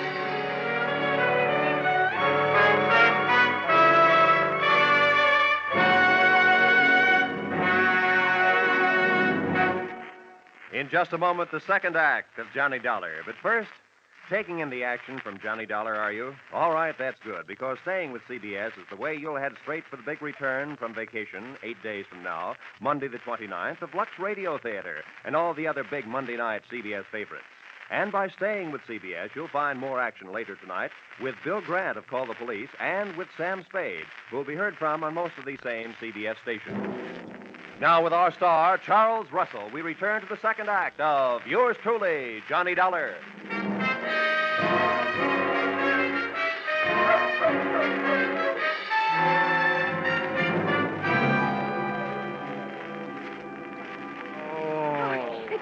Johnny, are you all right? Can you get up? Well, the spirit's willing. I'm not sure about my spine. Here, let me help. I'm the guy who goes around telling kiddies never to hitch rides on trucks. Well, nobody can say I didn't make a dent in Iowa. It was wonderful the way you tried. But what are you going to do now? Right now, I don't know. The only place I can think of at the moment where I might find a hot pig is a barbecue stand. Oh, this is no time to be funny. Well, look, up until now, all the laughs are on me, kid, so let me be the judge, huh? Well, what are you going to do? Well, first I'm going to practice my arithmetic and see what adds up. You can't unload a stolen pig in a pawn shop. So, question number one is, where do you unload it? Where would you go? Well, where would I... Well, I'd never thought of it. Well, here's what I figured. The Rollo on the hoof is too well known to peddle for anything like the dough he's really worth. I mean, he's not like a big diamond that you can cut up and Or is he? What is the going price on pork? The market this morning was at $23.50. Well, that kind of money hardly sounds like Little Rocky's kind of project. But maybe things are tough. By the way, Alva, have you ever been in Arkansas by any chance? Why do you ask? Just wondered. Hey, Dollar, just a minute. I want to talk to you. Barnyard bloodhound himself. Yeah, Sheriff? Would you mind, Alfred? I was just leaving. How could she be that cold on such a hot night? Huh? What's bothering you, Sheriff? I saw your little performance, Dollar, when you leapt at that truck. Just how hard was you really trying? How hard was I ought to punch you in the nose, badge or no badge. Now, don't you go getting huffy. I just want you to know that I don't fool easy. When I'm on a case, I'm suspicious of everybody. Yeah, that must be rough on your wife. How often do you have her in handcuffs? Huh? Well, Now, look, Sheriff, all I need from you is the use of a car so I can go looking for old Lardhead. No, you don't. There's enough missing around here as it is. Rollo, Miss Tiller's jewelry, and I ain't about to add a county vehicle to the mess. And besides, I want to keep an eye on you. Good. You might learn something. Come on. Here, wait a minute. Where are you going? Over to the Ferris wheel. That truck hasn't been off the fairgrounds more than a couple of minutes. I want to get a look at the countryside. Ferris wheel. Say, that gives me an idea. I hoped it would. Come on. Say, Sheriff, I don't know very much about this farm-side ferreting racket. Well, there's more to it than meets the eyes, I can tell you that. Oh, yeah, I bet there is. Tell me, didn't I see a feed trough on Rollo's truck with a lot of mash in it? Well, now, let's see. If he ate yams this afternoon, he'd eat mash tonight, all right. Does mash kick up any kind of a smell? Oh, sour as swill. But the pig seems to like it. Uh-huh. How does this sound to you, Sheriff? Suppose right after you take your ride to the top of the Ferris wheel to case the countryside, we were to get ourselves a nice hungry pig. Say, that gives me an idea. We could take that pig and he could smell that mash in the air and sniff out the trail of that truck. Sheriff, if you aren't a genius, I wouldn't be surprised. Oh, Shaw. It was planting time in Iowa that night, at least for ideas. Two of which I had planted in the not-too-fertile mind of Sheriff Harry Blewett. And as long as it took us to walk from the trotting track to the Ferris wheel, it came harvest time for notion number one. Right this way for the big ride on Okay, mister, okay. I'm the sheriff. I want you to run me up to the top of that wheel and hold me there long enough for me to get a look around.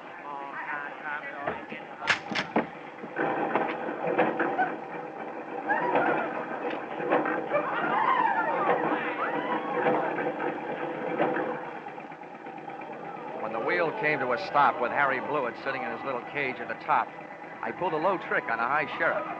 I bought a pink lemonade from the juice stand next to the Ferris wheel, walked over to the motor that rolled the big heap, unscrewed the cap on the gas tank, and gave it a big, long drink.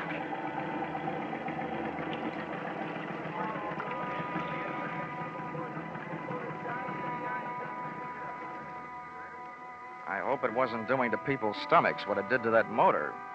You might well remember this harmless little deceit the next time you have occasion to get rid of a sheriff.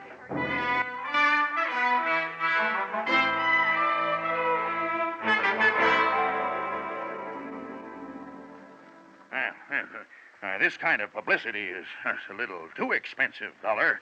I demand that you do something. Now, don't worry, Mr. Tiller. I am going to do something. Yes, and I'll thank you to remember that the only ones who stand to get hurt right at this point are the insurance companies that wrote the policies on your pig and your wife's diamond brooch. Why, Worthington, I hadn't thought of that. Huh? Why should we worry? My brooch is insured for way over the value, dear. We hadn't...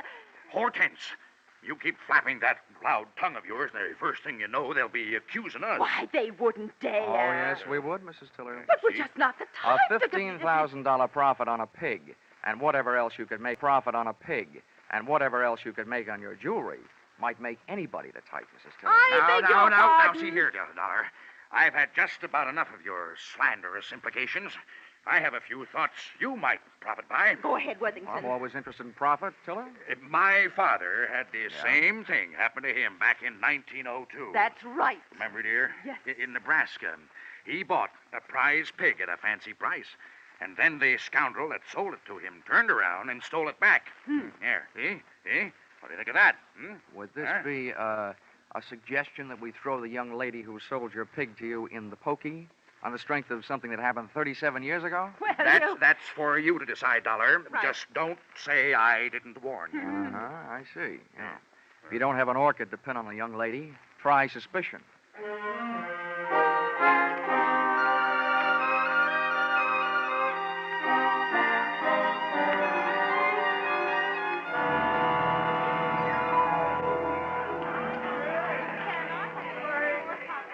Most of the crowd packed in the grandstand watching the free attractions, I had a good chance to scout the fairground for Alva Anderson, from whom I wanted to learn a little bit more about the habits of not only pigs, but their ex-owners.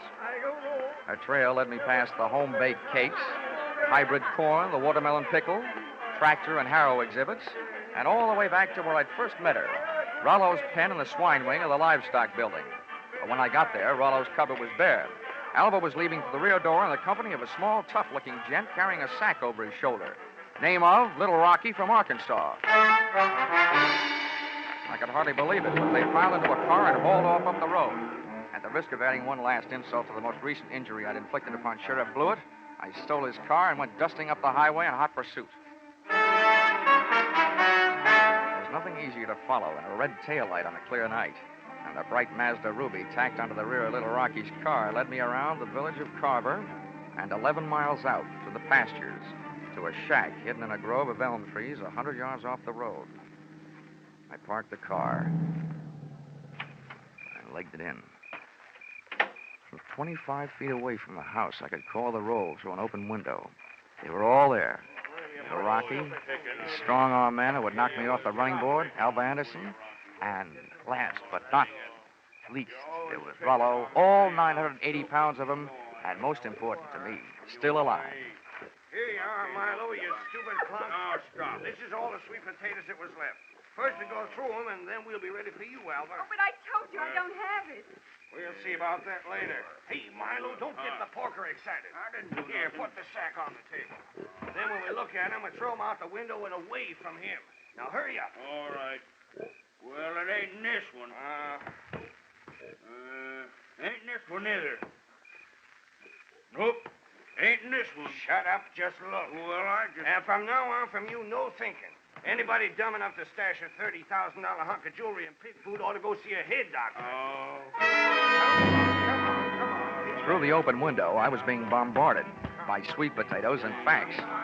While making a getaway after ripping the brooch from Mrs. Tiller's throat, little Rocky's accomplice had suffered a sudden attack of panic and had hidden the brooch in one of Rollo's lunchtime yams. Whether that yam was inside the piggy or out, they and I were apparently just on the verge of learning. That does it, I guess. Ain't here. Then that means... That means your little friend here had a $30,000 snack today, which right now is giving me a great big bellyache. You know all about pigs. What do we do about it? Well, Rocky was yellow. He wouldn't rub him out. Look who's talking. Here, take my 38 if you're so tough. Yeah, I thought so. Now shut up. Well, I ain't killing no piggy with him just standing there looking at me. If he'd only make a break for it, I'd mow him down. You. Now look, baby, we'll kill him if we got her. We want that chunk of ice and we want it fast. Marlowe, tease him into the corner with a sweet potato. We're throwing them all out the window. Oh, please, Mr. Rocky, You don't. shut up, too, and sit down. Close your eyes if you want to. Oh, please, Mr. Rocky. In the manner of Sheriff Blewett, I had an idea. Given to me, of course, by Rocky. Alva was sitting in the corner. Rollo was scratching his side by rubbing it against the opposite. And Rocky and Milo were standing shoulder to shoulder in the middle of the room, ready to advance on him. I groped around in the dark until I found one of the yams. And taking the sweet potato delicately in my hand, I tossed it through the window so that it would roll to a point just behind Rocky and his pal Milo. Oh, look out! He's charging! He's shooting, boys! Oh, Johnny, help! Rollo took my bait and, getting to it, knocked his two would-be executioners in a heap on the floor. I took over from there, jumping to the window and applying a kitchen chair dutifully to the prescribed areas, reducing enemies to a state of unconscious surrender.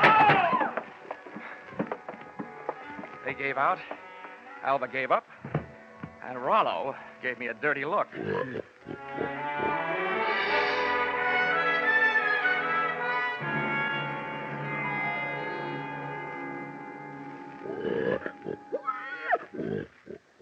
Well, Mr. Tiller, here he is, safe and sound, good as new, fat and sassy. Well, good. Congratulations. And not only that, but in him someplace, he not only has a good fighting heart, but also that diamond brooch of your wife's. Oh, yes, very interesting. Very interesting.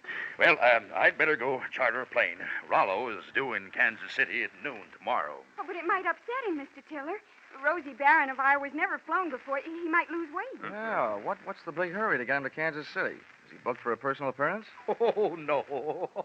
No, hardly that. He's due to be slaughtered at a special ceremony. All the plans are made. Oh, I wouldn't want to disappoint my boys. They've been looking forward to this. Oh. How do you like that? Why, it's almost murder. Poor Rollo. Oh, Johnny. Come on, let's get out of here, Alva. Gosh, who would have ever thought I, Johnny Dollar, would ever gotten so attached to a pig?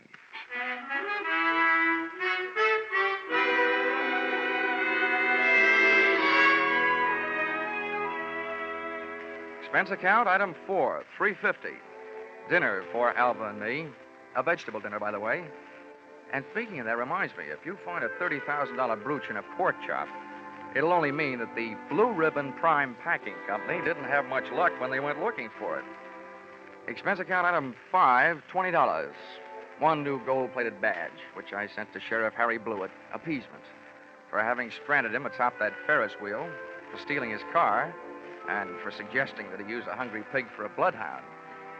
Oh, the porker followed the mash scent, all right. Next morning, they found Sheriff Blewett searching an old mash factory, 8 miles the wrong side of town. Item 6, $76.80. Bus and train fare, Carver, Iowa, back to Hartford, Connecticut. But I'm still wondering every morning at breakfast time, what else can you eat with eggs? Except ham or bacon or sausage. And maybe you don't think that's a problem, having known a certain champion named Rollo, Rosie Barron of Iowa. Expense account total, $1,463. Yours, truly, Johnny Dollar.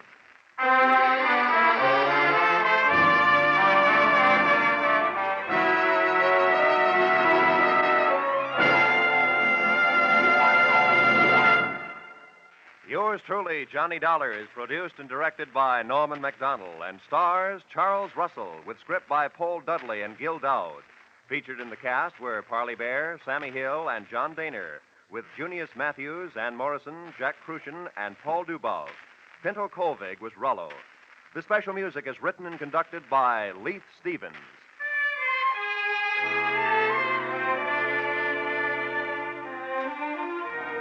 Be sure to be with us at the same time next week when another most unusual expense account is handed in by Yours truly, Johnny Dollar.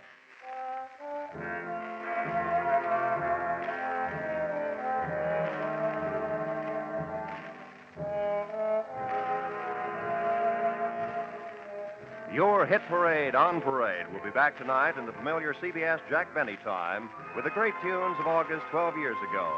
Sweet Leilani and Where or When. Many another still green in your memory will be among the hits you will hear. Speaking of hits, put down August 29th this year in your little book. That's when Arthur Godfrey and his talent scouts, the stars of Lux Radio Theater, My Friend Irma, and Bob Hawke return to join Inner Sanctum. So make your Monday nights a regular date with CBS. This is Roy Rowan speaking. Stay tuned now for your Hit Parade on Parade. This is CBS, the Columbia Broadcasting System.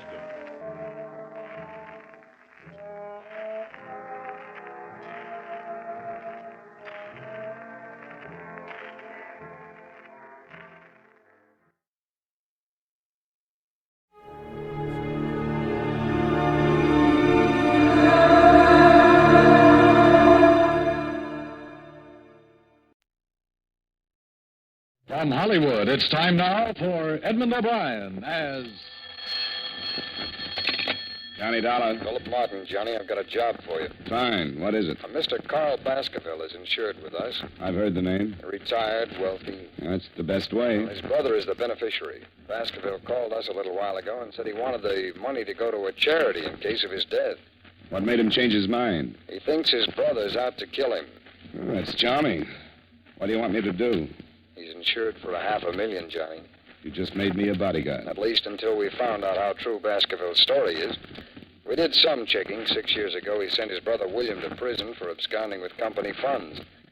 William was released from state prison a week ago. Oh, yeah. That's where I've heard the name. I remember the case. Now, it's a strange setup. Sends his brother to jail, names him as beneficiary, wants it changed because he says his brother's going to kill him. Cain and Abel really started something, didn't they?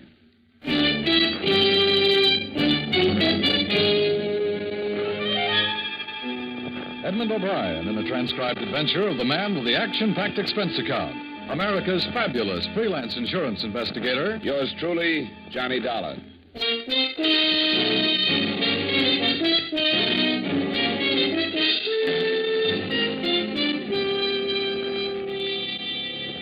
Expense account submitted by Special Investigator Johnny Dollar to Home Office, Columbia All Risk Insurance Company, Hartford, Connecticut. The following is an accounting of expenditures during my investigation of the Baskerville matter. Expense account item 1, 3887, train fare and incidentals between Hartford and New York, after receiving from you the necessary information concerning Mr. Carl Baskerville. Expense account item 2, 750, cab fare between Grand Central and Baskerville's home on Long Island. The house was set back from the road, hidden by tall trees, and surrounded by several acres of well-kept lawns and gardens. I walked up the long gravel path to the front door and knocked. I lit a cigarette and waited. The afternoon sun was warm on the back of my neck, and the air smelled of wet grass and bright flowers. Yes? I turned around to see the biggest man since Goliath. He was close to 7 feet and must have weighed in at about 280. He was nice-looking and wearing a well-cut blue suit, probably made from the best part of a tent. Can I do something for you? Bend over. I'm getting a stiff neck. I'm Johnny Dollar. I'm here representing... Oh, yes, Columbia All Risk. They called and said you were on your way. Come in. I'm Mr. Baskerville's personal secretary. Mr. Baskerville is expecting you. The big man led the way through the big house, through the big French doors that opened on the big garden. Carl Baskerville was sitting in a chair, feeding the birds. He was reaching his late 50s with the sour look of a man that didn't want to. As he tossed the breadcrumbs out on the gravel walk, A big diamond on his little finger flashed in the sun. Mr. Baskerville. Oh, Collins. Who's that with you? The man from the insurance company. Pull up a chair and sit down, young man. Thanks. What's your name? Dollar, Johnny Dollar, Mr. Baskerville. It's your company called me, eh? I'm just feeding the little birds. Here, Birdie. Birdie! I've been doing it for some time now. Swell. What are you standing around for, Collins? I want to talk to Mr. Dollar in private. Oh, yes, sir. If you need me, I'll be in the study. I won't need you. How tall is he? 6 feet 9 inches. He's been with me for some time. I've been retired for 5 years, Mr. Dollar. I always wanted to spend my afternoons in the garden feeding the birds. I used to get up at 6 and go to work and have breakfast and look out of that window right over there. I used to see the little birds. I always said that someday I'd spend my afternoons out here feeding the little fellow. Glad you made it. All right. Mr. Baskerville, I was sent here. I know why you were sent. Sit down. Mr. Dollar, I'm 57. I spent most of my life making money, making a success of myself. Success in terms of what you consider success. That's an interesting statement. How is it? Why do you say that? How do you know what I consider the norm of success? Isn't money important to you? Sure, it has to be. How important? Very, but not all important. Oh, yes. Well, what else is important to you, Mr. Dollar? A lot of things. Don't be evasive. Tell me something. A philosophy. Oh, philosophy. I see. What kind of a philosophy? Not taking people for granted. Oh, I see. Here, you feed the birds for a while. Go on. Makes you feel real good. Sure. Here, Birdy. Birdie. Oh, that's fine. Get a load of that one. He thinks he's a pheasant. Yes, he's a greedy one. He always does that. They're a lot like people, aren't they? I suppose you know about my brother, Mr. Dollar? William Baskerville. Worked for you 6 years ago. Supposedly took some company funds. Definitely took some. $100,000. Sent to state prison for 10 years. Was paroled last week after serving 6. You're insured with Columbia all risk for $500,000, and your brother is the beneficiary. That is correct. Now you want to change. That is again correct. Want to tell me some more about your brother? No, your company's worried. Is that it? $500,000 worth. I suppose you consider it strange I'd send my brother to prison, then make him my beneficiary. I guess strange is a good word. I don't particularly care if you believe this or not, but I hated to prosecute my brother. But he was guilty, and it became more than just a family matter. There were stockholders to be considered, and his guilt was discovered before I could do anything. You're not feeding those birds. I'm out of crumbs. Oh, well, here. Take some right here. Now, feed that little fellow out here. He's the timid one. He doesn't get as much as the others. You know, you're right about them being like people. The timid ones never get enough and generally fall by the wayside. You made your brother your beneficiary, and now you want to change it. Yeah, well, only as a precaution. With my money out of the way, perhaps William will think twice before he attempts anything foolish. I'm having my will changed, too.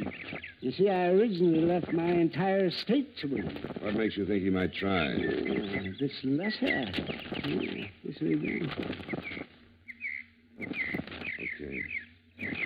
I spent 5 years hating you, but I learned a trade. I used it drawing blueprints for your shroud. Poor William always did go for the dramatic. When'd you get this? I got it yesterday. It's the first I've heard from William since he went to prison. Well, he'll never get a Pulitzer Award. Yeah, William always did go in for the dramatic. Since boyhood, he's envied my get up and go. We never got along. And it was even too much for my poor mother. She died very young. Probably overworked from knitting straitjackets. What's that? Don't be flippant, young man. That was uncalled for. Yeah, I guess it was. And I have a strange habit of getting flippant when I get confused. I'm confused, Mr. Baskerville. Yeah. Well, William is the last of the Baskervilles. Hothead, childish, weak, and insecure. But he's a Baskerville. If he kills me, he'll be caught. If he doesn't gain by my untimely death, he may reconsider. I still have hopes of a reconversion, so to speak. The regeneration of a Baskerville. If you will. Perhaps when he calms down and forgets his last 6 years, we'll talk. And then I plan on renaming him as my sole heir. Are you still confused, Mr. Dollar? You haven't contacted him? I told you didn't know where I was. Somebody out looking for him? Of course not. Why? Because I think somebody should be. If you're going to remove the temptation, it might be a good idea to inform William. How's he going to know he's been momentarily disinherited? Man? Yes, Mr. Baskerville? Well, I must admit. If you don't want to call the police, I'd suggest a private detective. Yes, but there's no telling how much time. It's better than feeding the birds. Can you think of anyone who might know where your brother is? Well, perhaps I can. There was a girl before William went to prison. I'm not even sure she's still in New York. What's her name? Carter. Virginia Carter. Lived someplace in the village. I only met her once, 6 years ago. And hire yourself a good private detective in a hurry and tell him about this Virginia Carter. She might know where William is. Yeah, all right. In the meantime, I'd recommend that the change of beneficiary be hurried up. Oh, I'm getting tired. I'm gonna finish feeding my birds. Yeah, sure. Good day, Mr. Dollar. Oh, here. I had a few crumbs left over. Oh, well, thanks. Hey, Birdy. Birdy!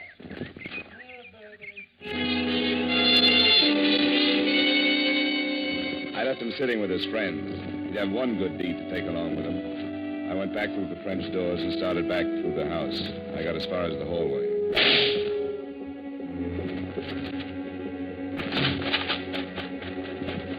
Baskerville. Oh, swell. He was sitting in the chair with a bullet hole just over his heart. His head was resting on his chest, and he still held the breadcrumbs in his hand. He seemed to be smiling like he knew he was going to be able to feed the birds for a long time. Mr. Baskerville! Mr. Baskerville! Good Lord. Where were you? What? Where were you? In the library. I heard the shot. I saw William. Where? Over there at the far end of the garden. He had a gun. He turned and ran. Let's call homicide.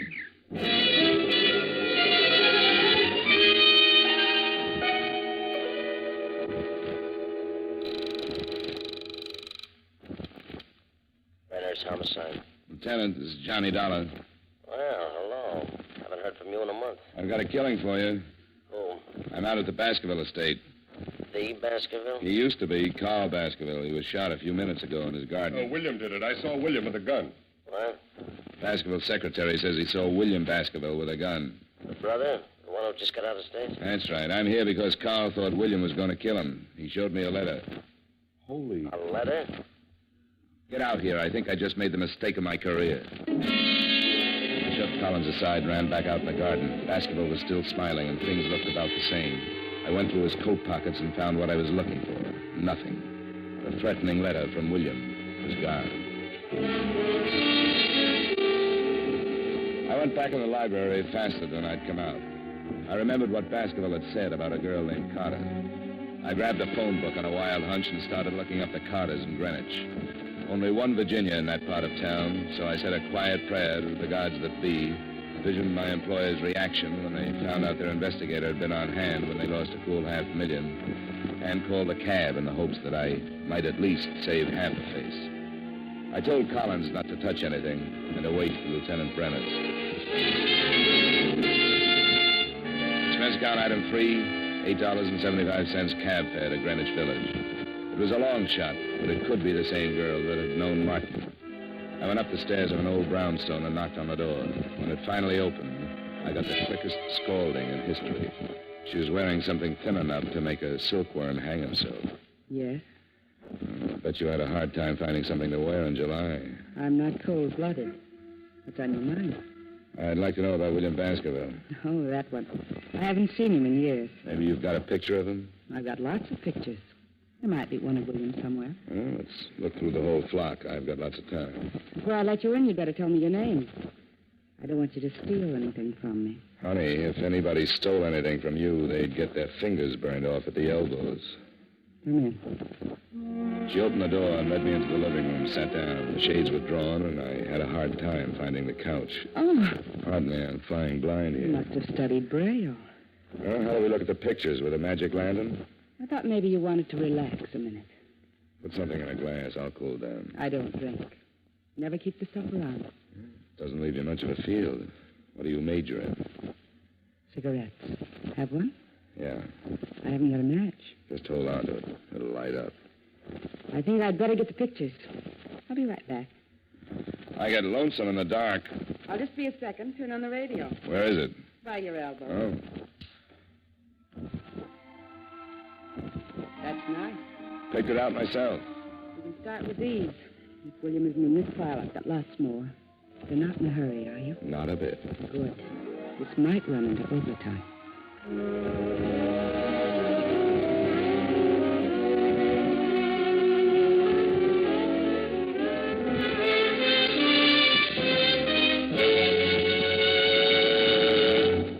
We will return you to yours truly, Johnny Dollar, in just a moment. Saddle up the sofa and ride off to adventure with CBS Radio every Saturday night.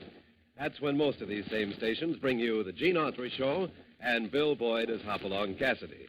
Rustlers don't stand a chance. Crooks of the range go down under fire when those two riders for justice, Gene Autry and Hopalong Cassidy, empty their holsters. Enjoy their latest adventures tonight on CBS Radio. Now with our star, Edmund O'Brien, we bring you the second act of yours truly, Johnny Dollar.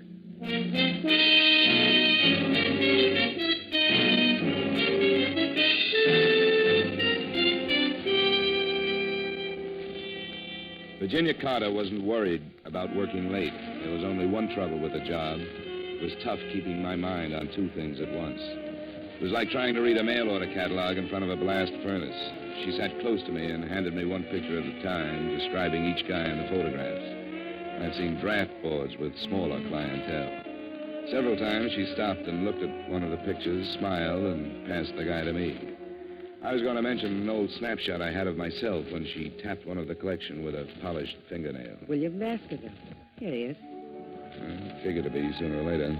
How long ago was this taken? Well, I couldn't say exactly, but I'd guess about 6 years. You should keep a file. William was a nice guy. He had money. Showed me a good time. What else do you know about him? He has a brother with a checking account at Fort Knox. William have any unusual habits? A few. They wouldn't help you find him. Well... Oh, I remember something. He used to play the saxophone. Hobby? No, not exactly. He played around town with several small bands. He used to pick me up after work, and we'd go to a dive someplace, and he'd sit in. He loved it. He was a nut on jazz. You make money at it? I guess so. Before he went to work for his brother. I don't think his brother liked him playing sax.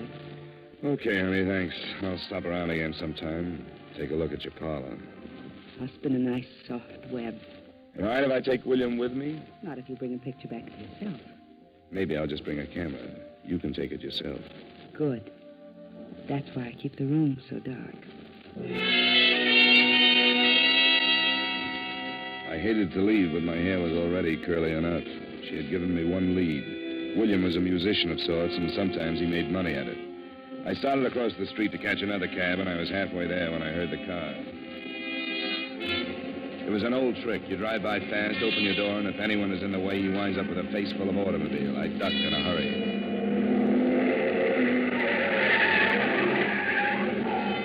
I picked myself up and thought about chasing him, but he was so far down the street I couldn't even get the license number.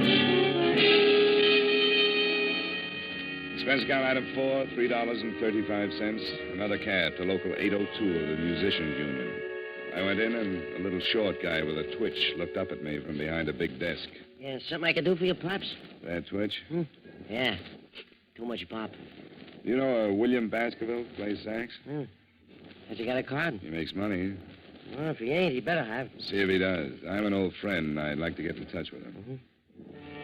Between twitches, he found what I was looking for. William had just renewed his card. It didn't show a home address, but his mail was being sent to one of the swing joints on 52nd Street. I said thanks and left the little man in the middle of a twitch. Expense account item 5, $3.85. Still another cab to the address on 52nd Street. On a table, huh? I'm looking for William Baskerville. Baskerville? Plays the sax.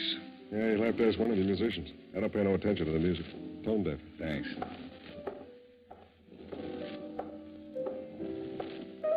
Can I bother you for a minute? No, but you can talk to me. Move and lean on the piano. Know William Baskerville? Sure. He blows here. Where is he? He's off tonight. He got a phone call and took off. Why? I want to find him. He took off. He left rehearsal and just took off. Was he headed someplace? Sure. Everybody's headed someplace. You can't go nowhere without heading someplace. I never quite looked at it that way. What time did he leave? About 4:30. What do you want Willie for? I got a message for him. You a cop? What makes you think so? I don't think so. I was just asking. I just thought maybe, not for sure. What? What do you mean, what? How do you feel? Oh, the end. Sometime when I got the patience, I'll tell you all about it, but don't bug me now, though. Here's 5. Come down and tell me where William Baskerville lives. I'll take the 5, but I'm staying right where I am. I like you. I may cry. You're putting me on now. You've got my 5. 5? Oh, yeah. What did it buy you? An address. Crazy. I want William Baskerville. Okay, I can't make this much longer anyway. 69 East 12th Street. Thanks. Solid.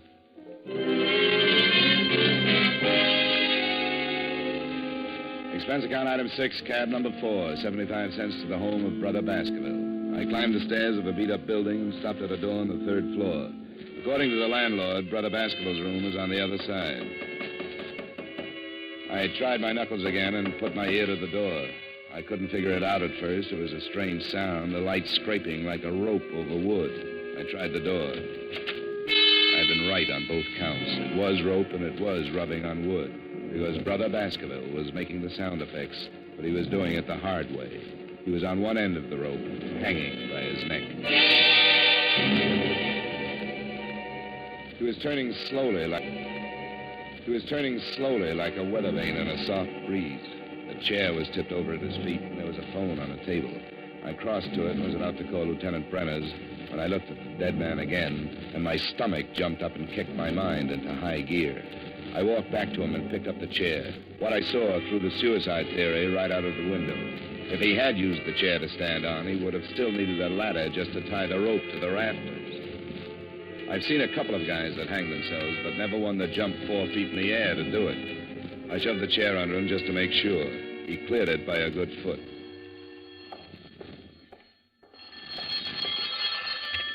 Hello? Hello, William? He's tied up right now. Who is this? Hello, who is this? Sometimes you get lucky. A guy would have to be congenitally deaf to Miss Virginia Carter's lovely voice. She'd been lying when she told me she didn't know where William lived, and I just have a natural aversion to lying women, especially when they're mixed up in a murder. You guessed it. Expense account item 7, cab fare, $1.55 back to Greenwich in Virginia Carter's darkroom.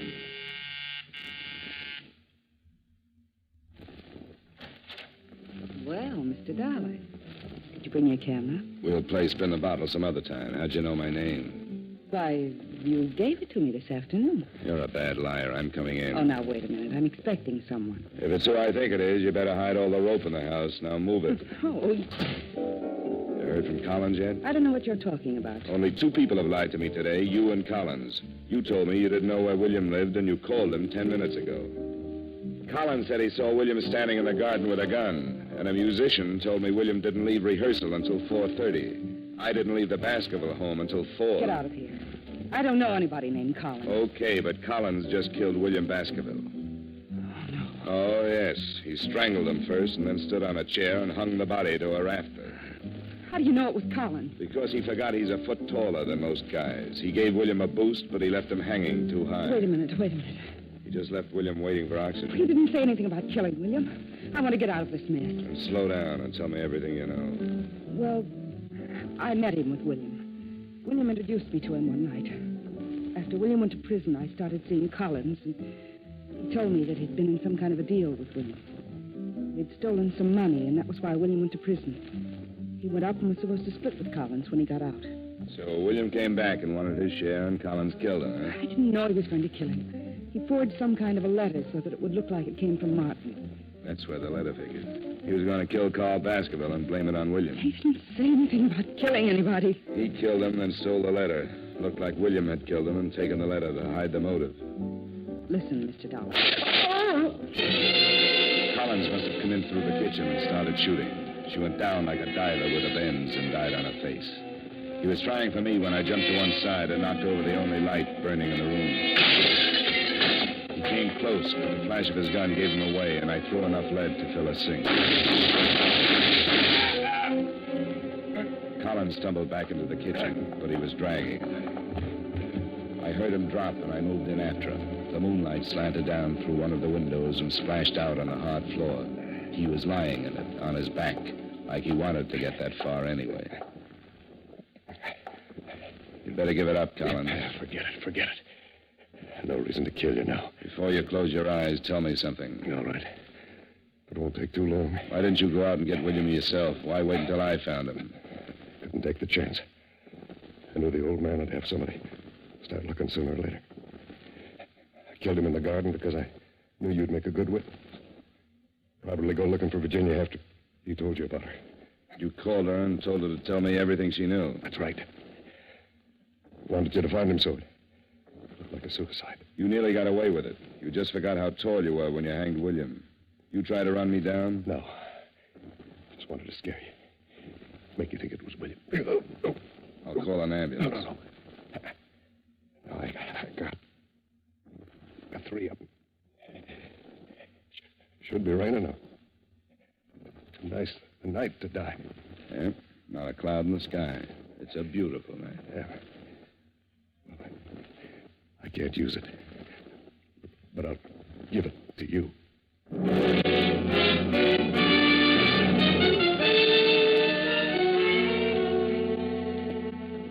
I called Brenner's, and he came over with his boys and cleaned it up. Virginia, the girl with the rogues gallery, was dead, and Collins wasn't long catching up. It was pretty simple. Collins and young Baskerville had taken $100,000 from the brothers' company, and William was caught. He did 6 years, knowing that when he got out, there would be $50,000 waiting. In the meantime, Collins had his girl, and enough time to think that $100,000 was better if it wasn't split in the middle. Collins framed William with a letter and then started killing.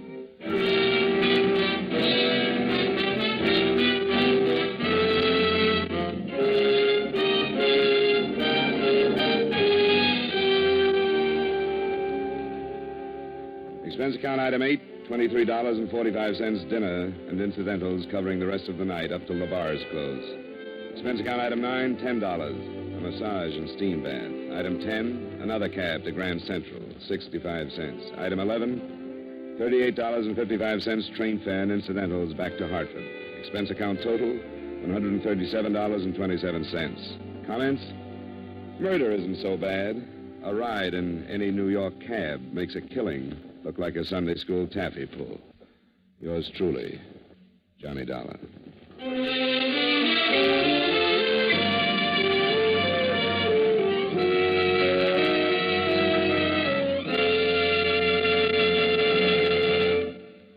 Yours truly, Johnny Dollar, stars Edmund O'Brien in the title role and was written by Blake Edwards with music by Wilbur Hatch. Edmund O'Brien can soon be seen starring in the Paramount Pictures Technicolor production, Silver City. Featured in tonight's cast were Stacey Harris, Bill Boucher, Howard McNear, Sidney Miller, and Virginia Gregg.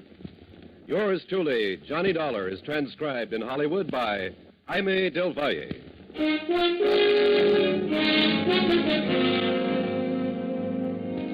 This is Dan Cumberly inviting you to join us next week at this time when Edmund O'Brien returns as... Yours truly, Johnny Dollar.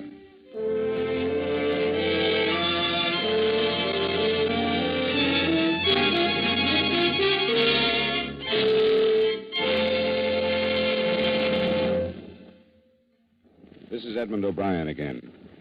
I'd like to speak to you for a moment about one of the most important duties of American citizens. Today, every American has an opportunity to share in our common defense effort. And right now, this opportunity has become a duty for all of us. The armed forces of the United States need blood, our blood. The Korean campaign has gravely depleted the supply on hand, and this must be replenished if we are to afford our servicemen the protection they are giving us. No matter what your age, sex, or station in life, you can contribute to American defense by donating a pint of your blood to the men of your Army, Navy, Air Force, or Marines. Call your local blood donor center or Red Cross chapter today for an appointment. Remember, your donation of blood may save the life of a wounded serviceman. Give your blood today to save a life tomorrow.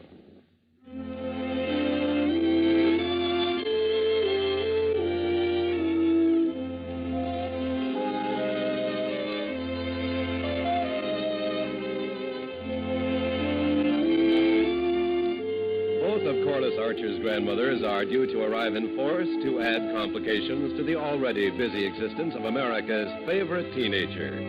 This invasion of grandmothers is scheduled for tomorrow evening when you meet Corliss Archer on most of these same CBS radio stations. Listen for the family fun with Corliss and all her friends tomorrow night. Stay tuned now for the Vaughn Monroe Show, which follows immediately over most of these same stations.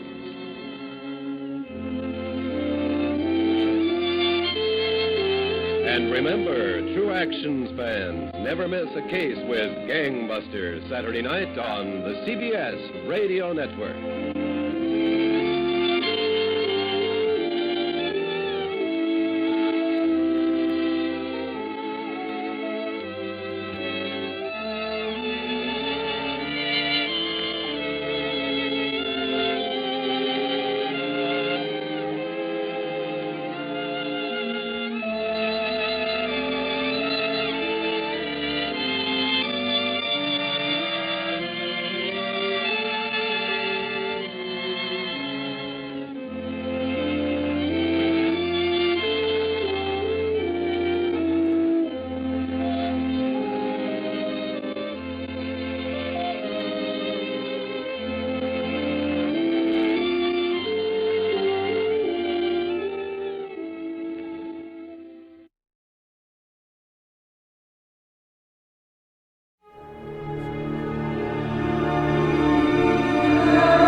From Hollywood, it's time now for...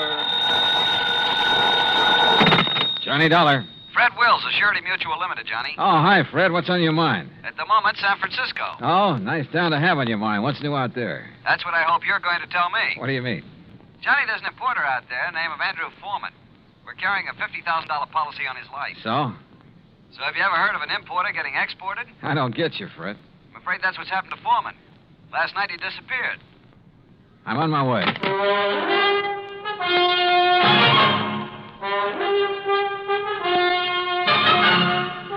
Bob Bailey in the exciting adventures of the man with the action-packed expense account, America's fabulous freelance insurance investigator. Yours truly, Johnny Dollar. And now, Act One of yours truly, Johnny Dollar.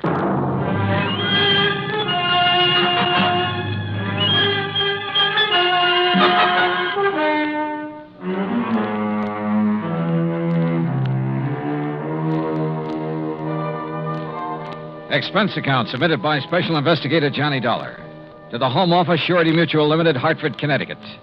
Following is an account of expenses incurred during my investigation of the Blinker matter.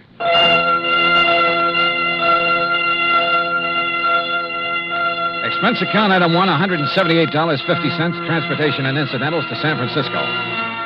On the flight out, I studied the dope Fred Wills had sent me. Andrew Foreman, age 51.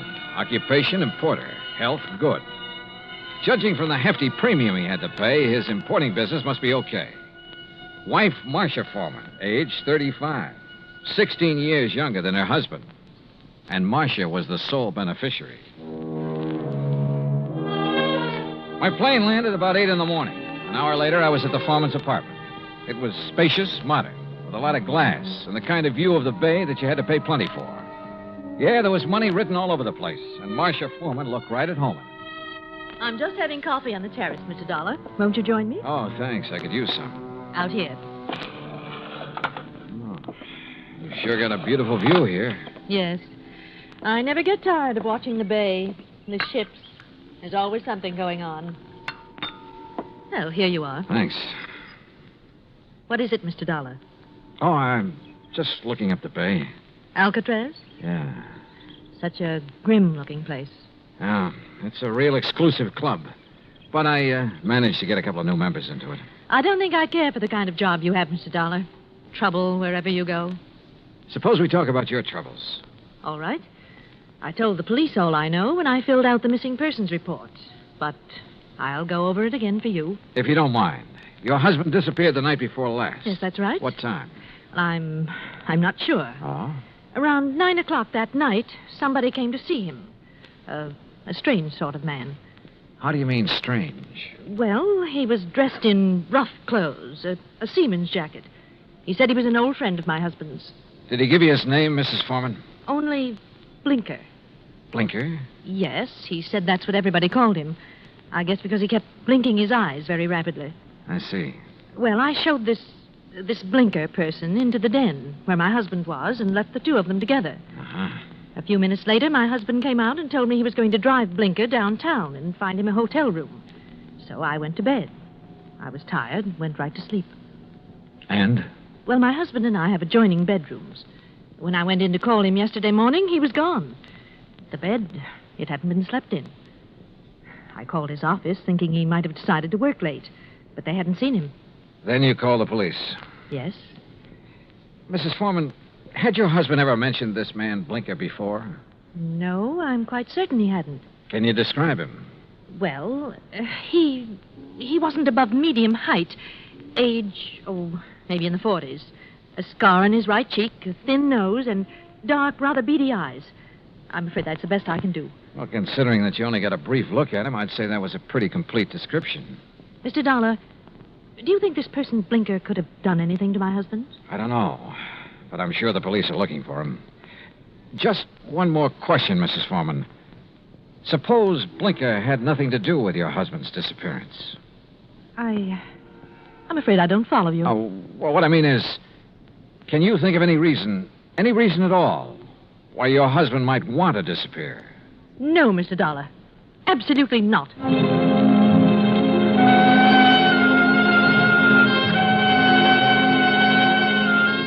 Marcia Foreman sounded pretty certain of that last answer. Maybe just a little bit too certain. Expense account item 2, $1.80 cab fare to the office of an old friend of mine, Detective Lieutenant Scapella. Jono, if Foreman took this character Blinker to a hotel, it's no hotel we ever heard of. We've covered them all. You think Blinker could have killed Foreman? It's a possibility. What's another? Maybe there is no Blinker. Yeah, Scapella, I thought about that, too. Jono, didn't it hit you there was something strange about Mrs. Foreman's story? She said she let Blinker in the apartment. She showed him to the den. Now, she could have only seen him a couple of minutes. Yet she rattled off a complete description of him. Yep. Sure is to me, Scapella, right between the eyes. And the way she described it. Yeah, I know. Seaman's jacket, beady, blinking eyes, scar on the right cheek. Oh, he sounds real distinctive. Real distinctive. Or real faked. Well, the trouble is, smelling a fake's one thing. Proving it's another. What have we got for a motive? For one thing, $50,000. She was Foreman's sole beneficiary. That's interesting. That's real interesting. Excuse me, John. Capella. Oh? Oh, yes. What? I see. Yes, okay. Yes. All right, thanks, Mr. Arnold. John, it looks like we better back up and start all over. What do you mean? That was Wayne Arnold. That's Foreman's attorney. He had a telephone call this morning. From Foreman? No, but from somebody just as interesting. Blinker. Yeah, Blinker.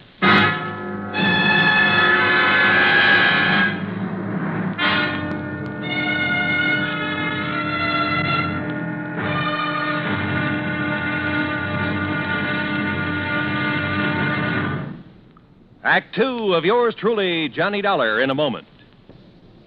And now, Act 2 of yours truly, Johnny Dollar, and the Blinker matter. Like Scapella said, we had to back up and start all over again. Just when we talked ourselves into thinking Marcia Foreman's story about Blinker was phony, her missing husband's lawyer phoned and told us he'd just heard from Blinker. Item 3, $1.70, cab fare to the office of Wayne Arnold, Foreman's attorney.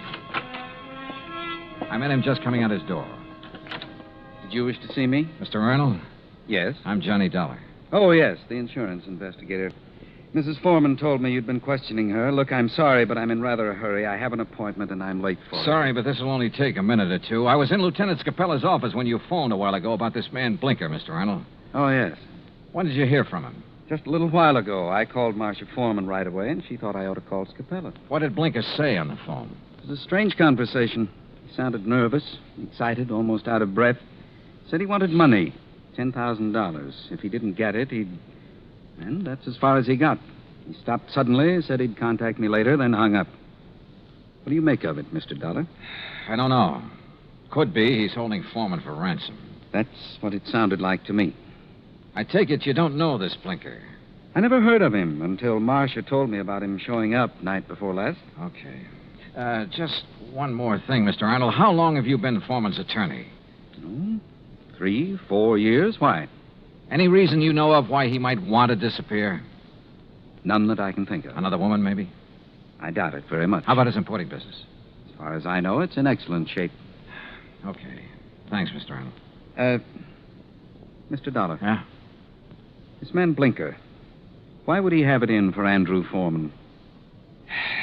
Good question, Arnold. Sorry I don't have an answer to it. I went down the elevator and outside. I stopped at the corner to get some cigarettes, and that was my first lucky break. Because just as I was leaving the counter, I saw Arnold come outside. And the way he looked up and down the street made it plain he wanted to see if anybody was watching him. He got into his car and drove off. I grabbed a taxi, that's item 4, and trailed him. He drove into Golden Gate Park and stopped. I got out down the road and worked my way toward him behind some bushes. Pretty soon, a woman came over and got into his car. I couldn't hear what they were saying, but I didn't need to. Because when I saw the kiss, I got the message. The woman was Marcia Foreman. I went back into town and waited for Marcia outside her apartment door. She showed up about half an hour later. What? Why, Mr. Dollar. What is it? Is something wrong? Yeah, something's real wrong, Mrs. Foreman. I want to talk to you. All right. Come in. But I've already told you all I know. The story you told me about this man, Blinker, there's no such person, is there? What? You and Arnold made it up. No, that's not true. What about you and Arnold, Mrs. Foreman? I don't know what you're talking about. Well, then tell me, did you enjoy your visit with him in Golden Gate Park an hour ago? Oh, that. Yeah. Well, all right, Mr. Dollar. Wayne Arnold and I have... Well, we've been in love for some time. Did your husband know? I'm not sure. We were trying to find the right time to tell him. I don't think he'd really have cared very much. Oh. My husband and I haven't gotten along very well the last year or two. I guess I really didn't know him when I married him. Mr. Dollar, this has nothing to do with my husband's disappearance. You must believe that. That's so. I didn't make up the story about Blinker. I didn't kill my husband, if that's what you're thinking. Has he been killed? I don't know. You've got me confused. If you didn't do it, how about Arnold? No. He'd have no reason. Besides, he wasn't even in town the night before last. I can check that. I know you can. Mrs. Foreman, maybe you're telling me the truth and maybe you're not. Sooner or later, I'm going to find out which. I am telling you the truth. Then can you give me any reason at all why your husband has disappeared? There's one possibility, Mr. Dollar. It might have something to do with his importing business. What's that mean? My husband, well, he seems to have made a lot of money out of his importing business. More than the kind of thing he usually imports would warrant. What does he import? Oh, trinkets, curios. From the Orient, mostly. Have you a key to your husband's office? Yes. Let me have it. I want to take a look around. I went over the papers in Foreman's office and found out his last shipment had come in 3 days ago on the Indian Princess. Mrs. Foreman had said Blinker was wearing a seaman's jacket. I headed for the waterfront, but the ship was gone. Near the pier was a beat-up eating place called Gus's Cafe. A woman with an apron came over. She was about 6 feet tall and almost that wide. What can I do for you, buddy? I want to talk to the owner, Gus. That's me. You're Gus? Short for Gussie. What's on your mind, buddy? Johnny Dollar. I want some information. You a cop, buddy? No, I'm not a cop. You look like a cop. Now listen, that freighter that shoved off from this pier, the Indian Princess. Docks there regular. You know any of the sailors from her? Just about all of them. They all come in here. Hey, look, Gussie. Gus. Okay, Gus. You ever happen to hear of a sailor named Blinker? Sure. You know him? Sure. About medium height, scar on the right cheek, blinks his eyes all the time? I said I know him. What do you want, an affidavit? Oh, Gussie, you're the most beautiful thing that's happened to me all day. That's what they all tell me, buddy. But flattery don't get him a thing. Might help you, though. You're kind of cute. Yeah. Look, did Blinker sail on the Indian Princess? Nope. Then where is he? Fact is, I don't know. Blinker's disappeared. Act 3 of yours truly, Johnny Dollar, in a moment. And now, Act 3 of yours truly, Johnny Dollar, and the Blinker matter. Then you don't have any idea where Blinker is now, Gus? Not the slightest, buddy. Oh, great. Then I'm right back where I started from. Blinker was mixed up in something, all right. What do you mean? The Indian Princess docked the other night. Blinker come in here for a cup of coffee. That's one thing the sailors around here all miss when they're out to sea. My coffee. There's no one makes coffee like me. Why, there's nobody on the whole coast. Yeah, I know. About Blinker now. Well, he seemed pretty pleased with himself. Said he was onto something good. Did he say what he meant by that? No. Just sat there looking pleased with himself. Oh, yeah. He showed me the elephant. Said it was going to make him a lot of money. What elephant? He had a carved elephant about 6 inches high. Must have picked it up somewhere. Maybe he was going to sell it. I don't know. Foreman imported curios from the Orient. His last shipment came in on the Indian Princess. That elephant could have been part of it. Foreman? Who's he? Never mind. Well, I wonder where I go from here. I wonder what I'm going to do with all Blinker's stuff if he don't show up for it. Maybe I'm... What did you say about Blinker's stuff? What stuff? I got a back room where I let the boys keep their gear when they're ashore. You've got Blinker's things there now? Sure have. Why didn't you tell me? You never asked me. In the back room, I went through Blinker's sea bag. Near the bottom, I found a carved elephant. An ordinary-looking elephant, until I twisted one of the legs loose. It was hollow, and inside a little paper packet full of white powder. Suddenly, the whole deal slid into place, and just as suddenly, the whole deal made me slightly sick. Now I wanted to see the rest of those elephants real bad. According to the records in Foreman's office, the shipment was in a warehouse. I went outside and over to the pier. Johnny. What? Oh, Gus. Come here a minute, Johnny. Look, I'm in a hurry. Thanks for everything. I'll see you later. You got time to see this? Over here, near the pier. Wait a minute. Yep. It's a body, all right. One of the boys just fished it out of the water. I sent him to call the cops. Looks like it's been in the water quite a few hours. Gus? Yep. It's Blinker, all right. I knew I had to work fast now. I headed out on the pier for the warehouse. Once I thought I heard footsteps somewhere behind me. I stopped and listened. There was no sound.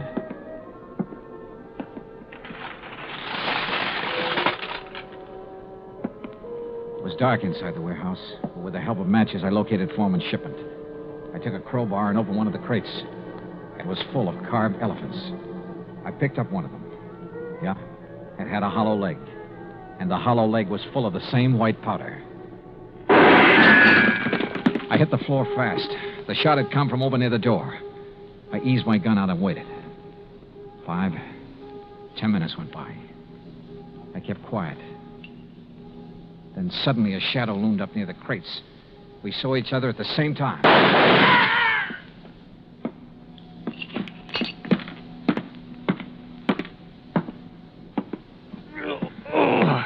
My shoulder. Well. The missing man himself, Andrew Foreman. Look, Blinker found out what you were importing in those carved elephants. He tried to blackmail you. I don't know what you're talking about. Oh, sure. You probably told him you'd pay off. That's when you drove him downtown night before last. Then you tried to kill him, but he must have got away. I tell you... You called your lawyer, tried to put the squeeze on through him. But he had to hang up in a hurry. You were probably getting close. You finally caught up with him, didn't you, Foreman? Look, you've got no proof of anything. Why should Blinker try to blackmail me? Like I say, he found out about the narcotics in those hollow elephants. It was put there without my knowledge.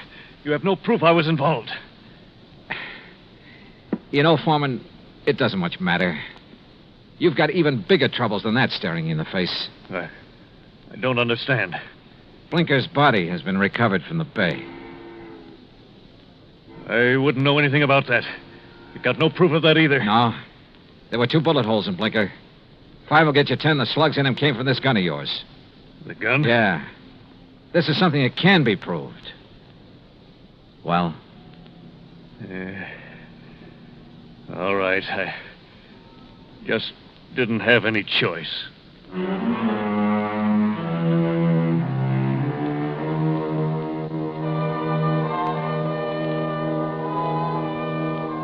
Item 5, $183 even, transportation and incidentals home. Expense account total, $434.50. Remarks? Andrew Foreman made a complete statement to the police. The murder case against him is open and shut. So, it looks like he's going to beat the narcotics rap after all. The hard way. Yours truly, Johnny Dollar.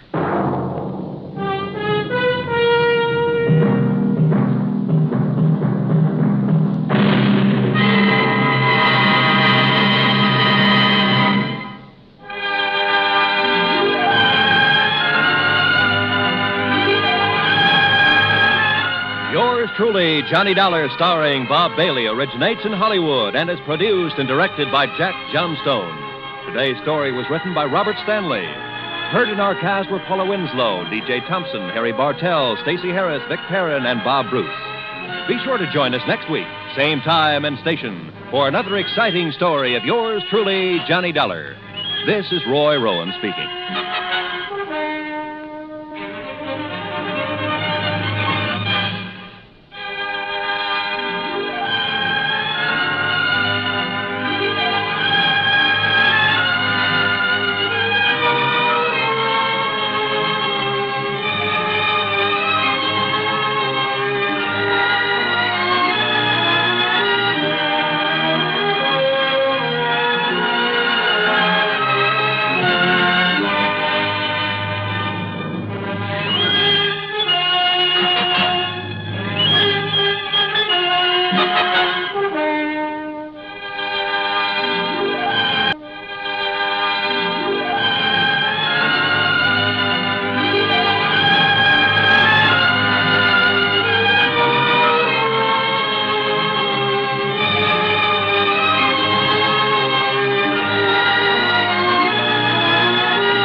Johnny Dollar has come to you through the worldwide facilities of the United States Armed Forces Radio and Television Service.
Johnny Dollar. Pat Fuller, Johnny, at Universal Adjustment Bureau. Well, hi, Pat.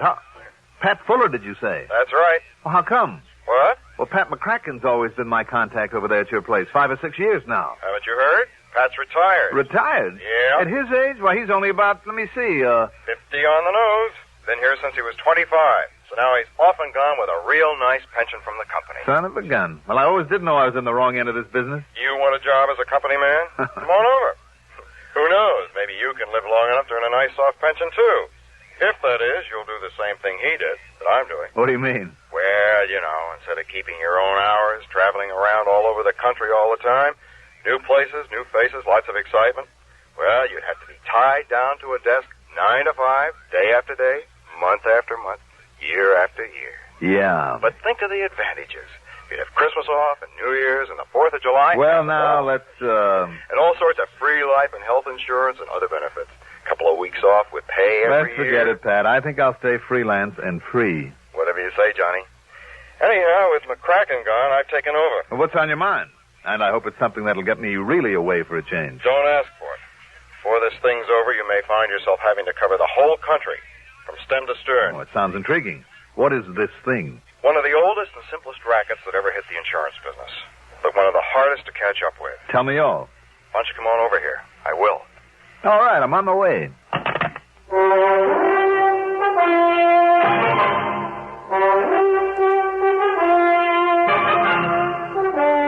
The CBS Radio Network brings you Mandel Kramer in the exciting adventures of the man with the action-packed expense account. America's fabulous freelance insurance investigator, yours truly, Johnny Dollar.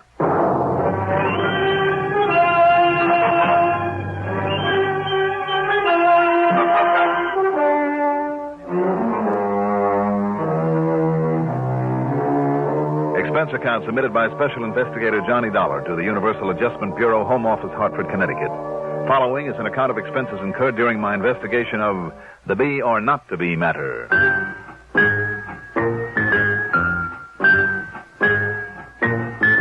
Expense account item 1, $1.20 for a cab to Universal Adjustment Bureau down on the square. Pat Fuller was about 40, I'd say, and in spite of his easy, casual manner, it was obvious he didn't miss a trick. Very much like his predecessor, Pat McCracken. Wow, glad to see you, Johnny. How are you, Pat? Fine. Sit down. Let me tell you all about it. Okay. Cigarette? Thanks. Now, as you know, Johnny, here at Universal Adjustment, we handle claims for a list of insurance companies as long as you're on. I know. And all over the country, every state in the union. Uh-huh. But only the sizable claims. The little ones for a few hundred, a few $1,000s, well, it's cheaper for the companies to handle them, to pay them off themselves. Sure. However, they're all required to inform us about them, even if they involve only pennies. I see. But unless there's something unusual about those small settlement reports, they're simply glanced at and then filed away. Well, now I take it you've run across something unusual. I sure have. You see them here? 13 reports and claims paid out by 13 different companies. The smallest for $250. The largest, thanks to an impulsive darn fool hotel manager, is for over $4,000. You said for one of the oldest rackets in the business. False injury. Ah. Like the one I busted out on the coast a while back, where some old wino was carefully run down, his leg broken, then the insurance split with him. Something like that. These reported injuries were all the results of falls. Sounds like the hotel or department store caper, then. It is. Hotel. Yeah. Couple goes to a nice hotel, registers just for one night. The man carefully explains to the clerk that they have important business in some other town the following day. Sure. Just before checkup time, they casually walk across the lobby. Mm-hmm. And she suddenly trips on the edge of a rug or slips on the polished floor, lets out a yell of I pain. know the rest. He yells for the manager, hauls her up to the room. By the time the manager gets there, she's putting on the agony act, and they threaten to sue the pants off the hotel and raise a big stink. Right. They usually demand around $100,000. Threaten to call in some local lawyer they just happen to know. Yes. And the manager, all excited and hoping to avoid a lot of adverse publicity, as well as a lawsuit, has them sign a release. Pays them something in cash, whatever they can talk them into, and they're on their merry way. Pat, why don't these hotel managers ever learn to hold on to people like that and make them undergo a medical examination? Oh, this pair's clever, Johnny. In more ways than one. How do you mean? Well, the woman usually slips on a spot of oil or grease. Who's to prove that they put it there themselves? After all, nobody's watching them every second, simply because nobody knows who they are and what they're up to. Yeah, I see what you mean. But Pat... Also, Johnny, in every one of these cases, some doctor has been called in, made a quick examination, and confirmed the fact that there was an injury. And insisted that they stay around for a while? No. Like I said, they've already established the fact that they have to be in some other city on business. Thousands of dollars at stake. That if they're made to stick around, then they'll really sue. Yeah. 13 in a row, you say? All over the country, and all within less than 4 months. Doggone it, Pat. If there really is an injury in each case, at least enough to fool a doctor. I know. That's puzzled me, too. Well, it doesn't sound like the same couple then, does it? But it is. I'm sure of it now. Why? Well, Johnny, you know as well as I do that most crooks develop a sort of pattern, whether they themselves realize it or not. Well, you know that some of them set a pattern deliberately, leave a regular trademark just to show off. Right. Or just to make the cops look silly. Exactly. Now, they haven't used the same names each time. Oh, no, of course not. But what they have done... Now, what about their descriptions? Is it covered in these reports? Oh, yes. But they don't mean very much, because one time she's a blonde, the next time a brunette, and then a redhead, And the same thing goes for him. Thick glasses one time, a mustache another, clean shaven the next, and so on. Yeah. But, look, here. I have a picture of them. Oh? How'd you get this? Photographer in a hotel lobby in Chicago, taking pictures of a model, showing off some clothes. They happen to be in the background. You see? There they are. Yeah. Oh, fine. This will be of help. Even if they fool around with a disguise or two. But now to get back to this pattern that you mentioned. Really the show-off element, as you call it. Yeah. The home address they give when they register. Fictitious one? I don't know, but it's always the same. What is it? 21st Street and Fairmount Avenue. Where? Philadelphia, PA. Well, if it isn't fictitious, it might give us... 21st and Fairmount? Yes. In Philadelphia? That's right. Oh, great. What? That's something to work on, all right. Pat, this case may be tougher than you think. Could even be dangerous. Oh? That is, if that address ever really was his. The man's. Why, Johnny? What is it? A not too exclusive little place known as Eastern Penitentiary.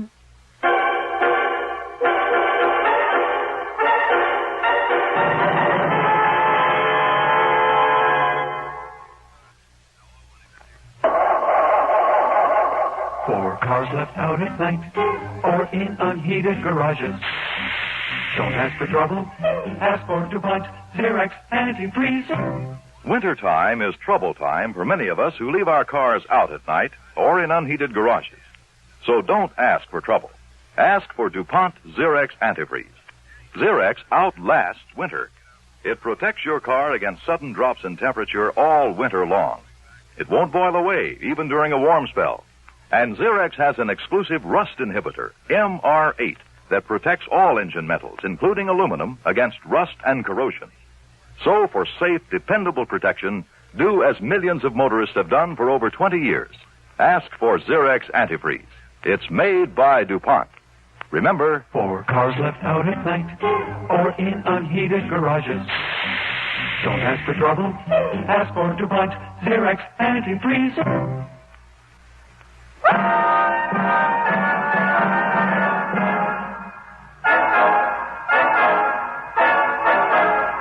Okay, now, Pat. You could spend a lot of time and money sending a copy of this picture to every hotel in the country together with a warning to look out for this couple. But do you know how many hotels? But it probably wouldn't mean a thing. Because of the way they change their appearance somewhat each time. Mm-hmm. And because they're pros and they're smart. They'd get wind of the fact that they're being looked for and duck under cover, maybe even try some other caper until the heat died down. After all, if they're clever enough to stand a doctor's examination. Because I still don't get that part of it. I don't either. Anyhow, to really nail them down, it looks to me like they'll have to be caught in the act. But how can you possibly know where they'll operate next with this fake injury racket? Now, you said they've been all over the country. Look for yourself. Boston, Philadelphia, Houston, Albuquerque, Chicago, Miami, Portland, Oregon, Portland, Maine, Portland, Indiana. They seem to like that name. Part of a pattern? Who knows? Go ahead. Seattle, Wichita, Kansas City, and Minneapolis, Minnesota. And I'll be darned if I can see any pattern. They're pretty smart to move around so much. It'd be a lot easier to figure the next move if they covered one area, even one state at a time. There might be a chance of finding some plan in their movements, but there was only a relationship between these cities, or even some alphabetical order. Something to latch on to. A pattern? Yeah, some pattern aside from their method of operation. And, of course, that ridiculous address. A state penitentiary yet. Maybe there is. What? It's only a wild hunch, but sometimes those are the ones that pay off. What are you thinking of? Can I borrow this picture of them? Sure. And a list of the towns they've hit so far. Of course. I take it there's no question about my being on expense account. Of course you are. All right. Where are you going, Johnny? What are you going to do? You think they'd like to see me in the state pen?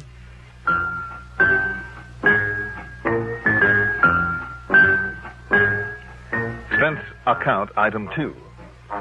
2410 for a cab to Bradley Field, a plane to the City of Brotherly Love, and then the cab to 21st Street and Fairmount Avenue, Eastern Penitentiary. One of the assistant wardens was all cooperation, and after studying his records for a few minutes, he came up with some highly valuable information. Yes, Mr. Dollar, it's Harry Bain, all right. There's no question of it. Harry Bain? Finished out his term for burglary only a little over a year ago. Burglary?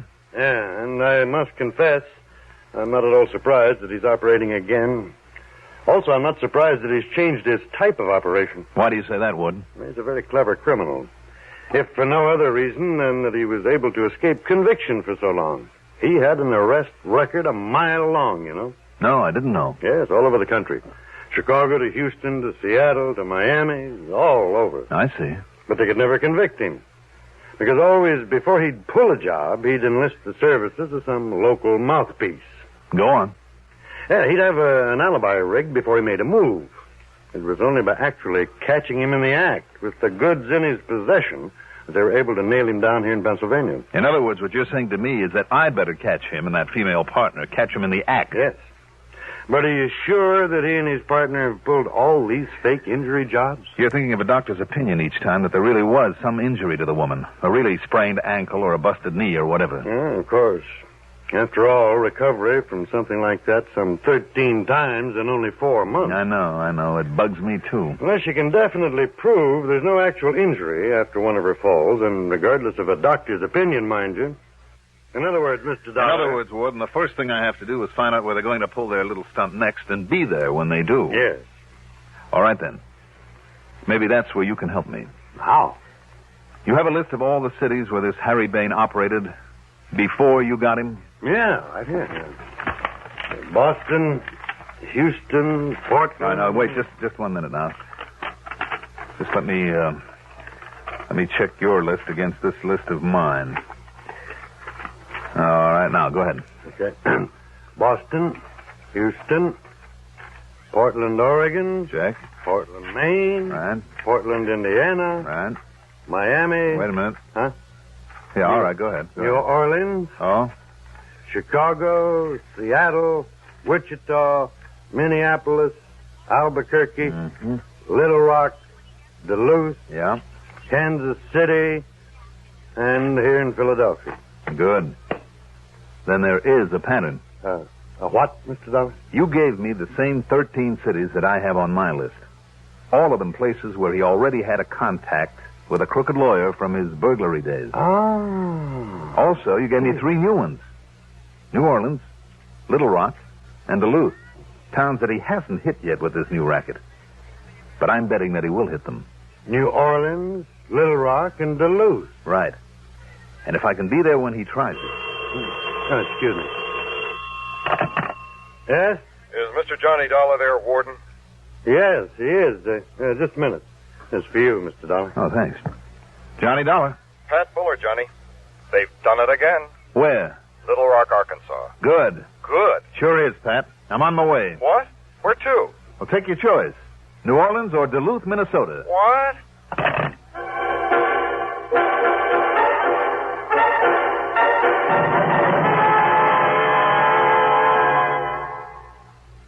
The most effective aid to needy families abroad is given each year through the religious organizations of America. They are so efficient that a single dollar will send more than 300 pounds of food to feed hungry mouths in lands overseas. But our religious groups go much further.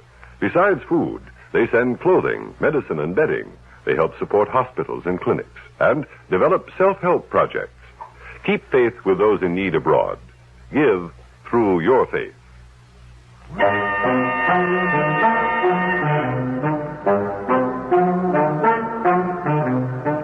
Item 3. 2 1/4 for a cab to the Bellevue Stratford. And there I ran up item 4. $181.40 in phone calls to the manager of every sizable hotel in both Duluth and New Orleans. I'd got a list from one of the big hotel associations that was only too glad to help. Item 5, $61 even for all the books, magazines, and papers I could read and for plenty of room service. I didn't even go out for meals. After 3 days of it, I just about had my fill of doing nothing but reading, eating, and sleeping, but then... Johnny Dollar. This is Monsieur Jacques Devereaux at the Hotel de Philippe in New Orleans, Monsieur Dollar. Yes. I promised to call you if anyone from up there in Pennsylvania happened to register here in our splendid hotel. Yes. We now have with us a couple by the name of Chatsworth, Monsieur and Madame Henry Chatsworth. Oh, so it's Chatsworth now. But they're such lovely people. From here in Philadelphia. Yes, but they're such lovely people. And they gave 21st and Fairmont as their address here? Yes, they did. But they're such lovely people, Monsieur Dollar. Now, listen. I just refuse to believe they're those horrid rascals that you telephoned Now, you about. just hang on to them. I'll grab the first plane I can. Hang on to them? What? But they're only staying overnight. I know. Monsieur Chatsworth has to go north on business tomorrow. That's what he thinks. Item 6, $4 for a cab. Item 7, $81.45 plane fare. But the only flight I could get didn't leave until the wee small hours of the morning, so it wasn't until after breakfast that we finally pulled into New Orleans. Item 8, another $4 for a cab to the Hotel de Philippe. And there, the prissy little manager suddenly became a real problem. And I tell you, Monsieur Dollar, that I simply refuse to believe that nice Monsieur and Madame Chatsworth are those horrible cooking men. Why, they're lovely people. Mr. Devereaux. What's more, you're only a private investigator. You have no real I know that only too well, Mr. And for that reason alone, sir, I must refuse you admittance to their... Will you please listen? If you wish to call in the police, have them station their men about heaven. A bunch of police swarming all over this place? Harry Bain, who calls himself Chatsworth, would smell them a mile away. He and the dame with him would simply take a powder. At least that would save my hotel from any embarrassing situation, which is all I care about. Sure, and it would let them scot-free again. And I simply refuse to believe that such lovely people... You said that. And I meant it too, sir. Now, if that's all, Monsieur Dollar... Oh. All right, Mr. Devereaux. You almost make me wish they would knock you over. I have told you. You simply refuse to believe. Yes. Now, must I order you off the premises? You mind if I stop at your bar long enough for a drink? I think I need one. Not at all. But I shall be watching you. Oh, I'm sure you shall. Oh, good morning, Mr. Chatsworth, Madame Chatsworth. Huh? You're up early this morning. I ducked behind a pillar and listened. Oh, yes, monsieur. We plan to have breakfast I could in catch your only lovely snatches coffee of their shop. conversation. Too bad you can't and I stay just with us prayed longer. that You're Devereaux such wouldn't tip them off. Well, we'd like to stay, Mr. Devereaux, but we've got to leave for New York. Big business deal up there, and if me and the missus aren't there right on time to sign some papers, it could cost us a fortune. I mean, really big money. Yes, so we're all packed, and we'll be leaving right after breakfast. Oh, I'm so sorry. But of course I understand. Sure, I knew you would. Well, come along, dear. Yes, Henry. Oh, my, am I hungry. Now, Monsieur Dollar. Monsieur Dollar. While the manager looked for me in the bar, I ducked across to the other side of the lobby, grabbed the bellboy, and shoved a 5-spot into his hot little hand. But for what, sir? Mr. and Mrs. Chatsworth, the number of their suite. Well, it's 2:14, but may I ask, Good. sir, why... Now, where can you and I have a little talk, all alone?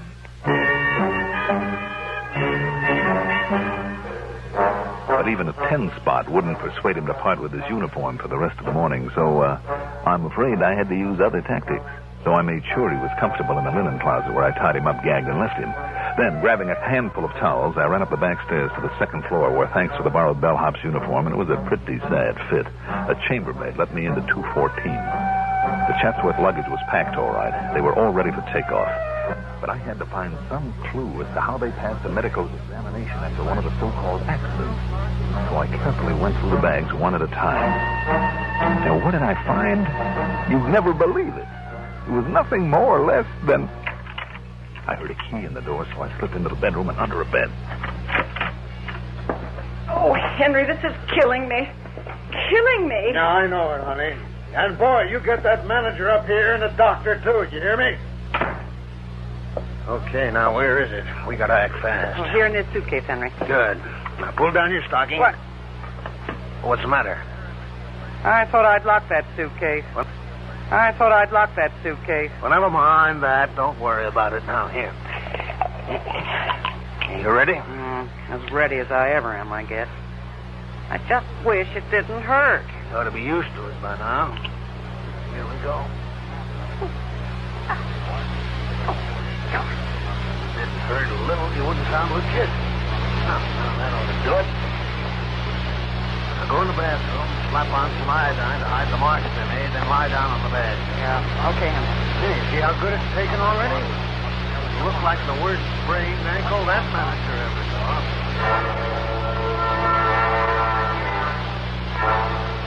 Clever. It was sheer genius.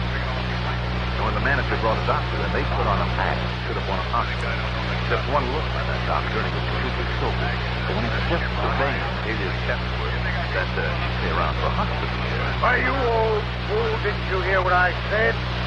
If she isn't in New York with me by tonight on that business deal, it could cost us $1 million. So if you make her stay here, I'll sue you, too. The way I'm going to sue this hotel for that slippery floor down there in the lobby. Please, Mr. Chatsworth, not so loud. You know what's good for you, Sawbones? You'll give her something to ease the pain so we can catch our plane. Then you'll get out of here. Please, Doctor, you better. And as for you, Mr. Devereux... Yes, sir. Well, I've heard plenty about cases like this, about you hotel guys being so careless with slippery floors. And I'm going to sue you for $50,000. Please, Mr. Chatsworth. Okay, you've been nice to us, so I'll make it 10 or 15,000. Oh, no. You know a lawyer by the name of Frankie Tabello? That crook. What if he is? All I care is he gets me 10 grand for this. Mr. Chatsworth. Yeah? Perhaps the injury isn't as bad as it looks. And if we pay the doctor's bill and, say, $200 or $300... What? You out of your mind? But I don't want a lawsuit or the publicity. And I'm only trying to 1,000, perhaps, in cash, immediately. Now, listen. I've got you over a barrel and you know it. So you're going to pay for this, and plenty. Now make me a decent offer. And the price they settled on? $2,000. Cash, immediately. But as Devereaux, the poor excited sucker, was about to go downstairs and get it, I crawled out from my uncomfortable spot under the bed. And you know something? Henry Ben and the woman gave up without a struggle when they found out who I was and what I was doing there. And the manager, when I pulled the little glass jar out of their suitcase and showed him how they made their phony accident look so real. Real enough to fool a doctor. Well, believe it or not, the shock was so much for him he almost fainted. So, that was that. And the expense account total comes to $471. Oh, wait a minute, I forgot to tell you about the trick. Their little trick for making that ankle swell up and look like the worst sprain on record. You see, that jar, the one that Bain had opened and then clapped against her ankle, contained exactly 3 nasty little yellow jackets. Bees. Yes. Clever. Yours truly, Johnny Dollar.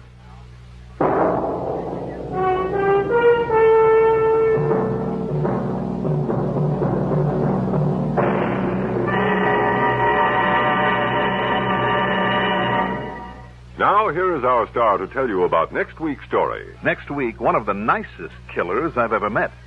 Join us, won't you? Yours truly, Johnny Dollar. Yours truly, Johnny Dollar, is written by Jack Johnstone, produced and directed by Bruno Zerato Jr., music supervision by Ethel Huber. Johnny Dollar is played by Mandel Kramer.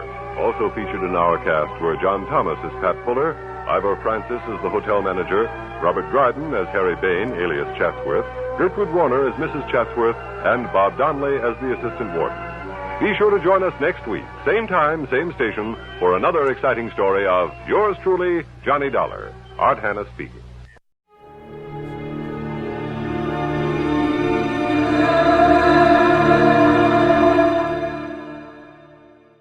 Time now for Johnny Dollar. I have your call to Universal Adjustment Bureau in Hartford. Oh, thank you, operator. Hello. Pat McCracken. Johnny Dollar, Pat. Oh, Johnny, I've been trying to reach you. Yeah, I'm in Sarasota, Florida. Oh? Been down here the better part of a week and just thought I'd check to see... Johnny, I'm glad you called. Can you grab a plane out to the West Coast? Don't see why not. Good. Now, your contact will be Arthur at Western Maritime and Property, office in Beverly Hills. Got it. What's it all about, Pat? Piracy, according to him. What was that? You heard me. Now, for a second there, I thought you said piracy.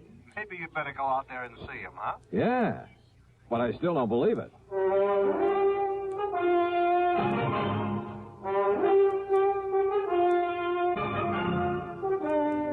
Bob Bailey in the exciting adventures of the man with the action-packed expense account. America's fabulous freelance insurance investigator. Yours truly, Johnny Dollar.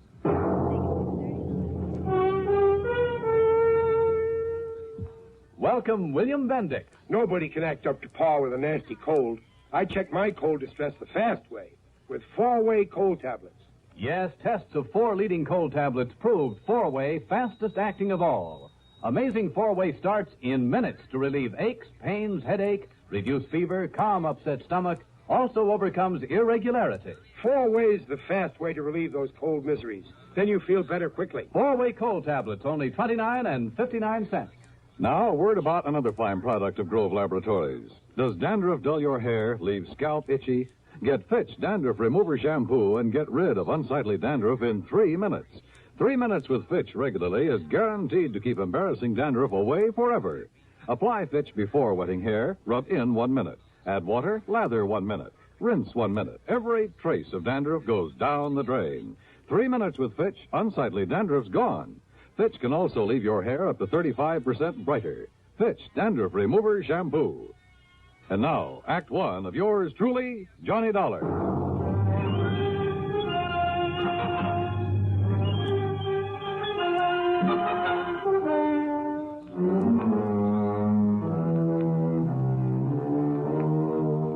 Expense account submitted by Special Investigator Johnny Dollar to the Western Maritime and Property Insurance Company, Beverly Hills office. Following is an account of expenses incurred during my investigation of the Baldero matter.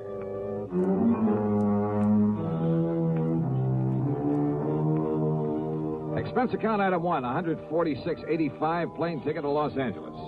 Earl Poorman, with whom I just finished working on a case, drove me from Sarasota to the International Airport in Tampa. Well, I don't know why not, Johnny. Oh, are you kidding? In this day and age, a bunch of bearded gorillas stripped to the waist, bandanas wrapped around their heads, waving cutlasses. I didn't say that, Johnny. And Long John Silver, I suppose, leading the boarding party. Oh, Earl, that kind of stuff went on a couple of 100 years ago. Sure. But do you remember that palatial yacht that was boarded and taken over just off San Salvador about a year ago? Well, yes. Convicts from a prison colony on the island of Isabella. They had control of that yacht for 3 days, Johnny. And when they left, they took along everything of value they could get their hands on. Yeah, I remember. You don't call that piracy? Well, maybe so. You think that's what happened in this case? There's only one way to find out. The flight to Los Angeles was uneventful. Thanks to the time zone differential, it was only 4:30 p.m. when I arrived. Item 2, $6 even for a cab to the Beverly Hilton, where I parked my bags. Item 3, 10 cents for a phone call to Arthur, who, if I remembered correctly, was quite a character. Good insurance man, but, a character. Item 4, 75 cents for a cab to his office on Wilshire Boulevard. Yes, it all happened somewhere off the coast of Mexico. Mr. Baldstein and his party were just cruising around. They were just taking life easy. Baldeston is the owner of the yacht? H.V. Baldeston.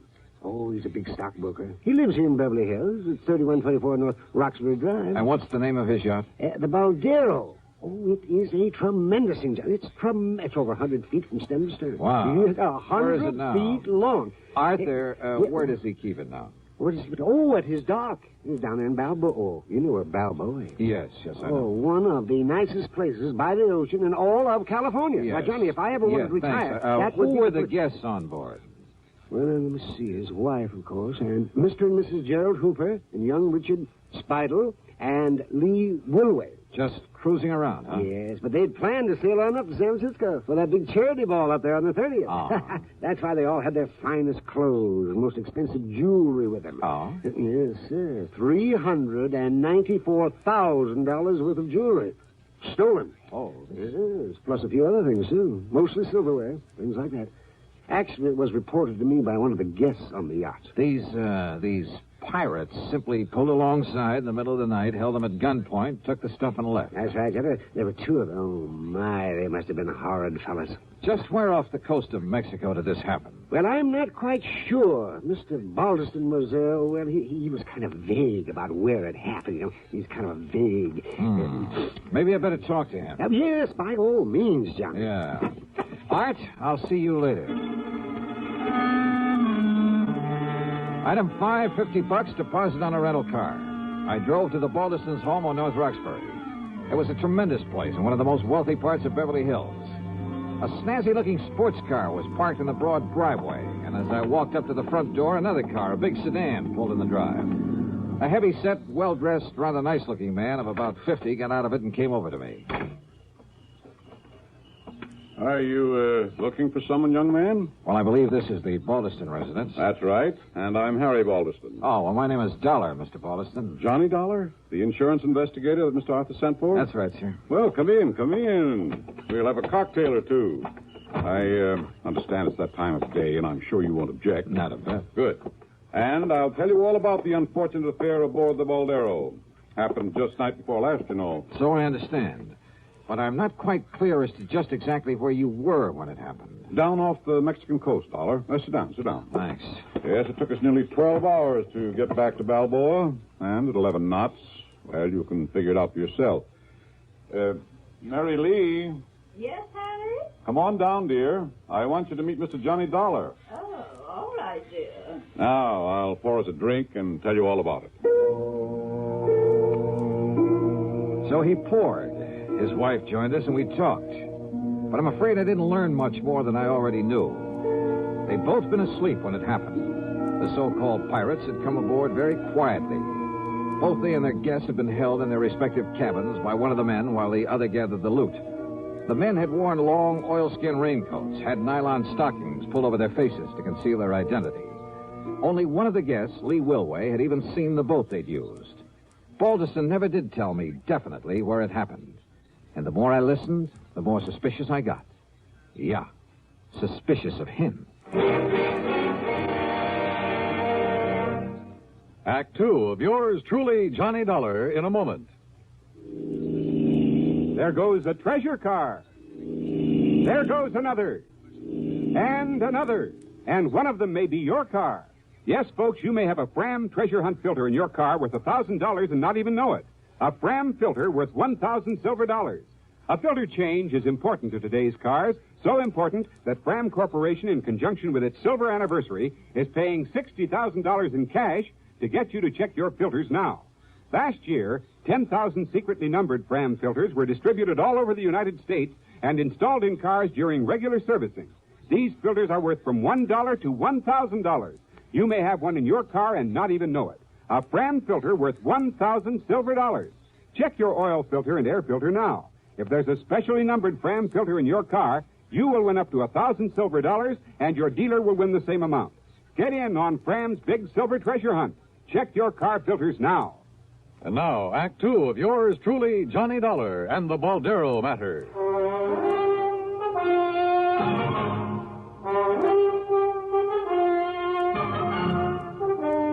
Well, Dollar, it was hard to tell just where we were.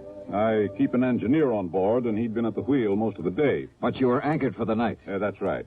You see, we were just killing time until it was time to head north to San Francisco and that charity ball the ladies wanted to go to. Yes, the charity ball. And after waiting 2 months. Now I suppose we'll just have to forget it with all our jewelry gone. Didn't you check your position to find your way back to Balboa? Just headed east, then followed the shoreline. You say that one of your guests... Incidentally, I want to check with them. Oh, by all means. I'll give you their addresses. Yes, there may have been details that we've forgotten, overlooked. After all, we were a bit upset over what had happened, and probably more than a little confused. Well, I know I was. You said that one of your friends got a look at the boat these men used. Yes. Lee Wilway ran up on deck. Of course, it was dark and there was some fog, but Lee said it was a black boat. Well, now you can't. A long black speedboat. Maybe. By the time the rest of us got up there, it had completely disappeared. Then I had Beacon start the diesels, and we made the run back to Balboa. You notified the Coast Guard, of course. Not until he got in. What? Well, Lee had been fooling with the radio earlier. The rest of us were in the main cabin playing cards. And, well, when we tried to send out a call, the transmitter wouldn't work. Where'll I find this Lee Wilway? Here, I've written down the address for you. And our other guests, too. Mr. and Mrs. Hooper and Richard Spidel. Thank you. Now, Mr. Dollar... Mr. Balderston... Yes? I'll see you later. Yeah, there was something very funny about this whole thing. But I wasn't quite sure just what. I checked with Mr. and Mrs. Hooper. Elderly, very quiet and dignified. Their story was the same as the Balderstons. Except in one thing. They weren't at all sure it had taken them any 12 hours to get back to port. I drove to the address of Lee Wilway. It was a small apartment below Wilshire. After all, if Lee was the only one awake and alert enough to have taken a good look at the pirates in their boat. Yeah, and what about the yacht's radio that wouldn't work after Lee had spent the evening fooling with it? Yes? Oh, I beg... Well, that is, I'm looking for Lee Wilway. I'm Lee. Who are you? Believe me, Charles of the Ritz would have been proud of this one. A living doll. 23 or 4, she was tall, slim, and her pretty face topped with red hair that looked oh so carefully disarranged. Yeah, she was a beauty. And yet, as we talked, I couldn't quite picture this gal on a yachting trip with the Balderstons. Gee, no, I haven't the least idea where we were when it happened, Johnny. It could have been a million miles out to sea, but if Baldy... Mr. Balderston says it took us 12 hours to get back. It must have taken us 12 hours. And you're sure you didn't recognize either of the men who boarded the yacht, Lee, huh? No, I certainly didn't. But I saw the boat they had. It was a long black one. Solid black? Solid black. Did anyone else on board see that boat? No, at least... I don't think so. What did you do after they left? Went up to the bridge, to the radio. Didn't they tell you? To call the Coast Guard? Well, yeah, sure, only... They said you were at the radio earlier. Yes, just listening. But after it was over and I tried to call the Coast Guard, well, it just wouldn't work. Like another drink, Johnny? The Balderstons and Hoopers were playing bridge earlier. Yes. Look, Johnny, have you had dinner yet? Where were the other guests? Dickie boy? Yes, Dick Spidel. No, I don't know. And what did he do after you were boarded and robbed? He was probably down in his cabin with his head under the covers, scared to death. If he had any nerve, he could have stopped them, too. What do you mean? Well, his was the one cabin they didn't go into. They didn't bother him. And he knew there was a rifle they used for shooting sharks. He knew it was on the rack just outside his door. And if he'd come up shooting with it, why, those pirates would have jumped overboard and run for home. I just bet they would. Apparently you don't think much of this Dick Spidel. Would you? Acting like that? Doing nothing when he could have? Incidentally, when I stopped at the Balderstons, I saw a sports car outside. Oh, yeah. Isn't that a dreamboat? It's Larry's. Who's Larry? Larry Balderston. He's my... Oh, gee, Johnny, I'm getting hungry. Why don't we have another drink and then have some dinner? Sorry, but I'm afraid I can't. I'm not used to being turned down, Johnny. Well, I'm sorry, but there are a couple of people I've got to see. Oh, like who? Your friend Dick Spidel, among others. Oh. I'll see you later, Lee. I'll be here, Johnny. I guess I'm not as familiar with the streets of Los Angeles as I thought. It took me over half an hour to find Spidel's apartment. It was one of those ultra-swank affairs just off Sweetser Avenue below the famous Sunset Strip. I parked under a big palm tree. Then, as I backed out of my car, another one roared up and stopped behind me. The glare of the headlights partly blinded me. Just a minute, you. Huh? Johnny Dollar, huh? That's right. Who are you? Here. Oh!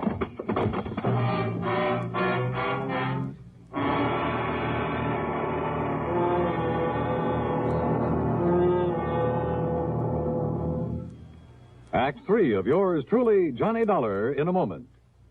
Ever have trouble sleeping nights because of acid indigestion, heartburn, or gas? Then remember, for acid indigestion, nothing but Tums works so fast to make you feel so good so long. Tums work fast. Get rid of the burning excess acids that won't let you sleep. In a matter of seconds, you begin to feel better, and Tums relief stays with you. You relax, go to sleep pleasantly, because Tums bring complete relief. Get rid of burning excess stomach acids completely. Nothing but Tums work so fast to make you feel so good so long. So when acid indigestion keeps you awake, take Tums. Keep a handy roll of Tums on the night table within easy reach. And remember, there's no mixing or fixing with Tums. You don't even need to get out of bed.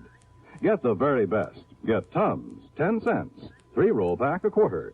Or get the new 6-roll pack with free metal carrier, only 49 cents. Always carry Tums, T-U-M-S. Keep your tummy under Tums control. And now, Act 3 of yours truly, Johnny Dollar. The headlights of my attacker's car had partly blinded me, but I'd seen enough of it to know it was the same one I'd seen at the home of Mr. Balderson. Yeah, his son Larry's. But I came to find myself parked behind the wheel of my own car. And lying on the seat beside me were 5 crisp $100 bills and a note. Take this money and get out of town, it said. You have no case anyway because the things that were stolen off the yacht have been returned. So you may as well leave while you have your health. No signature. There was only one person in the world I wanted to see at that moment, Larry Balderson. But I felt a bit rocky. Since I was at the front door of Dick Spidle's apartment, since I'd really come to see him, and if I was lucky, he might have a good stiff drink handy. Feeling better now, Mr. Dollar? Yeah, I am. Thanks, Dick. It's Richard, if you don't mind. Oh, yeah, sure. But go on with what you were saying. Well, the whole thing was absurd, of course. But the only reason Mrs. Balderson insisted on taking Lee on that yachting trip and to the charity affair, and of course I was supposed to be her escort, was to shame her, to show her up. How do you mean? Well, after all, in spite of her beauty, she is a rather common person, rather cheap. So Mrs. Balderson hoped that facing her with the ladies and gentlemen who attend the ball would embarrass her. Oh, I see. And that she'd realize she has no place among people like ourselves. People like you are just too good for her.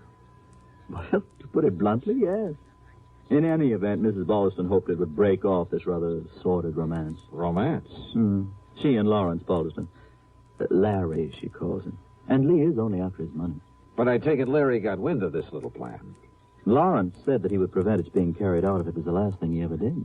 So he staged the piracy bet? Oh, I'm sure it was he. He's always done silly things like that, Mr. Dollar. Rich, headstrong, spoiled as he is. So when I heard the noise up on deck, I simply locked myself in my cabin and refused to budge when he and whoever he had helping him boarded the yacht. All because you were scared? I beg your pardon. Thanks a lot, Dick. It's Richard. You've been a lot of help. Oh, and incidentally... Yes? You think Lee Wilway was in on it, too? That's why she spent so much time on the ship's radio earlier in the evening? Indubitably, so that she could guide him to the yacht in his speedboat. His speedboat, of course, has all sorts of radio equipment aboard. What color is that speedboat? A mahogany. Why? Lee said the pirates were using a solid black boat. Which simply proves she was onto his plan. What do you mean? Well, the wench was lying, that's all. Maybe you're right. Thanks, Dick. It's Richard, if you don't know.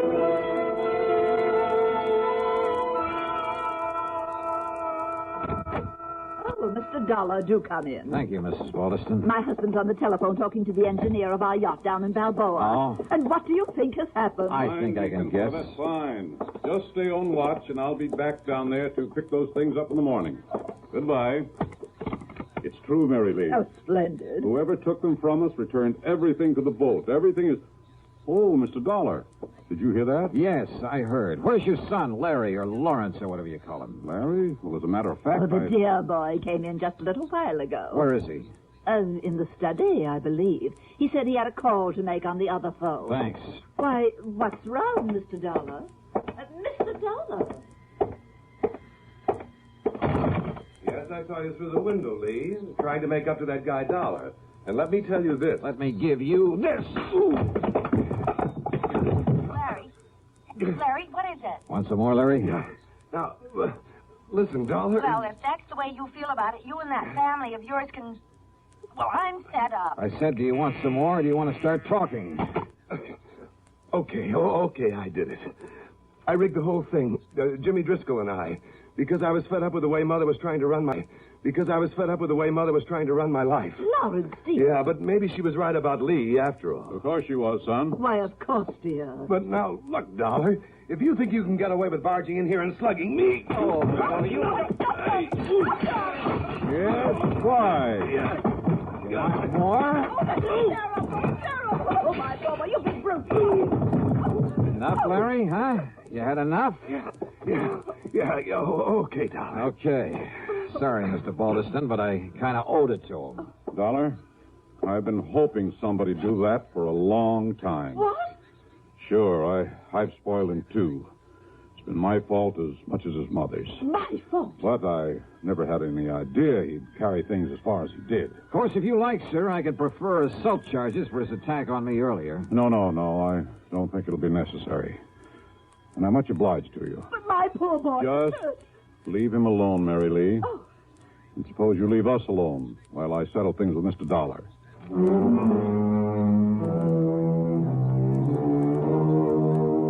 Fee on this case? Forget it. The $500 that Larry mistakenly tried to bribe me with, plus a nice fat check for Mr. Balderston. Well, much as the thought of it hurts me, let's forget the expense account, too. Okay? Okay. Yours truly, Johnny Dollar.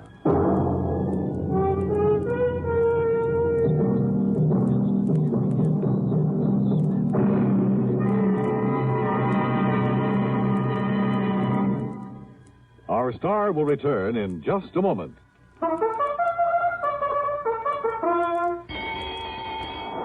Hey, who's gonna win the Thoroughbred Kentucky Club's Thoroughbred? Who's gonna win that horse and make it pay? Lots of money, well, Kentucky Club. Pipe Tobacco has to find the winner. So the horse is here, the time is near. Get your entry blank today. Yes, enter the annual Derby Day contest sponsored by Kentucky Club's 9 brands of pipe tobaccos. First prize, a thoroughbred bay colt, son of famous oil capital, who won over $580,000. Jockey Ted Atkinson helped select this prize colt. You'll name him and he's yours. He could win a fortune for you. Get Kentucky Club Derby Day contest entry blanks free at tobacco counters now. Hey, who's gonna win the Thoroughbred Kentucky Club's Thoroughbred? Who's gonna win that horse and make it pay? Lots of money, well, Kentucky Club. Pipe Tobacco has to find the winner. So the horse is here, the time is near. Get your entry blank today. Now, here's our star to tell you about next week's story. Next week? Oh, wait a minute. Belated congratulations to station WJLS in Beckley, West Virginia on its 20th anniversary. Next week, I really go fishing. Yeah, for a body in the middle of Lake Mead. Join us, won't you? Yours truly, Johnny Dollar.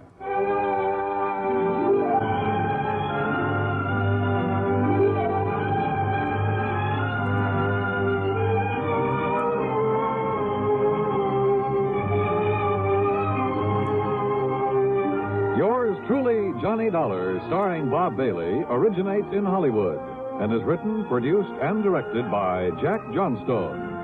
Heard in our cast were Virginia Gregg, Eleanor Audley, Vic Perrin, Howard McNear, Larry Dobkin, Will Wright, Carlton G. Young, and Jack Edwards. Be sure to join us next week, same time and station, for another exciting story of yours truly, Johnny Dollar. This is Dan Cubberly speaking.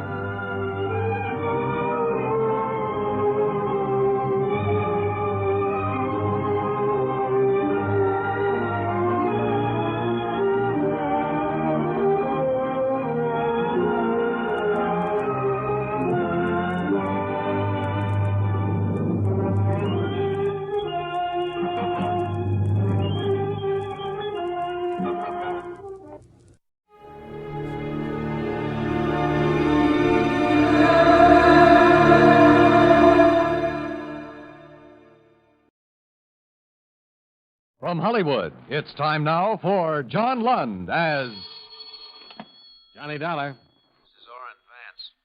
Sent me up to Ossining 7 years ago, remember? Orrin Vance. Oh, the Zeman case? Now you got it. You know, Della, I thought a lot about coming out and killing you.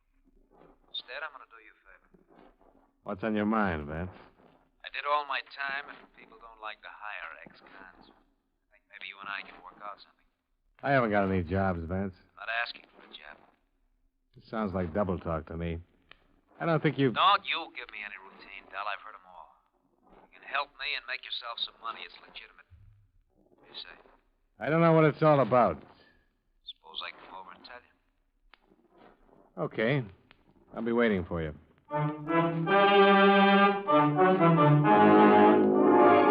John Lund in a transcribed adventure of the man with the action-packed expense account, America's fabulous freelance insurance investigator. Yours truly, Johnny Dollar.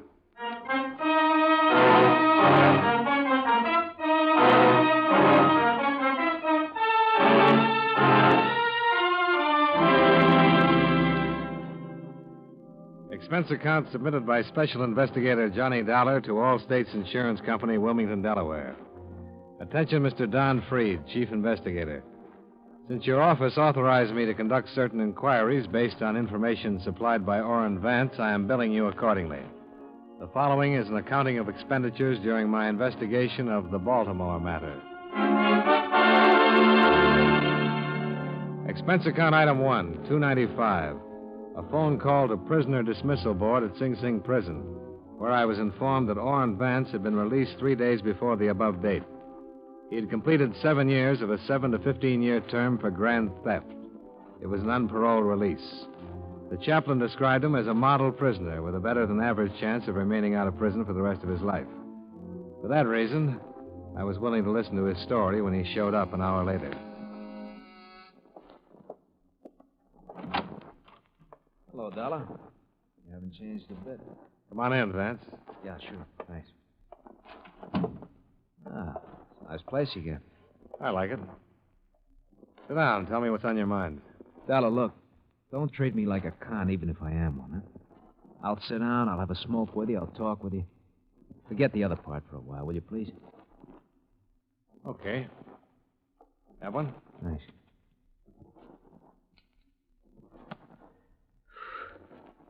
Just that everybody's doing that. Even my wife. Went over to see her the first day I got out. You know what? What? Katie wouldn't let me in the house. Gave me $40, told me to go out and get a decent job. Tell you, she had it all worked out. Work hard, she said. 6 months, if everything's okay and you're not in any trouble, you can come home to me and the kids. If not, she said, I'm going to divorce you. What do you want me to say? I want you to offer me a seat. Invite me to sit down. Sure. Thanks again. You know, thought about it a lot. If you hadn't been out to get me 7 years ago, I'd have had you over for dinner. Maybe we would have been friends. Maybe. Look, I can't get a job, and I'll have to go in business for myself. I need a stake. That's why I'm here to see you. I talked to you maybe 20 times while you were working on that Zeman case, and I think I got to know you. I called you today because of what I saw of you then. I think you're an honest man. Thanks. You ever hear the Towner case in Baltimore? Towner Loan Company in 1946? Yeah. Everybody's heard about that. $1 million theft. The insurance companies still have a reward for information leading to the arrest and conviction?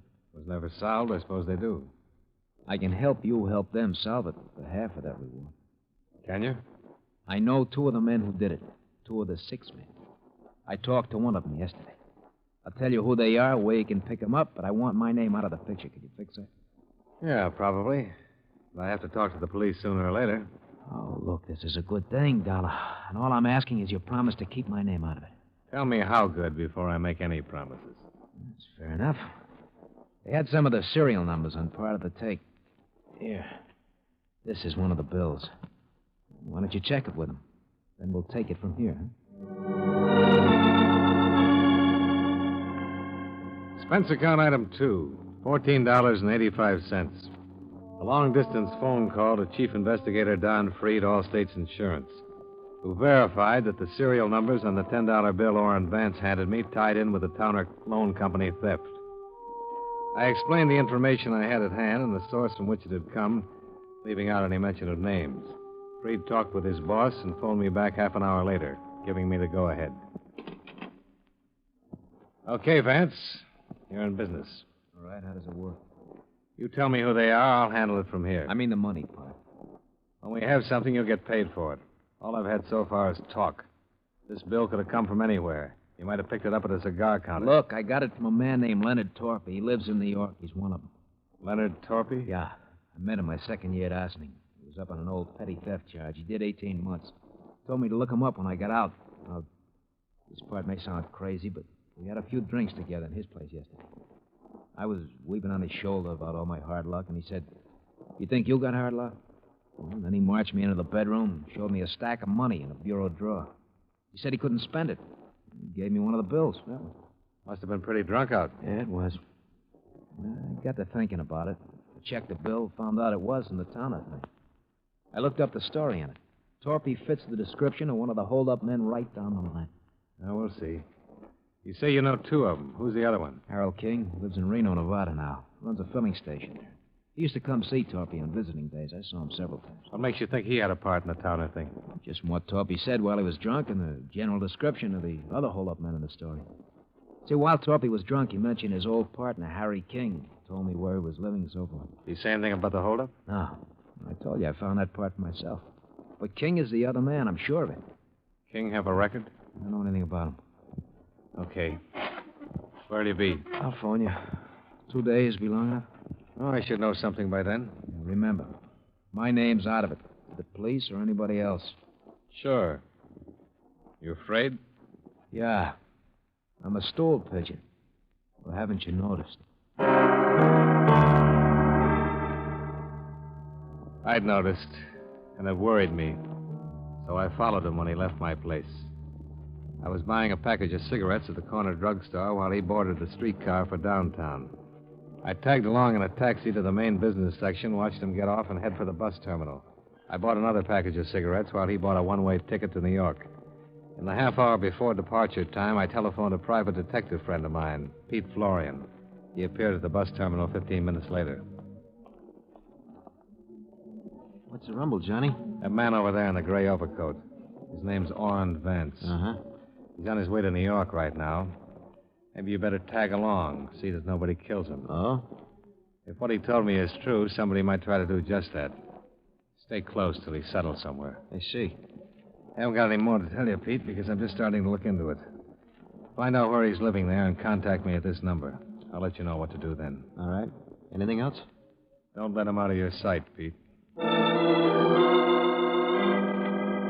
Expense account item 3, $100. Retainer for Private Detective Pete Florian for explained purposes. I stayed at the bus terminal long enough to watch Pete board the New York-bound bus and take a seat across the aisle from Orrin Vance. Item 4, $8.85, plane fare, Hartford to New York. Item 5, $4.50, cab fare to hotel and then to Metropolitan Police Station, where I explained my business to Lieutenant Randall. Who gave you this tip, Dollar? I'm afraid I can't tell you that, Lieutenant. Why not? Because I promised not to disclose any names. But I can tell you that the source is a man who couldn't possibly have had anything to do with the case, since he was in prison at the time of the holdup. Mm-hmm. But you want me to stick my neck out and get up a search warrant and maybe take this bird Torpy into custody on your say-so. Well, you have plenty to start with that $10 bill. Should be enough for you to look into it. That why you looked into it? Frankly, yes. Prima facie evidence. But no name. No name. I've told you all there is to know. Believe me. Let's get busy.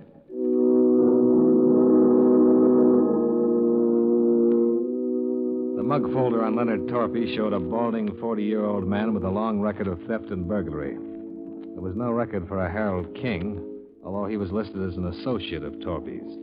Lieutenant Randall wired Reno authorities requesting they locate King and hold him for possible questioning. Once these preliminaries were accomplished, Randall and I went out to the address Orrin Vance had given me. But this turned up a blank. The landlady informed us that Mr. Torpy had lived there, but had checked out the preceding morning. No forwarding address. The good lieutenant and I parted company outside the apartment house, and I walked back to my hotel. I was going to change clothes and grab some dinner, but the clerk waved me over to the house phone. A call had just come in. Johnny Dollar. Hi, Pete Florian, Johnny. How'd it go? When your boy got in town, I trailed him to a place on 155th Street. He's got a room with a view. He's up there now. Alone? Think so? Any visitors? No. Light went out about an hour ago. Might be sleeping. What's the number? 680. His room's in the back, first floor, number 10. Where are you? Drugstore right across the street. Expense account item 6, $160. Cab fare to the drugstore where Pete Florian was keeping a watchful eye on my nervous informer, Orrin Vance. I found the drugstore, but Pete was nowhere in sight.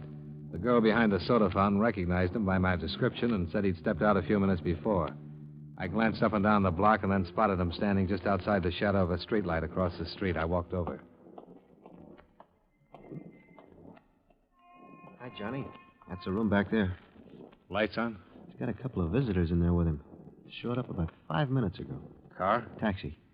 What they look like? One's thin, medium-sized, dark suit. The other's stocky, dark suit, too. Both in their early 40s. Chauffeur wears glasses. Didn't make either one. Yeah. This one of them? Let me see. Yeah, he's in there. What's his name? Leonard Torpy. We better go in. Okay.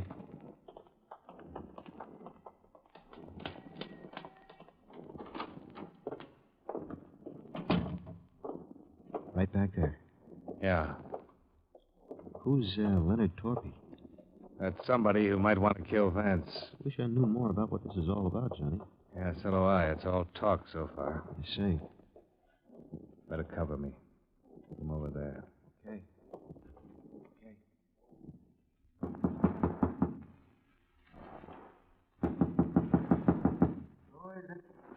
Mr. Vance? Orrin Vance? You must have the wrong number, buddy. Nobody by that name lives here. Well, are you sure? Positive. Why don't you try the manager? I did. He said Mr. Vance had this room. And he's all wet. Good night. Just a minute, Torpy. What? Hey! Charlie, look out! Before I went down, I heard it go off a couple of more times. Must have been 6 inches from my head. My eyes couldn't see and my feet wouldn't move. But I could hear. It was someone very close to me. And he was dying. Johnny. Johnny.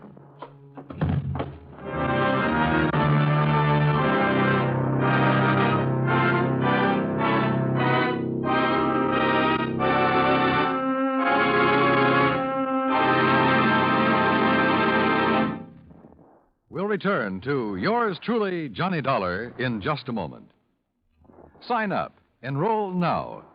Join the 7 million strong who buy United States defense bonds through the payroll savings plan where they work. The bonds you buy help keep America strong. And now, Series E bonds earn more. They give you a quicker return on your investment. Through the payroll savings plan, you'll save the sure way, before you spend. So sign up. Invest more in United States defense bonds.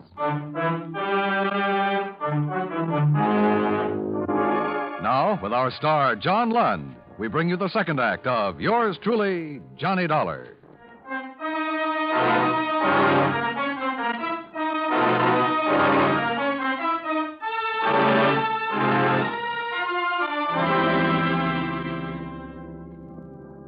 I won't talk about my operation. Well, I had one at the police emergency hospital. As a matter of fact, I had 2. They prodded a .38 slug out of my neck and another one out of my shoulder. It was 48 hours before I was allowed to sit up in bed and talk. Naturally enough, my first visitor was Lieutenant Randall.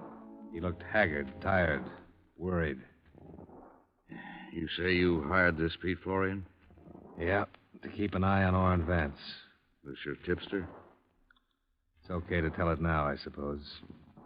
Yeah. Well, thanks. Florian died right there in the hall. 4 slugs hit him. Vance is on the floor beneath you, still hanging on. You keeping track of all this? What about Torpy? Did you get him? We didn't, but Florian did. Torpy's in the morgue. The other man got away. Quite a night. Yeah. Look, Dollar. You're the only one who can give me the story now. Vance isn't able to talk and won't be for another 3 days, if then. Everybody else is dead or gone. Now, what happened there? I don't know. I didn't see anything, Lieutenant. I was trying to push into the room past Torpy, and the whole world caved in. Any line on the man who was with Torpy? Good descriptions, but no luck so far. He heisted a car outside Vance's place. Found it 2 hours later, no prints on it. Some blood. He might have one of Florian's slugs in him. Yeah. We gotta land that bird. Hey, you all right? I felt awful. And Lieutenant Randall left me alone for the rest of the day. At 3:30 the following day, Orrin Vance regained consciousness long enough to relate what had happened. I was wheelchaired down to his bedside. Statement enclosed. That was Harry King with Torpy. King flew here 3 days ago from Reno. He came to my place to find out what I'd done with the $10 bill Torpy gave me when he was drunk. I told him I spent it, but they didn't believe me. It was King who shot me. I've got reward money coming. I'm not gonna die. He was still hanging on 2 days later when I left the hospital. Expense account item 7, $14. Ambulance ride. From emergency hospital to my hotel. The doctors told me to take it easy for a month and I'd be all right. I had a phone call a half hour after I started to take it easy. Johnny Dollar. Are you interested in finding Harry King? Who's this? My name's Milva King. I'm Harry's wife. Oh, You want him or don't you? sure. I'm at Schraff's restaurant on 42nd off Broadway. Can you meet me? Yeah. How'll I know you? You won't, but I'll know you. Your picture's been in the paper for the last 3 days.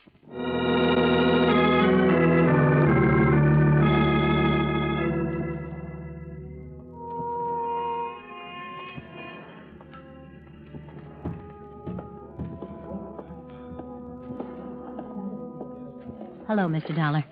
Mrs. King? Yes. Hey, you look pretty weak. I feel that way. Maybe we better sit down. The small, pretty brunette woman in the nice clothes looked like anything but the wife of a bank bandit and murderer. She looked more like a housewife on a shopping tour or a schoolteacher on a New York vacation. I listened while she cleared up some questions I had in mind. There's a reward posted, isn't there, for that holdup in Baltimore? $10,000, yeah. Will I get it if I turn Harry over to the police? Sure. How much? Half? Oh, that isn't much for giving up your husband. They'll get him sooner or later, Mrs. King. The other half spoken for. Oh, this Vance man? Yes. Wait, I'm just trying to figure. What about you?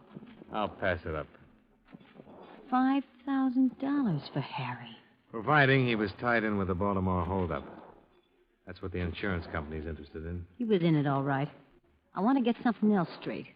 What happens to me? What do you mean? I'm his wife. I only had a part in that holdup for the last 6 months. I haven't said anything. Does that make me a party to it or something? Well, you could have informed, but you couldn't have testified, being his wife. If I'm arraigned, I don't want to spend all the money hiring lawyers to keep me out of jail. My company will cover that. Where's Harry? Oh, not yet. What now? I better get something in writing from you. Something that says your insurance company will pay me the reward and give me help if I get in any trouble. All right, I'll talk to him. This time I'm thinking of the future. I'm going to have one once this is over. I hope so, Mrs. King. I know so, Mr. Dollar.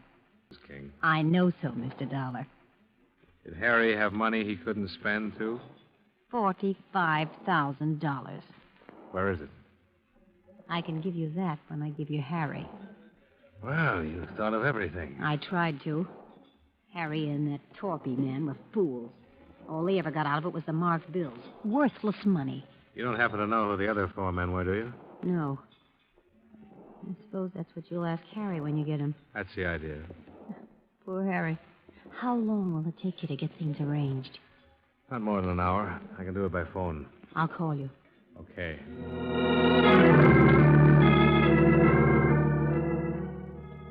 I gave her a 50-second start before I left the table and went out in the street. I was just in time to see her climb into a cab. I was trying to hail one to follow her when a black coupe pulled up to the curb. Come on, Johnny. Hey. Hustle it up. Light will change. Oh. How do you feel? Terrible. What is this? Vance told us it was King, we checked the airlines and found out he had his wife with him when he flew in from Reno. That is Mrs. King up there in that cab, isn't it? That's who she said she was. She wants to sell you her husband for part of that reward, doesn't she? Yeah. Well, what's the delay? She wants to make sure she'll be handled all right. The money and all. So did Vance. Don't needle me, Randall. I don't mean to. This all figures. I thought she might try to get in touch with you for just that reason. I don't get it. Well, that's why I put a man on your hotel. Followed you when you came to meet her today, then he phoned me. We looked her up. Her name was Melba Thaler before she married King. Her old man had a lot of money in Minnesota, but she couldn't keep herself out of trouble and got disinherited. Money's always been her problem. It's everybody's problem. Not the way it is with her. Now King's worth a lot of dough to her if you pay off. He's no good to her now lying somewhere with a slug in him, and he hasn't been any good to her with the marked money he got in the Towner holdup. There's something else, Randall. What? She's stalling me, I think. She said she didn't know who they were. But if she was lying and she does know who the others were in that Towner holdup, King would be worth even more money. They'd want him dead instead of with the police talking his head off. That's right. We followed Melba King's taxi for better than 45 minutes, all the way through the Holland Tunnel and into Jersey. She finally left it at a train station in Bucks County. We watched her buy a magazine and sit down in the waiting room and begin to read it. 15 minutes later, she stepped into the phone booth. When she came out, I went over to the filling station phone to see if she'd phoned my hotel. Well? She wasn't trying to get me. Well, that settles it. She's contacted the others. She's going to sell to you or them, whoever pays most for him. Some operator, isn't she? Well, when you have time, look at the file we picked up on her. 16 arrests. 1 conviction for narcotics when she was 18. Well, we'll see what we will see.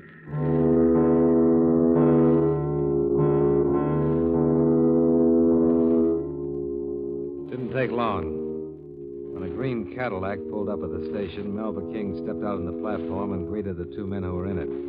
She sat in the car with them, talked for a short time, then got back out. When the Cadillac rolled away, Lieutenant Randall was on the radio ordering a pickup. Yale, 596. I'll pick him up right away. We'll stay with her.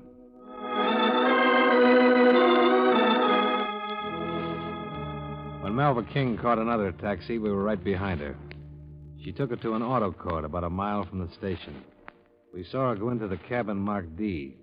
Randall radioed in our location. We were about to check the auto court office when the door to cabin D opened. Standing beside Melba King in the doorway of the cottage was a pale, stocky man who looked as though his legs wouldn't support him another minute. Then she saw us get out of the car. He'll kill me. He's got a gun on me. Don't do anything. Please don't do anything. That's right. Anybody gets in my way. You're hurt, King. You can't go far. I've come this far, and I'm still going to keep moving. Come on, baby, move. He was all ready for her when she got back. Yeah. Boys know I shoot. You especially. But you'll be dead now, Alec. That's funny. I thought the same thing about you, King. Please don't do anything, please. Shut up. Oh, King, listen to reason. I can tell you're hurt bad. You need help. Why don't you give it up? How much were you going to give her for me, dollar? I wasn't... How much? Tell me. Half of it. Please, Harry. And how much will Woody and Al want to give me? I didn't talk to Oh, you. yes, you did. I passed out this morning. You got real busy. How much, baby? Oh, no. You're dying on your feet, King. Yeah? Well, that's a good place to die. On your feet. Maybe I won't make it. We'll still make it. This is gonna hurt. No. Harry, please. No! Yell if you want to. King, don't add another one to the...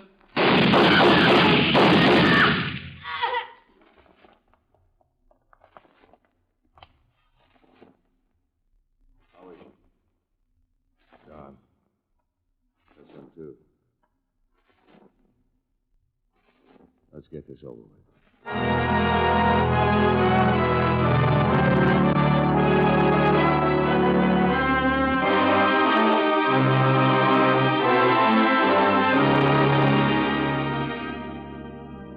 Expense account, item 8, same as item 2, transportation back to Hartford. Item 9, $85, doctor bills. Item 10, miscellaneous, $48 while in New York. Expense account total, $294.60. Remarks. As you know, the 2 men Malva King contacted were also part of the 6 who had held up the Towner Loan Company. They made a full confession and named the other parties involved. As far as the reward money goes, I think Orrin Vance deserves his $5,000. And I think Pete Florian's widow deserves my $5,000. Yours truly, Johnny Dollar.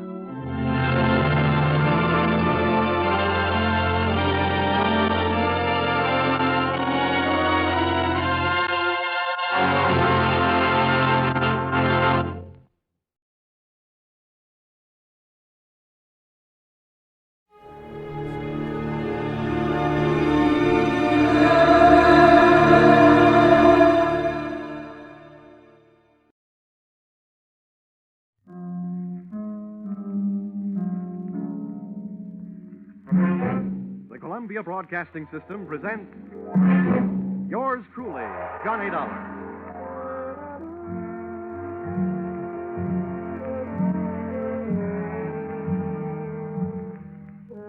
The next half hour has its baggage packed to take a trip with America's fabulous freelance insurance investigator, Johnny Dollar.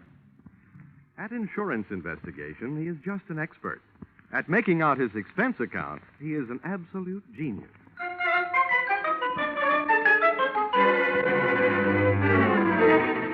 Expense account submitted by Special Investigator Johnny Dollar to Home Office, Nutmeg State Casualty and Bonding Company, Hartford, Connecticut. The following is an accounting of my expenditures during investigation of series of accidents affecting your policyholder, the Funfair and Weatherly Carnival shows, or how I went for a spin on a case we might refer to as murder is a merry-go-round. Expense account, item 1, 25 cents. Purchase of Billboard, theatrical magazine, to check the route of Funfair and Weatherly Carnival shows. Expense account, item 2, $68. Air and train fares to Talladega, Alabama. Item 3, $1.10. Cab fare and what was only a fair imitation of a cab from Talladega Depot to the dusty vacant lot which had overnight found itself wearing theatrical makeup.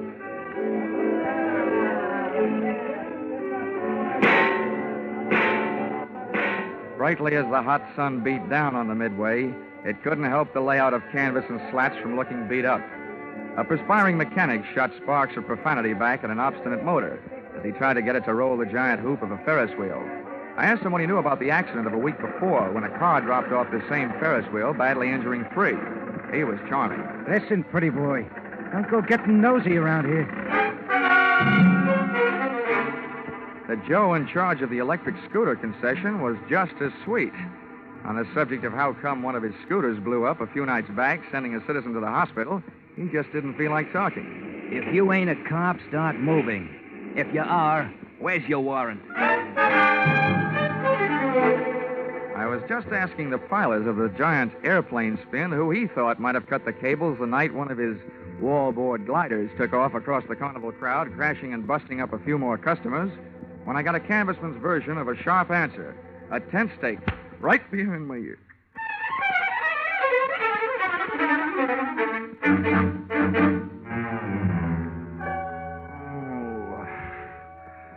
Well, those sleeping beauties waking up, huh? Who are you? I thought maybe you'd be sick of asking questions. First, maybe you better answer a few. Before you get up. Number 1, who are you? A pilgrim from Hartford. Never mind the double talk, wise guy. What's your name? My name is Johnny Dollar, but right now I feel like 2 cents. What's your big interest in those accidents you were asking questions about? Strictly academic. I'm only representing the insurance company that's paying off on those accidents. Now maybe you'll tell me who you are and where I am. Ah, thought you guys were smarter. Dollar, I'll let you in on a little secret. Next time you want to find something out on a traveling show, get to the boss first. Asking a lot of questions around a circus or carnival lot is unhealthy. Where is the boss, Miss Pepper? Louise is in the other end of this trailer. She'll be right out. Now, okay, you can get up on your feet. Oh, thanks. Hope you don't mind if I don't stay up on him. I feel more like sitting down. Go ahead.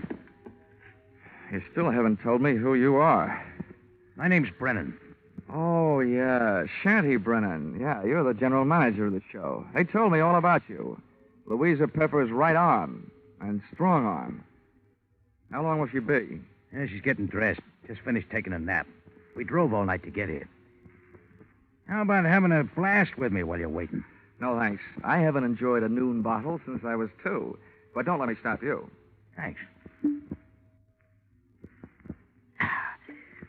Oh. You sure you won't have one? I'm sure.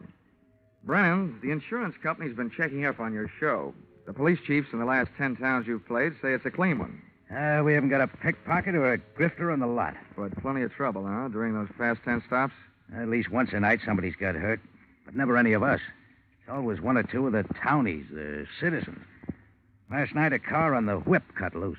That sent 4 to the hospital. 4 more insurance claims for nutmeg state casualty and bonding, huh? Yeah, and one more town we won't be able to play again for a couple of years.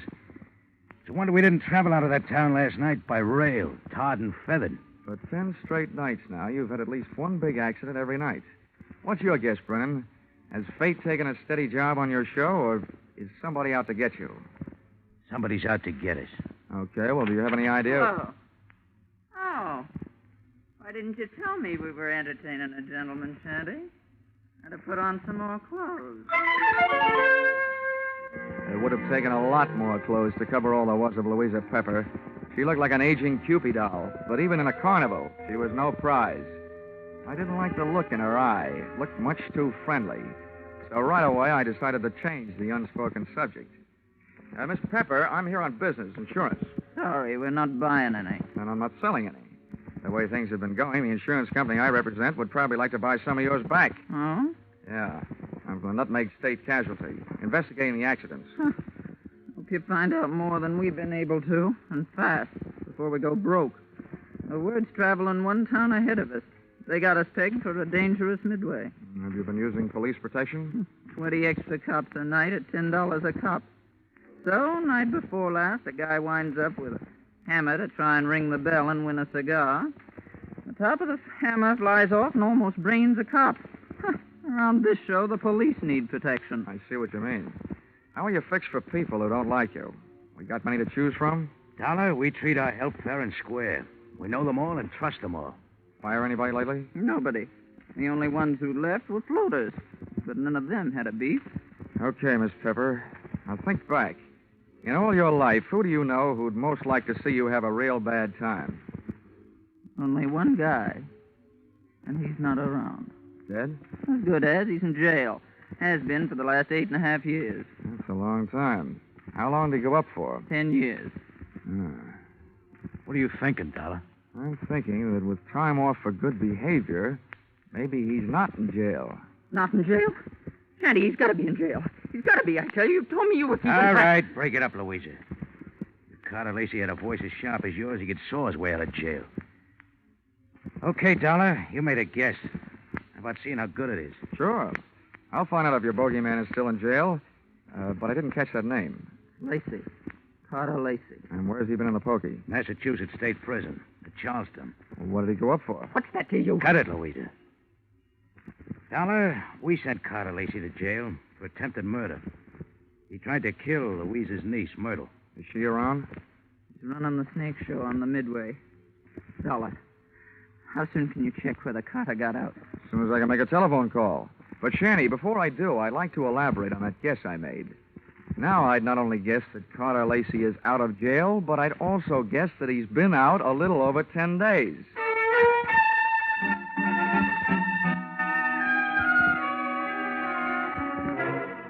Expense account, item 4, $3. Telephone call to Massachusetts State Prison, confirming both of my guesses. Carter Lacey had checked out of the Bay State's Hotel Greystone for bad boys 2 weeks previously. Item 5, $32. Telephone calls to various hotels in the last 10 towns the Fun Fair and Weatherly Carnival shows had played. Item 6, 10 cents. 2 nickels spent calling 2 hotels right here in Talladega. Then I dropped 1 more nickel in the telephone, got the lucky number. Yes, sir. We do have a Mr. Carter Lacey registered. Room 312. Shall I stop? And hit the jackpot. Expense account item 7, 65 cents. Cab fare to Sunshine Hotel. Tip the driver, $1. From the lobby, I called room 312. He invited me up. I invited him down. I knew I'd feel better talking to Carter Lacey with a lot of people around. They'd make nice witnesses if he suddenly got homesick for prison life and used me as his ticket back. I waited in the coffee shop. The waitress brought me a cup of coffee, and my palate went to work refereeing a one-sided bout between the strong Java and the weak cream. Hello. $1? All right. Sit down. Thanks. So you're Carter Lacey, huh? Have some coffee? No, thanks. It keeps me awake nights. How about your conscience? Having the same trouble with that? My conscience deserves an 8.5-year rest. But it can't start its vacation until I even up a few scores. Busting up carnivals. Child's play. Look, Dollar, over the phone you told me you're an insurance investigator. You can save your company a lot of money. How? Call them up and tell them not to insure the lives of 3 people. Because any minute now, 2 of them are going to be dead. Louisa Pepper, Anise Myrtle, and Shanty Brennan. Yeah, Dollar. I'm going to kill 2 of those people. The other one's still my friend who's going to help me do it. In case you don't know your law, Dollar, don't bother calling the cops. I can't be held for making a threat unless I put it in writing. Well, Lacey, I don't know what your beef is against the people running that carnival, but those accidents have been hurting a lot of innocent bystanders. Dollar, you're talking to a guy who really knows what it means. Getting hurt as an innocent bystander.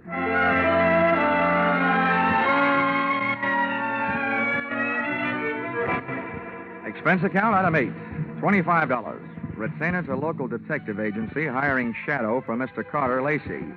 Explanation: an ounce of crime prevention is worth a ton of trials. Item 9, $1.20. Cab fare back for the evening's festivities at the Fun Fair and Weatherly Carnival, which was rapidly becoming more and more of a thrill show.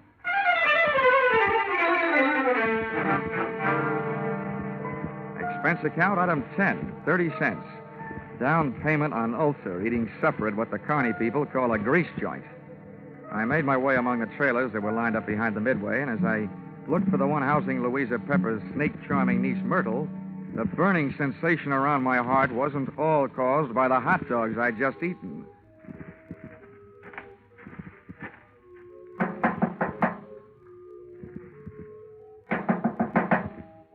is it? I've got a message from Carter Lacey.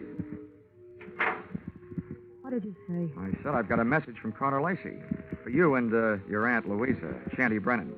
You're the only one I haven't met yet, so I thought I'd deliver it to you first. Where is he? In town. You got any snakes in the trailer? No, of course not. All right, then. How about inviting me? Are you the insurance guy they told me about? Yeah, that's right. Okay, come in. What did Lacey say? He said that he's going to kill 2 of the 3 of you. Which 2? Didn't he say? No, he didn't. He just said that 2 of you are going to get it.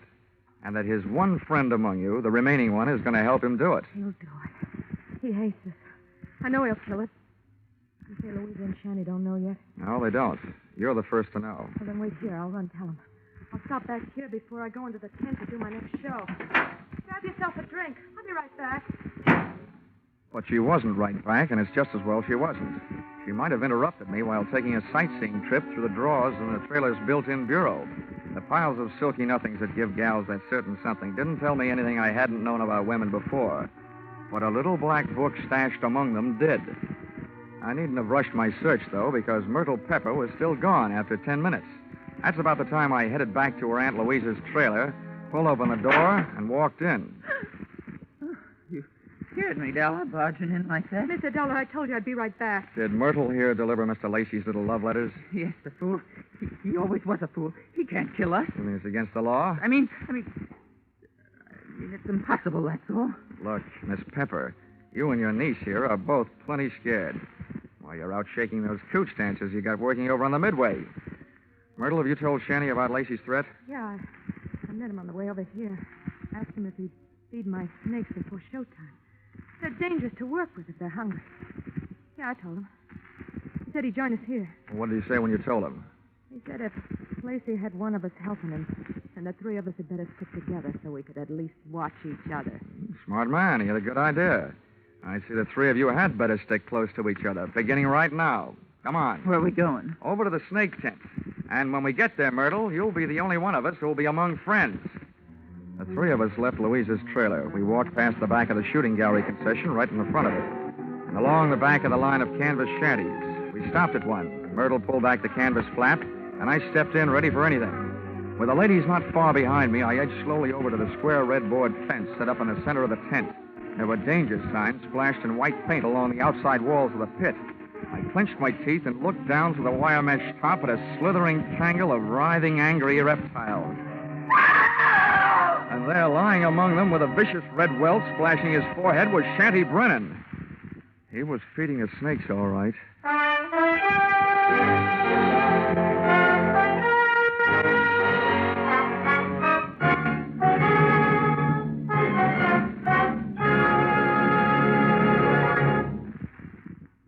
In just a moment, we'll return to the second act of Yours Truly, Johnny Dollar. But first, here is some news. 30 minutes of new thrills will be added to CBS 10 great Sunday night entertainments this coming Sunday. At 6:30 p.m. Eastern Standard Time, where you formerly heard Spike Jones, CBS will bring you screen star John Lund in an adventure-packed tale of a ship filled with terror and horror. This story, A Shipment of Mute Fate, starring John Lund, is the first of 3 special broadcasts from CBS' famous Escape series. It will be heard over most of these stations immediately preceding a familiar show which brings you a different kind of escape, The Jack Benny Show. And now, back to Yours Truly, Johnny Dollar.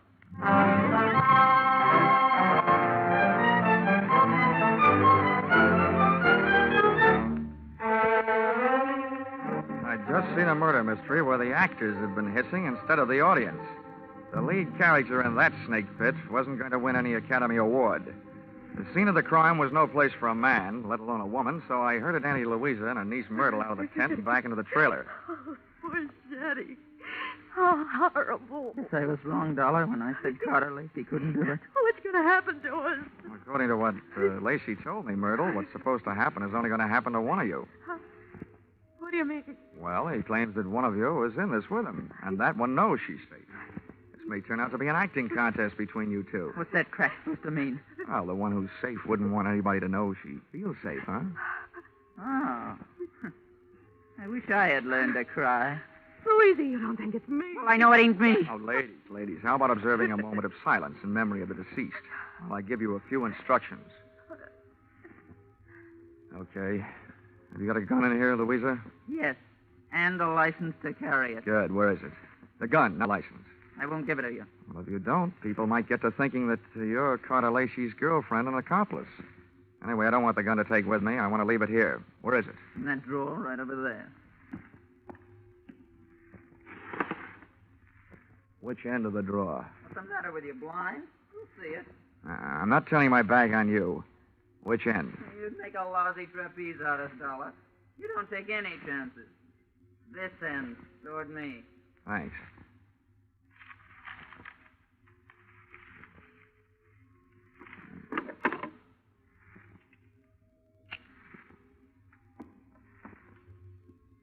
Well, now where are the keys to the car hitched to the front of this land yacht? What are they for, Dollar? Just another chance I'm not taking. With those keys in my pocket, this trailer won't be joyriding anybody off into the night. Where are they? I'll get them for you. Wait a minute, Myrtle. How come you know where Louisa's keys were? Yeah, Myrtle. How come? Because, well, they're laying right there in plain sight. Oh. Thanks.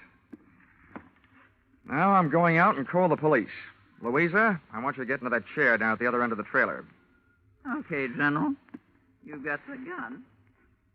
And you, Myrtle, get on that bunk down at the other end. I don't understand all this. And now, ladies, while I'm gone, I don't want one of you gals to be knocking off the other. But on the other hand, I can't leave you here without protection. So I'm leaving the gun right here on this table in the middle of the trailer. And if Carter Lacey comes knocking at your door, you can have yourselves a race for the gun.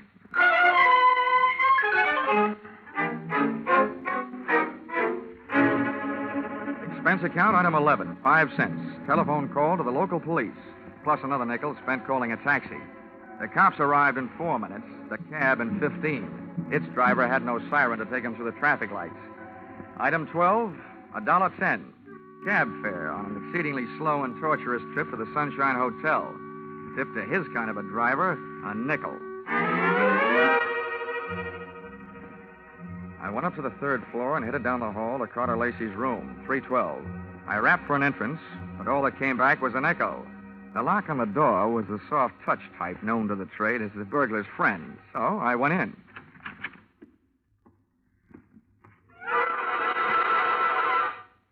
Stars fell in Alabama? Oh. Stiffs fell in Alabama tonight. Oh, Operator, this is an emergency call. Let me have the Tuskegee police, will you? Hello? Police department? This is the same guy who just called you from the carnival to report a murder. Yeah, well, you can send in the second team. I've got another one. You can send in the second team. I've got another one for you over here at the Sunshine Hotel. Room 312. A party's just been strangled. Yes, I'm sure. Lots of bruises and deep-set fingernail marks on the throat. Sure, I know who it is. The name of the deceased is Myrtle Pepper. Myrtle Pepper certainly had been a fast worker. She not only had beat me down to the hotel, she'd managed to get herself killed in the bargain. I dusted the room for information, which was obviously more than the floor mate had done for dirt, and came up with a kind of an eye-opener you don't drink.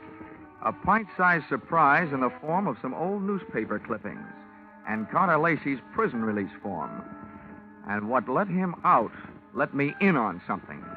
I got out of the room into the elevator, and when I hit the lobby wondering where to start looking for him, I found him sitting there looking at me. Hi. What do you want to talk, Lacey? I don't want to. But if you want to try and make me, what's the matter with right here? Okay. I supplied you with an alibi today. I don't see him in the lobby. That detective? He had stomach trouble. He got kicked in it. You can reach him at the city hospital. You know, in prison, I was a trustee. I get out, nobody trusts me. Oh, with that forecast you gave me this morning, what else? Forecast? Yeah. You predicted that you'll kill 2 people. Well, tonight the 2 people are dead. Shanty out at the carnival, and now Myrtle up in your room. What does that make you? A good forecaster. Or the killer, maybe? Thanks for the maybe. Look, Dollar, I came to this town to take care of something. I took care of it. You want to yell cop? Go ahead. From now on, nothing bothers me. Well, then stop chewing your nails. You told me this morning that one of those 3 people was working with you. There's only one left. And suddenly, Lacey, I don't believe your story. Suddenly, I don't care. Shanty Brennan lied to me this morning. He said that you went to prison on a charge of attempted murder. Your prison release papers say you went up for grand larceny. You see what happens to bad little boys that tell lies? I'm not through yet. I fished a bank book out of Myrtle Pepper's trailer, a 3-way joint account. Myrtle, Shanty, and Louisa. The first deposit, $60,000. The date, the same year you were thrown into the can for stealing $60,000. To me, that spells a 3-way split for them and a frame for you. Also, to you, it spells a motive for hating all 3 of them. So I lied to you. What are you going to do, wash my mouth out with soap? From now on, I don't need any answers from you, including smart ones. But look, you'd better stick around. If the cops don't pick you up for murder, maybe the hotel will want to press charges against you for having an extra unregistered person occupying your room.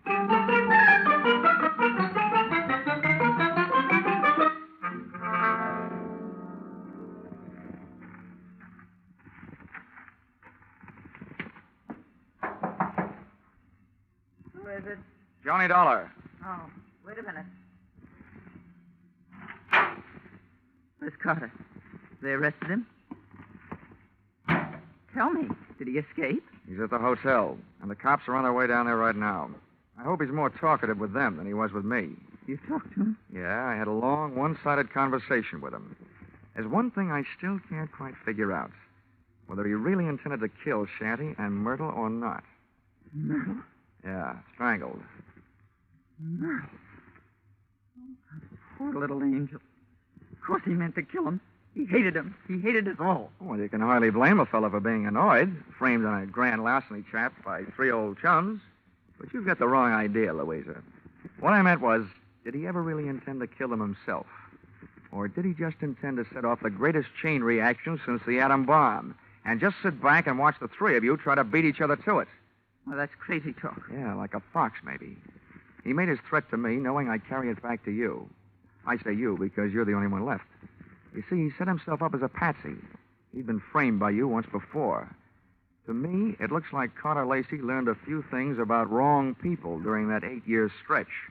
Namely, that they never trust each other. You're absolutely nuts, Dollar. I think you'd better get out of here. Go peddle your insurance. The cops will take care of Mr. Lacey. I don't think they will, Louisa. Why not? Myrtle was strangled. That's the kind of murder a man would commit. Well? But there was a set of deep fingernail marks on her throat. And Carter Lacey bites his nails. So maybe you'd better get yourself a manicure before the police arrive. Thanks for the advice. Stand right there, Dollar. This time I got the gun. Hold everything, Louisa. Carter! This is a standoff, Louisa. Point that thing someplace else before I point mine up your snoot. Okay, Dollar, get out. What's the matter with you, Lacey? Are you cracking up? Your plan was going along fine. First, Myrtle tossed Shanny to her snakes. Then Louisa took care of Myrtle.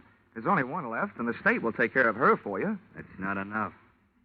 There's one satisfaction I haven't enjoyed so far. That's hearing one of these pigs squeal. Carter, we can still split the money in the show and get out of here? The only one that's going to get out of here is Dollar. Beat it. I beat it, all right. I was the only one in the trailer without a gun. I plunged into the darkness looking for something and came up with a tent rope, dashed back to the trailer door, and lashed the knob to the guide rail. I didn't want those gun-happy birds flying the coop.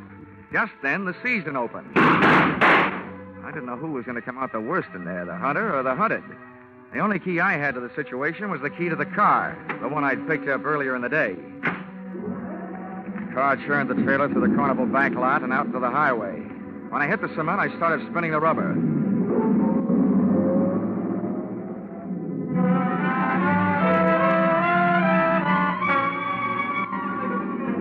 Just as we hit the streets of the sleeping city, things woke up.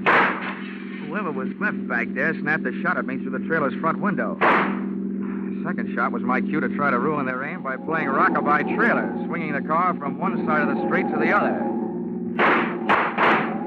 Just as the not-so-sharpshooter made another try, I picked up just what I was looking for, a game of tag with a police patrol car.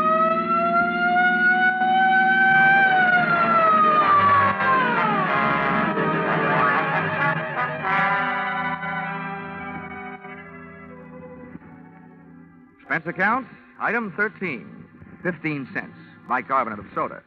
Those Midway hot dogs I'd had for supper were no thoroughbreds. Item 14, $35, cigars for night shift. Talladega police, for whom I had started things smoking. Item 15, $3, hotel bill. Oh, but never let it be said that I ever turned in a measly $3 hotel bill for myself. This was to check out of the Sunshine Hotel, the man who had checked out in the trailer at the hands of Louisa Pepper. Louisa Pepper, the only one who was a good bet to catch up with Brennan, who had been murdered by Myrtle. And Myrtle, who had been loused up by Louisa. And Carter, whom she had also carted out of this world, proving that when you start any kind of chain reaction, you should be careful, because you're never going to be sure where it's going to stop. The expense account total... What? Only $692.18. I must be slipping. Yours truly, Johnny Dollar.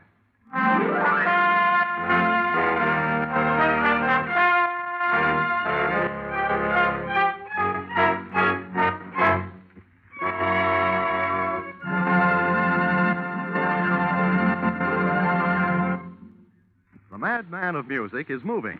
Yes, Spike Jones, formerly heard on CBS on Sunday, is already unpacking his famous collection of flit guns, dishpans, and other instruments, ready for tomorrow night's premiere broadcast as a CBS Saturday star. Hear the Spike Jones Show on most of these same stations tomorrow night at 7 o'clock Eastern Standard Time, when it joins Vaughn Monroe, Gene Autry, Gangbusters, and Sing It Again as a regular Saturday night CBS feature.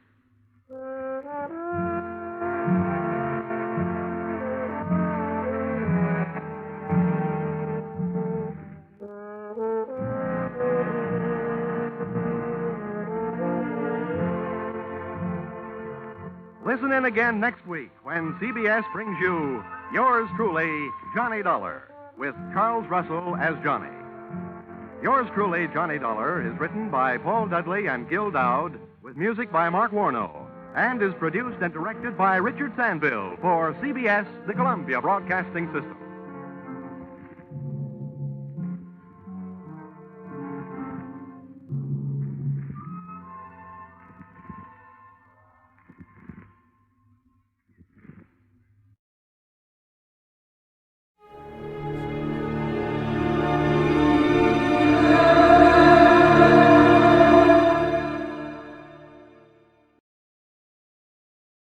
Wrigley's Spearmint Chewing Gum, the refreshing, delicious treat that gives you chewing enjoyment, presents for your listening enjoyment Edmund O'Brien as Johnny Dollar. George Donnelly, Swanson Industrial, Johnny. Afraid we're having engine trouble. Come again? We got a substantial policy on the Belo-Horizonte Railroad in Brazil, both equipment and personnel. It's only a small road, but our losses in the past few months have been extensive. What happened? 4 locomotives piled up in 2 months, 20 dead. We got a pair of conflicting reports. Looks like either insurance fraud or murder. With my luck, George, it's probably both.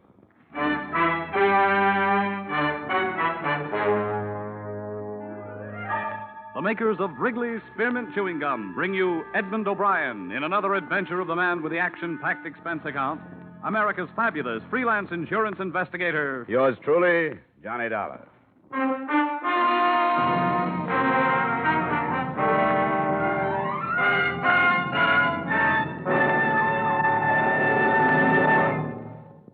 To make every day more enjoyable, treat yourself often to refreshing, delicious Wrigley's Spearmint Chewing Gum. Here's a taste treat you can enjoy indoors, outdoors, at work, or at play. The cool, long-lasting mint flavor refreshes you. The smooth, steady chewing helps keep you fresh and alert. Adds enjoyment to whatever you're doing. Wrigley's Spearmint Chewing Gum. Healthful, refreshing, delicious.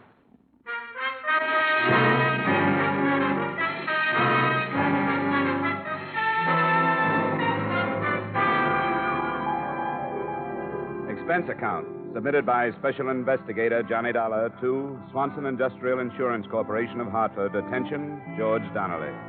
The following is an accounting of my expenditures during investigation of the Belo-Horizonte Railroad matter.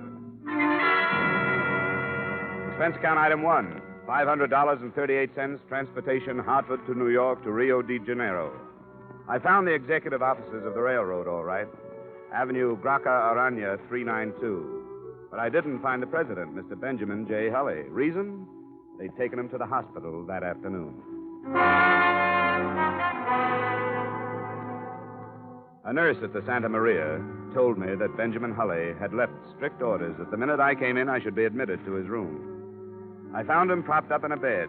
There was the smell of alcohol and boiled milk. Ulcers. Peptic or duodenal, we don't know. Nobody knows. The end product, the acid indigestion. Insurance? You'll have ulcers, too. Probably. It starts with heartburn, then the gnawing pain before meals. Then all of a sudden, you've got them. The disease of the businessman. Hey, maybe we'd better postpone our talk for a while. Now, what's the difference whether I think about it or talk about it? This way, get it out of my system. Otherwise, it eats at me. Consider yourself a treatment. Well, we'll cut it short. I can give you a condensed version. 4 locomotives, 20 dead. But what am I giving you this for? You've got reports. 2 of them. One said accidental. The other said equipment had been tampered with. Ridiculous. Accidental. How could it possibly be accidental? 4 in 2 months. Easy, Mr. 4 Hulley, in 2 now, months. Easy. Listen to the facts. One engine caved in a wooden trestle over the Rio dos Valles. A trestle that had held up for almost a half-century. 2 dead. Only cabin tender, luckily. Could have been a freight. Another derailed at Bomb Despacho.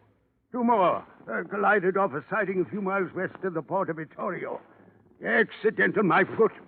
Who sent you the accidental report? Myers, Henry Myers, foreman of the roundhouse at Belo-Horizonte. That stupid, moronic, idiotic, blundering fool? You're going to pop something carrying on like this, Mr. Hulley.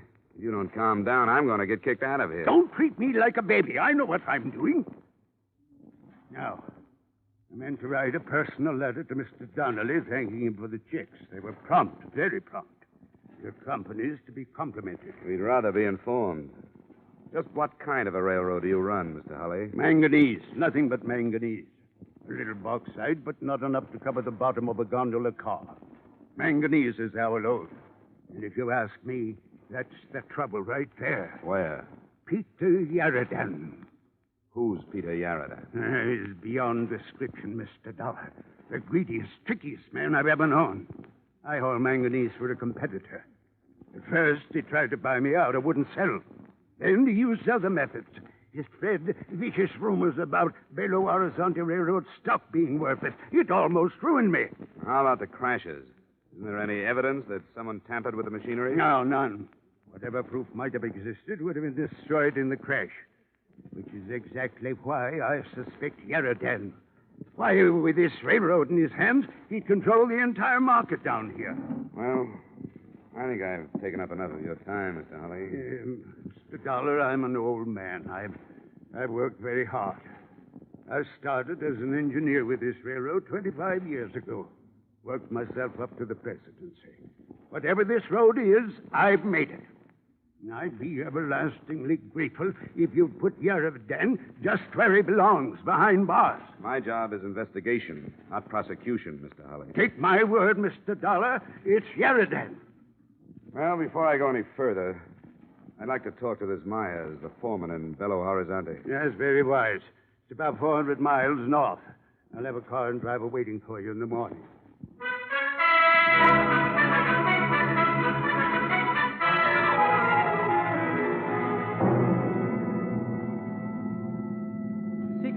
That is what my mother has named me. I do not know why. Perhaps after a pig or a cow. My mother named all her children after animals. It is what you might call nickname. Of course, nicknames are terrible things.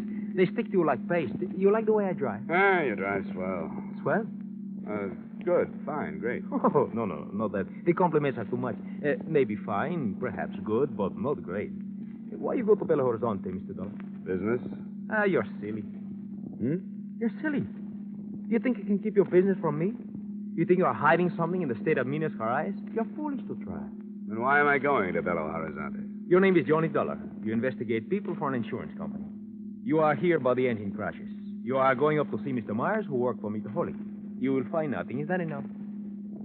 Why did you find out these bits of information? What? Around the town. How do you know I won't find anything? A brilliant mind. A gift from my father, who also had a brilliant mind.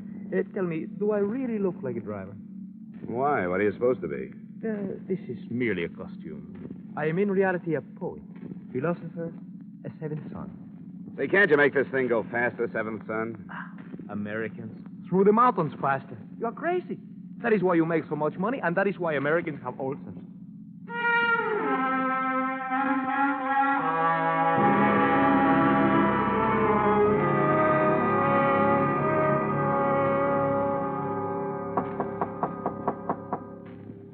Second. Yeah? My name is Dollar, Mrs. Myers. Yeah. From Hartford, Connecticut, insurance investigator. I'd like to talk to your husband, if I may. He ain't here. When do you expect him? I don't know. Is it about the wreck? That's right. Well, I don't know if it'd be right to ask you or not. Well, it's up to you. I'm not from the police, you know. Yeah, I suppose it'd be all right. Thanks. He's shaving. Oh, I got plenty of time. Saturday Evening Post just coming from the States, if you'd like to see it. Oh, fine, thanks. And there's caramels on the table. Never touched the stuff. I'd like you to know, Mr. Dollar. Yeah. Well, I'd like you to know Henry don't know a thing about this business. I just wanted to ask him some questions about the accident report he sent into our office. He wrote what he seen, and that was all he wrote. I wouldn't be concerned, Mrs. Myers. And no matter what anybody says, Henry had no more to do with the busted pins in them rods than the man on the moon. He checked before it went out of the yard, and he checked just before... Uh-oh. Said enough. Get into the kitchen. I didn't say nothing to him. Go on. I didn't say a thing. She talks a lot. Dollar, did you see? That's right. She talks a great deal for a woman her age. Her parents let her gab all the time. Have a caramel? No, thanks. Hey, what's this about busted pins? Yeah, she mouths. Come on, Myers. If you've got nothing to hide, there's no sense of evading the questions. The Pins were sawed. Somebody, I don't know. I should have checked them before they left the yard, but I didn't. That's why you reported the crashes as accidental? All right, I was scared. A man gets scared for his job. How do you know about the busted pins? After the wreck, one of the guys told me. You mean somebody knew the pins were broken, and he let the engine leave the yards? Yeah. Who? Come on, Myers. Who? You'll have to find that out yourself, Dollar. You're in plenty of trouble, Myers. I told you all I'm going to tell you. Now get out of here. Okay. But if you change your mind, I'll be at the San Carlos Hotel. I'll remember that. The San Carlos. All day.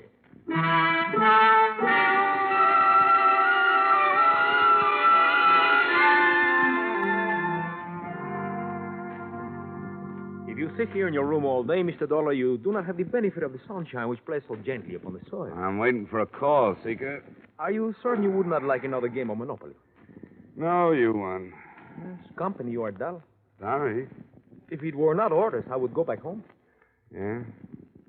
If I insulted you, would you fight with me? Oh, too tired. Even if I call you a coward and a thief? Names will never hurt me. Well, if I... Johnny Dollar. This is Henry Myers, Dollar. Be over here in 5 minutes. I'll give you the stuff you want. Don't move, I'll be there. You want Myers? He feels talkative. Come on, let's go.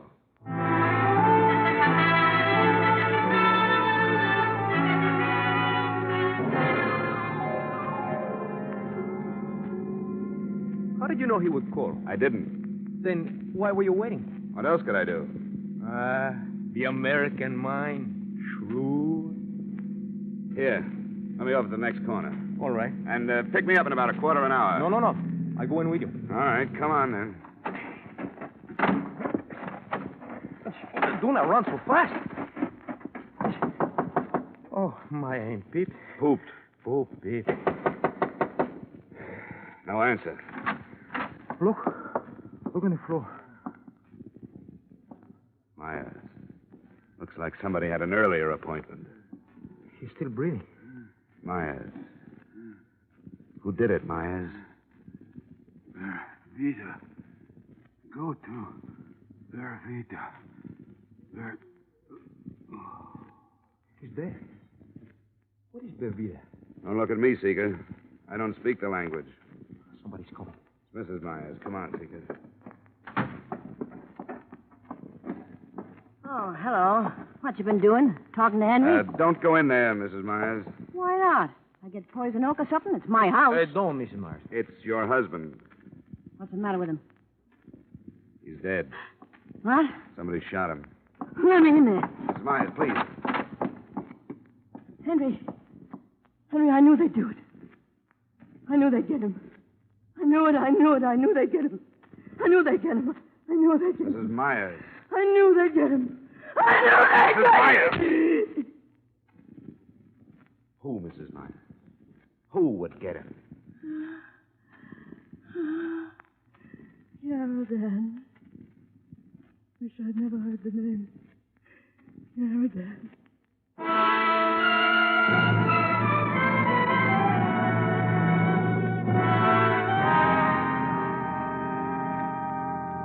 Come on, Mrs. Myers. Now try to remember. What does the word mean to you? Vervida. Is it a town? I don't know. A mountain? A person? Oh, try, Mrs. Myers. Your husband must have mentioned the word to you sometime. Look, if I remembered, I'd tell you, wouldn't I? Yeah. Well, the police probably secret called about half an hour ago. Come in. Mr. Taylor? Wrong house, Bud. Oh, permit me to refer to my pad. Oh, D-O-L-L-A-R. Dollar? That's right. Oh, good. I was sent to pick you up. Oh, really? By whom? No trouble. I am properly armed. The woman and your driver will also come. Better not argue, Mrs. Myers. He's the same one who killed Henry. He must be. Who's your boss, friend? Yaradan, Mr. Dollar. Peter Yaradan.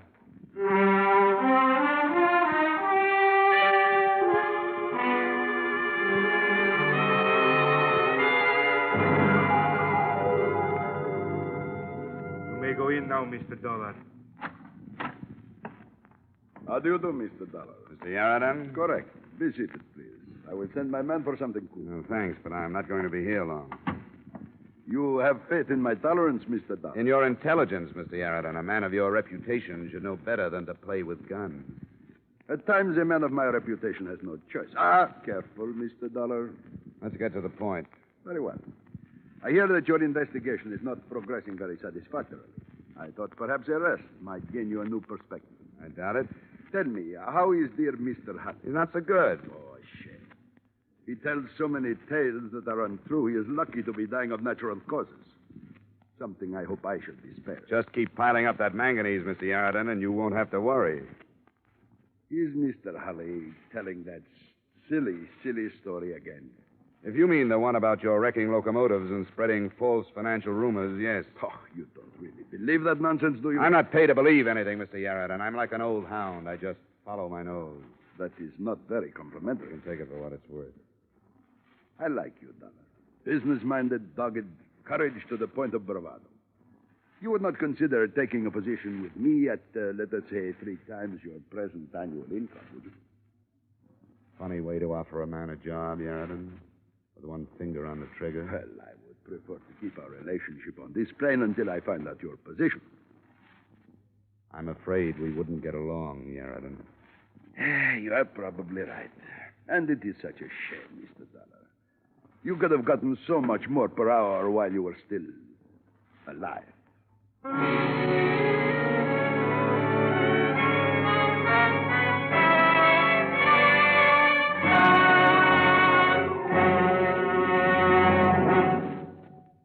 To make every day more enjoyable, treat yourself often to refreshing, delicious Wrigley's Spearmint Chewing Gum. A lively, full-bodied, real mint flavor cools your mouth, moistens your throat, freshens your taste. And the chewing itself gives you a little lift, helps you keep going at your best.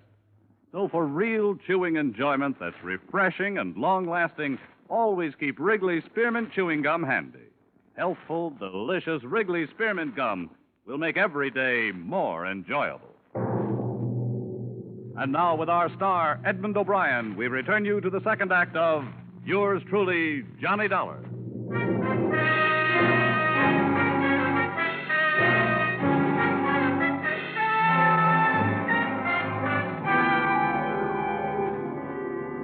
Yarradon smiled, but this was his living room. He wouldn't do it here.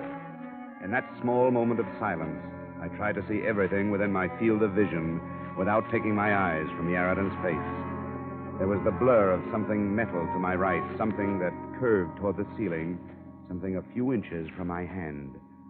I reached out and pushed it over on top of him. The floor lamp landed on his chest, and the shot went wild. I threw my arms in front of my face and jumped out a latticed window. I landed about 10 feet down in Yarradon's rock garden, right in the middle of a clump of stubby cactus. I ran out through the open gate, and I didn't stop running until I found myself at the San Carlos Hotel.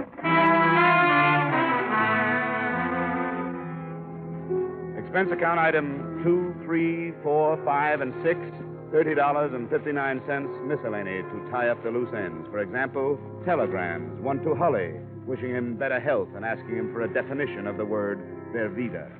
2 more to the police of Bam Despacho and Victoria, requesting reports on the crashes. Another to the company in Hartford, gently hinting at foul play. I wrote a full report of my findings, including names, left it with the notary public at the hotel, and ambled casually back to the large house of Peter Yarradon.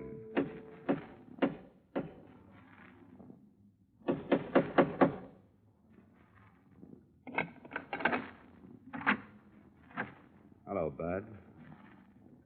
Well, don't just stand there with your teeth showing. Invite me in. Thank you.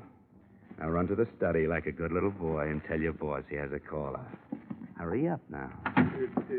Put up your hands, Mr. Dollar. Don't be silly. You don't think I'd come back here without adequate protection? Put that thing away. Come with me.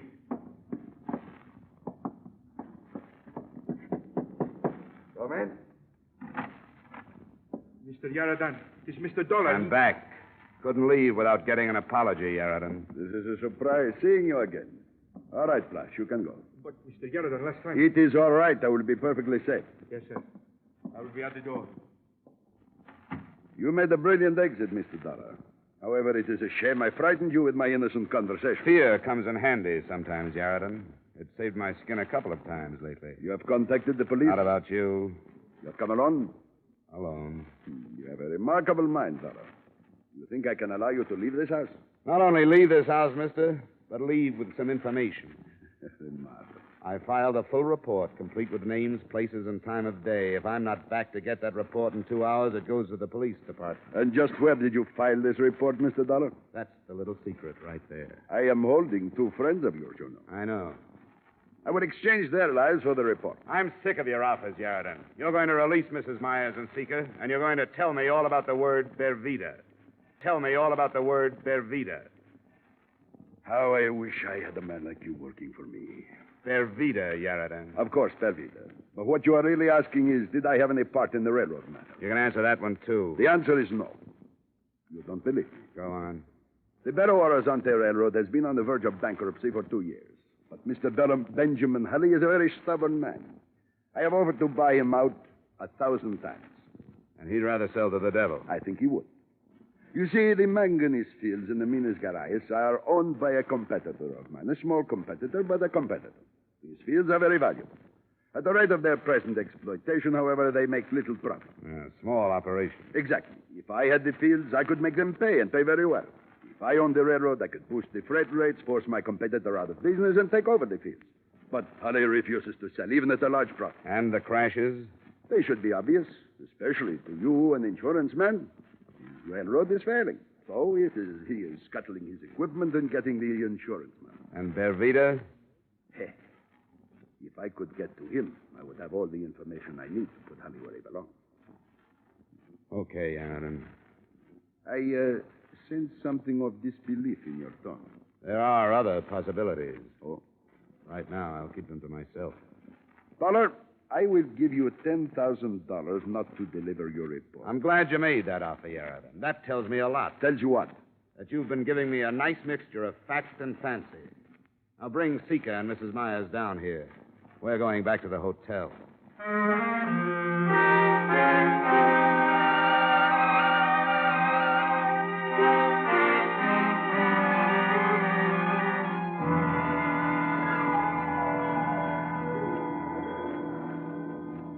Look, Mrs. Myers, whoever he is, wherever he is, his life's in danger. If you don't trust me, you better find somebody real fast, or Mr. Bervida is going to be dead. Oh, they wouldn't kill him. He's in somebody's way, or Yarraton wouldn't be that interested. All right, all right. There was 20 killed in the 4 crashes, Mr. Dollar. 20 dead, that's right. Yeah, and 1 injured. Ah, a survivor. The only witness. Bervida. Yeah, Bervida. Where is he? Small cabin in the mountains. I'm the only one that knows besides Henry, and Henry's dead. Bervida was fireman on one of the engines that crashed near Victoria. He saw somebody pull the hand switch, so the 2 locomotives was on the same track. The engineer put on the brakes, but not quick enough. Bervida jumped. Thanks, Mrs. Myers. I think I'll have the notary mail that report on Yarraton to Hartford for safekeeping. Then, Seeker, my boy, we're going to pay our respects to Mr. Bervida. You stay here in the hotel, Mrs. Myers. I want to know who killed my husband. I'll give you that information when I get back. I'll contact Rio and have Mr. Hulley's secretary put through an authorization for a locomotive and engineer to take me up. There's a dirt road, Mr. Dollar. Why don't you take a car? No. I think the locomotive is much faster. Seeker's right, Mrs. Myers. We'll go by rail.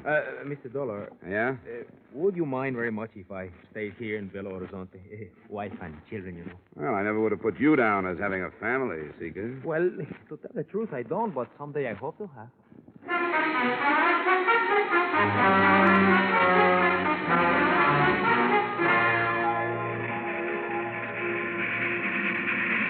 Should be around the next curve. That must be the place. Up ahead.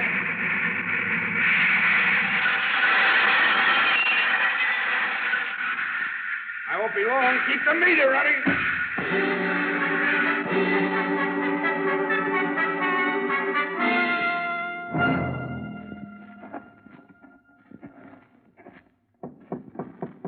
Who is it? My name is Dollar. What do you want? I want to talk to you. Come in. Hands up. Stay outside, Seeker. Oh, it's late at night. Wolves, foxes. Stay outside. What do you want? I've come all the way up here to ask you a question, Mr. Bervita. I won't answer anybody's questions. Even for Henry Myers? What about Henry Meyer? They killed him. Good. I'm glad they got him. As much as I hate them, I hate him worse. He was the one who sought the wheel pins. I'm glad they got him. And who pulled the switch handle? I'm not answering any questions. Go away.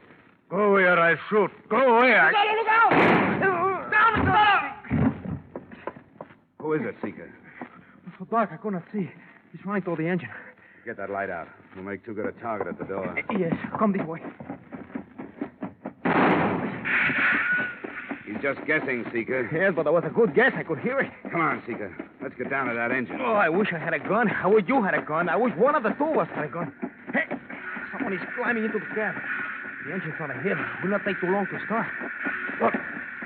Look, he's dumped the engineer to the ground. The engine is starting. We'll never get there in time. Stop! Stop!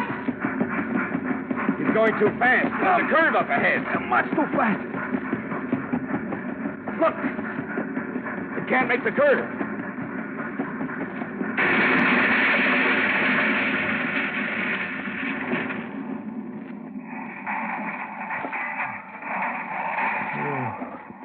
There is. What could it be, Mr. Dollar? Who could it be?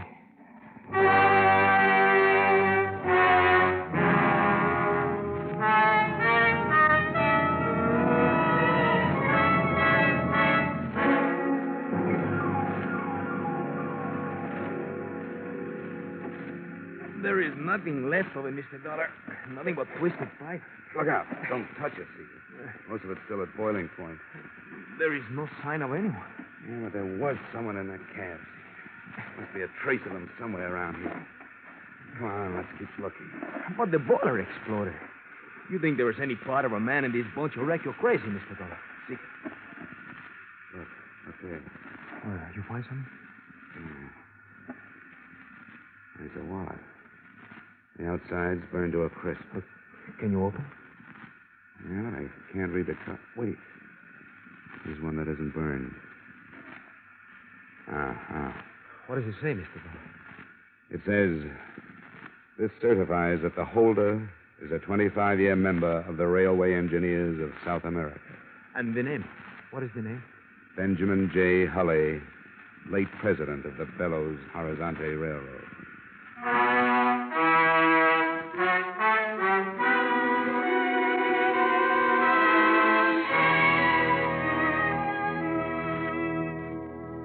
Here's the way it added up. Hulley had come by car. We found it just off the dirt road a mile down from Bervita's shack. The murder of Henry Myers remains an unsolved case. Police assume someone in the employ of Benjamin Hulley pulled the trigger, but I guess they'll never know for sure. Due to my report and public resentment against him, Yarradan was forced to leave the country. The Belo-Horizonte Railroad is now in receivership, but it's still hauling manganese from the interior. I might say this was one case that had me stumped right up to train time. Expense account item 7, same as item 1, $500.38. Transportation to New York and Hartford. Expense account total, $1,492.54. Yours truly, Johnny Dollar.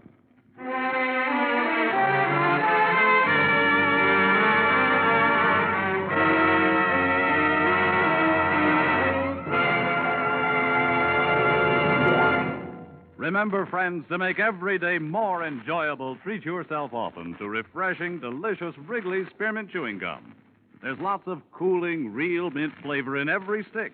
And chewing Wrigley's Spearmint helps keep you feeling fresh and alert. You feel better, work better, get more fun out of doing things. So indoors, outdoors, wherever you go, keep some healthful, refreshing Wrigley's Spearmint Chewing Gum handy. To make every day more enjoyable, treat yourself often to delicious Wrigley's Spearmint Chewing Gum.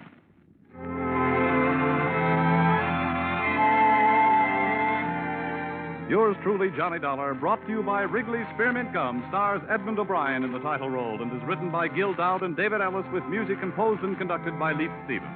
Edmund O'Brien can soon be seen starring in the Columbia Pictures production 711 Ocean Drive. Featured in tonight's cast were Bob Griffin, Francis X. Bushman, Anthony Barrett, Martha Wentworth, Joe Duvall, Jack Carushin, and Ted DeCorsia. Yours truly, Johnny Dollar, is produced and directed by Jaime Del Valle.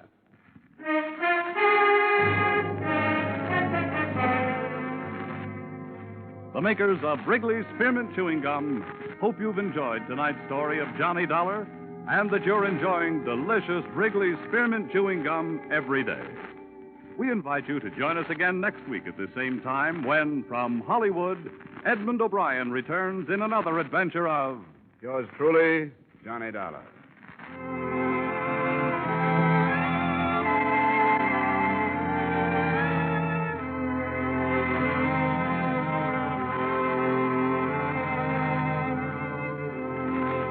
Bob Stevenson speaking.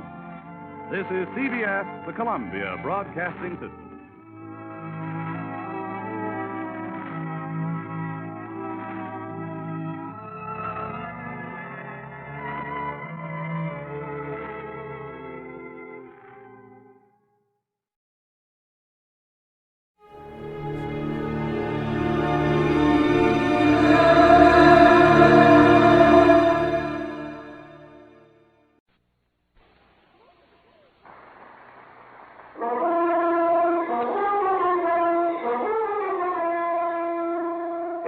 To requests representing millions of listening friends, the National Broadcasting Company is pleased indeed to bring you again The Adventures of Sam Spade, Detective.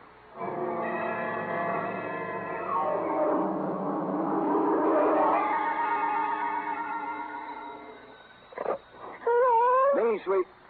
What number have I got? Sam Spade, Detective Agency. Oh, well, me, sweetheart. Nothing's happened. Call me later, Bryce. The white check. Look. I didn't know you were in town. You didn't write to me or... Effie, This is me in the flesh, Sammy the Spade. Oh, now what? Goodbye. Effie, I'm in a payphone. My nickel is running out. Oh, Dwight, how can you be so cruel and play jokes at a time like this? Wait, listen. Oh, you listening? Yes. I am not dead. Don't believe everything you read in the papers or hear on the radio. You were at my funeral. Is that what you were about to say? Yes. It was lovely. Don't believe that either. Stay right where you are, sweetheart, because I'll be there, alive and handsomer than ever, with an account of a caper which proves you can kill some of the people part of the time. My exaggerated report on the death of Sam Spade.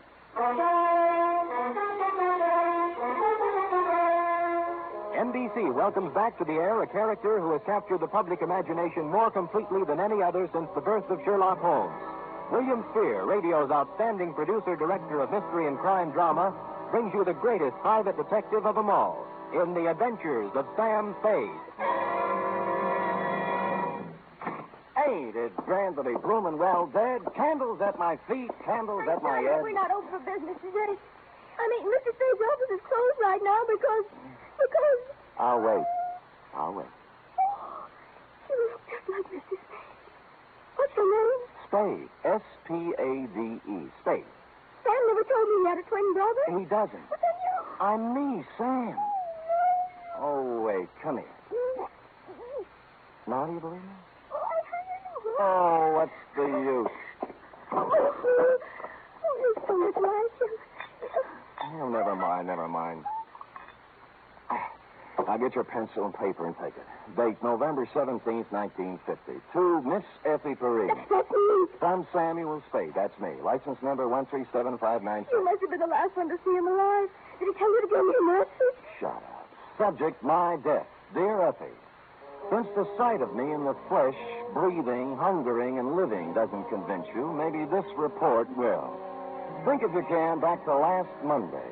Now, if you recall, it was about 11 o'clock when, on the flimsy pretense that we needed stamps for the office, you drew $2 from petty cash and stepped out to buy a pair of step-ins.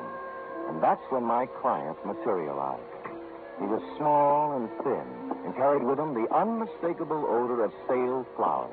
His black alpaca suit, string-bow tie, elevator shoes, and white gloves had no bearing on his conversation. Oh, dear. My name is Chester Swan. Are you sure? Yes. Well, my name is Spade. What can I do for How you? tall are you, Mr. Spade? 6 feet in my feet. Weight? 178. I always notice a man's bone structure, don't you? Oh, always. Open. Huh? Open. Let me see inside. All right, this? Mm-hmm. All right. Fine. Oh, well, now that you know me this well, Mr. Swan, what can I do for you? Oh, dear. Perhaps I shouldn't have come here at all. I'm sorry, Mr. Spade. Well, really? Oh, dear. Oh, hello again, Mr. Swan. You wanted to talk to me? Yes, but I can't talk now. Mr. Spade. Still here. There. I live at 8516 Claremont in Berkeley. I'll be there tonight. Oh, dear.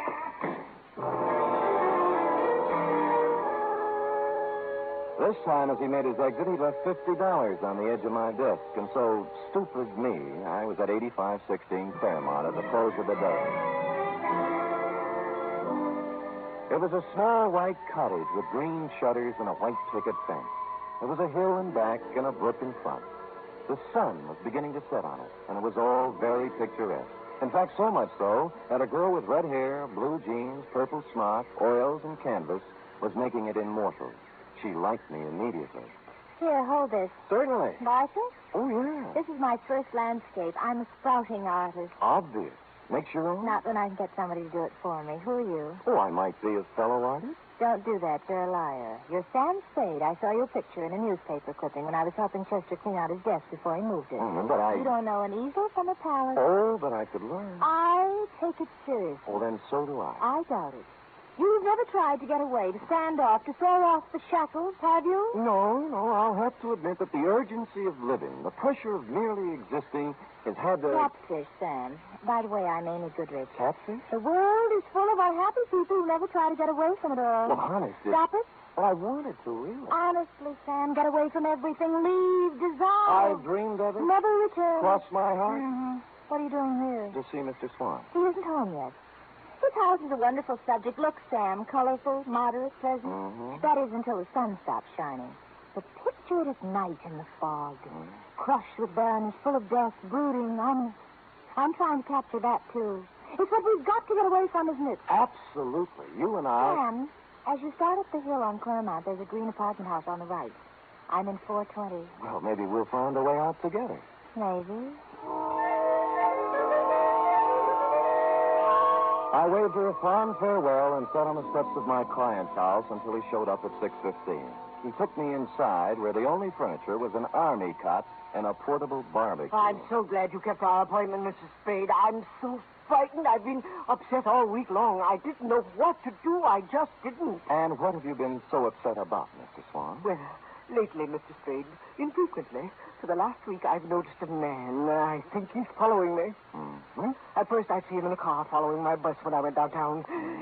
Then he'd be waiting around at the bus stop in the evening when I came back. Oh. I've sold my house, and I'm ready to move. It's unnerved me so much, but... Did he follow you home tonight? No, but well, would anyone be following you, Mr. Swan? Well, I don't know, Mr. Spade. I don't know. I really don't. All right, I'll try another tack. What does this man look like? He always wears dark clothes and a hat. I'd say he was about your height. 6 feet. I remember. Maybe heavier. Same bone structure, though. Yeah. You haven't been to the police? Oh, dear, no. A man in my business can't afford off-color publicity. No? What kind of business is that? The Bonton Mortuary. Oh. 25 years. Same location. Oh, and I've worked hard. So very hard. And if there's something behind all this, something that has stopped me from being made the executive secretary of the Undertakers Breakfast Club when they hold their annual election next month, I don't know what I'll do, Mr. Spade. I just don't really know what I'll do. I just don't. Oh, go ahead, Mr. Swan. You'll feel better. Just let it all out. Just really do.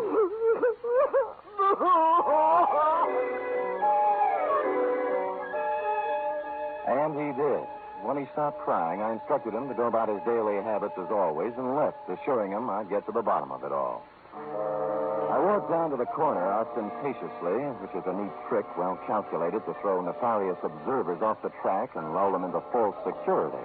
And when the bus showed up 10 minutes later, I got on it, rode 3 blocks, walked back, and took a plant across the street. A clever ruse, as you see, to invite a showdown. 2 hours later, a man about my size in dark clothes appeared over the hill and crept stealthily to the front of my client's cottage. He had his eyes glued to the window when I walked up behind him. Hey, let go of me. Come on, you're going inside. Listen, I'm no peeping Tom. No, you're the bloodhound type. I'm inviting you in for a real sniff at Oh, this no, guy. you don't. Well, all right, then. I'll go quietly. No, okay, that's better. Now, we'll just walk on. The kick he landed on me wasn't according to Queensberry. I couldn't move for 3 or 4 minutes, and by that time he disappeared. When I recovered my faculties, I reported the incident to my client, who cried cried himself to sleep. After I bolted him in for the night, I stopped on my way down the hill at apartment 420 in the little green apartment house. She was still wearing the blue jeans and the purple smock, and she still had the same ideas. Come in, Sam. You said you were serious about getting away from it all, and a whole day has passed. It was the pressure of living. I'm here to apologize. You are not, but go ahead. I'm sorry, Angel. I love to be fooled, Sam. You're forgiven. How's the painting coming? The one of Swan's cottage.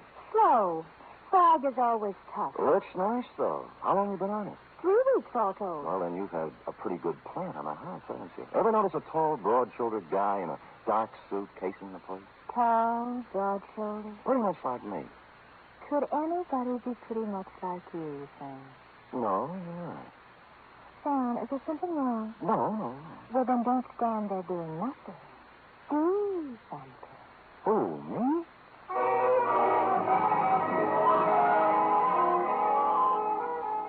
Amy fixed me a small dinner which had a strong turpentine taste to it, and then we mixed oils and painted and made fudge. Next afternoon at the Hall of Records, I did a little spade work on Chester Swan.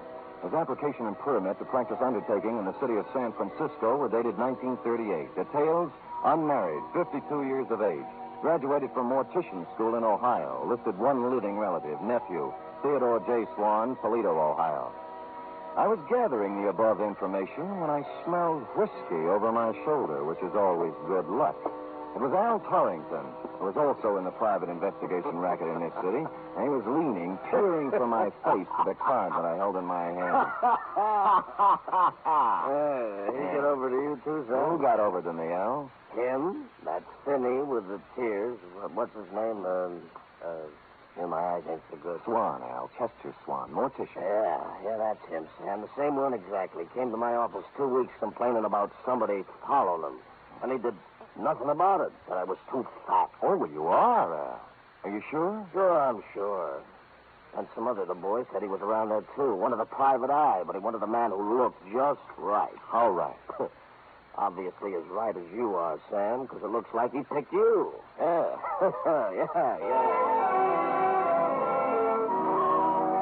Yes, it did look like he picked me. And I thought that over, and I didn't like it. And I called my client at home to tell him he was fired, but he didn't give me a chance. Oh, dear, I'm so glad you called, Mr. Spade. I really am. I called for a reason, Mr. Swan. I'm resigning this case. Oh, dear, Mr. Spade, you can't do that. You really can't. I don't think you've been quite honest with me, Mr. Spade. Oh, dear. Tears will get you nowhere. I made a routine check on your reasons for hiring me, and they don't quite fit with the reasons you gave. They really just don't quite, Mr. Swan. It's no game, Mr. Spade. Believe me. He's back tonight. Right now, he's standing beneath the lamppost outside my window, and I'm frightened to death. So please hurry over, Mr. Spade, and let's get this business straightened out. Please.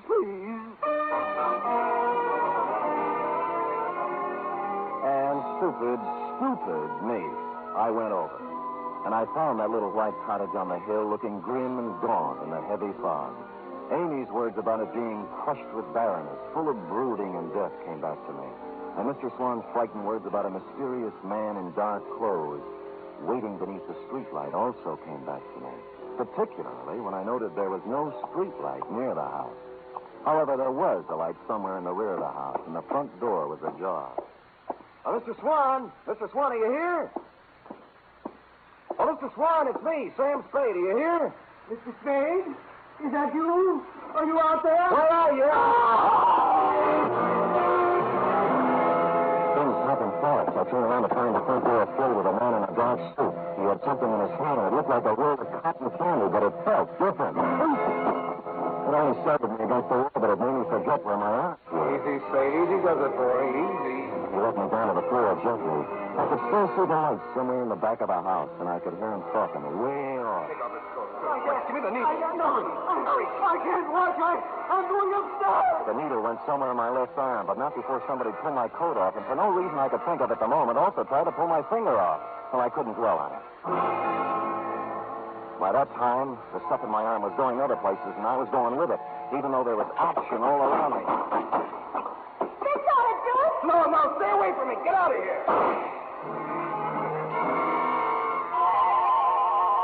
Maybe somewhere somebody was shooting Roman candles or having blowouts or playing bebop.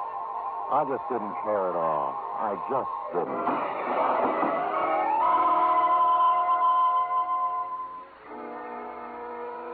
The first thing I saw was sunlight. It was the kind you see in a picture.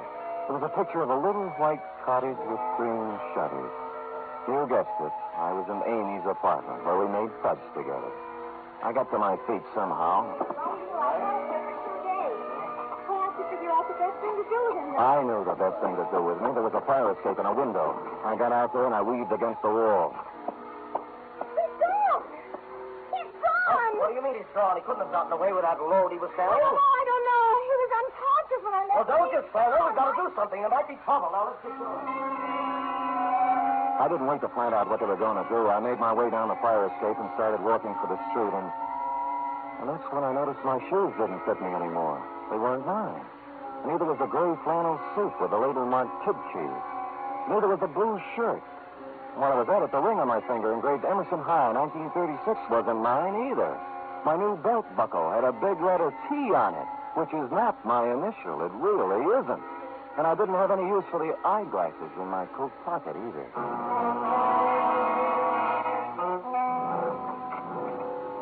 You were out when I walked in the office, F, but you've been there. There was a black crepe done up in a white satin ribbon hanging on the door. The desk blotter was drenched with salt tears. And a newspaper folded back to page 13, and I'll sue the Chronicle on this if it's the last thing I do, gave me a 2-inch spread. Item, November 15th, 1950. 15? What happened to the 13th and the 14th? Detectives perishes in Berkeley fire. I read it through once. And twice. It was my obituary.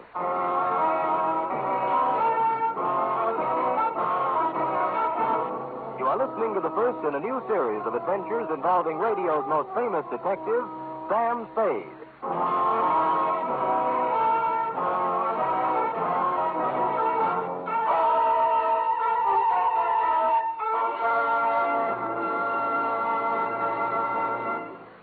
Later tonight on most NBC stations, Duffy's Tavern comes your way with another merry half-hour session, starring Ed Gardner as Archie the manager.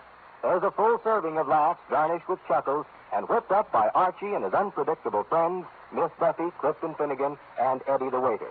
It's just one of the many great Friday evening entertainment features on NBC. It's Duffy's Tavern, your cue for better listening where the 3 chimes always mean good times. Make it a Friday evening habit to tune early and stay late at your favorite NBC station.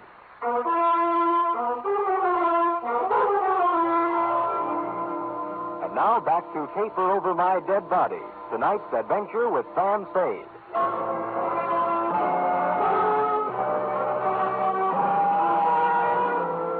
I left the crepe on the door and went out to buy a new desk blotter and some more newspapers. The Hobo News had the best story, which wasn't much. Samuel Spade, licensed private investigator, perished Wednesday night in a fire in a vacant house in Berkeley. His warm friends will feel regret at the passing of a man who was always kind to the poor. None of us ever asked Sam Spade for a handout without receiving a kind word and bon mot as he turned us down. This is nice, but I wanted more. Figured I was fairly safe to wander about unrecognized. My ill-fitting attire acquired from my unknown benefactor would be disguise enough when combined with my 2-day beard. Engine Company 16, Berkeley Division, had handled the fire, and half a block away was a grog shop called the Shamrocks. I waited for a fireman to come in. Bartender! What kind of a place are you running now? I've been here 5 minutes already. All right, shut up, Patty. You just arrived. Well, it seems like 5 minutes. A wee bit more there, if you don't mind. That's enough for you, Patty. You're still on duty. I am not. I'm off now. The chief said I could be off. It ain't every day I receive such a shock to my system. You received your shock 3 days ago. And I'm still shaking, man. Oh, the sight of him was terrible, terrible. Burnt as black as the good saint's beard. All twisted and horrible in death. He was probably dead drunk and didn't know what happened to him. And were you there fighting the flames and finding him like me? Oh, it was terrible, terrible, terrible. Terrible. It wasn't that bad, and you've had your limit. And who says so? I say so. Oh, you do you? And who are you? Your brother-in-law. Well, now. Well, maybe I can spot you one I time. never drink with strangers.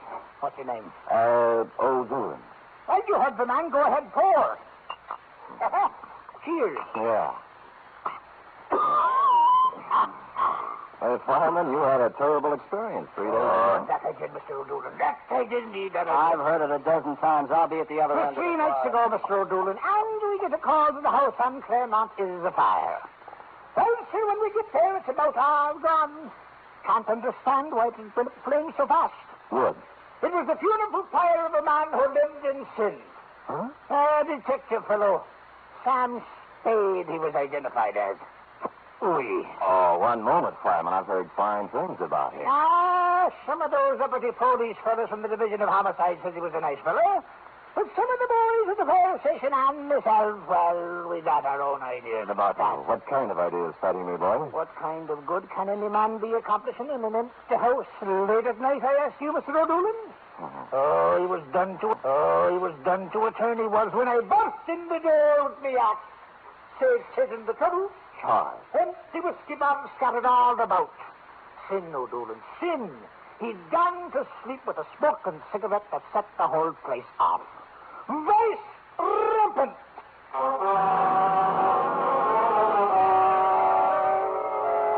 From there, I went downtown to a telegraph office where I sent a wire to Toledo on a long chance. And while I was waiting for an answer on a not-so-long chance, I slunk into the Bon Ton funeral parlor to pay my respects to the departed. I stood in the back of that dimly lit chapel and scanned the scene. 3 of the boys from homicide were there, blowing their noses. 2 chorus girls I thought had long since forgotten me were there in black, deep V-necks. My insurance man was there, looking awful worried. 1 Chronicle reporter with photographer, a shoeshine boy from our building, and the bailiff from the courthouse, just to mention a few I could make out. And you were there, Effie, up front near a closed casket. I made out a bowl of flowers from robbery detail. It said, "Goodbye, Stan." Maxie from the city morgue was the only one who looked at ease. All right. Does anyone wish to you, miss? Many called him Salmon, but I called him Sam. Oh. And this is last papers.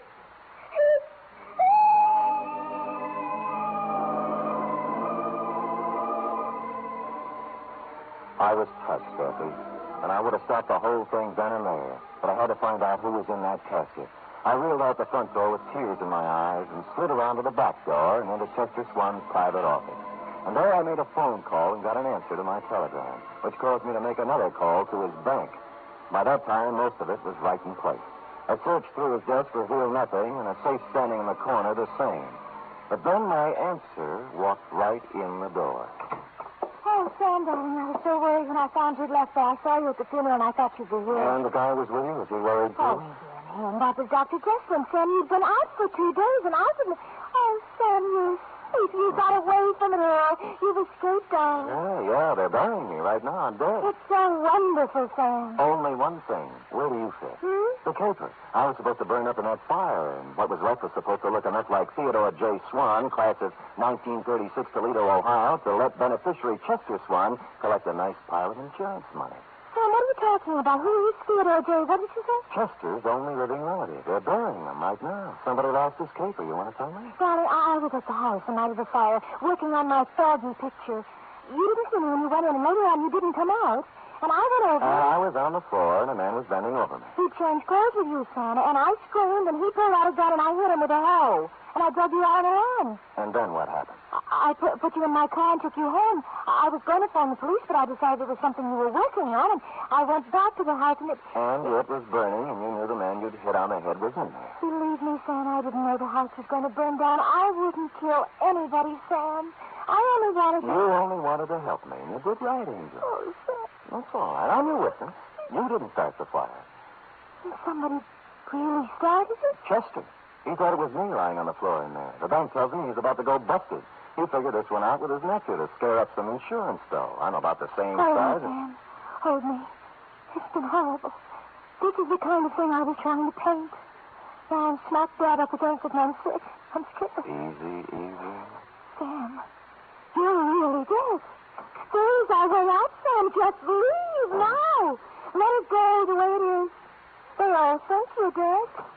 Oh, dear. Huh? But we know different, don't we, Mr. Spade? He was holding a Navy Colt revolver in front of him with both hands. I couldn't make up my mind to rush him and count on his bad aim or stand still and be a perfect target while I tried to talk him out of it. Either way, he was a crazy man with a gun. He was getting ready to use it. Sam, he's going to kill us. Quiet, Aim. Because my nephew was stupid enough to wear your watch and your suit when he exchanged clothes with you, I'm going to lose the bon ton. And that puts you in quite a spot, doesn't it, Mr. Swan? Until a moment ago, yes, but now. Mr. Spade, the newspapers all say you're dead. The death certificate says the same thing. All of your friends are following your casket and my nephew's corpse to the cemetery at this very moment.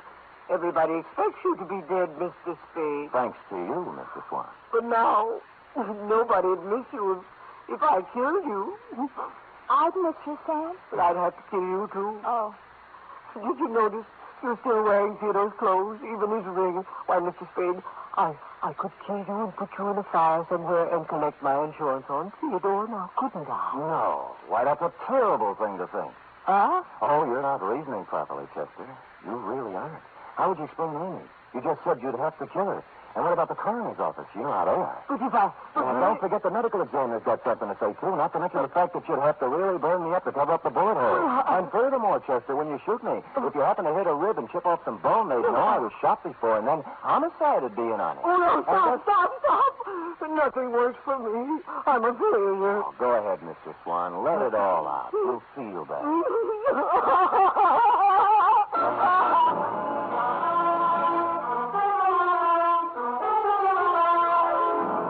And he did.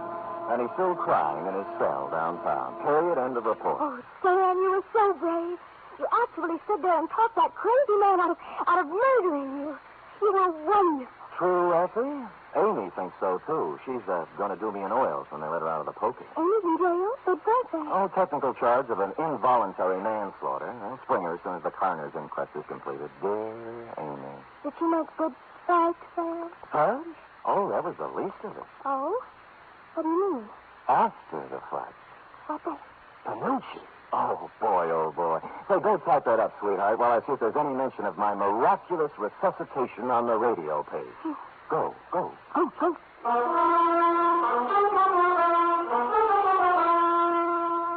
There certainly is a mention of Sam Spade on the radio page for Friday.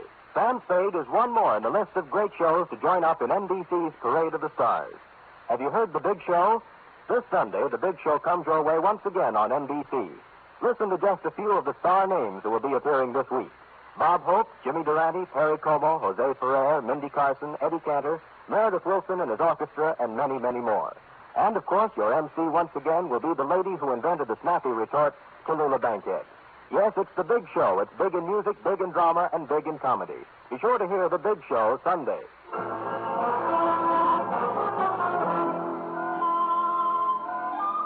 So here's your phone. All typed up. Good. I will sign it, and you will keep it, always, to remind you that I'm still here. Oh, Sam. Living, breathing, brave, and handsome. A paragon.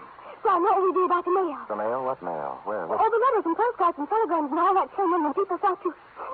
Oh, what will be the thought you... Oh, there's been enough tears tonight. Oh, Sam, it's so good to have you back. Will you be the same as you always were? Well, I'm going to try. Because when you can't help it, be, like they say, the greatest private detective of them all. We'll see. Good night. Good night, sweetheart.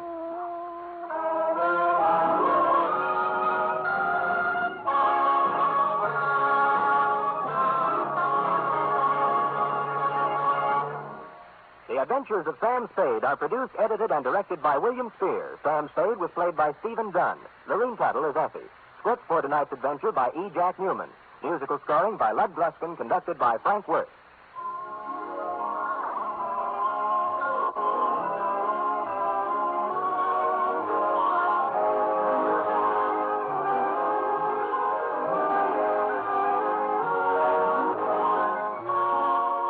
Join us again next week, same time, for another adventure with Sam Spade. Hear the magnificent Montague, then visit Duffy's Tavern on NBC.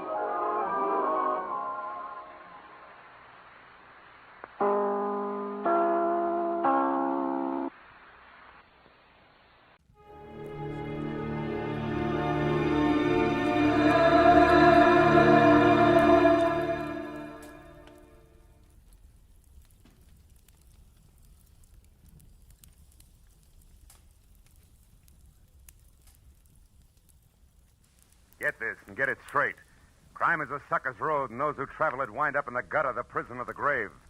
The trail started in Montana with a bum with two names rushing away from his lady love, and led fast into L.A., past a southerner from Canada, a worried wool dealer, and a chorus girl with a .45. When it finally stopped at murder in the park, the tramp was still in a hurry. From the pen of Raymond Chandler, outstanding author of crime fiction, comes his most famous character in The Adventures of Philip Marlowe.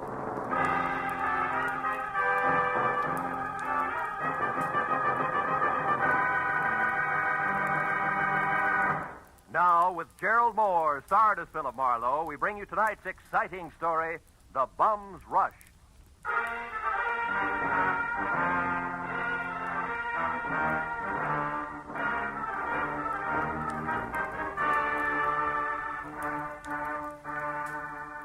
You know, there comes a time in everyone's life when a relative wants a favor. But this was a particularly nice relative. In fact, a great old gal. She'd written my name and address in the center, and her name, Jessie Gavins, Eagles Rock, Montana, in the upper left corner of the envelope. The stamp totaled away a mail special, and the letter inside started off like one of those, "I was wrong, you've got to find him for me, you've got to" type. But it didn't wind up that way. Clipped to the letter was a $100 check, and under that, a not-too-good snapshot of a bald man holding a rake, who wouldn't have been helped any by better photography. 10 minutes later, at exactly 8 p.m., my long-distance call was put through, and the voice that belonged to Aunt Jessie was snapping at me from Eagles Rock, Montana, like the end of a whip. Certainly I wrote it. How many Jessie Gavinses do you think there are in Eagles Rock? Philip, I want you to find Jonathan Miter and see if he's all right. Yeah, you said that in your letter. Jonathan Miter is my fiancé. Aunt Jessie. Oh, I know what you're thinking, young man, but I'm 51 and he's 55, and there's nothing wrong with the September song if the harmony's close enough. Yeah, I hope my harmony's that good when I'm 55. Why are you worried, honey? Because he left here last week on some kind of a big deal. It's a secret. That's all he'd tell me, and I haven't heard a word from him since. I see. Well, tell me, what sort of a deal would it be? I mean, what business? He's not in any business. Oh. What was his work before he retired? Well, he's not exactly retired either. He's not Look, Aunt Jessie, I'm getting at this. What does he do, or what did he used to do for a living? Frankly, not... Well, I might as well tell you. Most folks around here, Philip, think Jonathan Miter's just a bum. Maybe he is. He came to town, Philip, on a freight train a month ago, and he's been raking leaves for handouts ever since. That's how I met him. But he's a fine, honest, proud man, and I'm going to marry him. Congratulations. Yes. Look, you didn't happen to give that fine, honest, proud man a wad of money to finance this big deal of his, did you? No. Well, then don't. Because I'll be frank. Sounds to me like a broken-down con man warming up a new routine. Then I'll gladly pay to find that out, Philip. But I think you're wrong. Jonathan told me that he had to prove himself by making some money of his own before he'd marry me. As if I didn't have enough to take care of two people already. Okay, Jessie, it's a little off-center, but I'll buy it. Philip, Huh? when you find him, don't tell him that I hired you. As I say, he's very proud, and it'd hurt him.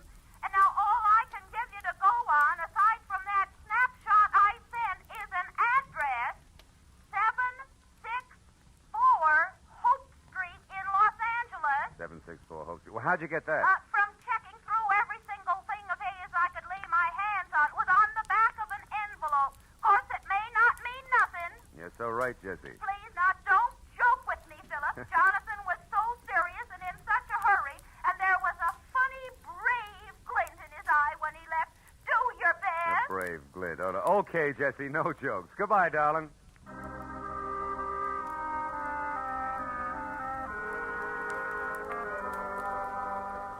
I felt a little sorry for my Aunt Jessie Gavins because the concept of a knight of the road rushing off on a secret quest to prove himself worthy of marriage held up like a celluloid shovel. And it got no help when I pulled to a stop in front of 764 Hope Street. It was a cramped combination warehouse and office of corrugated iron and glass brick, respectively, with a shy red and black sign reading Hirsch Woolens over a door that looked like... Well, it looked like it handled about as much business recently as a repair shop for spinning wheels. It was half open, however, so I went in just in time to catch the last round of what must have been a healthy spat going on behind a frosted glass door marked private. Well, I'll tell you something, Mr. Eldenhurst. Keep your eyes more on wool and less on nylon, and you'll be better off. All right, all right. Heaven's sake, Martha, this is no time to quibble. We've got more important things to do. Unless, of course, you want to keep that chorus job at the Plume forever. Well? Okay. You just watch your step. Goodbye, Eldon. Stand aside, stupid. This is a hallway, not an art gallery. Yeah, there's a petty girl if ever I've seen one. Well, what do you want? Oh, Mr. Hirsch. Yes? Yeah, well, I'm Ned Johnson. I'm looking for a job. What kind? Oh, salesman. Wool's my line. I see. And how long have you been waiting out here? Oh, I just stepped in. Come inside. Thanks. Sit down. Now, what is your specialty? Woolens, worsteds, or felts? Well, I've handled them all. We confine ourselves largely to a very high-grade merino woolen, Mr. Johnson, Ned Johnson. I've worked with merino. Well, what about the others? Lester, perhaps? Lincoln? Oh, sure. Lester, Lincoln. Certainly, I find it all a fascinating business. So do I. A very romantic background. Yeah. By the way, what do you think of Lanatal as against merino? Lanatal? Well, not good. No, you see, I've watched the Lanatals from the range right through shearing and on up to weaving. It just doesn't compare with... what's the matter? What are you really after? I slipped, huh? You fell on your face. Lanatal is synthetic wool made from milk. Now, who are you? Okay. I'm from the Sequoia Credit Association. We're investigating you. Just a periodic routine thing. It's strictly confidential. Get out of here and stay out if I ever catch you. All right, take it easy. I was clumsy, that's all. Don't start a riot about it. Look, you pry into my affairs quite again. a temper you got there. Better watch it, Hirsch. It'll get you in trouble. So long.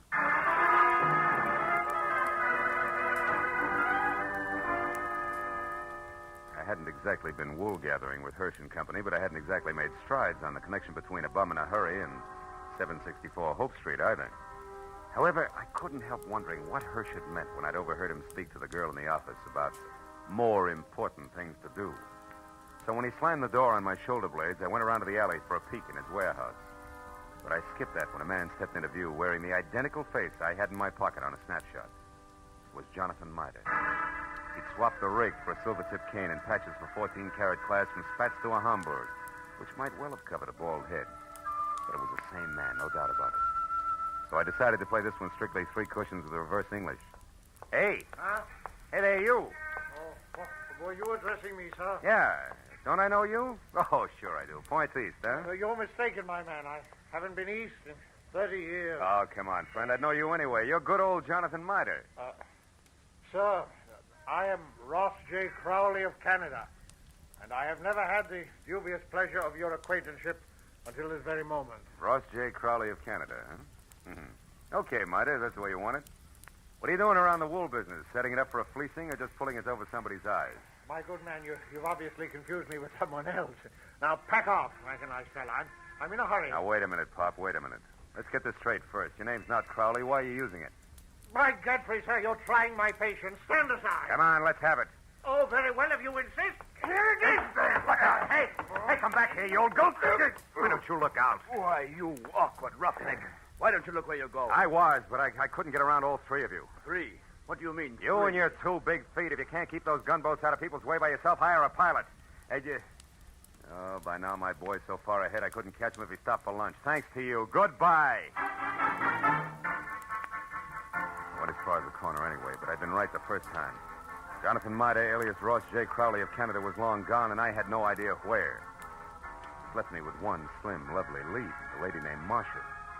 If I'd eavesdropped correctly, she would shortly be making with the legs in the chorus of the Plume Theater restaurant.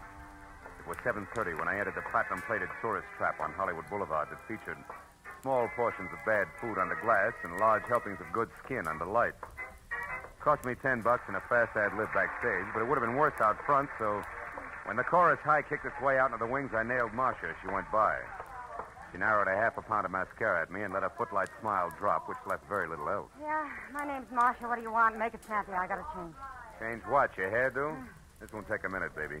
All I want to know is where Jonathan Mitre can be found. How should I know? I never heard of him. You're stalling on your own time, baby. I got all night. Nuts to you, Jack. Blow. Come back here. This is important. Now, listen, you. I don't know anybody called Jonathan, what's his name? And put one more fingerprint on my arm and you'll get bounced out of here on your head. You know, there's just a chance you could be on the level. Look, the guy wants about 55 and spats with a Hamburg over what is no doubt a bald dome. Carries a black cane with a silver tip and for some reason answers the name of Crowley. Crowley? Yeah, that's it. Ross J. Getting warmer, huh, kid? And don't bother telling me you never heard of him. So I've heard of him. So what? He's a good pal of mine. Met him a couple of nights ago. He's quite a sport. I'll bet he is. Where can I find him? What do you want him for? I want to talk to him, that's all. Where's he live? Up a tree. Like I said, Buster Blow. And like I said, baby, this is important. So important, I'll have a lopsided line in the next number if you don't talk, because you won't be there. You'll be on your way to the pokey. Now, where does he live? I don't know. He's from Canada. You can come closer than that, sweetheart. Give. All right.